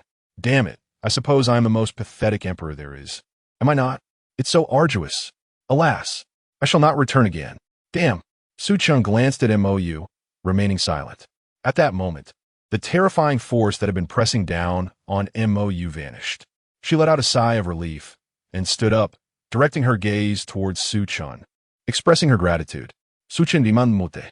Mou, unfazed, began to scrutinize Su Chen. This man is strikingly handsome and possesses formidable strength. I just wonder how he fares in bed. As this thought crossed her mind, her face instantly flushed crimson. What am I thinking? How ridiculous. At that moment, Su Chen raised his brow, and a communication stone appeared in his hand, through which the voice of Du Yuan resonated. Su Fengzhu, please save the starry Holy Land. Chapter 56. The Crisis of the Starry Sacred Land. Su Chen maintained a calm demeanor as he spoke slowly. Du Yuan, in a state of urgency, exclaimed, "Su sect leader, do you recall the former leader of Guyu Peak whom I mentioned to you previously? He has returned." Su Chen replied with a tranquil Du Yuan continued, "Somehow, he has attained the realm of Saint King, and now he seeks to dominate the entire starry sacred land. Moreover, he wishes to force the Holy Master into marriage." Su Chen responded calmly, "I understand." With that, he promptly deactivated the communication stone. Casting a glance to his left, Su Chen brought his fingers together and sliced through the void. A hum reverberated as a terrifying sword intent surged forth from his fingers, piercing through time and space, heading towards the lower realm. In the lower realm, above the starry sacred land, stood a middle-aged man clad in a crimson robe, his eyes radiating a golden light, exuding the aura of a saint king. He was the former leader of Guyu Peak, Yang Hua. Opposite him, Xiaoming and Murong Shui gazed at him with icy stares, their expressions grave. Yang Hua licked his lips, grinning lewdly as he said, "You two should not resist. Simply become my women, or else should I harm you. It would pain me greatly." Suddenly, two formidable sword intents erupted from the two women, soaring into the sky. With frigid expressions, they brandished their swords and charged towards Yang Hua. A smirk played on Yang Hua's lips, his demeanor dismissive, as he thought, A peak great saint and a fifth-tier great saint dare to strike against me? With a wave of his hand, a terrifying force surged towards Xia Meng and Murong Shui. The two women felt a sinking sensation in their hearts, and they simultaneously struck down with their swords. Boom! A catastrophic shockwave radiated outward, sending Murong Shui flying. At that moment, Xia Meng appeared before Yang Hua, decisively swinging her sword towards his neck. Yang Hua, unwilling to underestimate her, raised his right hand and unleashed a punch, the force radiating like a blazing sun, shattering all in its path. Bang! As the punch and sword collided, a dreadful wave of energy erupted, instantly expanding to 1,000 feet. Crack! The sword intent shattered. Xia Meng was engulfed by the overwhelming force of the punch, sent flying and spewing blood, her complexion turning deathly pale. At that moment, a terrifying sword intent emerged from the heavens, soaring to thousands of feet. Yang Hua snorted coldly, unleashing a fearsome power that surged toward the sword intent, causing the very heavens to boil with energy. This overwhelming force shattered the sword intent, and Yang Hua suddenly appeared before Murong Shui, delivering a punch. Murong Shui's pupils contracted as she hastily raised her sword to defend herself. Boom!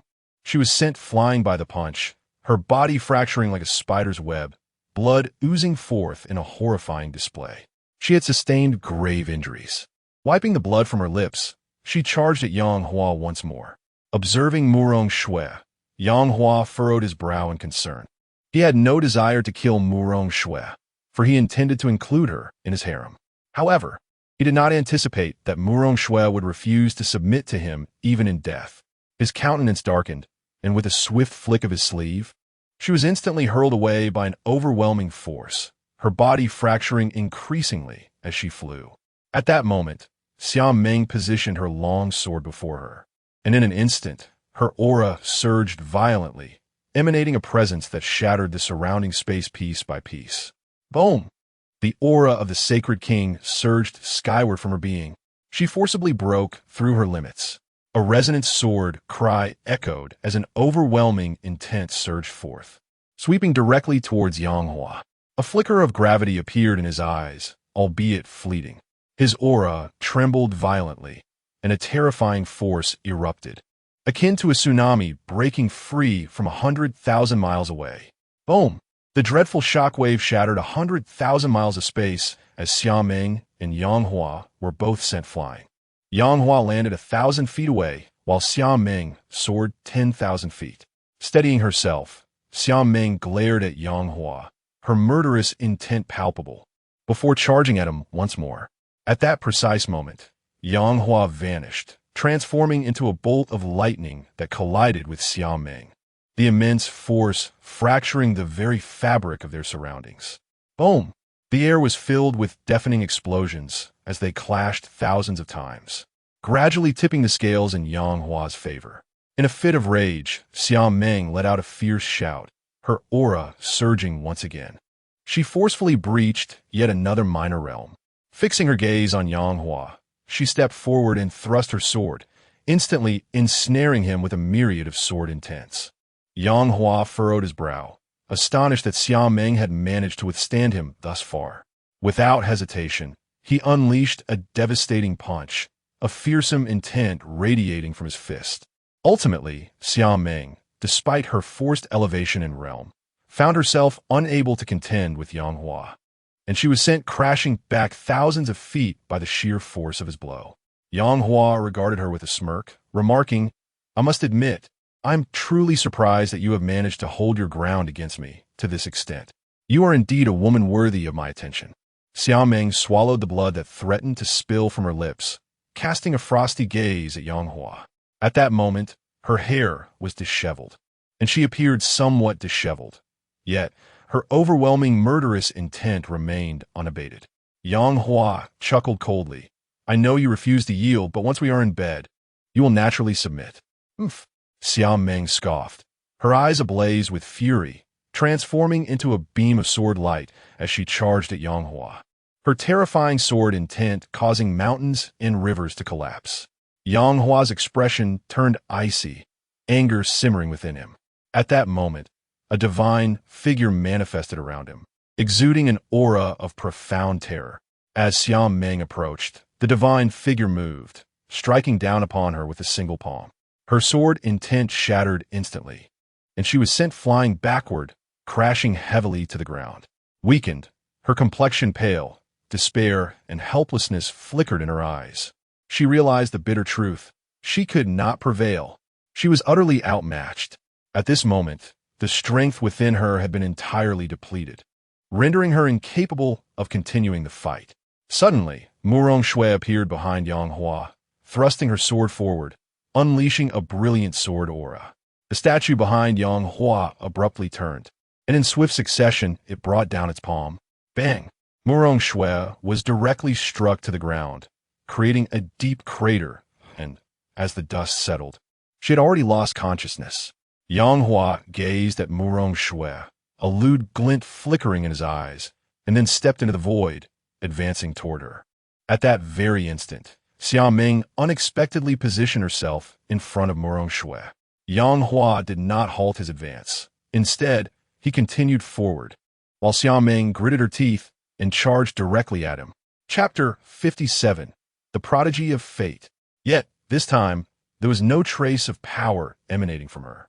Yang Hua sneered coldly and swiftly grasped Xiao Meng by the throat. Xiao Meng struggled incessantly, her gaze fixed on Yang Hua. Had her eyes possessed the ability to kill, Yang Hua would have perished 1,000 times over.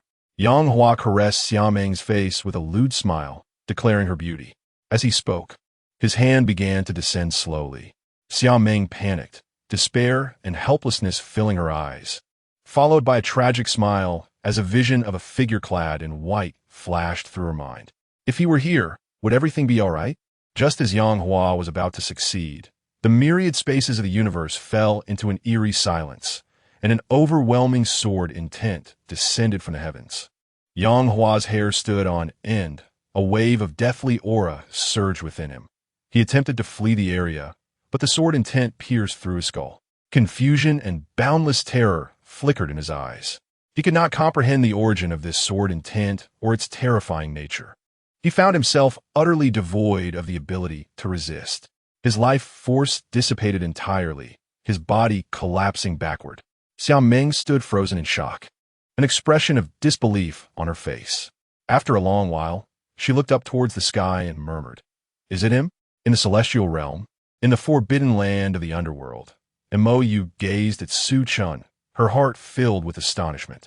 Killing across dimensions. What manner of technique is this?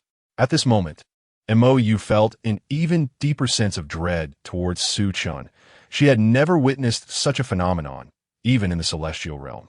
A glint of wariness shone in her eyes. This individual could likely rival the most formidable beings of the celestial realm. Yet how could such a person manifest in this pseudo-celestial realm? If he hails from the celestial realm, why is there no memory of him within me? Who is this person? Just then, Su Chen glanced at the tower of 10,000 layers before turning his gaze to Mo Yu. Feeling the chill of his stare, she hastily addressed him. "Senior." Su Chen replied calmly, "I am about to depart." "Ah." And Mo Yu was taken aback and then inquired, "What about the little girl? Are you not concerned?" Su Chen replied coolly, "If she emerges, you shall guide her in her cultivation." And Mo Yu was once again stunned. Guide her in her cultivation? By what right? The last 3 words remained unspoken, echoing in her mind with frustration. At this moment, she felt utterly wronged. "I wish to return to the celestial realm. I do not want to instruct her in cultivation." Su Chen fixed his gaze on Mo Yu, stating with a calm demeanor, "She may endure some hardship, but she must not sustain severe injuries. If she does suffer grave harm, even if you return to the celestial realm, I shall still sever you with a single sword strike." With that, he turned his back and left without a glance. Mo Yu felt like crying, overwhelmed by the injustice. It was utterly unfair. He would not teach, yet demanded that I do so. I refuse to accept this. Furthermore, what constitutes a severe injury? How am I to know what level of injury is deemed too severe? If she merely suffers a scratch, how can you define too severe?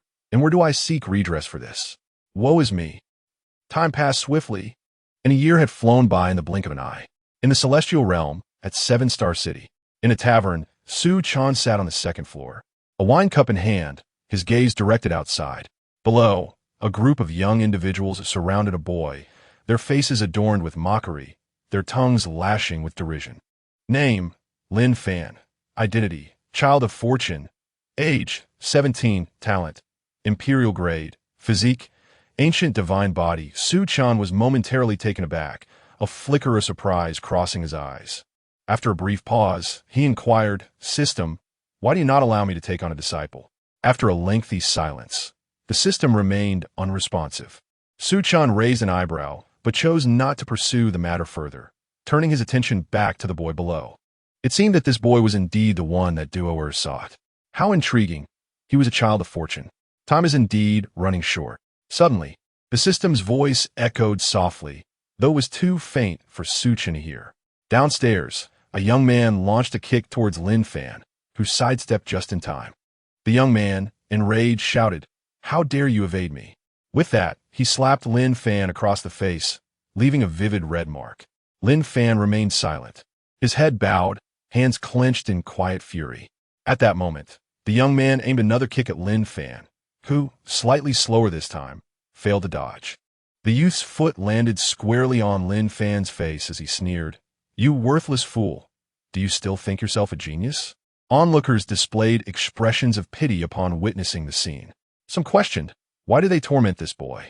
To which others explained, It's clear you are new to Seven-Star City. Lin Fan is a foster child of the Yi family, not well regarded. However, his cultivation talent is extraordinary, which earns him some respect within the family. Yet, 3 years ago, his realm inexplicably plummeted to the body refinement stage, and since then, he has been utterly disregarded by the Yi family. Realization dawned on the onlookers as they gazed at Lin Fan, shaking their heads in sympathy for the unfortunate youth. Lin Fan maintained a stoic expression, seemingly unaffected by the young man's taunts. Over the past 3 years, he had endured countless humiliations and disdain within the Yi family. Such ridicule was something he had long since grown accustomed to. The young man and his companions continued their assault on Lin Fan, who only winced slightly, managing to suppress any cries of pain. Eventually, after what felt like an eternity, the assailants seemed to tire. One of them spat on Lin Fan before they departed. Struggling against the pain, Lin Fan rose to his feet, his body battered and bruised, inhaling sharply before limping towards the city outskirts. Su Chen cast one last glance at Lin Fan's retreating figure before leaving the tavern. Lin Fan hobbled to a solitary cliff, where only a willow tree stood in attendance. Leaning against the tree, he touched his face, a sharp sting radiating through him. He lifted his gaze to the heavens, his eyes filled with confusion and resentment. To transform from a once celebrated prodigy into a mere shell of a man was unimaginable, and he could hardly fathom the depths of his despair from years past. He remained there, staring at the sky for a long while, before a derisive smile crept upon his lips. Tap, tap, tap. At that moment, the sound of footsteps reached Lin Fan's ears. Lin Fan furrowed his brow and turned his gaze, only to see a figure in white gradually approaching him. Taken aback by the beauty of this person, he found himself momentarily stunned. How could someone be so strikingly handsome? Once he regained his composure, Lin Fan looked at Su Chen and asked with curiosity, Who are you? Su Chen did not respond immediately. Instead, he sat beside Lin Fan and then said, Su Chen. Su Chen, Lin Fan replied, his expression filled with confusion, as there were no recollections of anyone by that name in his mind. Is there something you need? Su Chen gazed up at the sky and replied nonchalantly, Do you wish to know why you cannot cultivate? Lin Fan abruptly turned to Su Chen, his urgency evident as he exclaimed, You know? A slight smirk appeared on Su Chen's lips as he lowered his gaze to the ring adorning the young man's finger. That is a question you must direct to him. Chapter 58, Killing to Prove the Path. Lin Fan's brow furrowed as he followed Su Chen's gaze to the ring. What about it? He inquired. And why are you staring at my ring? I stumbled upon it by chance and felt it was extraordinary, so I have worn it ever since. Su Chen continued to focus on the ring, ignoring Lin Fan's words. Are you not coming out? Confused, Lin Fan wondered whom he was addressing. After a prolonged silence, no one responded. A smile suddenly spread across Su Chen's face as he brought his fingers together and flicked them. At that moment, the ring erupted with a blinding light, and a figure emerged from within. It was an elderly man with a mane of white hair and a vigorous demeanor, clad in a flowing white robe. Lin Fan's eyes widened in disbelief. There's a person residing within this ring?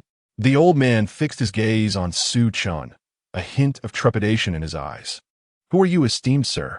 Su Chen disregarded the old man and turned to Lin Fan.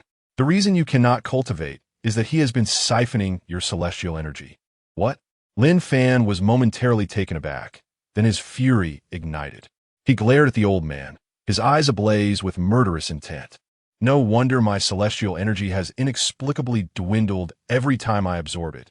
It has all been due to you. At that moment, he was consumed by rage. 3 years. A full 3 years. This old man had subjected him to 3 years of humiliation. How could he not be furious? This old man truly deserved to die. The old man, seemingly aware of his culpability, awkwardly replied, I was quite weak at the time and had no choice but to absorb your celestial energy. I will kill you. Lin Fan could no longer contain himself. He rose and struck the old man with a punch, but his fist passed right through the old man's form. Initially perplexed, Lin Fan, refusing to be disheartened, unleashed a barrage of punches, landing over a dozen blows before finally succumbing to exhaustion, panting heavily. The old man chuckled. I am currently in a spiritual state. You cannot harm me. Infuriating. Lin Fan roared, his gaze fixed on the old man, his eyes reddened with rage. The old man regarded Lin Fan and said, It was wrong of me to absorb your celestial energy. To make amends, how about I take you as my disciple? I will teach you the ways of cultivation, and your realm will surely not fall below that of a half-emperor. In your dreams, Lin Fan's eyes blazed with fury as he gritted his teeth. This shameless being had subjected him to endless humiliation and yet dared to offer him the title of disciple. Su Chen smiled as he observed Lin Fan. Do you wish to kill him? Absolutely. Lin Fan nodded without hesitation. Su Chen nodded in return, then turned his attention to the old man, whose heart sank, his expression shifting between fear and uncertainty. I am from the sacred land of Zixiao in the true immortal realm. In an instant, a flash of sword light silenced the old man's words. His eyes widened in shock before he dissipated into the ether. Lin Fan, witnessing this scene, was filled with exhilaration. He turned to Su Chen and promptly knelt, exclaiming, Please, esteemed senior, accept me as your disciple. He is not foolish. The moment he witnessed Su Chen disregard the elder's identity and kill him, he realized that Su Chen was undoubtedly an extraordinary figure. Thus, he decisively sought to become his disciple. Opportunities are seized through one's own efforts. Su Chen gazed at Lin Fan with a slight smile and inquired, Why do you wish to become my disciple? I desire to hear the truth. Upon hearing this, Lin Fan fell silent for a moment, his eyes gleaming with murderous intent. I wish to grow stronger and then annihilate the entire Yi family. He harbored no fondness for the Yi family. Instead, he was consumed by a fierce rage. Su Chen nodded. Very well, from this moment forth, you shall be my first disciple. Lin Fan, filled with excitement, hastily bowed, exclaiming, Master. Su Chen smiled faintly, and a mysterious force lifted Lin Fan off the ground. Subsequently, Su Chen flicked his fingers, and a streak of light flew into Lin Fan's mouth. Lin Fan remained calm, for he understood that Su Chen would not harm him. In that instant, his injuries healed completely. Gratefully, Lin Fan expressed, Thank you, Master. Su Chen fixed his gaze upon Lin Fan and asked, Do you know the path you are walking? Lin Fan fell silent. What path was he treading? He truly did not know and had never contemplated it. Previously, he had only focused on cultivating his realm. Su Chen continued, Do you wish to kill everyone in the Yi family? Without hesitation, Lin Fan nodded vigorously, yes. Su Chen replied calmly, Then you shall follow the path of slaughter. Lin Fan was momentarily taken aback. The path of slaughter? Su Chen affirmed, Indeed, to validate your path through killing, extinguishing all enemies in this world. As long as you strike, your adversaries are destined to perish. Standing still, Lin Fan bowed his head in contemplation. After a long pause, he suddenly looked up. exclaiming with excitement, "The path of slaughter? What a splendid path of slaughter! I adore it." Boom! At that moment, an overwhelming aura of killing intent erupted from Lin Fan. Soaring into the heavens, his realm rapidly ascended, and in the blink of an eye, he reached the pinnacle of the ninth layer of life and death realm. Ha ha ha! Lin Fan let out a wild laugh, unleashing an even more terrifying killing intent that caused the very earth to tremble with intensity. After a while, he retracted his killing intent and turned to Su Chen. "Master, let us proceed to the Yi family. I can hardly wait." Su Chen nodded. "Very well." Soon, the two arrived at the entrance of the Yi family.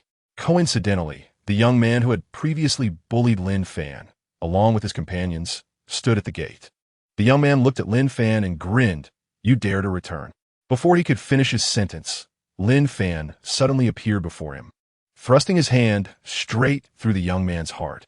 The young man's face contorted in disbelief as he stammered, You. Before he could utter another word, his life faded away. Lin Fan slowly withdrew his hand, droplets of blood falling from his fingertips. At that moment, his eyes glowed red as he inhaled the scent of blood, his expression one of exhilaration. "I have finally killed those who humiliated me," he thought, filled with excitement. What a delightful sensation. His gaze then shifted to the young man's friends, a cruel smile spreading across his face. Meanwhile, the young man's companions were already paralyzed with fear. A pallid figure trembled, his legs quaking as he stammered, "How dare you?" Before he could finish his words, Lin Fan had already lunged towards him. The man, taken aback, turned to flee, but in that fleeting moment, a hand pierced through his body. Without pause, Lin Fan charged towards others. An exhilarating thrill surged within him, an indescribable ecstasy. "Head of the family, elders, help!" One individual cried out desperately. As his voice echoed, several figures soared forth from the Yi family, led by a distinguished middle-aged man. This man exuded an air of authority, his demeanor commanding respect. Yi Yangzhu, the head of the Yi family. Observing the scene below, Yi Yangzhu's brow furrowed in dismay. "Rascal Lin Fan, how dare you slay my Yi family disciples?" The elders behind Yi Yangzhu glared furiously at Lin Fan. Chapter 59. The Mysterious Powerhouse of the Divine Realm. Yi Yangzhu's gaze gradually turned icy, as the aura of a first-level sacred king suddenly permeated the heavens and the earth. Lin Fan glanced at Yi Yangzhu, who hovered in the void, swallowed hard, and turned to Su Chen with a wry smile, saying, "Master, I can't defeat them." Su Chen, with hands clasped behind his back, calmly nodded, then directed his gaze toward Yi Yangzhu and the assembly of elders from the Yi family. At that moment, Yi Yangzhu and the elders felt a shiver run down their spines, as if they were being scrutinized by an ancient, ferocious beast, a suffocating aura of death enveloping their hearts. Buzz! A sword's cry resonated, followed by a flash of sword light. Yi Yangzhu and the elders stared blankly, their faces betraying infinite terror and disbelief. In the next instant, their heads soared into the sky, blood spilled into the void, a sight most horrifying. Witnessing this scene, every member of the Yi family felt as if struck by lightning, their legs trembling uncontrollably, their faces filled with dread. Instant kill? The clan leader and elders were effortlessly slain? How could this be possible? They turned sharply to Su Chen, the terror in their eyes almost tangible. A formidable figure. This was undoubtedly a powerhouse. It was over. Despair consumed their hearts. Lin Fan looked at Su Chen, his expression brimming with excitement. "Wow, Master is incredible. He has directly annihilated all of the Yi family's top experts. Terrifying. Becoming Master's disciple was indeed the wisest choice of my life." Su Chen turned to Lin Fan, calmly saying, "Kill, indulge yourself." "Yes." Lin Fan's hands trembled with excitement, and he turned to the Yi family disciples, a peculiar smile gracing his face. The moment they met Lin Fan's gaze, they were instantly paralyzed with fear, and without hesitation, they turned and fled. If it didn't run now, they would truly meet their demise. At that moment, Lin Fan suddenly vanished, weaving through the crowd, and wherever he appeared, death was sure to follow. As Lin Fan's kill count escalated, The terrifying aura surrounding him grew increasingly formidable, the murderous intent almost palpable. In that moment, he resembled a demon god. The sounds of wails and pleas for mercy echoed throughout the Yi family, each person engulfed in despair. Before long, the entire Yi family was drenched in blood. Countless corpses sprawled across the ground, a sight too gruesome to behold. Lin Fan stood in place, drenched in blood, an overwhelming murderous intent radiating from him, causing the surrounding heavens and earth to tremble in fear. Boom! At that moment, a terrifying bloodlight erupted from Lin Fan, instantly staining the entire sky red. An inexhaustible aura of killing intent sending shivers down the spines of all within the city. Just then, Lin Fan's aura surged violently, and in mere moments, a sacred might mingled with intense murderous intent shot up from him. First level sacred realm. Lin Fan lifted his head, tears glistening in his eyes. 3 years. He had longed to slaughter every member of the Yi family, and now he had finally achieved it. He turned to Su Chen and suddenly knelt, his forehead touching the ground. Master, thank you. He understood that without Su Chen, he could never have exterminated the Yi family. It was Su Chen who, during the darkest hour of his life, bestowed upon him a glimmer of hope. Thus, he held immense gratitude for Su Chen.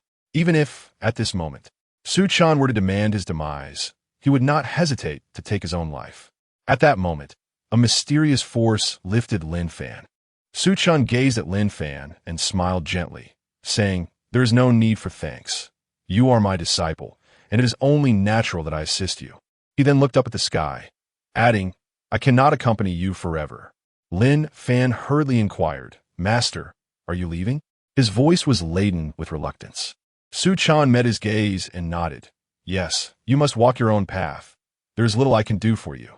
He understood that a person like Lin Fan, one favored by fortune, was best nurtured from a distance, rather than kept close. After a brief silence, Lin Fan replied, "Understood." Su Chen nodded, fixing his gaze upon Lin Fan. "Remember this. You may tread the path of killing, but only against those who harbor malice towards you. Do not allow your path to become twisted." Lin Fan asked, "Are you concerned that I might kill indiscriminately?" Su Chen affirmed, "You walk the path of death, and I fear you may become ensnared by the allure of violence." In response, Lin Fan's expression hardened with resolve. "Rest assured, Master, I will only slay my enemies. I would never harm the innocent." Su Chen smiled with reassurance. "Very well, I have faith in you. Before I depart, allow me to bestow upon you 2 gifts." Lin Fan, puzzled, asked, "What gifts?" Su Chen merely smiled and turned his gaze to the heavens. With that glance, he pierced through the endless realms of space and time. In a distant divine realm, a man wandered through the cosmos, his aura causing the vastness of space to tremble, shattering countless stars that could not withstand its might. At that moment, the man seemed to sense something, his gaze locking onto Su Chen's, narrowing his eyes in inquiry. "Who are you?" Su Chen replied calmly, "I seek to present a gift to my disciple, and your sword is perfectly suited for this purpose. Hand it over, and you may live." The man erupted into laughter, unable to contain himself. At that instant, a sword materialized in his hand, and with its appearance, a terrifying killing intent swept across millions of miles. Suddenly, an earth-shattering force erupted from the man, fracturing countless stars in its wake. He sneered, "What are you? How dare you offer my sword to someone else?" In that moment, the universe resonated with the sound of a sword's cry, and a formidable sword intent shattered the man's overwhelming power. This dreadful intent ensnared him in an instant, and his pupils dilated in terror, enveloped by the ominous aura of death. He roared, "How is this possible? How can such a terrifying being exist in this world?" As his voice faded, the fearsome sword intent engulfed him entirely. Moments later, only a solitary long sword remained suspended in the cosmos, while the man had completely vanished from existence. The sword trembled in apparent fear, and from within, the voice of the sword's spirit emerged, pleading, Please spare me, Senior." This voice was filled with trepidation. At that moment, it had never anticipated that its master would be so effortlessly obliterated. "Incredible," Su Chen stated calmly. "Come to me on your own." "Yes." The sword spirit transformed into a streak of flowing light, piercing through the fabric of time and space. And in the blink of an eye, it arrived before Su Chen.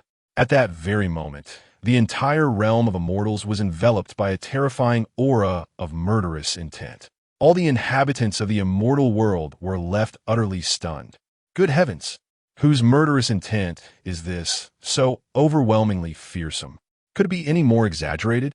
Su Chen tapped the blade, warning, "If you continue to show off, I shall shatter you." The long sword trembled violently, hastily retracting its aura, as that menacing presence vanished in an instant. Indeed, the sword spirit was genuinely fearful of Su Chen. At this moment, the sword spirit was scrutinizing Su Chen. Why was this individual so formidable? What could such a fearsome being be doing in this secluded corner? Was he perhaps concealing his true power in a display of arrogance? Chapter 60. The Shun Clan. Su Chen gazed intently at the long sword, inquiring its name. The sword spirit replied honestly, bloodthirsty, Su Chen Nadith, extending a finger to touch the sword blade. The bloodthirsty sword trembled violently for a moment before settling into stillness. He then tossed the bloodthirsty sword to Lin Fan, clasping his hands behind his back, and stated, "I have sealed this sword. Its strength will mirror your own in the future." "Thank you, master," Lin Fan exclaimed, cradling the bloodthirsty sword with fervent excitement. He understood that this sword was undoubtedly a divine weapon. "Wow, my master is truly remarkable." Su Chen glanced at Lin Fan and then summoned a small tower into his hand. Lin Fan gazed at the tower, feeling a strange familiarity, inexplicable and elusive. Su Chen handed the small tower to Lin Fan, saying, "Study this on your own. I must take my leave." With that, he turned and departed. Watching Su Chen's retreating figure, Lin Fan's eyes glistened with emotion. Throughout his life, only Su Chen had treated him with such kindness. He hurriedly knelt and bowed deeply in gratitude. In the grand hall of the Shun clan, an elder sat upon the main seat. His face was lined with deep wrinkles, yet his eyes were piercing and profound, emanating an imperial aura that caused the very heavens to tremble.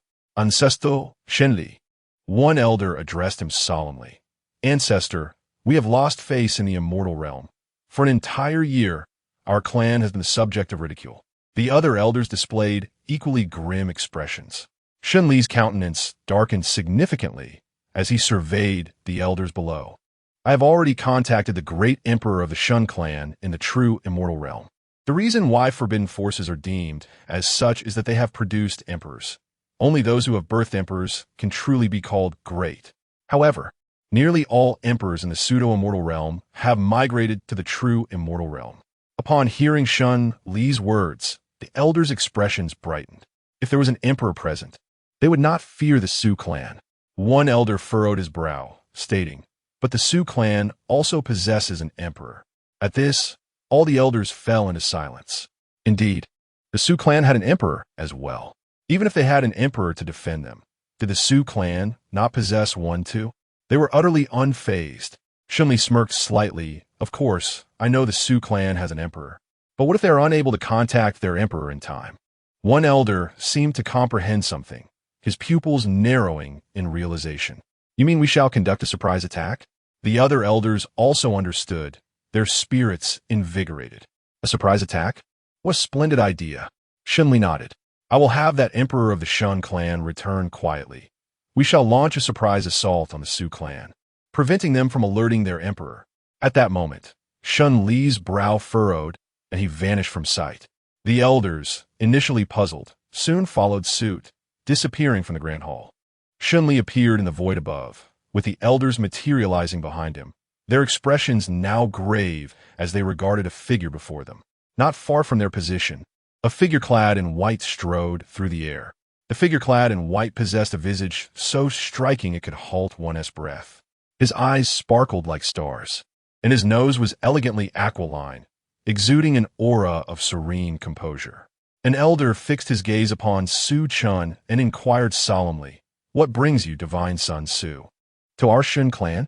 Su Chen cast a glance at the elder, who appeared bewildered, and in an instant he fell from the void, his life force extinguishing at that very moment.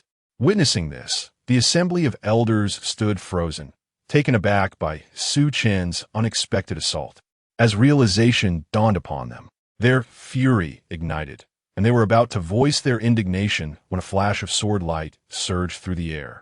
In an instant, the heads of all the elders soared into the heavens, their faces still reflecting the expressions they bore in life. They had never anticipated such swift demise.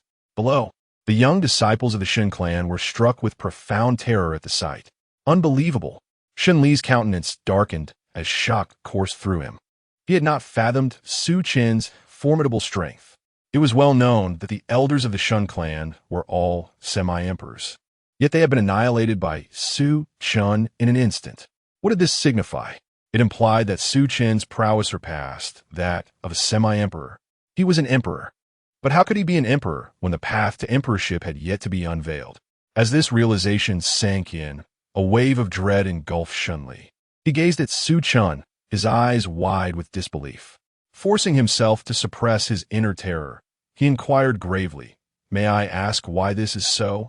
Su Chen met his gaze and replied calmly, "I kill without requiring a reason." Ha ha ha! What a splendid notion! That killing needs no justification. Shen Li erupted into laughter, his expression grotesque. The aura of a peak semi-emperor radiated from him, shattering the very fabric of space itself. In an instant, he vanished from sight, and an overwhelming force of 1,000-meter punch surged forth, sweeping across 1,000,000 miles.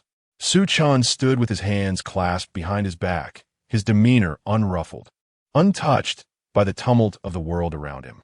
Boom! A fearsome shockwave erupted, obliterating countless stars in an instant. At that moment, Shen Li was taken aback. His hand was firmly grasped by Su Chen. Astonishingly, his previous punch had inflicted no harm upon Su Chen whatsoever. How could this be possible? He was genuinely stunned. He had exerted every ounce of strength in that punch, holding nothing back. Yet, Su Chen had effortlessly blocked it, sustaining not a scratch, facing it head-on. It was terrifying. The young disciples of Shen clan were already in a state of shock. What had they just witnessed? A semi-emperor had been unable to inflict even the slightest damage upon that man. If that punch had landed upon them, the residual force would have likely been fatal. This is outrageous. Shen Li dared not ponder further. Attempting to retract his fist, he was suddenly seized by Su Chen around the throat. With a smile, Su Chen taunted, "Contacting an emperor to ambush my Su clan? Now, that is quite the clever scheme." Shen Li's pupils dilated in disbelief as he stammered, "How do you know?" This was a matter he had only divulged to the elders of the Shen clan, and it had not been long since he spoke of it. At this moment, no matter how hard he tried to comprehend, he could not fathom how Su Chen had come to know. Su Chen smiled fondly, suggesting that he would descend into hell to ponder this matter. Bang! With that, he crushed Shen Li's neck, the scene exceedingly gruesome. Witnessing this, the disciples of the Shen clan were utterly terrified, a sense of dread washing over them. At that moment, Su Chen cast his gaze upon the disciples below, his eyes calm as a placid lake. As his gaze fell upon them, all the disciples of the Shen clan were filled with terror, their legs giving way as they collapsed to the ground. "Spare us, O Su God, spare us," they pleaded. "I beg you, Su God, do not take my life. I still have my worth. I can warm your bed. Please do not kill me." All the disciples of the Shen clan fervently bowed their heads in supplication, their bodies trembling uncontrollably. At this moment, they were genuinely afraid that Su Chen would end their lives without hesitation. They prayed fervently, hoping that Su Chen would show them mercy. Chapter 61. The Emperor of Instant Kill. Su Chen gazed down at the disciples of the Shen clan, his eyes betraying no emotion. At that moment, a terrifying sword intent, imbued with unparalleled sword might, descended upon them. "You beast! Our power is feeble. What can we do against you? Why must you annihilate us completely? Demon, you are a demon." Countless disciples of the Shen clan, witnessing Su Chen's unwillingness to spare them, erupted into curses. Yet, as the sword intent fell, their voices were swiftly silenced within this realm. "Scoundrel!" Suddenly, from the ancestral grounds of the Shen clan emerged a dozen figures, all elderly men. Each possessed formidable strength, standing at the pinnacle of the half-emperor realm. However, their life force appeared exceedingly frail, as if they might perish at any moment. These individuals were the very foundation of the Shun clan, half-emperors whose lives were nearing their end. Aware of their impending demise, they had sealed themselves within their ancestral grounds, awakening only when the clan faced dire straits. The elders of the Shun clan looked upon the devastation wrought by a single sword strike with grim expressions, their gazes fixated on Su Chen, unrestrained, murderous intent radiating from them. Kill! One elder bellowed in fury, charging at Su Chen, and the others followed suit without hesitation, all rushing towards him. Boom! A wave of terrifying imperial might surged forth in an instant, encasing Su Chen in a multitude of oppressive auras.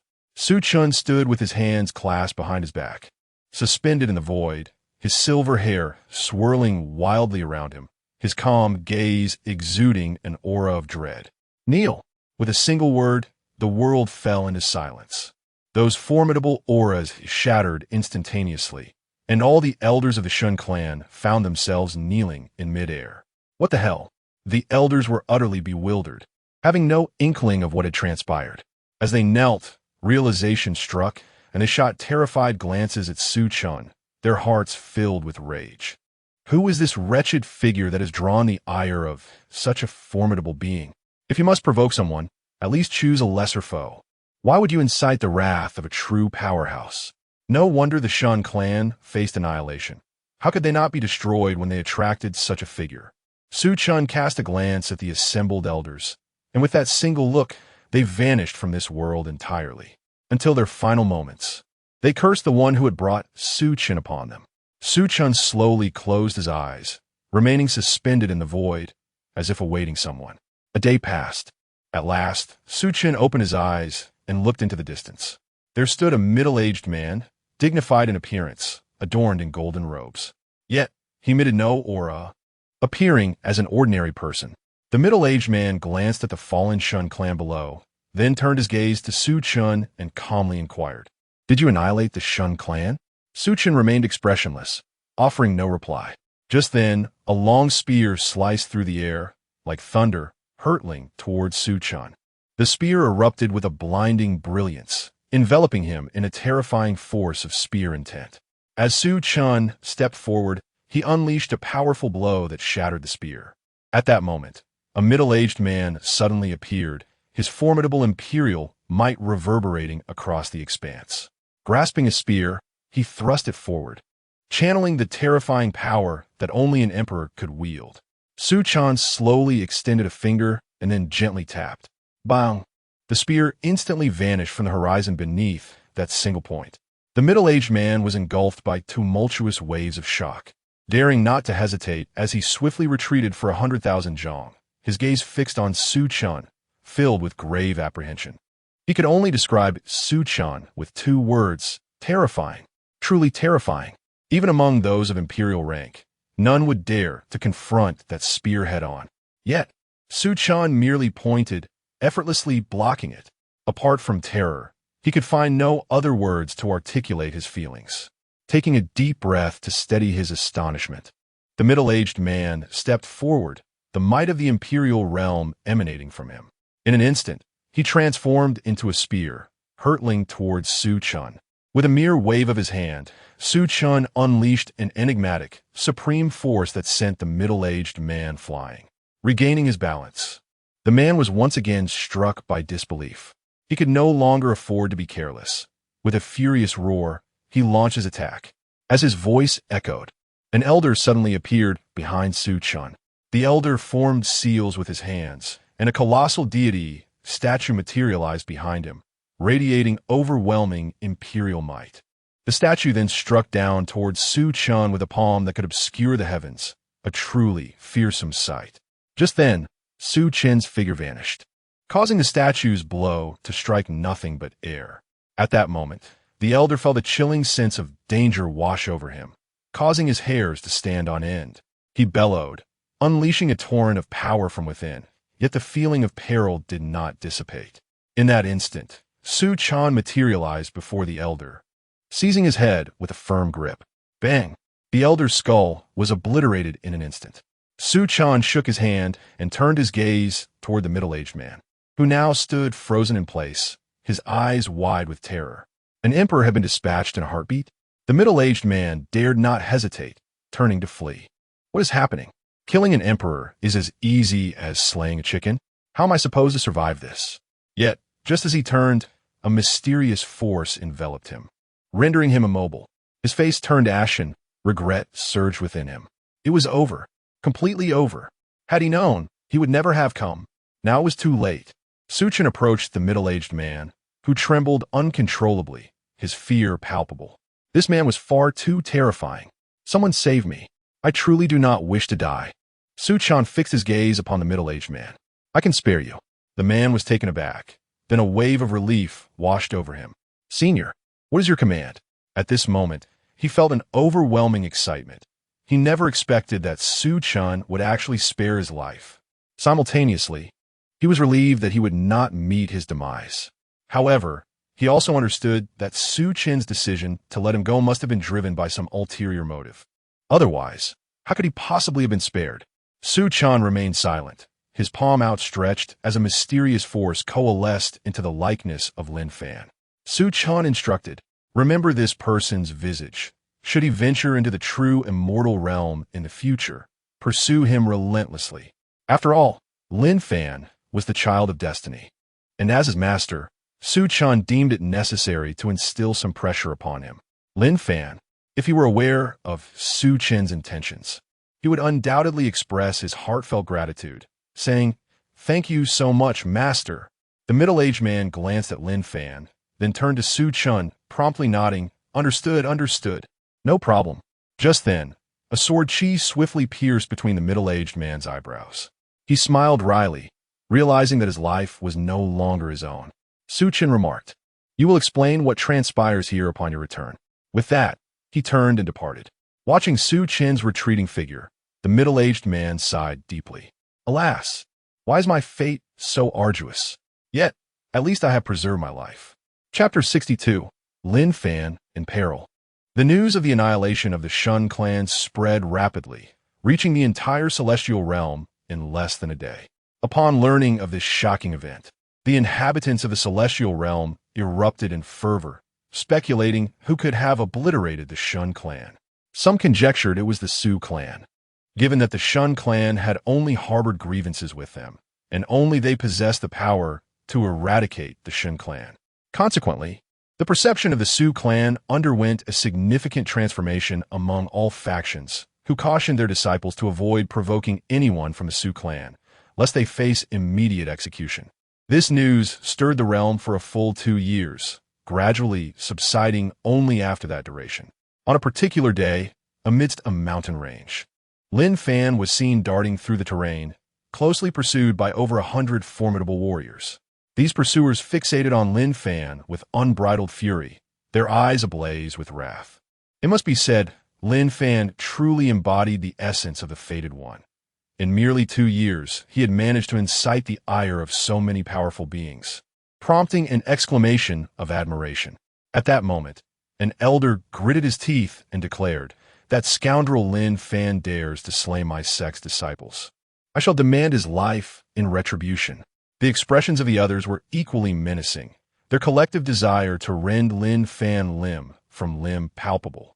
It remained a mystery what Lin Fan had done to invoke such rage. Suddenly, Lin Fan pivoted to face the elder, bellowing, "It was they who harbored murderous intent towards me. I merely acted in self-defense. Do you not adhere to reason?" With that, he quickened his pace even further. The elder's countenance darkened ominously at Lin Fan's words. "Reason? I have never known such a concept in my life. You have slain my sect's disciples. Today, I will assuredly take your life.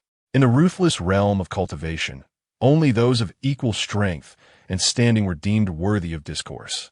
Lin Fan chose to disregard the elder and continued his desperate flight. After approximately a quarter of an hour, a multitude of figures suddenly appeared ahead, effectively blocking his escape route. A heavy weight settled in Lin Fan's heart as he veered left, only to find more foes awaiting him. Turning to the right yielded the same result, and just then, The elder and his companions caught up, encircling Lin Fan completely, leaving him with no avenue for escape. Ha ha! The elder fixed his gaze on Lin Fan, laughing triumphantly. Now, where do you think you can run? Lin Fan's eyes gleamed with a chilling intensity, his right hand gripping the bloodthirsty sword, an aura of intense killing intent enveloping the air around him, emanating from the pinnacle of the 9th level of the sacred realm. In an instant, he vanished from sight, prompting the elder to squint, sensing an ominous wave of murderous energy locking onto him. Not daring to be careless, he summoned a large blade into his right hand and spun around, delivering a powerful downward strike, unleashing a torrent of blade light. Bang! The clash of sword and blade sent terrifying shockwaves rippling outward, forcing nearby warriors to retreat hastily, their expressions grave and eyes wide with astonishment. They had never anticipated that Lin Fan, so young, could contend with a peak 9th level sacred realm fighter. What a prodigy! At that moment, both the elder and Lin Fan were forced to retreat, halting their movements 1,000 feet apart. The elder's gaze fixed on Lin Fan, astonishment etched across his face. Even he could not have anticipated that Lin Fan would withstand his strike without faltering. Yet this was not the crux of the matter. The real concern lay in Lin Fan's age. He could not be more than 20. If given even a moment longer, he dared not contemplate the implications. As this thought crossed his mind, a glimmer of murderous intent flickered in his eyes. This young man must not be allowed to live. For if Lin Fan were to mature, he would undoubtedly gain another formidable adversary. No longer holding back, the terrifying aura of the Grand Sage instantly locked onto Lin Fan, who suddenly found himself beneath an ominous blade, which then descended upon him. A surge of alarm coursed through Lin Fan's heart, prompting him to raise his sword defensively. Boom! A thunderous explosion echoed as Lin Fan was sent hurtling backward, blood trickling from the corner of his mouth. At that moment, an overwhelming sense of peril engulfed him. Lin Fan's expression morphed into one of ferocity as an uncontainable wave of killing intent erupted from him. He stepped forward, thrusting his sword with such force that it rent the heavens asunder, shattering mountains and rivers alike. Boom! The terrifying shockwave radiated outwards for miles, sending the elder flying in its wake. Witnessing this spectacle, the onlookers were filled with awe and dread. How utterly outrageous! Stabilizing himself, the elder fixed his gaze upon Lin Fan, his face etched with unprecedented seriousness. Had he not reacted swiftly and retreated at the first hint of danger, he would surely have sustained grave injuries. Is this fellow truly of the sage realm? His thoughts were abruptly interrupted as dozens of menacing red sword energies hurtled toward him. The elder snorted coldly, his figure flashing as he evaded the onslaught. However, in that instant, Lin Fan's silhouette appeared behind him, thrusting his sword toward the elder's head. The elder's hair stood on end. He had no time to turn and defend himself, resorting instead to block with his great blade. Bang! The elder was sent careening through the air, his weapon shattering in an instant. Yet he had managed to fend off the deadly blow. As Lin Fan surged forward with murderous intent, the elder's pupils constricted in alarm. He turned to the surrounding powerful beings, bellowing, "What are you all waiting for? Act now!" The onlookers, jolted by a shout, sprang into action without hesitation, their formidable auras sweeping across the battlefield. At that moment, Lin Fan sensed the looming specter of death drawing ever closer. Suddenly, his eyes glowed a fierce crimson, his body trembling as the Grand Sage's aura erupted from within him. He forcibly ascended to the Grand Sage realm, with blood-red eyes and an overwhelming wave of killing intent enveloping him. Lin Fan swung his sword, igniting the surrounding space into a boiling tempest of sword energy that radiated outward, unleashing a torrent of lethal intent. Boom! The powerful beings charging at Lin Fan were instantly sent flying by this strike, with those of lesser strength being consumed by the sword's malevolence.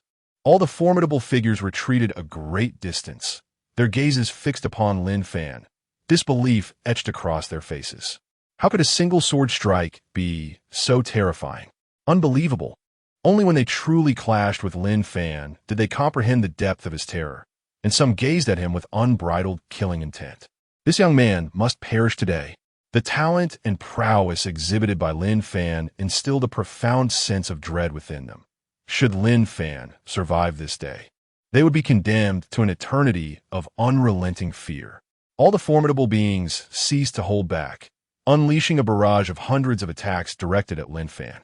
A flash of ferocity ignited in Lin Fan's eyes, his visage contorted with intensity, as he transformed into a streak of crimson light, charging headlong into the fray. He was determined to confront the multitude of powerful adversaries. If he were to survive this day, he vowed to annihilate their entire lineage. The air reverberated with the terrifying cacophony of explosions, for Lin Fan, albeit a singular entity, found himself somewhat overwhelmed by the 100-strong foes. He could only retreat while meticulously seeking an opportunity to strike back. Chapter 63. Who can slay my disciple? As time ticked away, the spectators grew increasingly alarmed, their eyes filled with disbelief and terror. They could scarcely fathom that Lin Fan could withstand their assault for such an extended duration. The term prodigy echoed in their minds repeatedly. Yet, the more extraordinary Lin Fan proved to be, the deeper their fears sank. Today, he must die, regardless of the cost. At that moment, a man suddenly appeared behind Lin Fan, unleashing a powerful palm strike that sent shockwaves through the very fabric of time and space. Lin Fan, facing over 100 formidable opponents, found himself utterly incapable of countering this attack. With a resounding crash, the strike connected with Lin Fan, propelling him through the air, and he spat out a mouthful of blood. Just then, the onslaught from the multitude of strong contenders reached him. Lin Fan bellowed, as the blood within him surged violently. A terrifying aura emanated from his being, sweeping away the 100-odd formidable opponents in an instant. In that very moment, Lin Fan's raven locks transformed into a vivid crimson, his eyes glinting with ferocity as a tide of murderous intent surged forth. Witnessing this transformation, the powerful adversaries gasped in horror, their eyes widening in shock. Bloodline power. He possesses bloodline power. Those endowed with such strength must have ancestral ties to formidable beings. This individual has an illustrious background. In that instant, panic gripped the hearts of all present. If Lin Fan were to perish, his benefactors would undoubtedly seek vengeance upon them. They hesitated, grappling with the decision of whether or not to strike at Lin Fan. Then, the previously silent elder erupted in fury. "You fools. If you allow him to escape today, he will assuredly seek retribution in the future." Upon hearing his words, the crowd's resolve flickered, and they cast aside their doubts. Charging towards Lin Fan once more, Lin Fan's eyes blazed with ferocity, embodying a frenzied beast, a sight both terrifying and awe-inspiring. Suddenly, he vanished from his position, reappearing before one of the opponents, who, taken aback, barely had time to react before Lin Fan's sword pierced through his skull. In the blink of an eye, Lin Fan disappeared again, leaving the onlookers' scalps tingling with dread. They hastily retreated, yet one unfortunate soul was too slow, meeting his end as Lin Fan's blade pierced his heart. Once more, Lin Fan vanished into thin air. As he did, terror filled the eyes of the remaining combatants, who dared not continue their assault and began to flee. Lin Fan was simply too formidable. They had lost all desire to fight. In truth, had they cast aside their trepidations and unleashed their full might, Lin Fan would have surely faltered. However, their fear had shattered their resolve, leaving them unwilling to persist in the confrontation. One after another, powerful foes fell to Lin Fan's blade, and his aura grew increasingly potent, suffused with an overwhelming murderous intent. The elder, watching this unfold, turned ashen. He could hardly believe that over 100 strong contenders could not bring Lin Fan down. What manner of terrifying prodigy is this? He swore that Lin Fan was the most exceptional genius he had ever encountered. Without exception, the elder's expression darkened, and in that moment, he retrieved the communication stone from his possession. The communication stone shimmered with a brilliant light as the elder spoke into it. After a brief moment, the stone ceased its glow. The elder turned his gaze towards Lin Fan, his eyes betraying a murderous intent. Approximately half an hour later, the fabric of space and time suddenly fractured, unleashing a terrifying aura that surged forth from the heavens. Lin Fan hovered in the void, narrowing his eyes as he peered into the distance. Gradually, a middle-aged man clad in a blue robe approached, exuding the overwhelming presence of a peak ninth-level Saint King. Those remaining in the arena regarded the middle-aged man with profound trepidation. The elder addressed him respectfully. "Elder Lu." Lu nodded, his gaze shifting to Lin Fan, his expression serene. Without further ado, he materialized before Lin Fan and unleashed a devastating punch, the might of his martial prowess sweeping through the air. Lin Fan's pupils constricted in an instant. Everything transpired far too swiftly for him to react. Bang! The punch landed squarely on Lin Fan's abdomen, contorting his expression in agony as his body arched like a bow before he was propelled backward, crashing heavily to the ground. Clutching his stomach, he broke into a cold sweat, feeling as though his bones had shattered and his organs were torn asunder. After delivering the blow, Elder Lu refrained from further action. His hands clasped behind his back as he calmly remarked, "To withstand my punch and yet remain alive, you are indeed a prodigy, albeit a fleeting one." The onlookers could not help but twitch their lips at his arrogance. Elder Lu approached Lin Fan with an overwhelming aura, declaring, "In my lifetime, few have warranted my hand in killing. Your demise will be a point of pride for me. Oh, who in this world possesses the audacity to take the life of my disciple?" A rich, resonant voice suddenly echoed, resonating in the ears of all present. Elder Lu furrowed his brow, turning to see a silver-haired man striding forth, exuding an air of refinement in his white attire. The crowd regarded the man with furrowed brows, sensing the depth of his presence. Lin Fan felt a surge of excitement, enduring the pain as he called out, "Master!" Su Chen cast a glance at Lin Fan, nodding slightly, before turning his attention to Elder Lu, stating flatly, "Do you believe yourself worthy to slay my disciple?" Elder Lu's eyes narrowed, his voice icy as he retorted, "Arrogant, Buzz."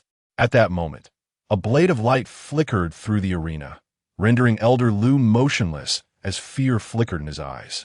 In an instant, his head was sent soaring into the air. Silence. The atmosphere grew eerily still, the only sound being the whisper of the wind. All held their breath, disbelief etched on their faces. He was defeated in an instant? Could this youth's master be this formidable? Tremors coursed through the crowd as they regarded Su Chen, their eyes filled with boundless terror. If the master of this youth were to discover our assault on him, it would be disastrous. At that moment, a glint of resolve sparked in the eyes of some, who began to quietly retreat. Those attempting to flee found their heads suddenly severed from their bodies. Witnessing this scene, the pallor of the remaining onlookers deepened, their fear intensifying. Moments ago, they had contemplated escape themselves. Upon witnessing the fate of those who sought to flee, a profound sense of trepidation gripped their hearts, rendering them incapable of harboring any further thoughts of escape. Whether they fled or remained, death awaited them either way. In this moment, despair enveloped each individual. Yet, Lin Fan wore an expression of exhilaration, exclaiming, "Master, you are extraordinary." At Lin Fan's words, a slight smile graced Su Chen's lips as he shook his head gently, then turned his gaze towards the elder. The elder, upon meeting Su Chen's eyes, was instantly paralyzed by fear, collapsing to the ground, trembling uncontrollably. The power of this man was terrifying. A Saint King had been dispatched in an instant. Was there anything more fearsome than this? Su Chen fixed his gaze on the elder and calmly inquired, "Do you enjoy calling out to people?" At this, the elder hastily shook his head, his face ashen. Su Chen chuckled, "No worries, continue your cries. For every call you make, I shall dispatch one. If you summon a multitude, I shall eliminate them en masse." Chapter 64. What nonsense is the emperor? Upon hearing this statement, everyone couldn't help but twitch their mouths. Such confidence. Were they not afraid of being overly self-assured? Just because one possesses a modicum of strength, they felt the need to boast. Clearly, they all believed Su Chen was merely bragging. The elder was momentarily taken aback, his expression one of disbelief. "Are you certain?" Su Chen smiled and nodded. "Call as many as you can. If I cannot defeat the ones you summon, I shall end my own life." At this, the crowd shook their heads. Arrogance. Lin Fan felt a twinge of concern. though he remained silent, trusting his master. The elder fell silent for a moment, then nodded. Soon after, a communication stone appeared in his hand, and he whispered a few words into it before shutting it off and gazing at Su Chen. You will pay for your confidence. Su Chen merely smiled and remained silent. Half an hour later, a terrifying imperial aura spread across the heavens and the earth, and a man appeared, treading the void. A half-emperor. The onlookers were astonished, and then turned to Su Chen, their mouths curling into mocking smiles. Look at him flaunting his bravado. Let's see how long this lasts. The elder regarded the man with respect, saying, Patriarch Jean, clearly uneasy, he cautioned, do not underestimate him. He is formidable. Patriarch Jean nodded, then turned his gaze to Su Chen, a serious expression in his eyes. From the moment he laid eyes on Su Chen, he sensed that this individual was indeed extraordinary, prompting him not to take things lightly. Come forth. With that command, a wave of terrifying auras surged from all directions. And in the blink of an eye, tens of thousands of formidable warriors surrounded Su Chen and Lin Fan. The oppressive atmosphere was overwhelming. The crowd trembled at the sight of these countless powerful figures. They were utterly terrifying. Lin Fan swallowed hard, feeling the tension rise. Su Chen surveyed the surrounding warriors and then turned to the elder, calmly asking, Is that all? Upon hearing this, the elder's brow furrowed, sensing an ominous premonition. Arrogance, attack. Elder Jin's cold voice echoed. Just as the tens of thousands of warriors were about to strike, a sword light sliced through the sky, and the heads of the warriors soared upwards. Blood poured down like rain, instantly painting the world crimson as the severed heads fell alongside their bodies. A scene of utter horror. Witnessing this, the crowd stood in shock, as if struck by lightning, frozen in place. A mere sword intent. Just one stroke had annihilated tens of thousands of warriors. In the distance, the elder trembled uncontrollably, utterly dumbfounded by the recent events. Patriarch Jean was equally aghast. If it had been him, he could not have possibly dispatched these warriors so effortlessly. His brow furrowed deeply, his expression grave. This person was terrifying. Lin Fan gazed at Su Chen's silhouette, excitement surging within him. Wow, is my master truly this formidable? Slaying these powerhouses is akin to killing chickens. Su Chen turned to the elder and Jean, smiling. Is there anyone else? The elder swallowed hard, directing his gaze towards the patriarch of the Jean clan. He could no longer summon any formidable allies. Only the patriarch still had the power to call upon others. Taking a deep breath, the patriarch fixed his eyes on Su Chen and declared, Wait. With that, he produced a communication stone to summon assistance.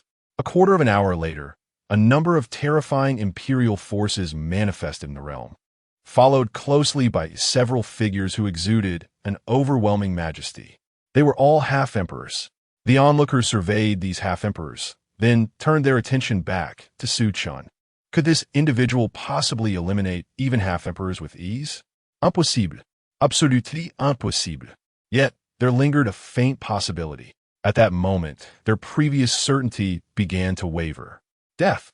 With that singular word, the newly arrived half-emperors were instantly obliterated, their presence vanishing from the world. Witnessing this scene, an eerie silence enveloped the atmosphere, and every breath was held in disbelief. One word, merely one word sufficed for annihilation, and these were half-emperors. All present were seized not only by shock but by an indescribable terror. In their understanding, half-emperors represented the pinnacle of the celestial realm. Yet now, one man had effortlessly dispatched several of them with but a word. In astonishment, Lin Fan trembled with excitement, his gaze filled with reverence for Su Chen. The elder and Elder Jean stood there, their minds blank. How could several half-emperors be so easily felled? Was half-emperorhood truly so insignificant? At that moment, despair consumed them as they pondered the nature of such overwhelming power. Is this truly the caliber of existence within the celestial realm? Elder Jin's pupils contracted sharply as he exclaimed in disbelief, You are an emperor. The crowd, upon hearing his words, suddenly grasped the implication. Indeed, only an emperor could so effortlessly dispatch half-emperors. Yet, confusion soon clouded their thoughts. But didn't emperors appear and vanish one after another? How could there be an emperor here? Furthermore, from which era did he hail? They had no recollection of his existence. An emperor? Su Chen scoffed. What rubbish is that? The crowd gasped, their astonishment palpable on their faces. An emperor was deemed worthless? Could it be that this individual transcended even the status of an emperor? With this realization, their eyes widened in disbelief. Elder Jean and the elder were equally bewildered, rendered speechless. Su Chen regarded them coolly and asked, "Is there anyone else?" Upon hearing this, the faces of Elder Jean and the elder darkened. "Anyone else? Who else remains? You've annihilated them all," they thought in exasperation. With a dismissive shake of his head, Su Chen expressed his disinterest.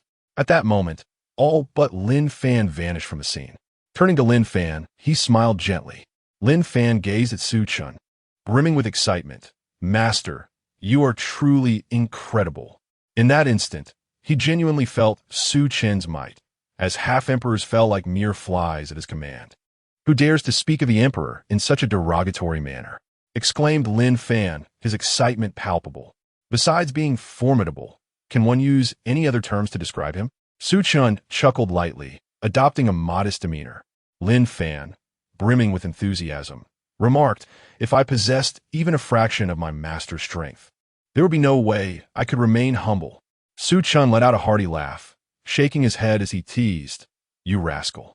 Lin Fan then inquired, "Will I ever be as powerful as my master?" Su Chen pondered for a moment before responding, "It should be possible." "Should be possible?" The words left Lin Fan feeling somewhat disheartened. Su Chen patted Lin Fan's head gently, assuring him, "I believe in you. One day, you shall be as strong as I am." Lin Fan lifted his gaze to Su Chen, seeking affirmation. "Really?" Su Chen encouraged him. "You must have faith in yourself." After a brief silence, Lin Fan nodded resolutely. "All right, I will undoubtedly become as strong as my master." Su Chen smiled, pleased with his disciple's determination. Lin Fan grinned mischievously, then suddenly recalled something, asking, "Master, how did you come to be here?" Su Chen replied with a grin, "When someone dares to bully my disciple, I must certainly come to his aid." Lin Fan felt a wave of emotion wash over him, his eyes glistening with gratitude.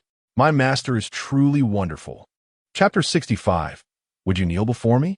Su Chen chuckled softly, remarking on Lin Fan's unexpected prowess. "You have certainly made quite an impression in just 2 years, attracting so many powerful factions." Lin Fan scratched his head, a hint of embarrassment in his demeanor. I can't help it. There are simply too many fools looking for trouble. If I don't eliminate them, it weighs heavily on my conscience." Su Chen shook his head with a smile, choosing to remain silent. Truly, he was the favored child of destiny. When confronted with unsavory individuals, he showed no regard for their backgrounds and acted decisively. At that moment, Lin Fan hesitated briefly before confessing to his master, "Master, I have developed feelings for a young woman in a secret realm." "Oh!" Su Chen feigned surprise. Has the heroine of fortune appeared so swiftly? He fixed his gaze on Lin Fan, inquiring playfully, "How far has your relationship progressed? Have you reached the bedchamber yet?" At this, Lin Fan's face flushed crimson, and he shyly replied, "Master, could you not be so frivolous? It hasn't progressed that quickly." "Ha ha!" Su Chen laughed heartily. "And here I thought you were bold." Lin Fan lowered his head, falling into a contemplative silence, his embarrassment palpable. "Master, you really are incorrigible. Who wouldn't feel shy with such questions?" Su Chen continued with a grin, "When will you introduce her to me?" Lin Fan raised his head to meet Su Chen's gaze, uncertainty flickering in his eyes, as though he were on the brink of speaking but held back. Without warning, Su Chen playfully tapped Lin Fan on the head, causing him to instinctively cover his head and gasp in surprise. "Why does that hurt so much?" Lin Fan exclaimed. Su Chen chuckled. "Don't be so timid. Just speak your mind." After a moment of awkward laughter, Lin Fan took a deep breath and said earnestly, "Her family disapproves of our union, deeming me lacking in both strength and background." Upon hearing this, Su Chen nodded in understanding. It was no surprise that a child of destiny would initially possess humble beginnings, while the heroine was endowed with extraordinary talent and a powerful lineage. "Indeed, you are the favored child of fate," Su Chen remarked with a smile. If you truly care for her, you must demonstrate your potential. Tell me, do you have confidence in defeating the younger generation? Without hesitation, Lin Fan affirmed, I do. His single word resonated with unwavering confidence. Excellent, Su Chen replied. Now, take me to her family. Lin Fan hesitated momentarily, expressing concern. Her family is quite formidable. Fear not, Su Chen reassured him. As long as you possess the confidence to triumph over the younger generation, I shall stand as your support. Lin Fan's face brightened with a smile. Very well. On that day, the two ascended a mountain peak. Su Chen smiled subtly before pointing his finger forward. Boom! A surge of terrifying power shattered the very fabric of space, revealing a secret realm before them. Boldly, at that moment, a multitude of ominous presences surged forth from the realm, followed by the emergence of thousands of formidable warriors. They hovered in the air, exuding an aura of dread, their eyes ablaze with fury as they locked their gazes on Su Chen and Lin Fan. The leader among them bellowed, Who are you to dare disrupt the domain of the Shangwan clan? Su Chen gazed at the individual before him and calmly stated, Summon your clan leader. I have matters to discuss with him. What a joke. The leader of the group scoffed. Who do you think you are? To be worthy of an audience with the clan leader? Upon hearing this, a surge of anger welled up within Lin Fan. He turned to glance at Su Chen, and upon seeing his serene demeanor, much of his rage dissipated. He sighed inwardly, reflecting, Alas, I still have much to learn from my master. Even when looked down upon, I must remain as tranquil as water. I must continue to strive. At that moment, an overwhelming and terrifying aura emanated from Su Chen, causing the very heavens and earth to tremble as if in fear. The intensity of this pressure rendered the expressions of all present into a state of shock, and soon they could no longer withstand its might, kneeling prostrate on the ground. No one could resist, not even Lin Fan. At that instant, they felt as though countless stars were pressing down upon them. Even their formidable powers were rendered utterly futile, and as time passed, they found themselves unable to even entertain thoughts of resistance. All gazes turned to Su Chen, filled with horror and dread. Who is this formidable figure? Merely his released pressure has stripped us of any capacity to fight back. Such terror. The leader's countenance turned bitter as waves of regret surged within him. It was over. He understood that he had undoubtedly provoked a dreadfully powerful individual. Even if Su Chen chose to spare him, the Shangwan clan would not. Just then, a dozen fearsome imperial auras erupted from the secret realm. However, upon encountering the terrifying energy radiating from Su Chen, they were instantly dispersed. Witnessing this scene, the eyes of countless strong individuals widened, their hearts churning with tumultuous waves. Even half-emperors could not withstand such terrifying pressure. Good heavens, it is truly over. This is indeed a major figure. All eyes were fixed on Su Chen, filled with trepidation. Divine Sun Su, please do not be angered. This time, it is indeed our Shangwan clan at fault, and I sincerely apologize. At that moment, more than a dozen half-emperor powerhouses emerged from the secret realm, led by a middle-aged man clad in a blue robe. Despite being in middle age, he still possessed striking features. He was Shangwan Jingang, the clan leader of the Shangwan clan. Following him were the clan elders, all of whom were half-emperors of immense terror. At this moment, Shangwan Jingang and the elders wore grave expressions. Su Chen glanced at them and spoke softly, Neo. Boom! As those two words fell, Shangwan Jingang and the elders immediately knelt down. Good heavens! At this moment, everyone's minds went blank, utterly stunned. Half-emperors kneeling? Shangwan Jingang looked at Su Chen, his face pale with shock. He could hardly believe that Su Chen had commanded him to kneel. This is utterly absurd. As a thought struck him, he was even more astonished. Could it be that Su Chen is an emperor? Good heavens! Could it be? The mere presence of this thought sent a shiver down his spine.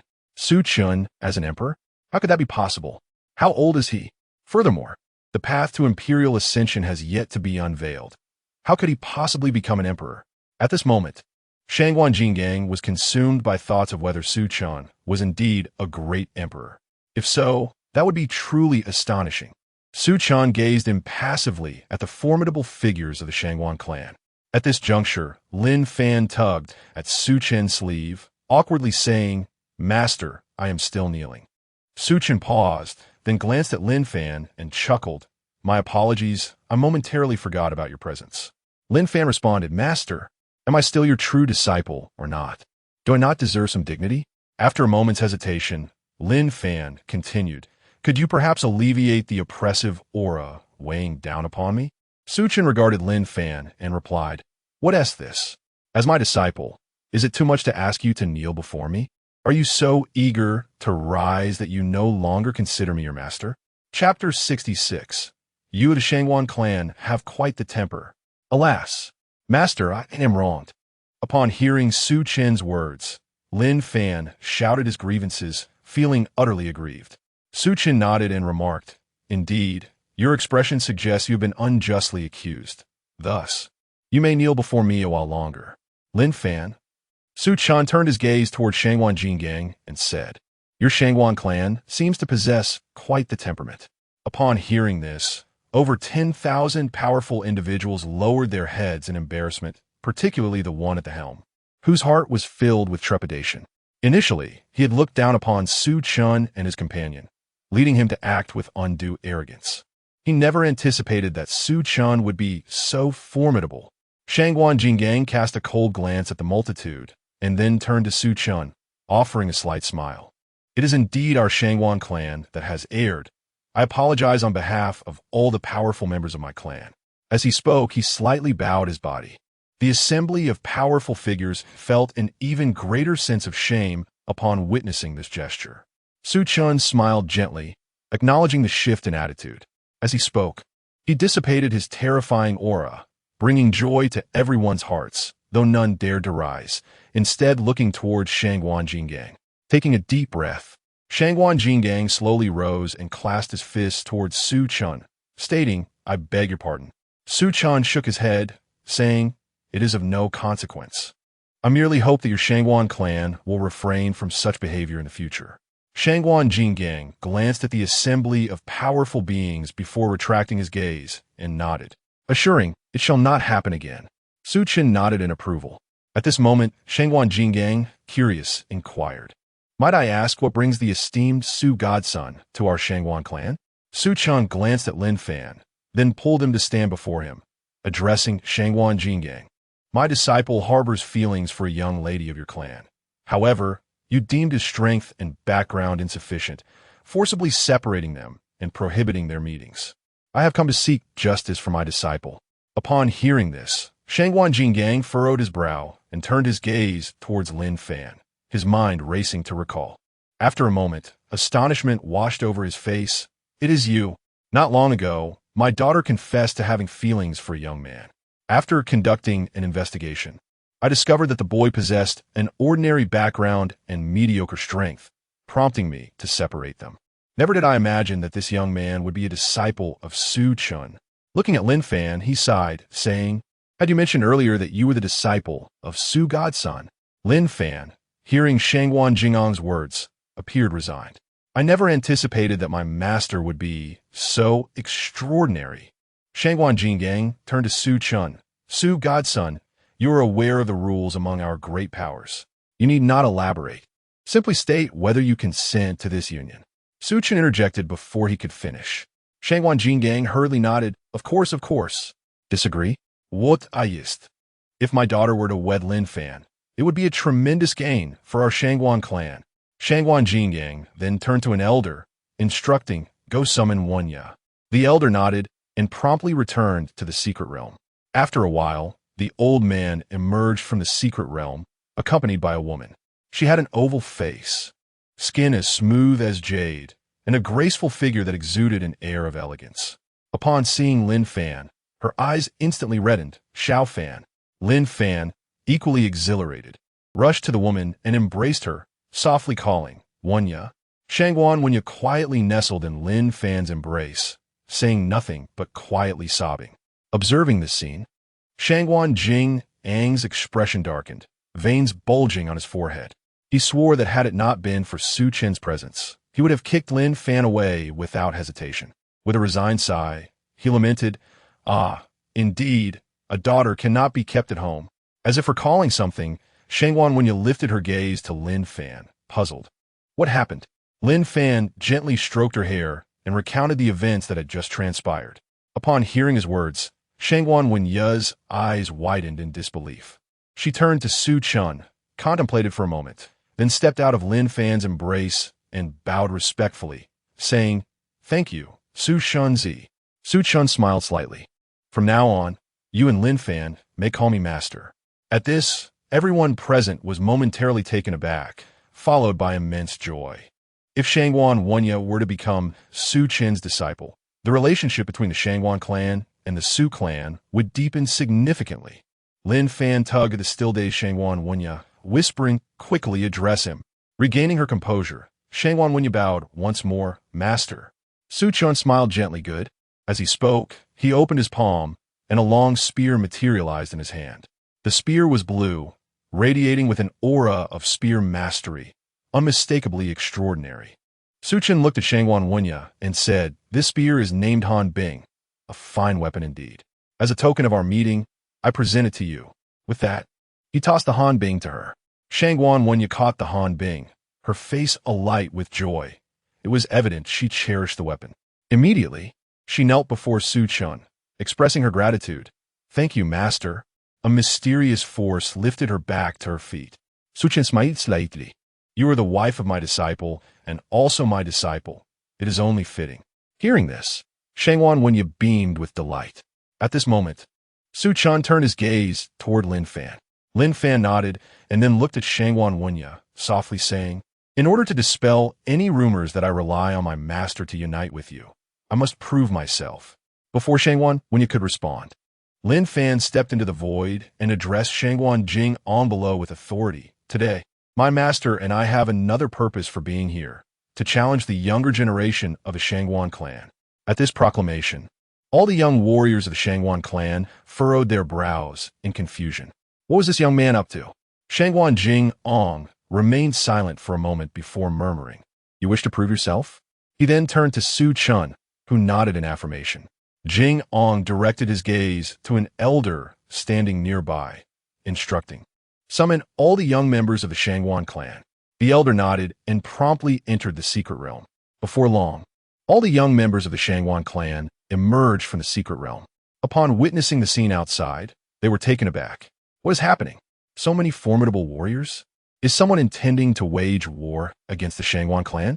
Yet, it seems that is not the case. Shangwan Jingang turned to the exceptional youths of the younger generation and said earnestly, "This young man wishes to challenge you. The decision is yours." He gestured towards Lin Fan, who hovered in the void above. All the prodigies directed their gaze towards Lin Fan, scrutinizing him intently. They were not fools and were well aware that Lin Fan was no ordinary opponent. Lin Fan fixed his gaze on the extraordinary youths below and calmly declared, "Who will engage in battle with me?" "I will." With his words resonating, one of the prodigies soared into the sky. "I'm feeling a bit unwell today, so there'll be 2 updates. I will make up for it tomorrow." Chapter 67. Just do it. Lin Fan fixed his gaze upon the illustrious figure before him, and in an instant his form vanished. The renowned individual's pupils constricted in shock, rendering him motionless, for a long sword now rested against his brow. Witnessing the scene, the other prodigies below furrowed their brows in concern. A swift demise? It was at this moment they truly comprehended Lin Fan's exceptional prowess. Lin Fan retracted his sword, standing with his hands clasped behind his back as the gentle breeze tousled his dark hair. The distinguished figure exhaled in relief and cupped his fists in gratitude, expressing, "Thank you for your mercy." With that, he soared back to the secret realm, unable to bear the humiliation of being so effortlessly defeated. Lin Fan surveyed the remaining prodigies below. "Is there anyone else?" he inquired. At that moment, a figure appeared in the void, a woman of striking beauty, her figure voluptuous, wielding a long sword. Without uttering a single word, she launched her attack, her movements swift as she materialized before Lin Fan in the blink of an eye. Thrusting her sword with formidable swordsmanship, Lin Fan remained composed, bringing his fingers together before pointing them forth. A terrifying sword intent surged from his fingertips, instantly engulfing the woman. Bang! The woman was propelled backward, crashing heavily to the ground before succumbing to unconsciousness. The gathered prodigies observed this spectacle with unprecedented gravity. They had never imagined Lin Fan could be so powerful. His initial strike resulted in a swift defeat. They could not afford to be careless. Meanwhile, the formidable members of the Shangwan clan remained tranquil. As Su Chen's disciple, Lin Fan's abilities were to be expected. It would have been more astonishing had he lacked them. Suddenly, a youthful figure materialized before Lin Fan. The boy was robust, with a square jaw, his eyes alight with the spirit of battle. Recognizing him, someone gasped, "Shangwan Xiong." Shangwan Xiong ranked among the top 10 in strength within the younger generation of the Shangwan clan. This promised to be intriguing. It remained to be seen whether Lin Fan could contend with Shangwan Xiong. Moments later, the crowd watched with keen interest as Shangwan Xiong emanated a powerful aura. Grinning broadly before abruptly appearing before Lin Fan, he unleashed a punch, a wave of terrifying fist intent surging forth, enveloping Lin Fan in an instant. Unfazed, Lin Fan raised his sword. Boom! A cataclysmic shockwave rippled across the land, shaking the very earth. At that moment, Shangwan Xiong's fist intent shattered, sending him hurtling through the air. Regaining his footing, he glanced at his bloodied knuckles, his brow furrowed in concern. Just then, his expression shifted drastically as he sensed a menacing sword intent locking onto him, an overwhelming sense of danger flooding his mind. His visage contorted with ferocity. He roared as the aura of the sacred realm erupted from him. Yet, even with this, the feeling of peril did not dissipate. In that instant, Lin Fan's figure reappeared behind him, thrusting his sword with blinding speed. Shangwan Xiong scarcely had time to react, only feeling a chilling breeze against his neck. On the forehead of Shangwan Xiong, cold sweat beaded, his back already drenched in a chill. He swallowed hard, daring not to glance back.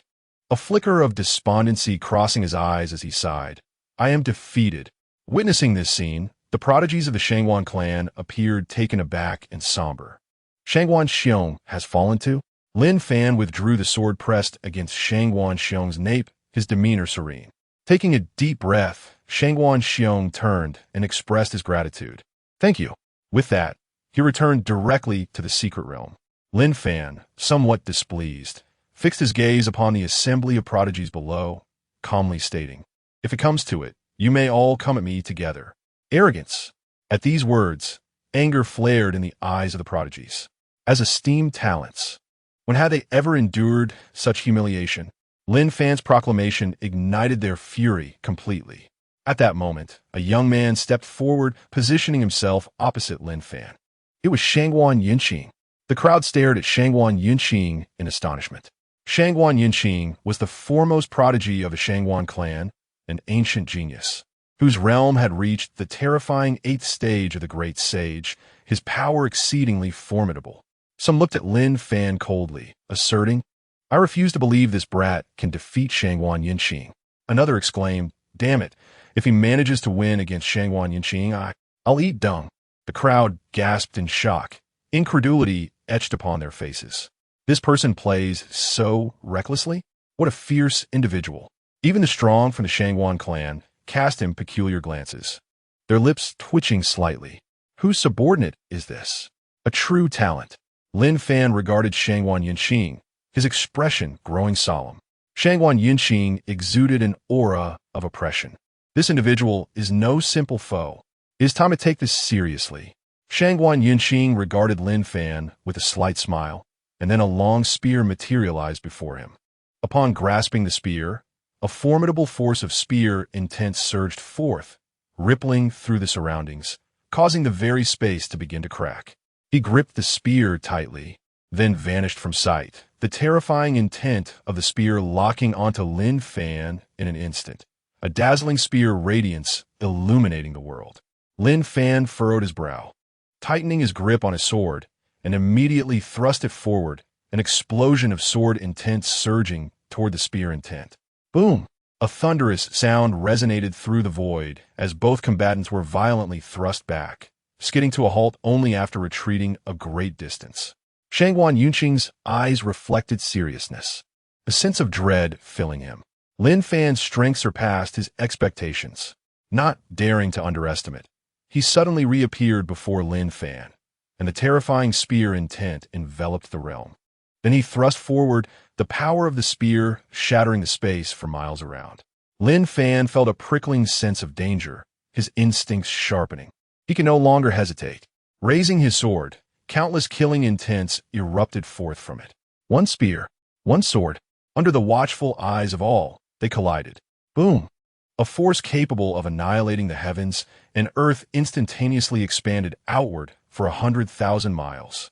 Lin Fan and Shangwan Yunqing soared into the air simultaneously, only to charge at each other once more. Two streaks of light collided ceaselessly in the void, both combatants exerting their utmost strength without holding back in the slightest. Their powers were evenly matched, leaving no room for superiority. Witnessing this spectacle, everyone was taken aback. Lin Fan was merely at the first level of the great sage realm. The fact that he could engage Shangwan Yunqing to such an extent was nothing short of astonishing. A prodigy. Shangwan Jingang was equally astounded, fixating his gaze on Lin Fan, a sigh escaping his lips. He had not anticipated the folly of underestimating this young man, who was truly worthy of Shangwan Wenyao. Amidst the tumult, only Shangwan Wenyao wore a worried expression as she observed Lin Fan. Boom! In the void, Lin Fan and his opponent were once again forced to retreat, their eyes ablaze with fierce combativeness. It had been ages since they had fought with such intensity against the younger generation. At that moment, Lin Fan suddenly appeared above Shangwan Yunqing, descending with a sword strike that unleashed a terrifying sword intent, tearing through the very fabric of this realm. Chapter 68. Shangwan Yunqing's expression shifted dramatically as he gripped his spear tightly, thrusting it forward with ferocity. A thunderous shockwave radiated outward, propelling Shangwan Yunqing through the air, a mouthful of blood escaping his lips. His complexion turned pale, overwhelmed by shock. Lin Fan's sword was terrifyingly powerful. He had been unable to withstand it. At that moment, Lin Fan appeared suddenly, his eyes glowing crimson, enveloped in a chilling aura of murderous intent. A sinister smile graced his lips as he thrust his sword forward, an overwhelming sword force instantly enveloping Shangwan Yunqing.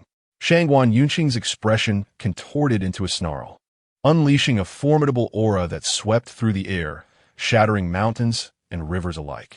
Lin Fan was violently thrown back by this fearsome energy, but steadied himself, frowning deeply. Suddenly, a blinding spear light illuminated the heavens, radiating an astonishing intensity. This spear light carried an unfathomable intent, causing the very world to tremble. Lin Fan felt a jolt of fear coursing through him at the sight of this spear. However, a glint of determination flickered in his eyes as he charged forward. In this world, who did I fear besides my master? I shall confront it head-on. Facing the spear, Lin Fan unleashed his sword. As the sword was drawn, its resonant cry echoed throughout the cosmos. Boom! The moment the spear met the sword, the surrounding space was reduced to ashes, a terrifying shockwave surging forth like a tsunami, devouring all in its path. Under the gaze of all present, Shangwan Yunqing's spear intent shattered in an instant, sending him flying backward until he finally came to a halt after retreating several thousand feet, a gruesome sword mark etched across his chest. He swallowed hard, realizing he had narrowly escaped death just moments ago. Fortunately, Lin Fan had shown mercy, otherwise he would have perished. At that moment, everyone stood frozen, their minds blank. Defeated. Shangwan Yunqing had actually been defeated. Moreover, it was by someone 7 realms beneath him. They gazed at Lin Fan in disbelief. This youth was truly extraordinary. Shangwan Jingang watched Lin Fan with a complex expression, realizing he had underestimated this young man. No wonder he had been accepted as a disciple by Su Chen. Suddenly, someone glanced at the earlier boastful genius who had spoken of eating feces. Go ahead. All eyes turned expectantly toward him. The young genius's face flushed crimson as he turned to flee. In his haste, he resorted to forbidden techniques to increase his speed. But the cost was a mouthful of blood. Seemingly unfazed, he vanished from sight in the blink of an eye. The crowd was left speechless. Lin Fan smirked, shaking his head as he approached Su Chen. Hee hee, master. I didn't embarrass you, did I? Su Chen smiled faintly, not bad. Even such simple words filled Lin Fan with immense joy. Gaining Su Chen's recognition was more than enough for him. Shangwan Wenyao approached Lin Fan, her voice gentle. You've grown stronger again. Without hesitation, Lin Fan wrapped her in his arms, his eyes filled with tenderness. Witnessing this, Su Chen's expression darkened. Before the revered master, this young man flaunted his affection, truly testing the limits of restraint. This cannot stand. An opportunity must be seized to discipline him. Otherwise, he will remain unrepentant. Ahem. He feigned a cough twice. It seemed that Shangwan Wenyao also sensed the awkwardness. Her cheeks flushed, and she hastily extricated herself from Lin Fan's embrace. Lin Fan chuckled sheepishly, scratching his head, feeling somewhat embarrassed. He had indeed momentarily lost himself in the moment. At that instant, Shangwan Jingang appeared to sense something amiss. His countenance abruptly changed, and he hurried back into the secret realm. The onlookers furrowed their brows in concern. The elders of the Shangwan clan seemed to grasp the gravity of the situation, their expressions shifting as they promptly vanished from sight. Observing this, the crowd became increasingly perplexed, and the assembly of prodigies, undeterred by the unfolding events, followed suit into the secret realm. Meanwhile, the powerful members of the Shangwan clan remained rooted in place. They had erred by not awaiting Shangwan Jingang's permission to return. Thus they stood idly, awaiting his return to ascertain the resolution. Su Chen, gazing towards the entrance of the secret realm, addressed Lin Fan and Shangwan Wenyao. Let's investigate. With that, he stepped forward into the secret realm, and Lin Fan and Wenyao promptly followed. Within the secret realm, Shangwan Jingang and the elders arrived at a courtyard. Entering a chamber where a woman lay, she possessed an unparalleled beauty, her skin as smooth as warm jade. However, at that moment, her eyes were tightly shut, her complexion pale, and her expression one of anguish.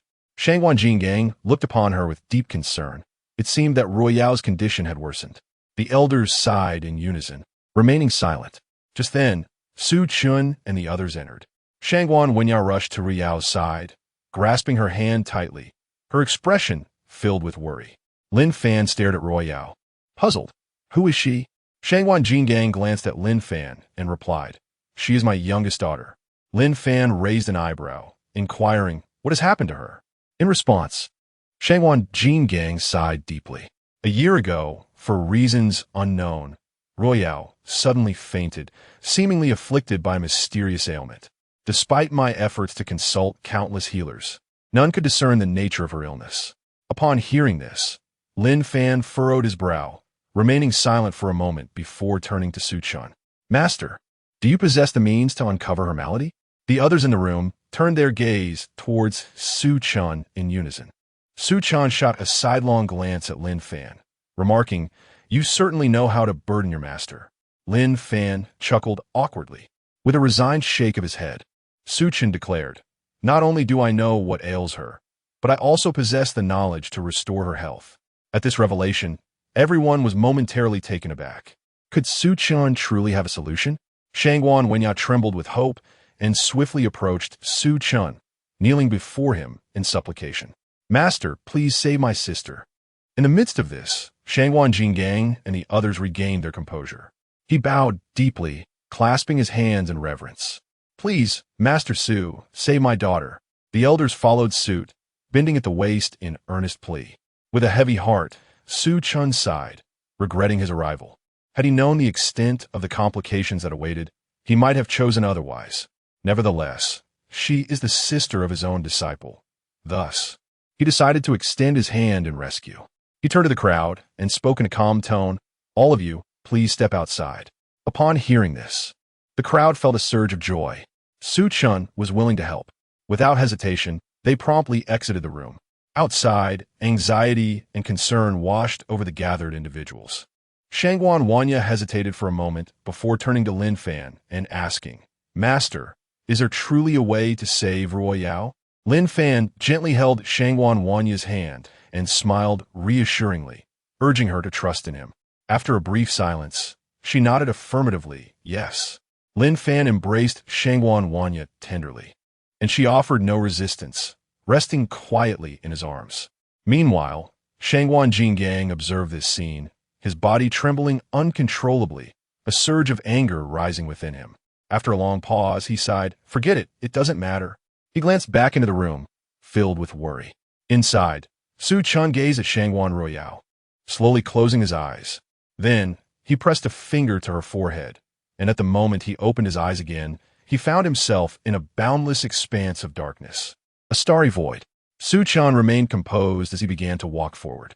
After a considerable time, he halted, and before him loomed a massive cage, within which stood a woman. Upon closer inspection, it was none other than Shangguan Royale. "Recently, it has been exceedingly cold, and I inadvertently caught a cold. I apologize, my friends. There are only 2 chapters, and these were written with great difficulty while I was unwell. Please bear with me, and I shall make it up to you later." Chapter 69. How can my master possibly harm me? At this moment, Shangguan Royale curled her body, her complexion pale and her entire form trembling incessantly, seemingly in great pain. Su Chen approached the cage, his gaze fixed on Shangguan Royale, a slight smirk tugging at the corners of his mouth. Shangguan Royale seemed to sense his presence. She gritted her teeth against the agony coursing through her and looked up at Su Chen. Upon seeing him, a flicker of confusion crossed her eyes, and she suddenly cried out, "Run!" As her words echoed, a surge of malevolent energy erupted behind Su Chen. This power was terrifying, causing the very space around them to boil violently. In that instant, the energy coalesced into a long spear, lunging directly towards Su Chen. Calm as still water, he slowly turned around and pointed a finger, unleashing a mysterious force that erupted forth. Boom! The enigmatic energy devoured the spear forged from the dark power, rendering it into nothingness. The surroundings fell silent once more. Shangguan Royale, witnessing this spectacle, widened her eyes in disbelief. Just then, a soft gasp resonated in the air, followed by the emergence of a figure cloaked in black robes from the shadows. His feet hovered above the ground, shrouded in darkness, obscuring his features. Upon seeing him, an overwhelming dread filled Shangguan Royale's eyes, her body trembling even more violently, as if paralyzed by fear. The cloaked figure fixed his gaze upon Su Chen, sizing him up. After a moment, he inquired, "Who are you? How did you enter here?" With a slight smile, Su Chen replied, "I am your father." Silence, an eerie stillness enveloped the surroundings. Shangguan Royale was left astounded by Su Chen's audacity. How could this person be so bold? The mysterious figure remained silent, exuding an unsettling aura. "Ha ha ha!" The cloaked man suddenly burst into laughter, his expression twisted with malice. "You brat, you shall surely die today. Mark my words." With that, he began to dissipate, and the space around them turned ominous and eerie, with an air thick with danger. Su Chen's lips curled into a slight grin, unperturbed.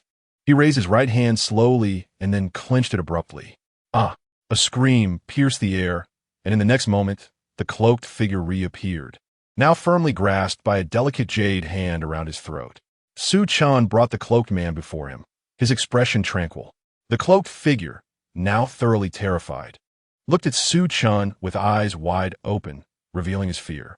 "Holy SHT, this guy's a big shot. I'm done for. Moreover, this is not how I envisioned it. Even if I couldn't defeat him, I should at least have exchanged a few blows. But he just wiped me out in an instant. How can I even play this game? There's no way to play." Inside the cage, Shangguan Royale was utterly dumbfounded. This person is so powerful? He just eliminated the cloaked figure in an instant? Goodness. Su Chen regarded the cloaked man calmly and said, "Speak." The cloaked man swallowed hard, fully aware of Su Chen's intent. He forced himself to quell the terror within and stated, "My name is Elway, from 50,000 years ago." "What?" Shangguan Royale exclaimed in shock. 50,000 years? This individual has astonishingly lived for 50,000 years. What incredible power must he possess? Elway, disregarding Shangguan Royale's astonishment, continued, "Due to a minor transgression, I was sealed by the celestial path in a place known as the Abyss of Heaven." Su Chen scoffed, "A minor issue?" Elway felt somewhat awkward and went on, "This abyss has imprisoned many formidable beings, and I was trapped there for a full 30,000 years. I endeavored countless methods to escape, yet to no avail. However, for reasons unknown, in recent years, the seal of the abyss has gradually weakened. Seizing this opportunity, I forcefully broke through the seal and ultimately succeeded in escaping, albeit at the cost of my physical form, leaving only a fragment of my soul. With that, he fell silent. Su Chen's eyes narrowed slightly, his right hand gradually tightening. Observing this, Elway hastily remarked, "Although I successfully escaped, I expended a significant amount of energy in the process. To prevent my soul fragment from dissipating, I randomly sought out an individual to merge with her consciousness, intending to seize her body. To my utter surprise, this person proved remarkably resilient. For an entire year, I was unable to take control." After listening, Su Chen remained silent for a moment before breaking into a wicked smile. Bang! He crushed Elway's soul fragment in an instant. Witnessing this scene, Shangwan Royale was left in shock. The tormentor of her past year was eliminated just like that? She looked at Su Chen, her eyes filled with curiosity. "Who is this person? I didn't notice before, but he is quite handsome." Su Chen turned to Shangwan Royale and pointed at the cage, which immediately shattered, causing both of them to vanish in that instant. Su Chen opened his eyes, glancing at Shangwan Royale lying on the bed before turning to leave the room. The moment he stepped outside, all eyes were upon him, filled with trepidation. Shangwan Wenyao quickly inquired, "Master, how is Royale?" Su Chen replied with a smile, "She is fine now, though somewhat weak. With a period of rest, she shall awaken." Upon hearing this, the crowd's expressions brightened, their surprise evident. Initially, they had harbored doubts about Su Chen's ability to heal Shangwan Royale. They had only allowed him to try as a last resort. Never did they expect that Su Chen would indeed restore her. At this moment, Su Chen became all the more enigmatic in their eyes. Tears welled in Shangwan Wenya's eyes as she knelt, exclaiming, thank you, Master, for healing my sister." In their childhood, the two sisters shared an inseparable bond, so her recovery brought her immense joy. Shangwan Jingang was equally ecstatic, bowing in gratitude. "Thank you, Divine Son Su." The elders also hurriedly bowed, expressing their appreciation. "Many thanks, Divine Son Su." Lin Fan gave a thumbs up and grinned. "Master is truly remarkable." Su Chen smiled slightly, saying, "You may go in and see her now." "Very well." The crowd eagerly nodded and entered the room. Lin Fan wanted to follow, but was caught by Su Chen's arm. He looked at Su Chen, puzzled. "Master, what is it?" Su Chen smirked with a hint of mischief. "In a couple of days, I shall take you on an expedition." "Expedition?" Lin Fan furrowed his brow, sensing an inexplicable foreboding rising within him. He tentatively inquired, "Is it possible to avoid this?" "Succederebly decisibly." "No." After a moment's hesitation, Lin Fan nodded, conceding, "Very well." He trusted that his master would not lead him astray. Su Chen affirmed, "Indeed, you should also pay a visit to the Shangwan Royale." "All right." Lin Fan agreed, then stepped into the room. Observing Lin Fan's retreating figure, a smile unconsciously graced Su Chen's lips. "Youngster," he mused, demonstrating affection before your master. "Allow me to enlighten you on the meaning of cruelty." 2 days later, Su Chen and Lin Fan departed for the Shangwan clan. Along the way, Lin Fan curiously asked, "Master, where are we headed?" Su Chen cast him a sidelong glance, replying enigmatically, "You will know when we arrive." Noticing Su Chen's reluctance to divulge more, Lin Fan refrained from further questioning. However, a sense of unease gnawed at him, the ominous premonition intensifying. He shook his head, dismissing it as mere delusion. How can my master possibly wish me harm? Chapter 70. The Black and Thus, after 3 arduous days of travel, Su Chen and his companion found themselves in an unusual inn, situated in a desolate area as the sun began its descent, casting a dim light over the surroundings. Upon entering, they were greeted by the innkeeper's cheerful demeanor. "Good day, esteemed guests," he exclaimed. Su Chen, however, paid him no mind and chose instead to take a seat on a nearby stool. Lin Fan, observing the innkeeper, instructed, "Please prepare 2 rooms for us and serve your signature dishes." "Certainly. Please wait a moment," the innkeeper replied with a nod before turning away. Yet in that fleeting instant, An odd smile flitted across his face. "Enjoy your meal, gentlemen." Time passed swiftly, and soon the innkeeper returned, placing the last dish on the table. The spread before them was a feast of enticing meat and vegetable dishes, each exuding delectable aromas. "Do not touch the meat dishes," Su Chen cautioned, just as Lin Fan, famished, reached for a piece of lean meat. "Why not?" Lin Fan asked, puzzled. Pouring himself a cup of wine, Su Chen smiled enigmatically. "You may indulge if you wish, but do not regret it later." Hearing this, Lin Fan hesitated, sensing that there was something amiss with the food, though he could not discern what it was. After finishing his drink, Su Chen encouraged, "The vegetable dishes are safe to eat. Go ahead." Half an hour later, the table was cleared of all vegetable dishes, leaving the untouched meat behind. The innkeeper emerged from the kitchen, glancing at the untouched plates with a hint of surprise. "Are you gentlemen dissatisfied with our meat dishes?" he inquired, his smile wavering. Su Chen and Lin Fan remained silent. The innkeeper's expression grew increasingly frosty. "If that is the case, I must request payment for your meal, totaling 5 million celestial crystals. I must remind you, we do not offer credit here." Lin Fan couldn't help but chuckle at the absurdity. "Are you running a black-in?" he retorted, unfazed by the innkeeper's demand, having sensed something peculiar about the establishment from Su Chen's earlier warning. "Please refrain from slandering our inn," the innkeeper replied calmly. "We have operated with integrity for many years." "What do you mean by a black-in? Are you suggesting you will not settle the bill? And if we choose not to?"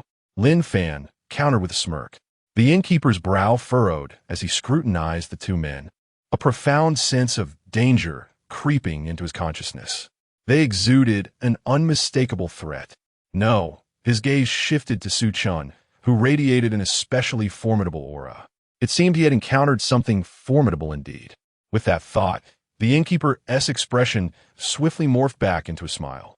"Gentlemen, it appears we have had a misunderstanding. To express my apologies, today's meal and lodging will be on the house." Lin Fan raised an eyebrow, taken aback by the sudden shift in demeanor. Was this man truly so fickle? He had prepared himself for a confrontation, only to find the innkeeper backing down. He shook his head, choosing silence. At this moment, Su Chen rose and ascended to the second floor. Lin Fan, noticing this, hurriedly followed suit. As he watched the two figures depart, the sense of impending crisis that had gripped the innkeeper dissipated, leaving him with a grave expression. These two individuals were indeed extraordinary. It was fortunate that he had refrained from confronting them. On the second floor, Lin Fan entered Su Chen's room and, gazing at his master, inquired with curiosity, "Master, why do you not allow me to eat meat dishes?" Su Chen smiled slightly. "That is human flesh." "What?" Lin Fan's eyes widened in disbelief. "But why can't I perceive it as human flesh?" Su Chen explained. He employed some peculiar methods to mask the taste of the human flesh. Thus you were unable to detect it. Upon hearing this, Lin Fan understood. "I see." After a moment's contemplation, he asked, "Are we not going to kill him?" Su Chen replied with a faint smile, "Why must we kill him?" Lin Fan insisted, "This is a black market establishment. If we do not eliminate him, countless others will suffer in the future." Su Chen chuckled. "He has not provoked us. Why should we take his life? Moreover, what he does afterward is none of our concern. There are countless individuals like him in this world. Can we possibly eliminate them all? Can we manage them all?" At this, Lin Fan fell silent. After a considerable pause, he stated, "But I feel that this is wrong." Su Chen laughed. "Then you may go and kill him if you wish. By the way, that man is at the Saint King level." Lin Fan furrowed his brow. "The Saint King is engaged in such activities?" Su Chen replied. "Would he dare to do this without some measure of strength? In the realm of cultivation, killing for treasures is the simplest means of acquiring resources for cultivation. Do you understand?" After hearing this, Lin Fan fell silent once more. Indeed, the arduous effort to obtain some resources for cultivation seemed less pragmatic compared to the straightforwardness of killing for treasures. Sighing inwardly, Lin Fan said, "Master, I shall return to my room." He truly yearned to rid himself of that innkeeper, but alas, the man was a Saint King. Without Su Chen's intervention, he knew he stood no chance. In the early morning, Su Chen and Lin Fan descended to partake in breakfast. The meal was rather simple, consisting of 2 bowls of porridge and 2 plates of pickled vegetables. Lin Fan did not touch his chopsticks, instead staring vacantly at his bowl of porridge. That night, he had suffered from insomnia. No matter how hard he tried to sleep, Su Chen's words from the previous evening echoed relentlessly in his mind, leaving his heart in turmoil. Su Chen, sipping his porridge, paid no heed to Lin Fan's current state. Unexpectedly, in such a remote location, a tavern had emerged. At this moment, a melodious sound, reminiscent of a bell, rang out from outside. The innkeeper glanced towards the door, his eyes lighting up with a fleeting glimmer of lasciviousness. Outside the tavern, a woman entered, tall and slender, with a willow-like waist and long, lustrous black hair cascading like a waterfall. A faint fragrance enveloped her. The innkeeper approached her with a smile. "Welcome to our tavern. May I take your order?" The woman replied, "Bring me the finest dishes your establishment offers." "Certainly." The innkeeper's lips curled into a smile as he turned to head into the kitchen. The woman surveyed the tavern, and, at that moment, she noticed Su Chen, her face suddenly lighting up with infatuation. "Wow, he is incredibly handsome." She took a seat close to Su Chen and smiled at him. "Say hello. My name is Mengyu. Shall we get acquainted?" Su Chen turned to her and replied with a smile. Su Chen. This smile left Mengyu momentarily entranced. After a while, she seemed to realize the inappropriateness of her gaze, and her face flushed crimson. To alleviate the awkwardness, she turned to Lin Fan and greeted him. "Hello." Lin Fan glanced her way and nodded. "Lin Fan." Mengyu acknowledged him with a nod and glanced at the 2 bowls of congee on the table, remarking, "Your meal appears quite meager. When my dishes arrive, shall we dine together?" Su Chen shook his head. "No, we are already quite full." Upon hearing this, Mengyu chose not to press further and returned to her own seat. Soon, their table was laden with an array of dishes. "Do not eat meat." Just as she was about to begin her meal, Lin Fan interjected with a warning. Mengyu raised an eyebrow and inquired, "Why not?" Lin Fan shook his head in silence. Observing this, Mengyu's expression darkened. "If you have something to say, say it all. Speaking partially is quite confusing." Ultimately, she heeded Lin Fan's advice and refrained from consuming meat, for she had once heard the saying, "Heed the counsel of others and fill your belly." Lin Fan would not prohibit her from eating meat without reason, and there must surely be a rationale behind his words. Chapter 71. Lin Fan Strikes. Mengyu took a few bites of the vegetarian dishes, feeling utterly unappetizing. She turned to Lin Fan and inquired, "Why won't you let me eat meat?" Lin Fan glanced at the meat dishes on the table, hesitated for a moment, then replied, "It is human flesh." "What?" Mengyu exclaimed. A wave of nausea washing over her, ultimately unable to suppress her revulsion as she vomited everything she had just consumed. After a considerable time, she finally regained her composure and glared at the innkeeper, exclaiming, "How dare you serve human flesh?" The innkeeper cast a cold glance at Lin Fan before addressing Mengyu with a calm demeanor. "Isn't human flesh just another kind of meat? You scoundrel!" Mengyu's fury ignited, her peak fifth realm aura radiating from her being. Buzz! A sword-like sound resonated through the air as Mengyu's figure suddenly appeared before the innkeeper. With a decisive thrust, she unleashed a terrifying sword intent that rent the heavens. Before the sword reached him, its momentum had already arrived. The formidable sword force enveloped the innkeeper in an instant. Unfazed, the innkeeper raised his right hand and delivered a powerful punch, unleashing a torrent of energy. Crack! The overwhelming force of the punch shattered Mengyu's sword intent, and she was caught off guard, sent flying by the impact. Bang! She crashed heavily to the ground, her face pale and her mind reeling. She could hardly believe that this innkeeper was a formidable Saint King. Staring at the innkeeper, she incredulously asked, "You, a Saint King, run a black market here?" It was indeed peculiar for a Saint King to operate a black market. The innkeeper fixed his gaze on Mengyu and chuckled. "I once toiled endlessly for a mere scrap of cultivation resources, until one day I killed a prodigy from a great power.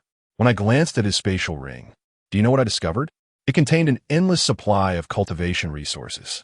In that moment, I realized why I should struggle for scraps when I could simply rob you prodigious talents instead. From that day forth, I have relentlessly hunted down prodigies like you, and my strength as a Saint King has been acquired from the resources taken from your kind." Upon hearing the innkeeper's words, Meng Yu furrowed her brow. Did the powers behind those prodigies not retaliate against you? Of course they retaliated, the innkeeper replied, but they cannot find me. Each time I eliminate a prodigy, I swiftly change locations. For instance, if I were to kill you today, I would immediately relocate. Thus, even if your allies investigate, who would know that it was I who struck? At that moment, Meng Yu suddenly vanished from her spot, reappearing behind the innkeeper. Without hesitation, she decisively slashed her sword downward, unleashing a torrent of sword intent that surged forth like a tidal wave. The innkeeper narrowed his eyes, recognizing the prowess of the prodigy before him. Her strength was indeed formidable, yet still somewhat lacking. With that, he stepped forward, his entire being trembling as the terrifying power of the second realm Saint King erupted, shaking the heavens and earth, reducing the inn to ashes in an instant. Bang! Crack! The longsword of Meng Yu shattered under the overwhelming force, sending her hurtling through the air.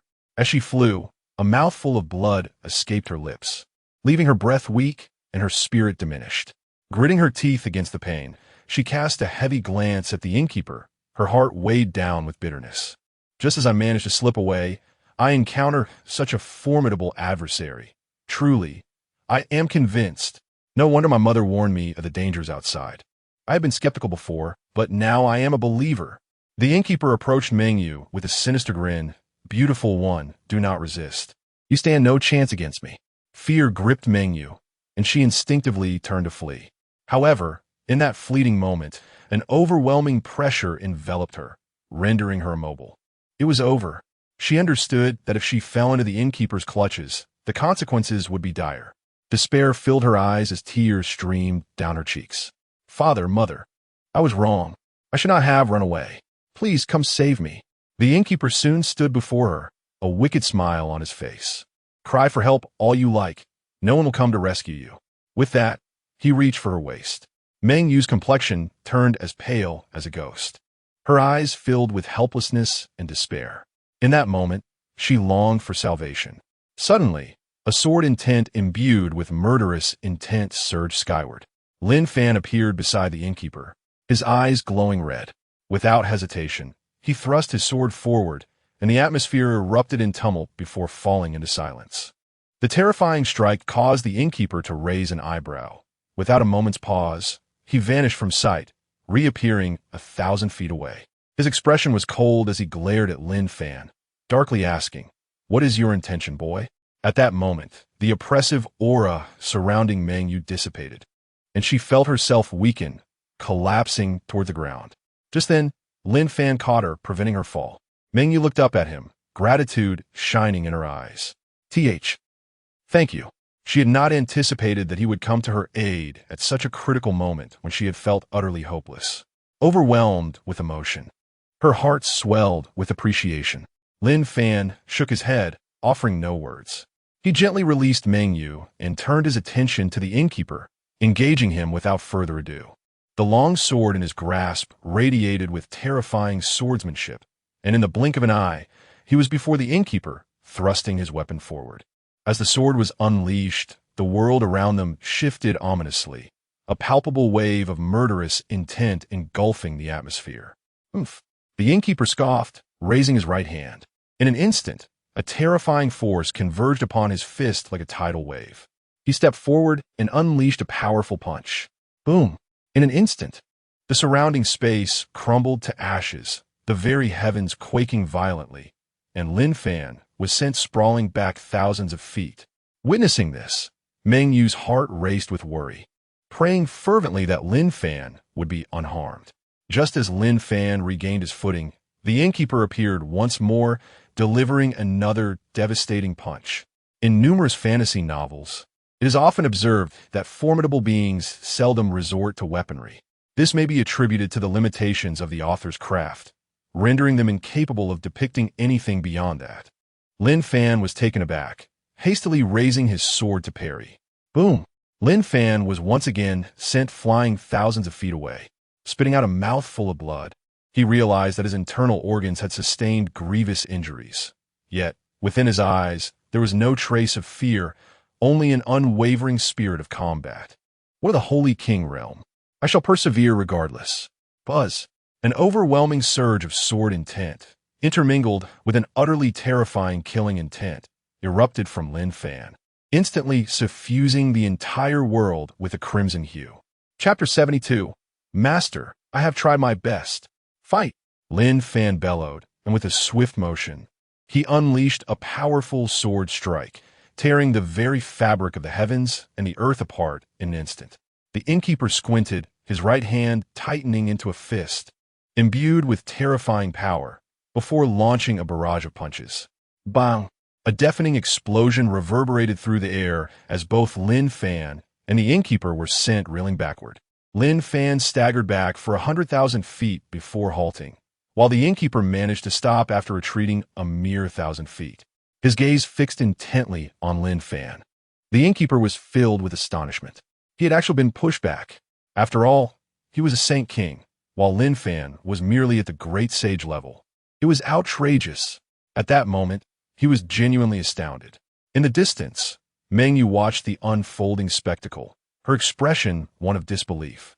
She never anticipated that Lin Fan could contend with a being of the Saint King realm. It was worth noting that Meng Yu possessed the strength of a 5th-level Great Sage, yet she was still no match for the innkeeper. And Lin Fan? He was merely at the 1st level of Great Sage, yet he managed to repel the innkeeper, which was a testament to his extraordinary talent. At that moment, a blood-red sword intent erupted from Lin Fan, soaring into the sky. This intent gathered with astonishing speed, coalescing into a formidable 10,000-foot sword aura. Lin Fan gripped his sword tightly and, with a fierce slash, sent the massive sword aura hurtling towards the innkeeper, its terrifying power shattering mountains and rivers in an instant. A jolt of alarm surged through the innkeeper as he sensed a hint of danger emanating from the sword aura. How could this be possible? Before he could contemplate further, the 10,000-foot sword aura was upon him, and he instinctively raised his fist in defense. Boom! The world fell silent. In that moment, a radius of 100,000 miles was reduced to ruins. Lin Fan was directly blasted back several tens of thousands of feet. Suddenly, the innkeeper transformed into a streak of lightning, charging towards Lin Fan. Lin Fan, refusing to underestimate his opponent, concentrated countless sword intents into his blade, then thrust it forward with all his might. He dared not be careless in the face of the innkeeper. Carelessness could lead to death. Boom! A terrifying shockwave surged forth like a tsunami, sweeping across the surroundings, consuming all in its path. Lin Fan was propelled away, and, as he flew, his body began to crack, forming a spiderweb pattern, a sight most alarming. Ultimately, he was unable to overcome the might of a Saint King. Yet, for a great sage to withstand a Saint King's power to such an extent was already remarkable. At that moment, Meng Yu's figure suddenly appeared behind the innkeeper. She decisively thrust her sword forward, pouring her entire strength into the strike. The innkeeper scoffed, a wave of terrifying energy emanating from him, sending Meng Yu crashing to the ground, where she fell unconscious. With a cold expression, the innkeeper hovered in midair, his gaze fixed on Lin Fan, who lay on the ground. At such a young age, possessing such strength, I must admit, you have truly astonished me. However, no matter how monstrous your talent, you will still perish at my hands today. With that, he stepped forward, appearing before Lin Fan, and brought his palm crashing down, a strike that could shake the heavens. Lin Fan lay still on the ground, his eyes tightly shut. E2D? Is this truly my end? No. How could I possibly die like this? I have yet to attain the formidable strength of my master. How could I possibly perish? I refuse to die. At that moment, Lin Fan abruptly opened his eyes, an overwhelming surge of bloodline power erupting from within him. What? The innkeeper was taken aback, sent flying by this terrifying force. Regaining his composure, he wore a grave expression. Bloodline power. This individual possesses bloodline power. A sense of foreboding washed over him. Those endowed with such power invariably have ancestors of immense prowess. Regret began to creep into his heart for having confronted Lin Fan. In that instant, Lin Fan soared into the sky, standing amidst the void. his hair gradually transforming to a crimson hue, an aura of murderous intent radiating from him, almost palpable. Boom! Suddenly, his aura began to swell uncontrollably, reaching the fourth layer of the great sage realm in the blink of an eye. This is bad. The innkeeper's pupils constricted sharply. Without hesitation, he vanished from sight. A dazzling fist radiating across the heavens, the terrifying intent of his strike enveloping Lin Fan in an instant. Lin Fan's eyes glowed like blood, his vitality surging fiercely. Faced with this assault, he felt no fear. His expression twisted into a fierce grimace as he transformed into a streak of red light, charging directly towards the fist. Bang! A deafening explosion echoed through the void, an overwhelming aura of slaughter permeating the atmosphere, both combatants recoiling simultaneously, only to rush at each other once more. As time elapsed, the innkeeper became increasingly alarmed, realizing that Lin Fan was growing stronger with each exchange. Damn, is it not enough to be utterly absurd? I am a Saint King. Show some respect. Anger flared in the innkeeper's eyes. I am truly enraged. Boom. At that moment, a cataclysmic force erupted from the innkeeper, prompting Lin Fan to hastily raise his sword in defense, propelling himself backward for 100,000 zhong. The innkeeper maintained a stoic expression, his hands forming intricate seals. At that moment, a colossal statue materialized behind him, radiating supreme divine might. The innkeeper gazed at Lin Fan as though he were Spectre, slowly extending his hand to deliver a strike. Simultaneously, the statue unleashed a tremendous palm strike imbued with terrifying power, causing the very heavens to tremble. Run! The awakened Meng Yu urgently warned, her eyes filled with concern, burdened with guilt, realizing that had Lin Fan not risked himself for her, he would not be in peril. In that moment, Lin Fan sensed the imminent danger. Gritting his teeth, his visage contorted with determination. He charged directly towards the descending palm, reaching its front in an instant, and with both hands gripping his sword, he slashed downward with ferocity. Boom! Crack! The sword intent shattered. Lin Fan was struck by the palm, sent hurtling away, his flesh beginning to tear apart, his aura waning to its lowest ebb. No! Meng Yu cried out in anguish, her face awash with tears. Just then, a figure clad in white appeared beside Lin Fan, catching him deftly, preventing him from crashing to the ground. Lin Fan's vision blurred as he beheld the familiar face.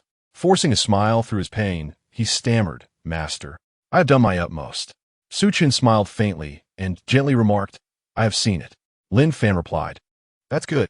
As his words fell, he succumbed to unconsciousness, his life force gradually ebbing away. Su Chen wiped the blood from the corner of Lin Fan's mouth, then produced a medicinal pill and placed it in Lin Fan's mouth. As soon as the pill entered, it transformed into a warm current that flowed into his body. In that instant, Lin Fan's injuries were miraculously restored to their former state, and the once faint life force surged back with vigor. However, despite his wounds having healed, he remained unresponsive, breathing evenly and even snoring softly. This fellow has actually fallen asleep. Chapter 73. Astonishing. Su Chen's expression darkened as he loosened his grip, causing Lin Fan's body to plummet rapidly to the ground. With a resounding thud, Lin Fan crashed heavily onto the earth. He cried out in agony, then gasped in shock as he glanced at Su Chen, his eyes filled with a hint of grievance. Master, I am your beloved disciple. Su Chen cast a sidelong glance at him and chuckled coldly. Oh, you still remember you were my disciple? You spend every day causing me trouble. Lin Fan smiled awkwardly, scratching the back of his head. He had no retort to Su Chen's words, for he indeed had brought him much trouble. Observing Lin Fan, Meng Yu felt a sense of relief wash over her. Thankfully, Lin Fan was unharmed. Otherwise, she would have felt overwhelming guilt. She looked at Su Chen, her eyes brimming with curiosity. For reasons unknown, Su Chen's presence brought her a sense of security. The innkeeper eyed Su Chen warily, an escalating sense of danger rising within him. This individual was undoubtedly extraordinary. Seizing the initiative, he suddenly vanished. unleashing a cataclysmic force of martial prowess that shattered the very fabric of the world in an instant, enveloping Su Chen in terrifying power. Meng Yu immediately felt a suffocating sensation. This punch was utterly formidable. "Be careful," she warned loudly, her eyes filled with anxiety. Su Chen stood with his hands clasped behind his back, his silver hair swaying gently in the breeze. Slowly, he raised his right hand and pressed it downward. "Kneel!" Boom! The moment those words escaped his lips, the overwhelming punch and the imposing statue were obliterated in an instant, causing the heavens and earth to surge with energy. Bang! The innkeeper fell from the void, crashing into the ground and creating a deep crater. As the dust settled, he emerged, now kneeling on the earth, utterly stunned as if struck by lightning. "What the hell?" He gasped in disbelief, his eyes reflecting confusion and fear. "What is this person? Is it really this outrageous?" In that moment, he was truly dumbfounded. A powerful sage king was made to kneel by a mere word.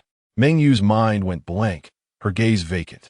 She had considered that Su Chen might possess some power, but she never anticipated he would be so extraordinarily formidable. To suppress a sage king with a single word. Only a half-emperor could achieve such a feat, right? She looked at Su Chen, her eyes now filled with curiosity and reverence. He appeared relatively young, yet possessed the cultivation of a half-emperor. Terrifying. Was the younger generation in the outside world this formidable? No, this one do.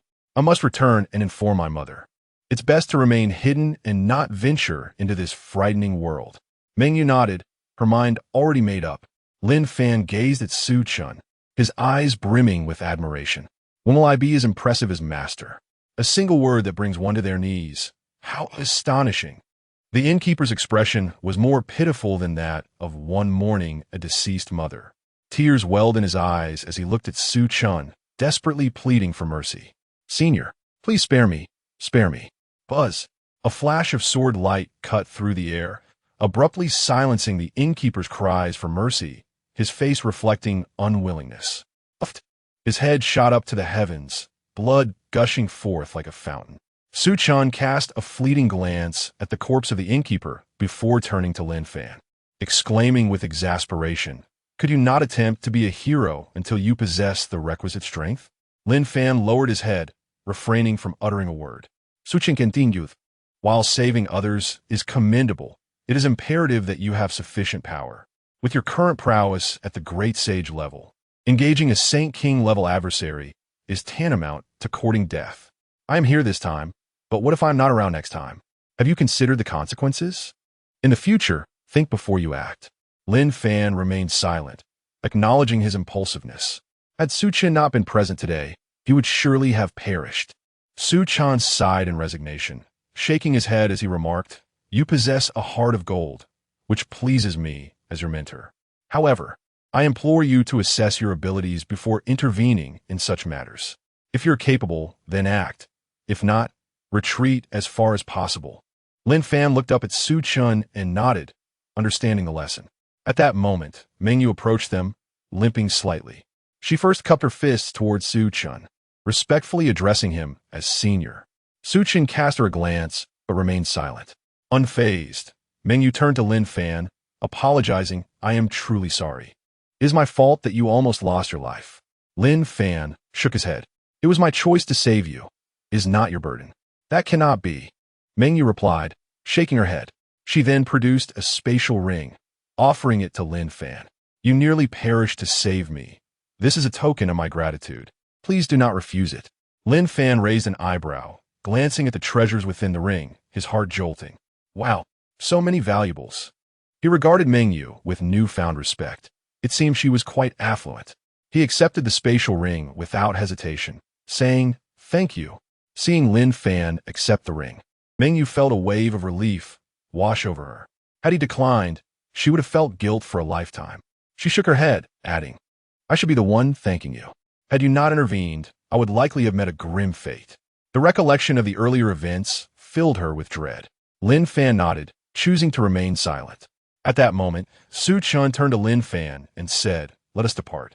With that, he turned and walked away. Lin Fan promptly followed suit, without hesitation. After a short distance, Meng Yu observed the retreating figures of Su Chen and Lin Fan, fell silent for a moment, and then hurried after them. After they had walked for a while, Su Chen suddenly halted, turning to Meng Yu and inquired, "What purpose do you have in following us?" Lin Fan regarded Meng Yu with equal curiosity. Feeling somewhat embarrassed, Meng Yu murmured, "Actually, I sneaked out from my clan. Su Chen kamli. What does that have to do with us?" Meng Yu, looking quite sheepish, explained, "After I escaped from the clan, I became lost.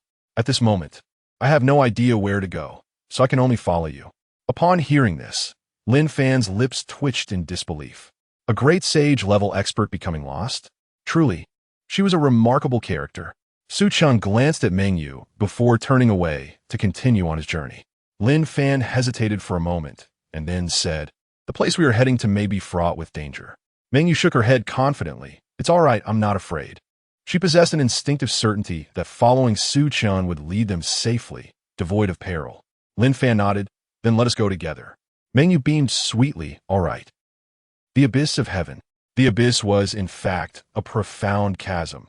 At a glance, it seemed to stretch into infinity, shrouded in impenetrable darkness, enveloped in an eerie silence, save for the occasional gusts of chilling wind that emanated from its depths. Lin Fan cast a wary glance at the abyss, a wave of trepidation washing over him. He swallowed hard and turned to Su Chen, "Master, what brings us here?" With a mischievous smile, Su Chen replied, "You will find out once you descend." With that, he gave Lin Fan a gentle push, sending him tumbling into the abyss. A piercing scream echoed from within. Chapter 74. What should I wear? Upon witnessing this scene, Meng Yu instinctively took a step back, her face a canvas of fear and confusion. She began to doubt whether Lin Fan was truly a disciple of Su Chen. How ruthless! Su Chen cast a glance at Meng Yu before leaping directly into the abyss. Meng Yu bit her lip, her heart in turmoil as she contemplated whether to follow suit. Her instincts warned her of the lurking dangers within. After a moment's hesitation, she steeled herself and jumped down as well. Although she was aware of the peril, she felt that accompanying Su Chen would shield her from harm. To her astonishment, the bottom of the abyss revealed a vast desert, stretching endlessly before her like a golden ocean, its undulating sands creating waves. Yet apart from the grains of sand, there was nothing else. The oppressive heat engulfed the surroundings, suggesting that a mere mortal would struggle to survive even half a day here. Bang! Lin Fan plummeted from the void, crashing into the sands below. At that moment, Su Chen and Meng Yu landed gracefully. Lin Fan emerged from the mound of sand, appearing quite disheveled. In truth, if it weren't for Su Chen's surprise attack, he wouldn't have found himself in such a predicament. He gazed at Su Chen with a look of grievance. "Master, I sense something is amiss with you." Throughout their journey, he had already sensed that something was off with Su Chen. Su Chen blinked innocently. "Is there?" Lin Fan's expression darkened. At this moment, he felt he must have inadvertently offended Su Chen in some way, leaving him in a state of distress, as he was unaware of how he had crossed her. Suddenly, a terrifying presence swept through the area, causing Lin Fan and Meng Yu to become instantly vigilant. Lin Fan spoke gravely. "There is someone here." He turned to Su Chen and inquired, "Master, where exactly is this place?" Su Chen cast him a sidelong glance and replied, "You may understand this place as a prison, specifically designed to confine heinous criminals." A prison. Lin Fan furrowed his brow, an inexplicable sense of unease growing stronger within him. He felt as though he was being led into a trap by Su Chen. It has been ages since I've encountered newcomers, especially a little lady. How delightful. A strange voice reverberated through the air. Who? Lin Fan and Meng Yu were startled, swiftly drawing their weapons, cautiously scanning their surroundings. At that moment, a figure approached from the distance. It was an elderly man, his eyes clouded, with only a few strands of white hair adorning his head. His visage bore the marks of time, suggesting he had endured countless years. The aura emanating from him imposed an unprecedented pressure upon Lin Fan and Meng Yu. This man is exceptionally powerful. Lin Fan narrowed his eyes, staring at the elder, and asked, "Who are you?" "Ha ha ha." The elder laughed heartily, glancing at Lin Fan with a grin. "My name is one you are not worthy to know."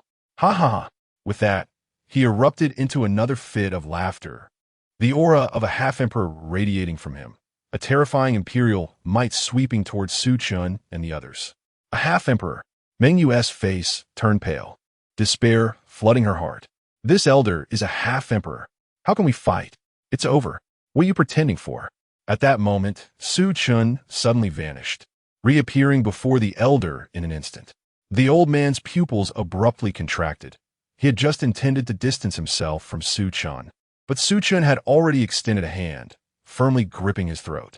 The old man found himself utterly powerless to resist. Bewilderment washed over him. Disbelief etched across his face. What? I, a half-emperor, have been defeated in an instant? Terror-stricken, he gazed at Su Chen, his hands trembling uncontrollably. At that moment, he was genuinely alarmed. An entity capable of eliminating him in a heartbeat was undoubtedly no ordinary individual. Meng Yu observed this scene, her entire being frozen like a statue. Once she regained her composure, her eyes widened as she turned to Lin Fan, incredulously exclaiming, "Your master can eliminate even half-emperors effortlessly?" Lin Fan scoffed, "A mere half-emperor. Nothing more. My master could extinguish them with a mere gesture." Meng Yu swallowed hard. "A mere half-emperor? Are you serious?" Lin Fan smiled with a single word. "My master can compel a peak half-emperor to kneel. Do you believe it?" Upon hearing this, Meng Yu's mind went blank. "Goodness, I know your master is formidable, but can one truly boast so brazenly? To bring a peak half-emperor to their knees with a single word? Do you consider your master an emperor?" Clearly, she did not believe Lin Fan's claims and dismissed them as mere bluster. Lin Fan shook his head with a smile, choosing not to respond.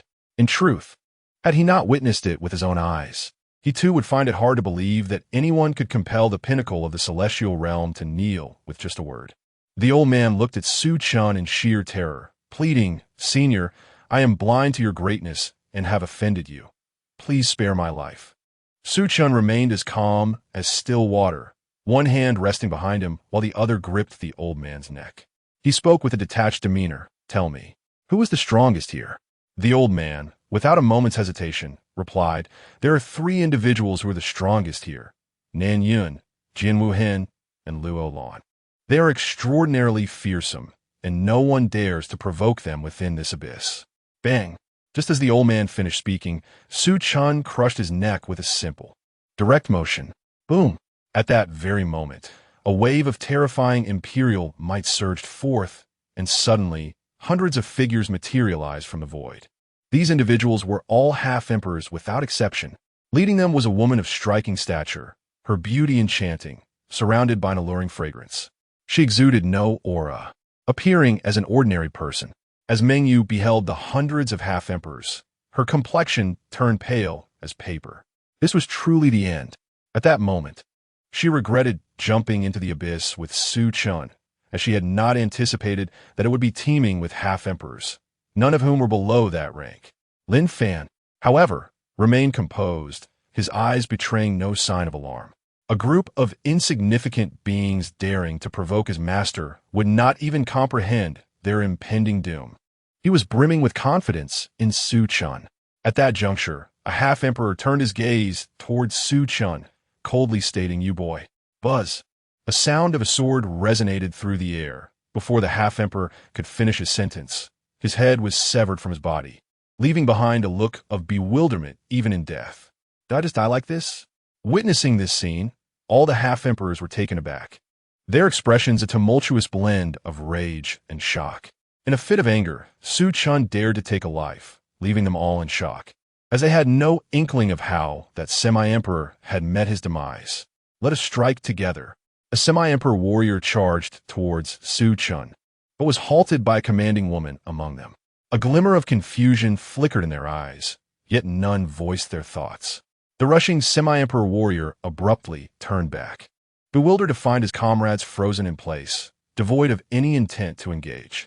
Realization dawned upon him, and he bellowed in outrage, "What the hell?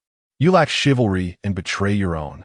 At that moment, a flash of sword light traversed the arena, and the head of the semi-emperor warrior was severed from his body. All the semi-emperor warriors cast wary glances at Su Chen, their eyes betraying their fear. He was indeed a formidable figure, Chapter 75. Reverence for Teachers in the Way. Su Chen maintained a serene gaze, his hands clasped behind his back, quietly observing the woman before him. The woman furrowed her brow, weighed down by an unsettling gravity.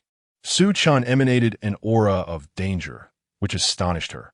After all, she was already on the verge of reaching the realm of the great emperor. Yet, she still sensed peril radiating from him. At that moment, her pupils constricted sharply, her expression growing serious. This individual could very well be a great emperor. But how could a great emperor be confined here? A whirlwind of confusion swirled within her mind. She shook her head slightly, resolving not to dwell on it further. She looked at Su Chen and spoke in a low voice. "I am Luo Lan. May I ask your name?" Su Chen did not respond to Luo Lan's inquiry. Instead, he calmly said, "Have Jian Wuhan and Nanyun summoned to meet me." The moment these words left his lips, they provoked the ire of the semi-emperor warriors behind Luo Lan. "You insolent brat! How dare you issue orders to Lady Luo Lan? Who do you think you are? Just because you've slain a few semi-emperors? Do not presume we fear you." Su Chen's expression remained impassive as he directed his gaze toward the semi-emperor warriors. They trembled violently, a wave of terror enveloping them. Buzz! A resonant sound of a sword echoed through the arena. Upon hearing this, the hair on every semi-emperor stood on end, the chill of death encroaching upon them. In an instant, the heads of several hundred semi-emperors soared into the air. At that moment, blood rained down from the heavens, transforming the desert into a resplendent crimson hue. The bodies and heads of the semi-emperors fell to the ground, creating a scene of grotesque carnage. Witnessing this, Luo Lan and Meng Yu were utterly stunned. Hundreds of semi-emperors had been dispatched so swiftly. They were semi-emperors, the pinnacle of existence in the celestial realm. Yet, they had been annihilated without even a semblance of resistance. Coming back to her senses, Meng Yu gazed at Su Chen in disbelief, her eyes filled with terror and astonishment, recalling Lin Fan's words as if struck by lightning. What Lin Fan had said could very well be true. He was not boasting. Luo Lan's complexion turned as pale as parchment, terror saturating her heart.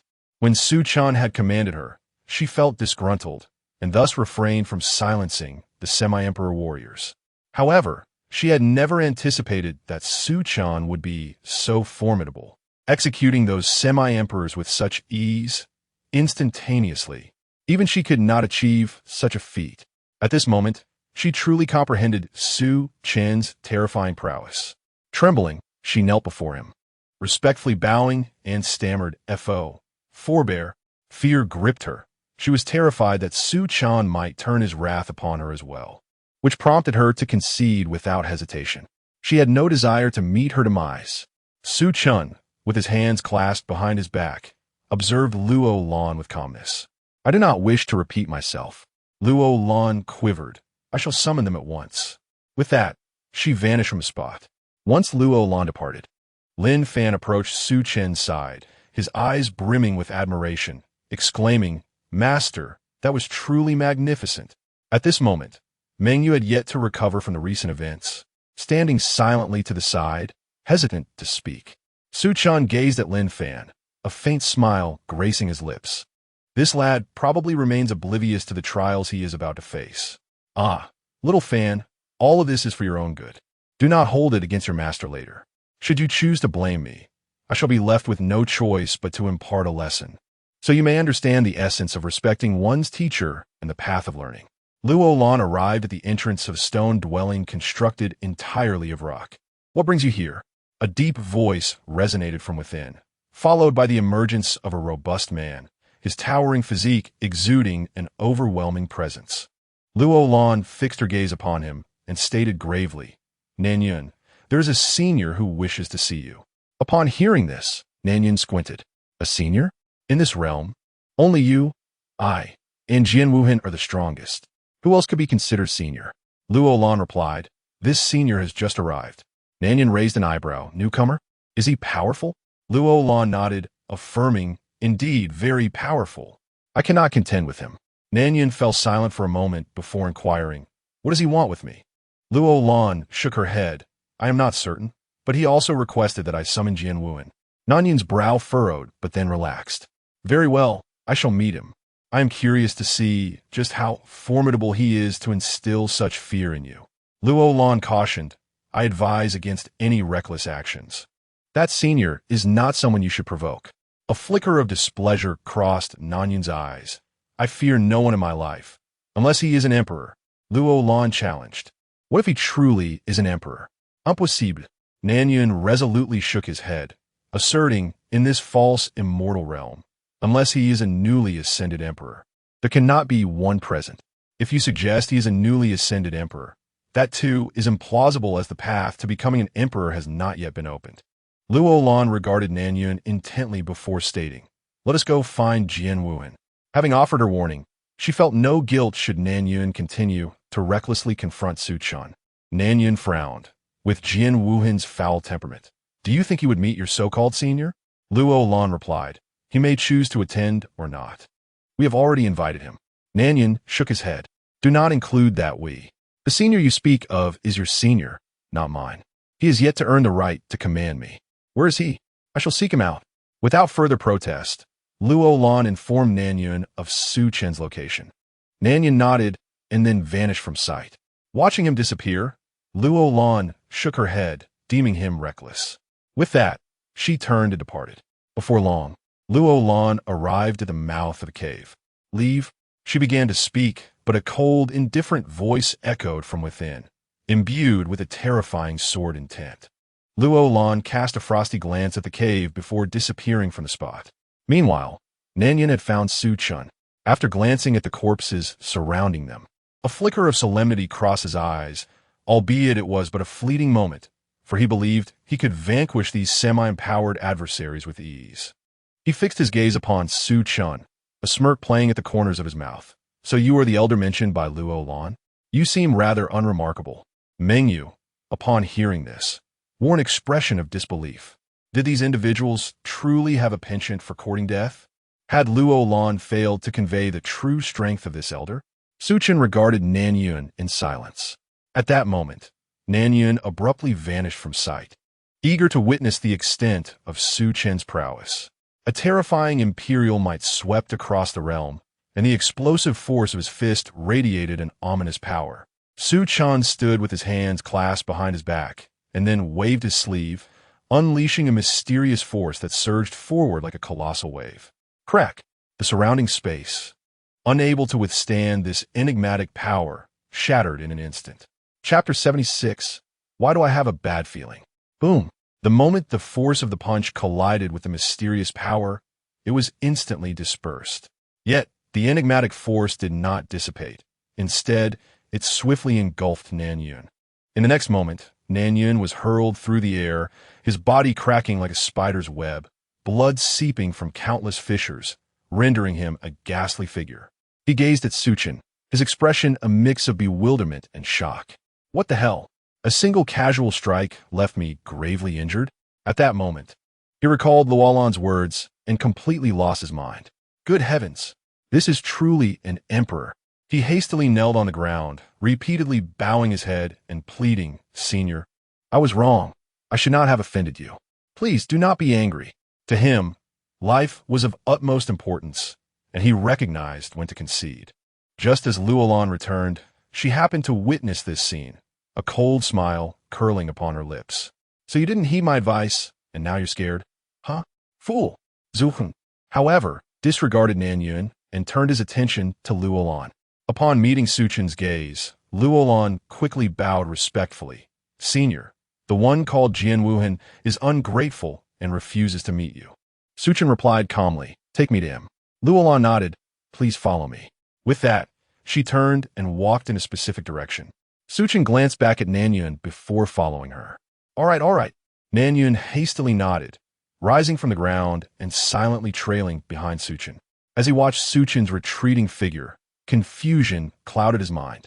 Why does this false immortal realm still harbor an emperor? That shouldn't be the case. Could it be that he is an emperor returned from the true immortal realm?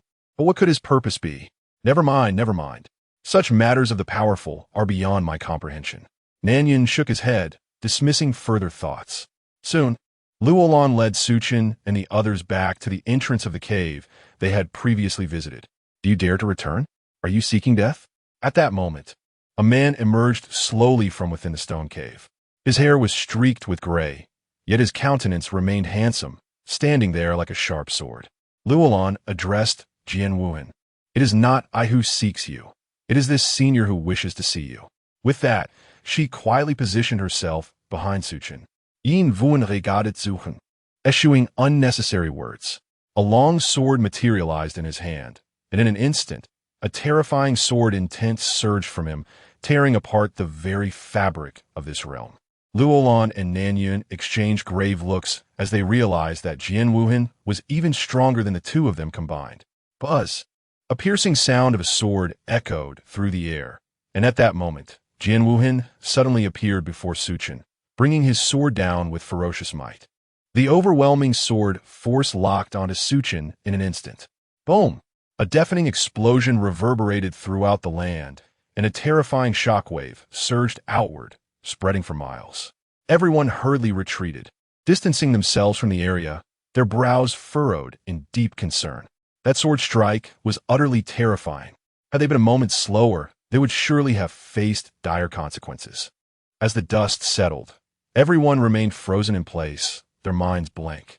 They beheld the astonishing sight of Su Chen effortlessly blocking the sword strike with merely 2 fingers. Unbelievable! This was truly beyond comprehension. Nan Yun swallowed hard, his legs trembling uncontrollably. So, this formidable figure was indeed so powerful. Thankfully, he had quickly chosen to back down. Otherwise, he might have met his demise. Luolan was equally astounded. She herself would not have dared to face that sword head-on. To do so would have left her severely injured. She felt a wave of relief that she had refrained from attacking Su Chen in the past. Seeing that he could not retrieve his sword, Jian Wuhan decisively abandoned it and swiftly distanced himself from Su Chen. He gazed at Su Chen, equally shocked. He had never anticipated that Su Chen would be so terrifying, blocking his strike with just 2 fingers. It was worth noting that even an emperor would hesitate to confront that attack directly. Yet, Su Chen not only dared to do so, but emerged unscathed. Terrifying. Such a force should not be underestimated. With this thought, he drew another long sword, positioning it horizontally before him and slowly closing his eyes. In the next moment, he suddenly opened his eyes, which radiated a fierce sword aura. A terrifying sword intent emanated from him, and he transformed into a streak of sword light. Charying told Su Chen. At that moment, he embodied the sword. The sword was him. The fusion of man and sword. The overwhelming sword intent surged skyward. In the arena, everyone gasped in shock. They could not withstand such a blow. Su Chen's gaze remained as calm as a placid lake as he slowly grasped the long sword that Jian Wuhan had discarded. With a resounding boom, the instant he seized the sword, the very fabric of space transformed into a sea of swords, and an overwhelming sword intent erupted from Su Chen, surpassing all comprehension. The moment this sword intent manifested, Jian Wuhan's own was instantly shattered. The 2 sword intents were not of the same caliber. Jian Wuhan's face turned as pale as paper, his strength seemingly drained, collapsing to the ground. He stared at Su Chen, fear consuming his entire being. What manner of existence could possess such a terrifying sword intent? Could an emperor truly be this formidable? It dawned upon him that his own swordsmanship was so fragile. Lowering his head, his eyes dimmed. At that moment, his resolve was gradually crumbling. Nanyun looked at Su Chen, his throat dry, trembling as he spoke. Senior, you are truly terrifying. Luolan nodded in a daze, rendered speechless. At that moment, both were utterly petrified. Su Chen was simply too fearsome. His might surpassed their understanding. Lin Fan clenched his fists, his expression fervent. One day, I shall become as powerful as my master. Meng Yu stared blankly at Su Chen. Is there truly such a terrifying individual in this world? I once believed my father was the strongest, yet I have proven to be but a frog at the bottom of a well. Crack! At that moment, the long sword in Su Chen's hand suddenly shattered.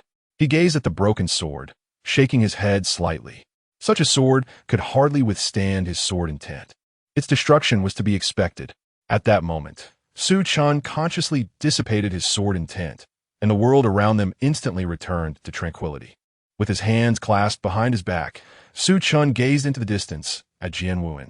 Sensing his presence, Jian Wuhan turned his gaze towards Su Chen, his eyes devoid of any light, lacking the sharpness he once possessed. Upon encountering Su Chen's sword intent, his heart of Tao had been irreparably shattered. Su Chen then shifted his attention to Luo Lan and Nan Yun. Upon meeting his gaze, both of them trembled slightly, hurriedly bowing and clasping their fists in respect, exclaiming, "Senior!" At that moment, they dared not exhibit the slightest disrespect towards Su Chen. Su Chen nodded and inquired, "Do you wish to leave?" Upon hearing this, Luo Lan and Nan Yun were momentarily taken aback, their expressions brightening with joy. Luo Lan exclaimed, "Senior, can we truly leave?" Nan Yun was equally exhilarated. The two of them had longed to escape for what felt like an eternity. At this juncture, Jian Wuhan also looked towards Su Chen, a flicker of anticipation gleaming in his eyes. Though his heart of Tao lay in ruins, it did not diminish his desire to escape. A smile graced Su Chen's lips as he cast a sidelong glance at Lin Fan. "Young one, your nightmare is about to commence." Lin Fan shuddered involuntarily, a look of perplexity crossing his features. "Why do I have an unsettling premonition?" Chapter 77. Such brutality. Su Chen nodded. "Of course you can leave." At his words, the three were overwhelmed with excitement. They had been imprisoned in the Tianyuan for countless millennia, and during that time, their desire for freedom had never waned. Now, with the opportunity before them, how could they not feel exhilarated? Luo Lan hesitated for a moment before voicing her concern, "But will the heavenly Tao allow us to leave?" Nan Yun and Jian Wuhan fell silent. They had almost forgotten the existence of the heavenly Tao. The heavenly Tao, it was the very essence of this false, immortal realm, possessing an unparalleled strength that was the most terrifying in the entire immortal world. They had been imprisoned for hundreds of thousands of years due to their transgressions against it. Though they had once attempted to resist, the might of the heavenly Tao had crushed them effortlessly. Despite their faith in Su Chen, anxiety lingered in their hearts, for they had witnessed the terror of the heavenly Tao firsthand. Su Chen's expression remained calm as a tranquil sea, and he spoke softly, "Do not worry. She would not dare to obstruct us. If she does, I shall cleave her with a single sword strike." The heavenly Tao. At this proclamation, everyone in the room was taken aback. A single sword strike to the heavenly Tao? Good heavens! Did he believe the heavenly Tao to be as insignificant as an ant? Was it truly something that could be slain with one blow? If Su Chen had claimed he could contend with the heavenly Tao, they might have believed him, especially after witnessing his formidable sword intent. However, for him to assert that he could fell the heavenly Tao with a single strike was simply inconceivable. The heavenly Tao was the mightiest existence in the entire immortal realm. How could it be vanquished so easily? Impossible. Absolutely impossible. Seeing the disbelief etched on their faces, Su Chen chose not to elaborate further, instead stating, "When the time comes for your release, you shall see whether she dares to show herself." The atmosphere grew tense. Such confidence. Could it be that he spoke the truth? Their hearts began to waver. Su Chen continued, "In order to escape, you must agree to one condition." The three spoke in unison, "Please, Senior, tell us." They still believed in Su Chen's ability to grant their freedom. A smile graced Su Chen's lips as he looked toward Lin Fan. Lin Fan suddenly shivered, his throat dry. This was a disaster. His master was aiming at him. Su Chen pointed at Lin Fan, declaring, "Your combat experience is currently insufficient. You shall train with him for a year. After a year, I will grant you your freedom. Remember, as long as he remains alive, you may inflict any degree of injury upon him without fear of retribution from me." Good heavens! Upon hearing Su Chen's words, Lin Fan leapt up in disbelief, stumbling backward several steps. "Master, you want me to spar with the half-emperor?" Su Chen nodded. "What? Is there a problem?" Lin Fan trembled. "Master, that is a half-emperor." Su Chen replied, "Yes, I am aware." "What of it?" Lin Fan was on the verge of tears. "I cannot defeat him." Su Chen reassured him calmly, "Do not worry. They will not kill you." "Master, I am your own disciple." Lin Fan gazed at Su Chen, desperately attempting to awaken the last remnants of his master's compassion. Su Chen shook his head with a sigh. Ah, Xiao Fan, this is for your own good. Training with the half-emperor will undoubtedly lead to significant improvement. You must understand my earnest intentions. Suddenly, he turned to Luo Lan and the others, speaking earnestly. As long as you don't kill him, it will suffice. The three clasped their fists in understanding. Lin Fan wore a bitter expression. At that moment, he began to doubt whether he was truly Su Chen's disciple. For what kind of master would subject their disciple to such trials? It was exceedingly difficult. Su Chen looked at the trio and declared, "Let us begin now." The three nodded and slowly approached Lin Fan, smiles gracing their faces. Without a moment's hesitation, Lin Fan turned and fled. If he didn't run now, it would truly be the end. Yet, how could a mere great sage escape from a half-emperor? Suddenly, Nan Yun appeared before Lin Fan, delivering a swift kick to his abdomen, causing Lin Fan to bend into a bow shape and fly through the air. At that moment, Luo Lan materialized and struck Lin Fan's back with a palm, distorting his expression as he was sent flying once more.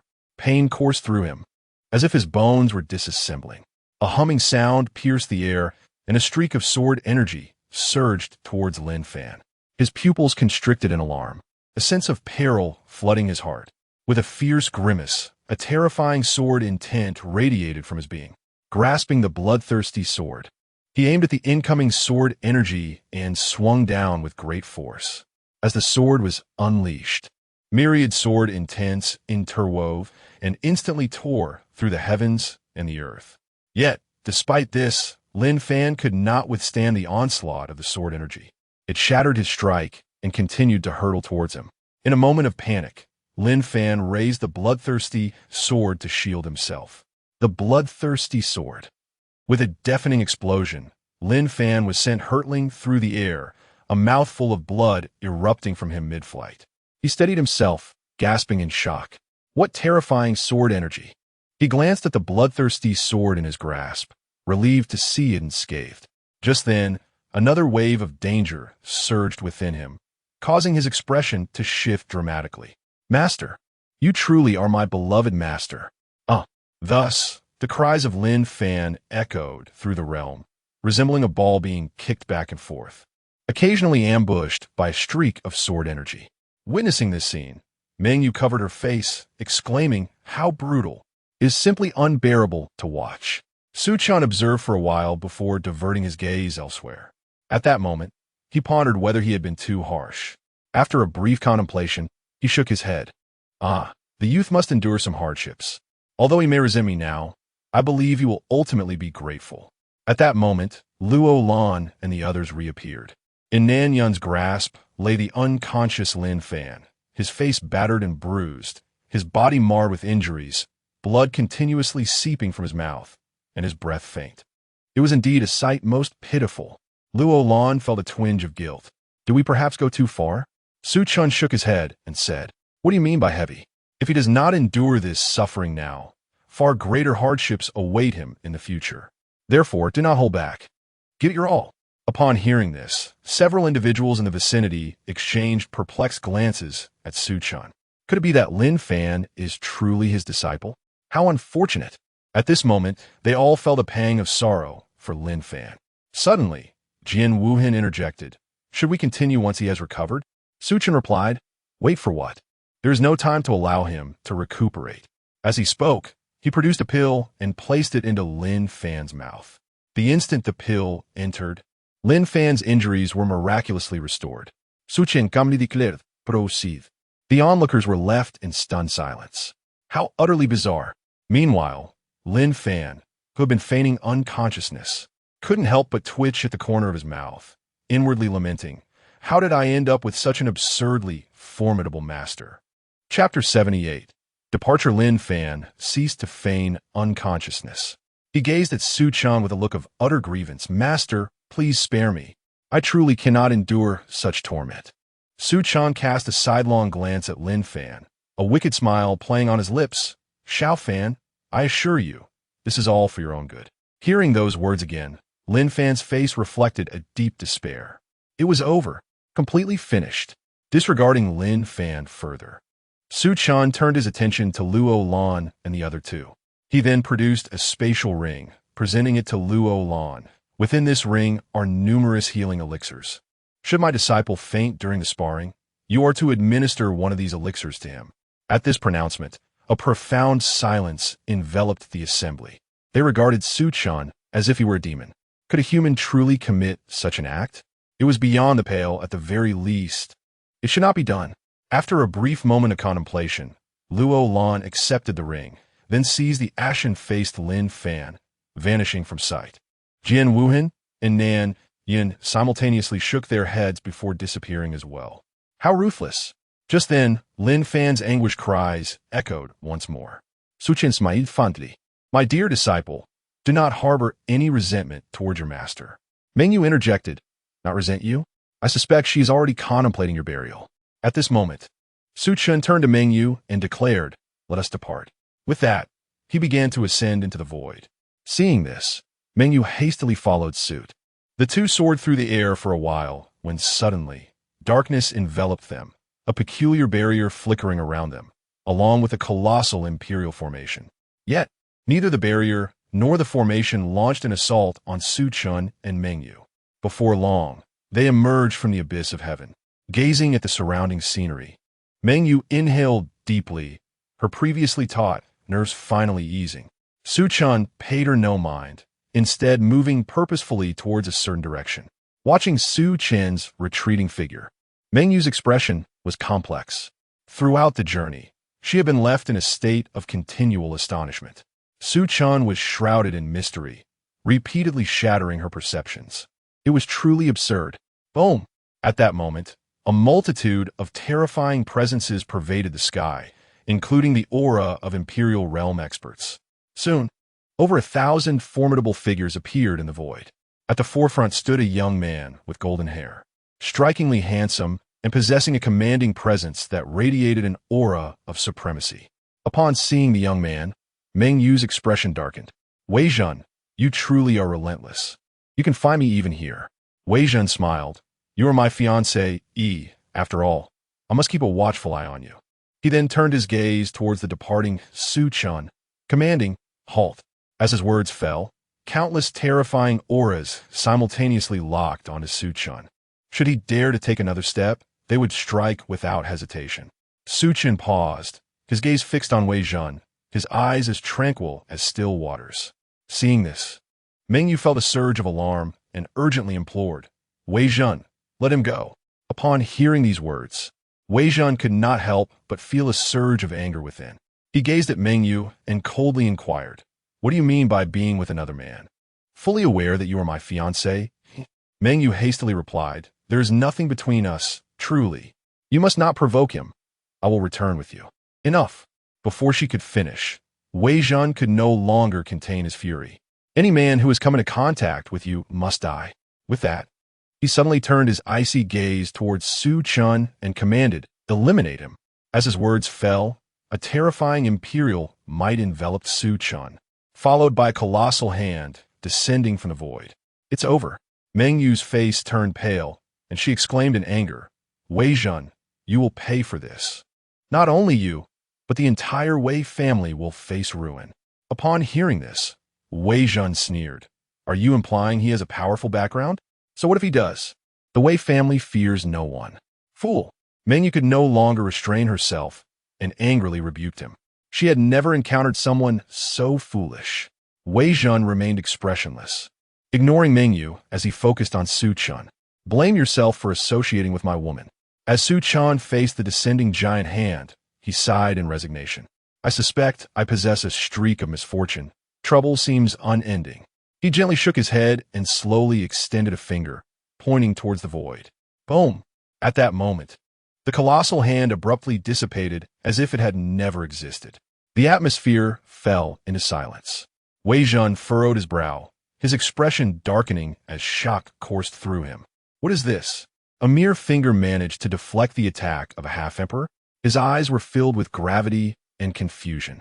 At this moment, an elderly man appeared beside him, his hair white and his spirit vigorous, surrounded by imperial radiance.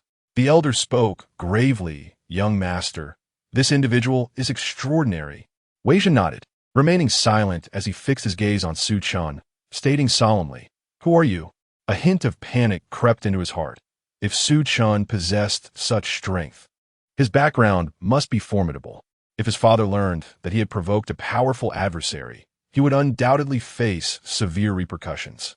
However, he was merely flustered, not afraid, for the Wei family feared no one or any force.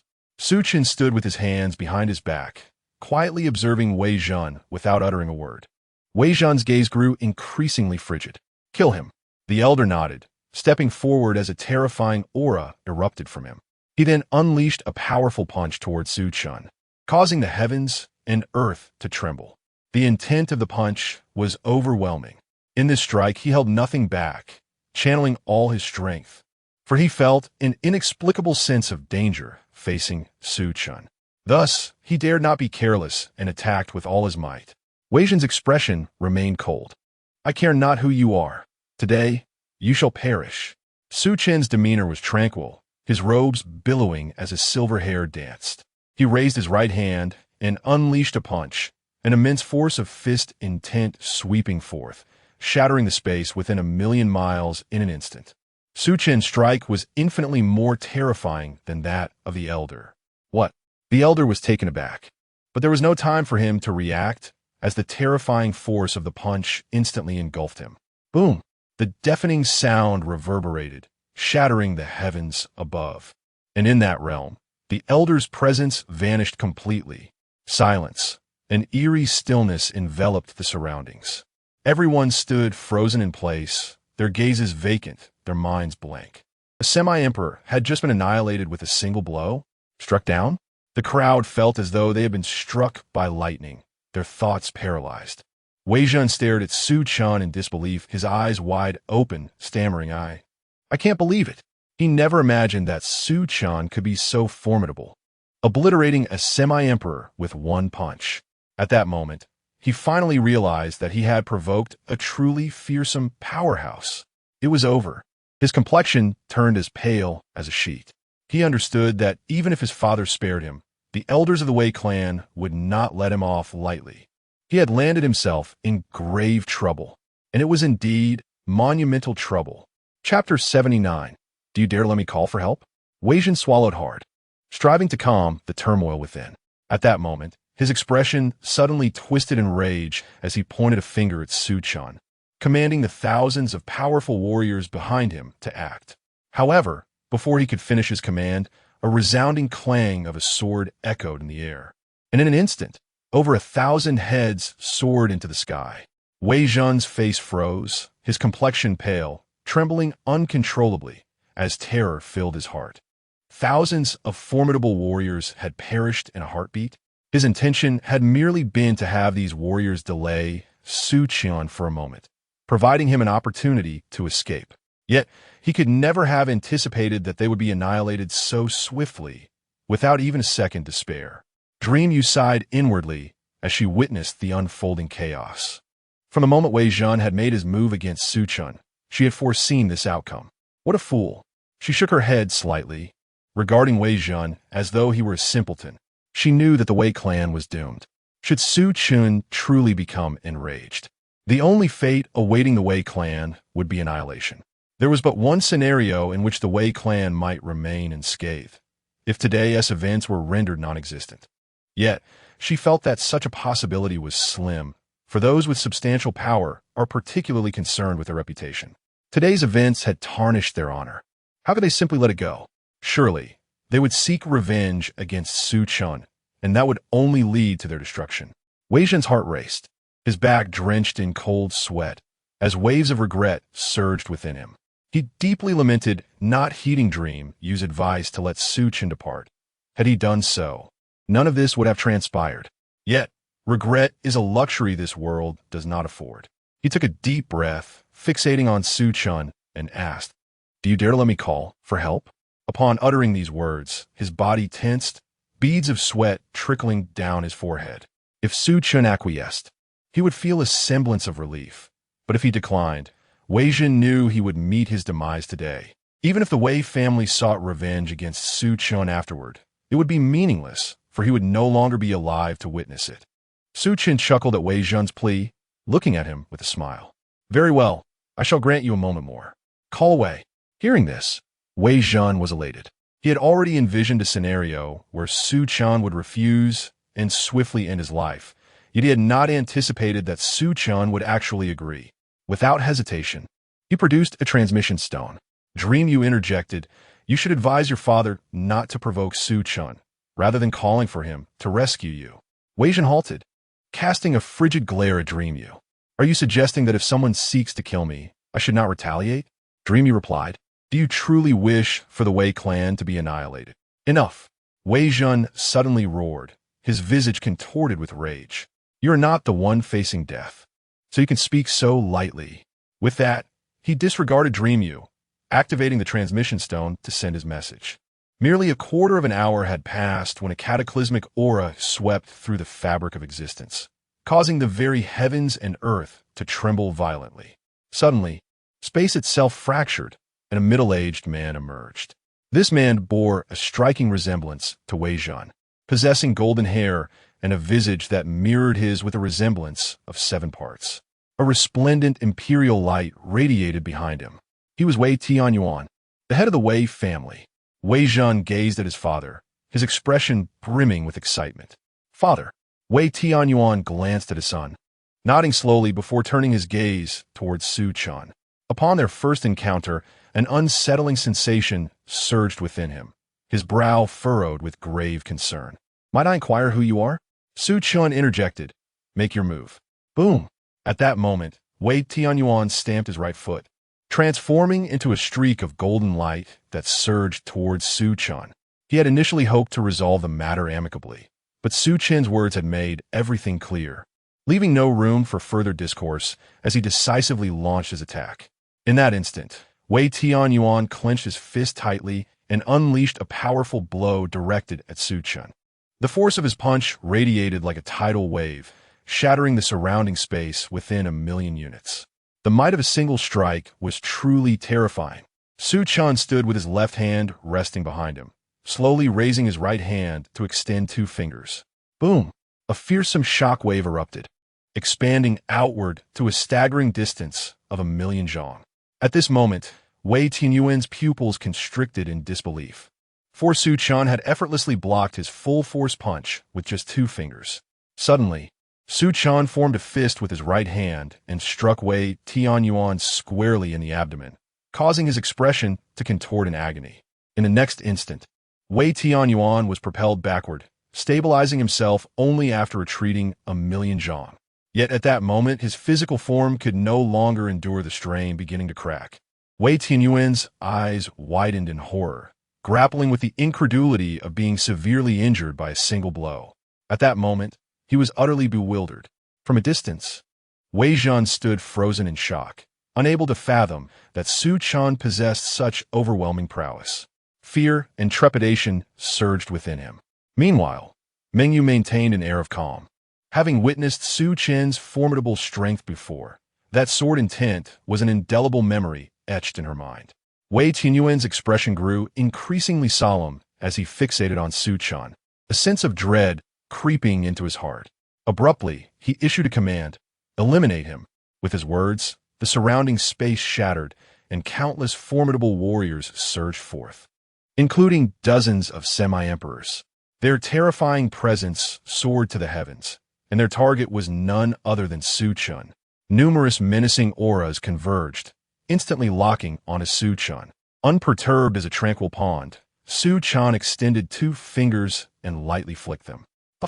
Countless blood-soaked heads soared into the sky, while the bodies of those warriors continued their relentless advance. This scene was utterly harrowing. Thud! The bodies and severed heads of numerous warriors plummeted to the ground, enveloping the surroundings in an eerie silence. Wei Tianyuan's expression froze, staring vacantly at the unfolding spectacle. The recent events left him utterly bewildered. The formidable warriors of the Wei family had been completely annihilated. All gone. Wei Tianyuan's face turned ashen. His entire being seemed drained of vitality. Collapsing onto the ground, his eyes were filled with despair and boundless dread. At that moment, as if recalling something, he suddenly lifted his head, seemingly searching for a certain figure. Yet, despite scanning every corner, that silhouette remained elusive. His expression morphed into one of grotesque fury as he bellowed, Wei Zhen. This furious roar reverberated across 1,000,000 miles, causing the very fabric of time and space to tremble. Wei Tianyuan's eyes widened in shock, his body fell back. Devoid of breath, he could not close his eyes in death. He never anticipated that he would be betrayed by his own son,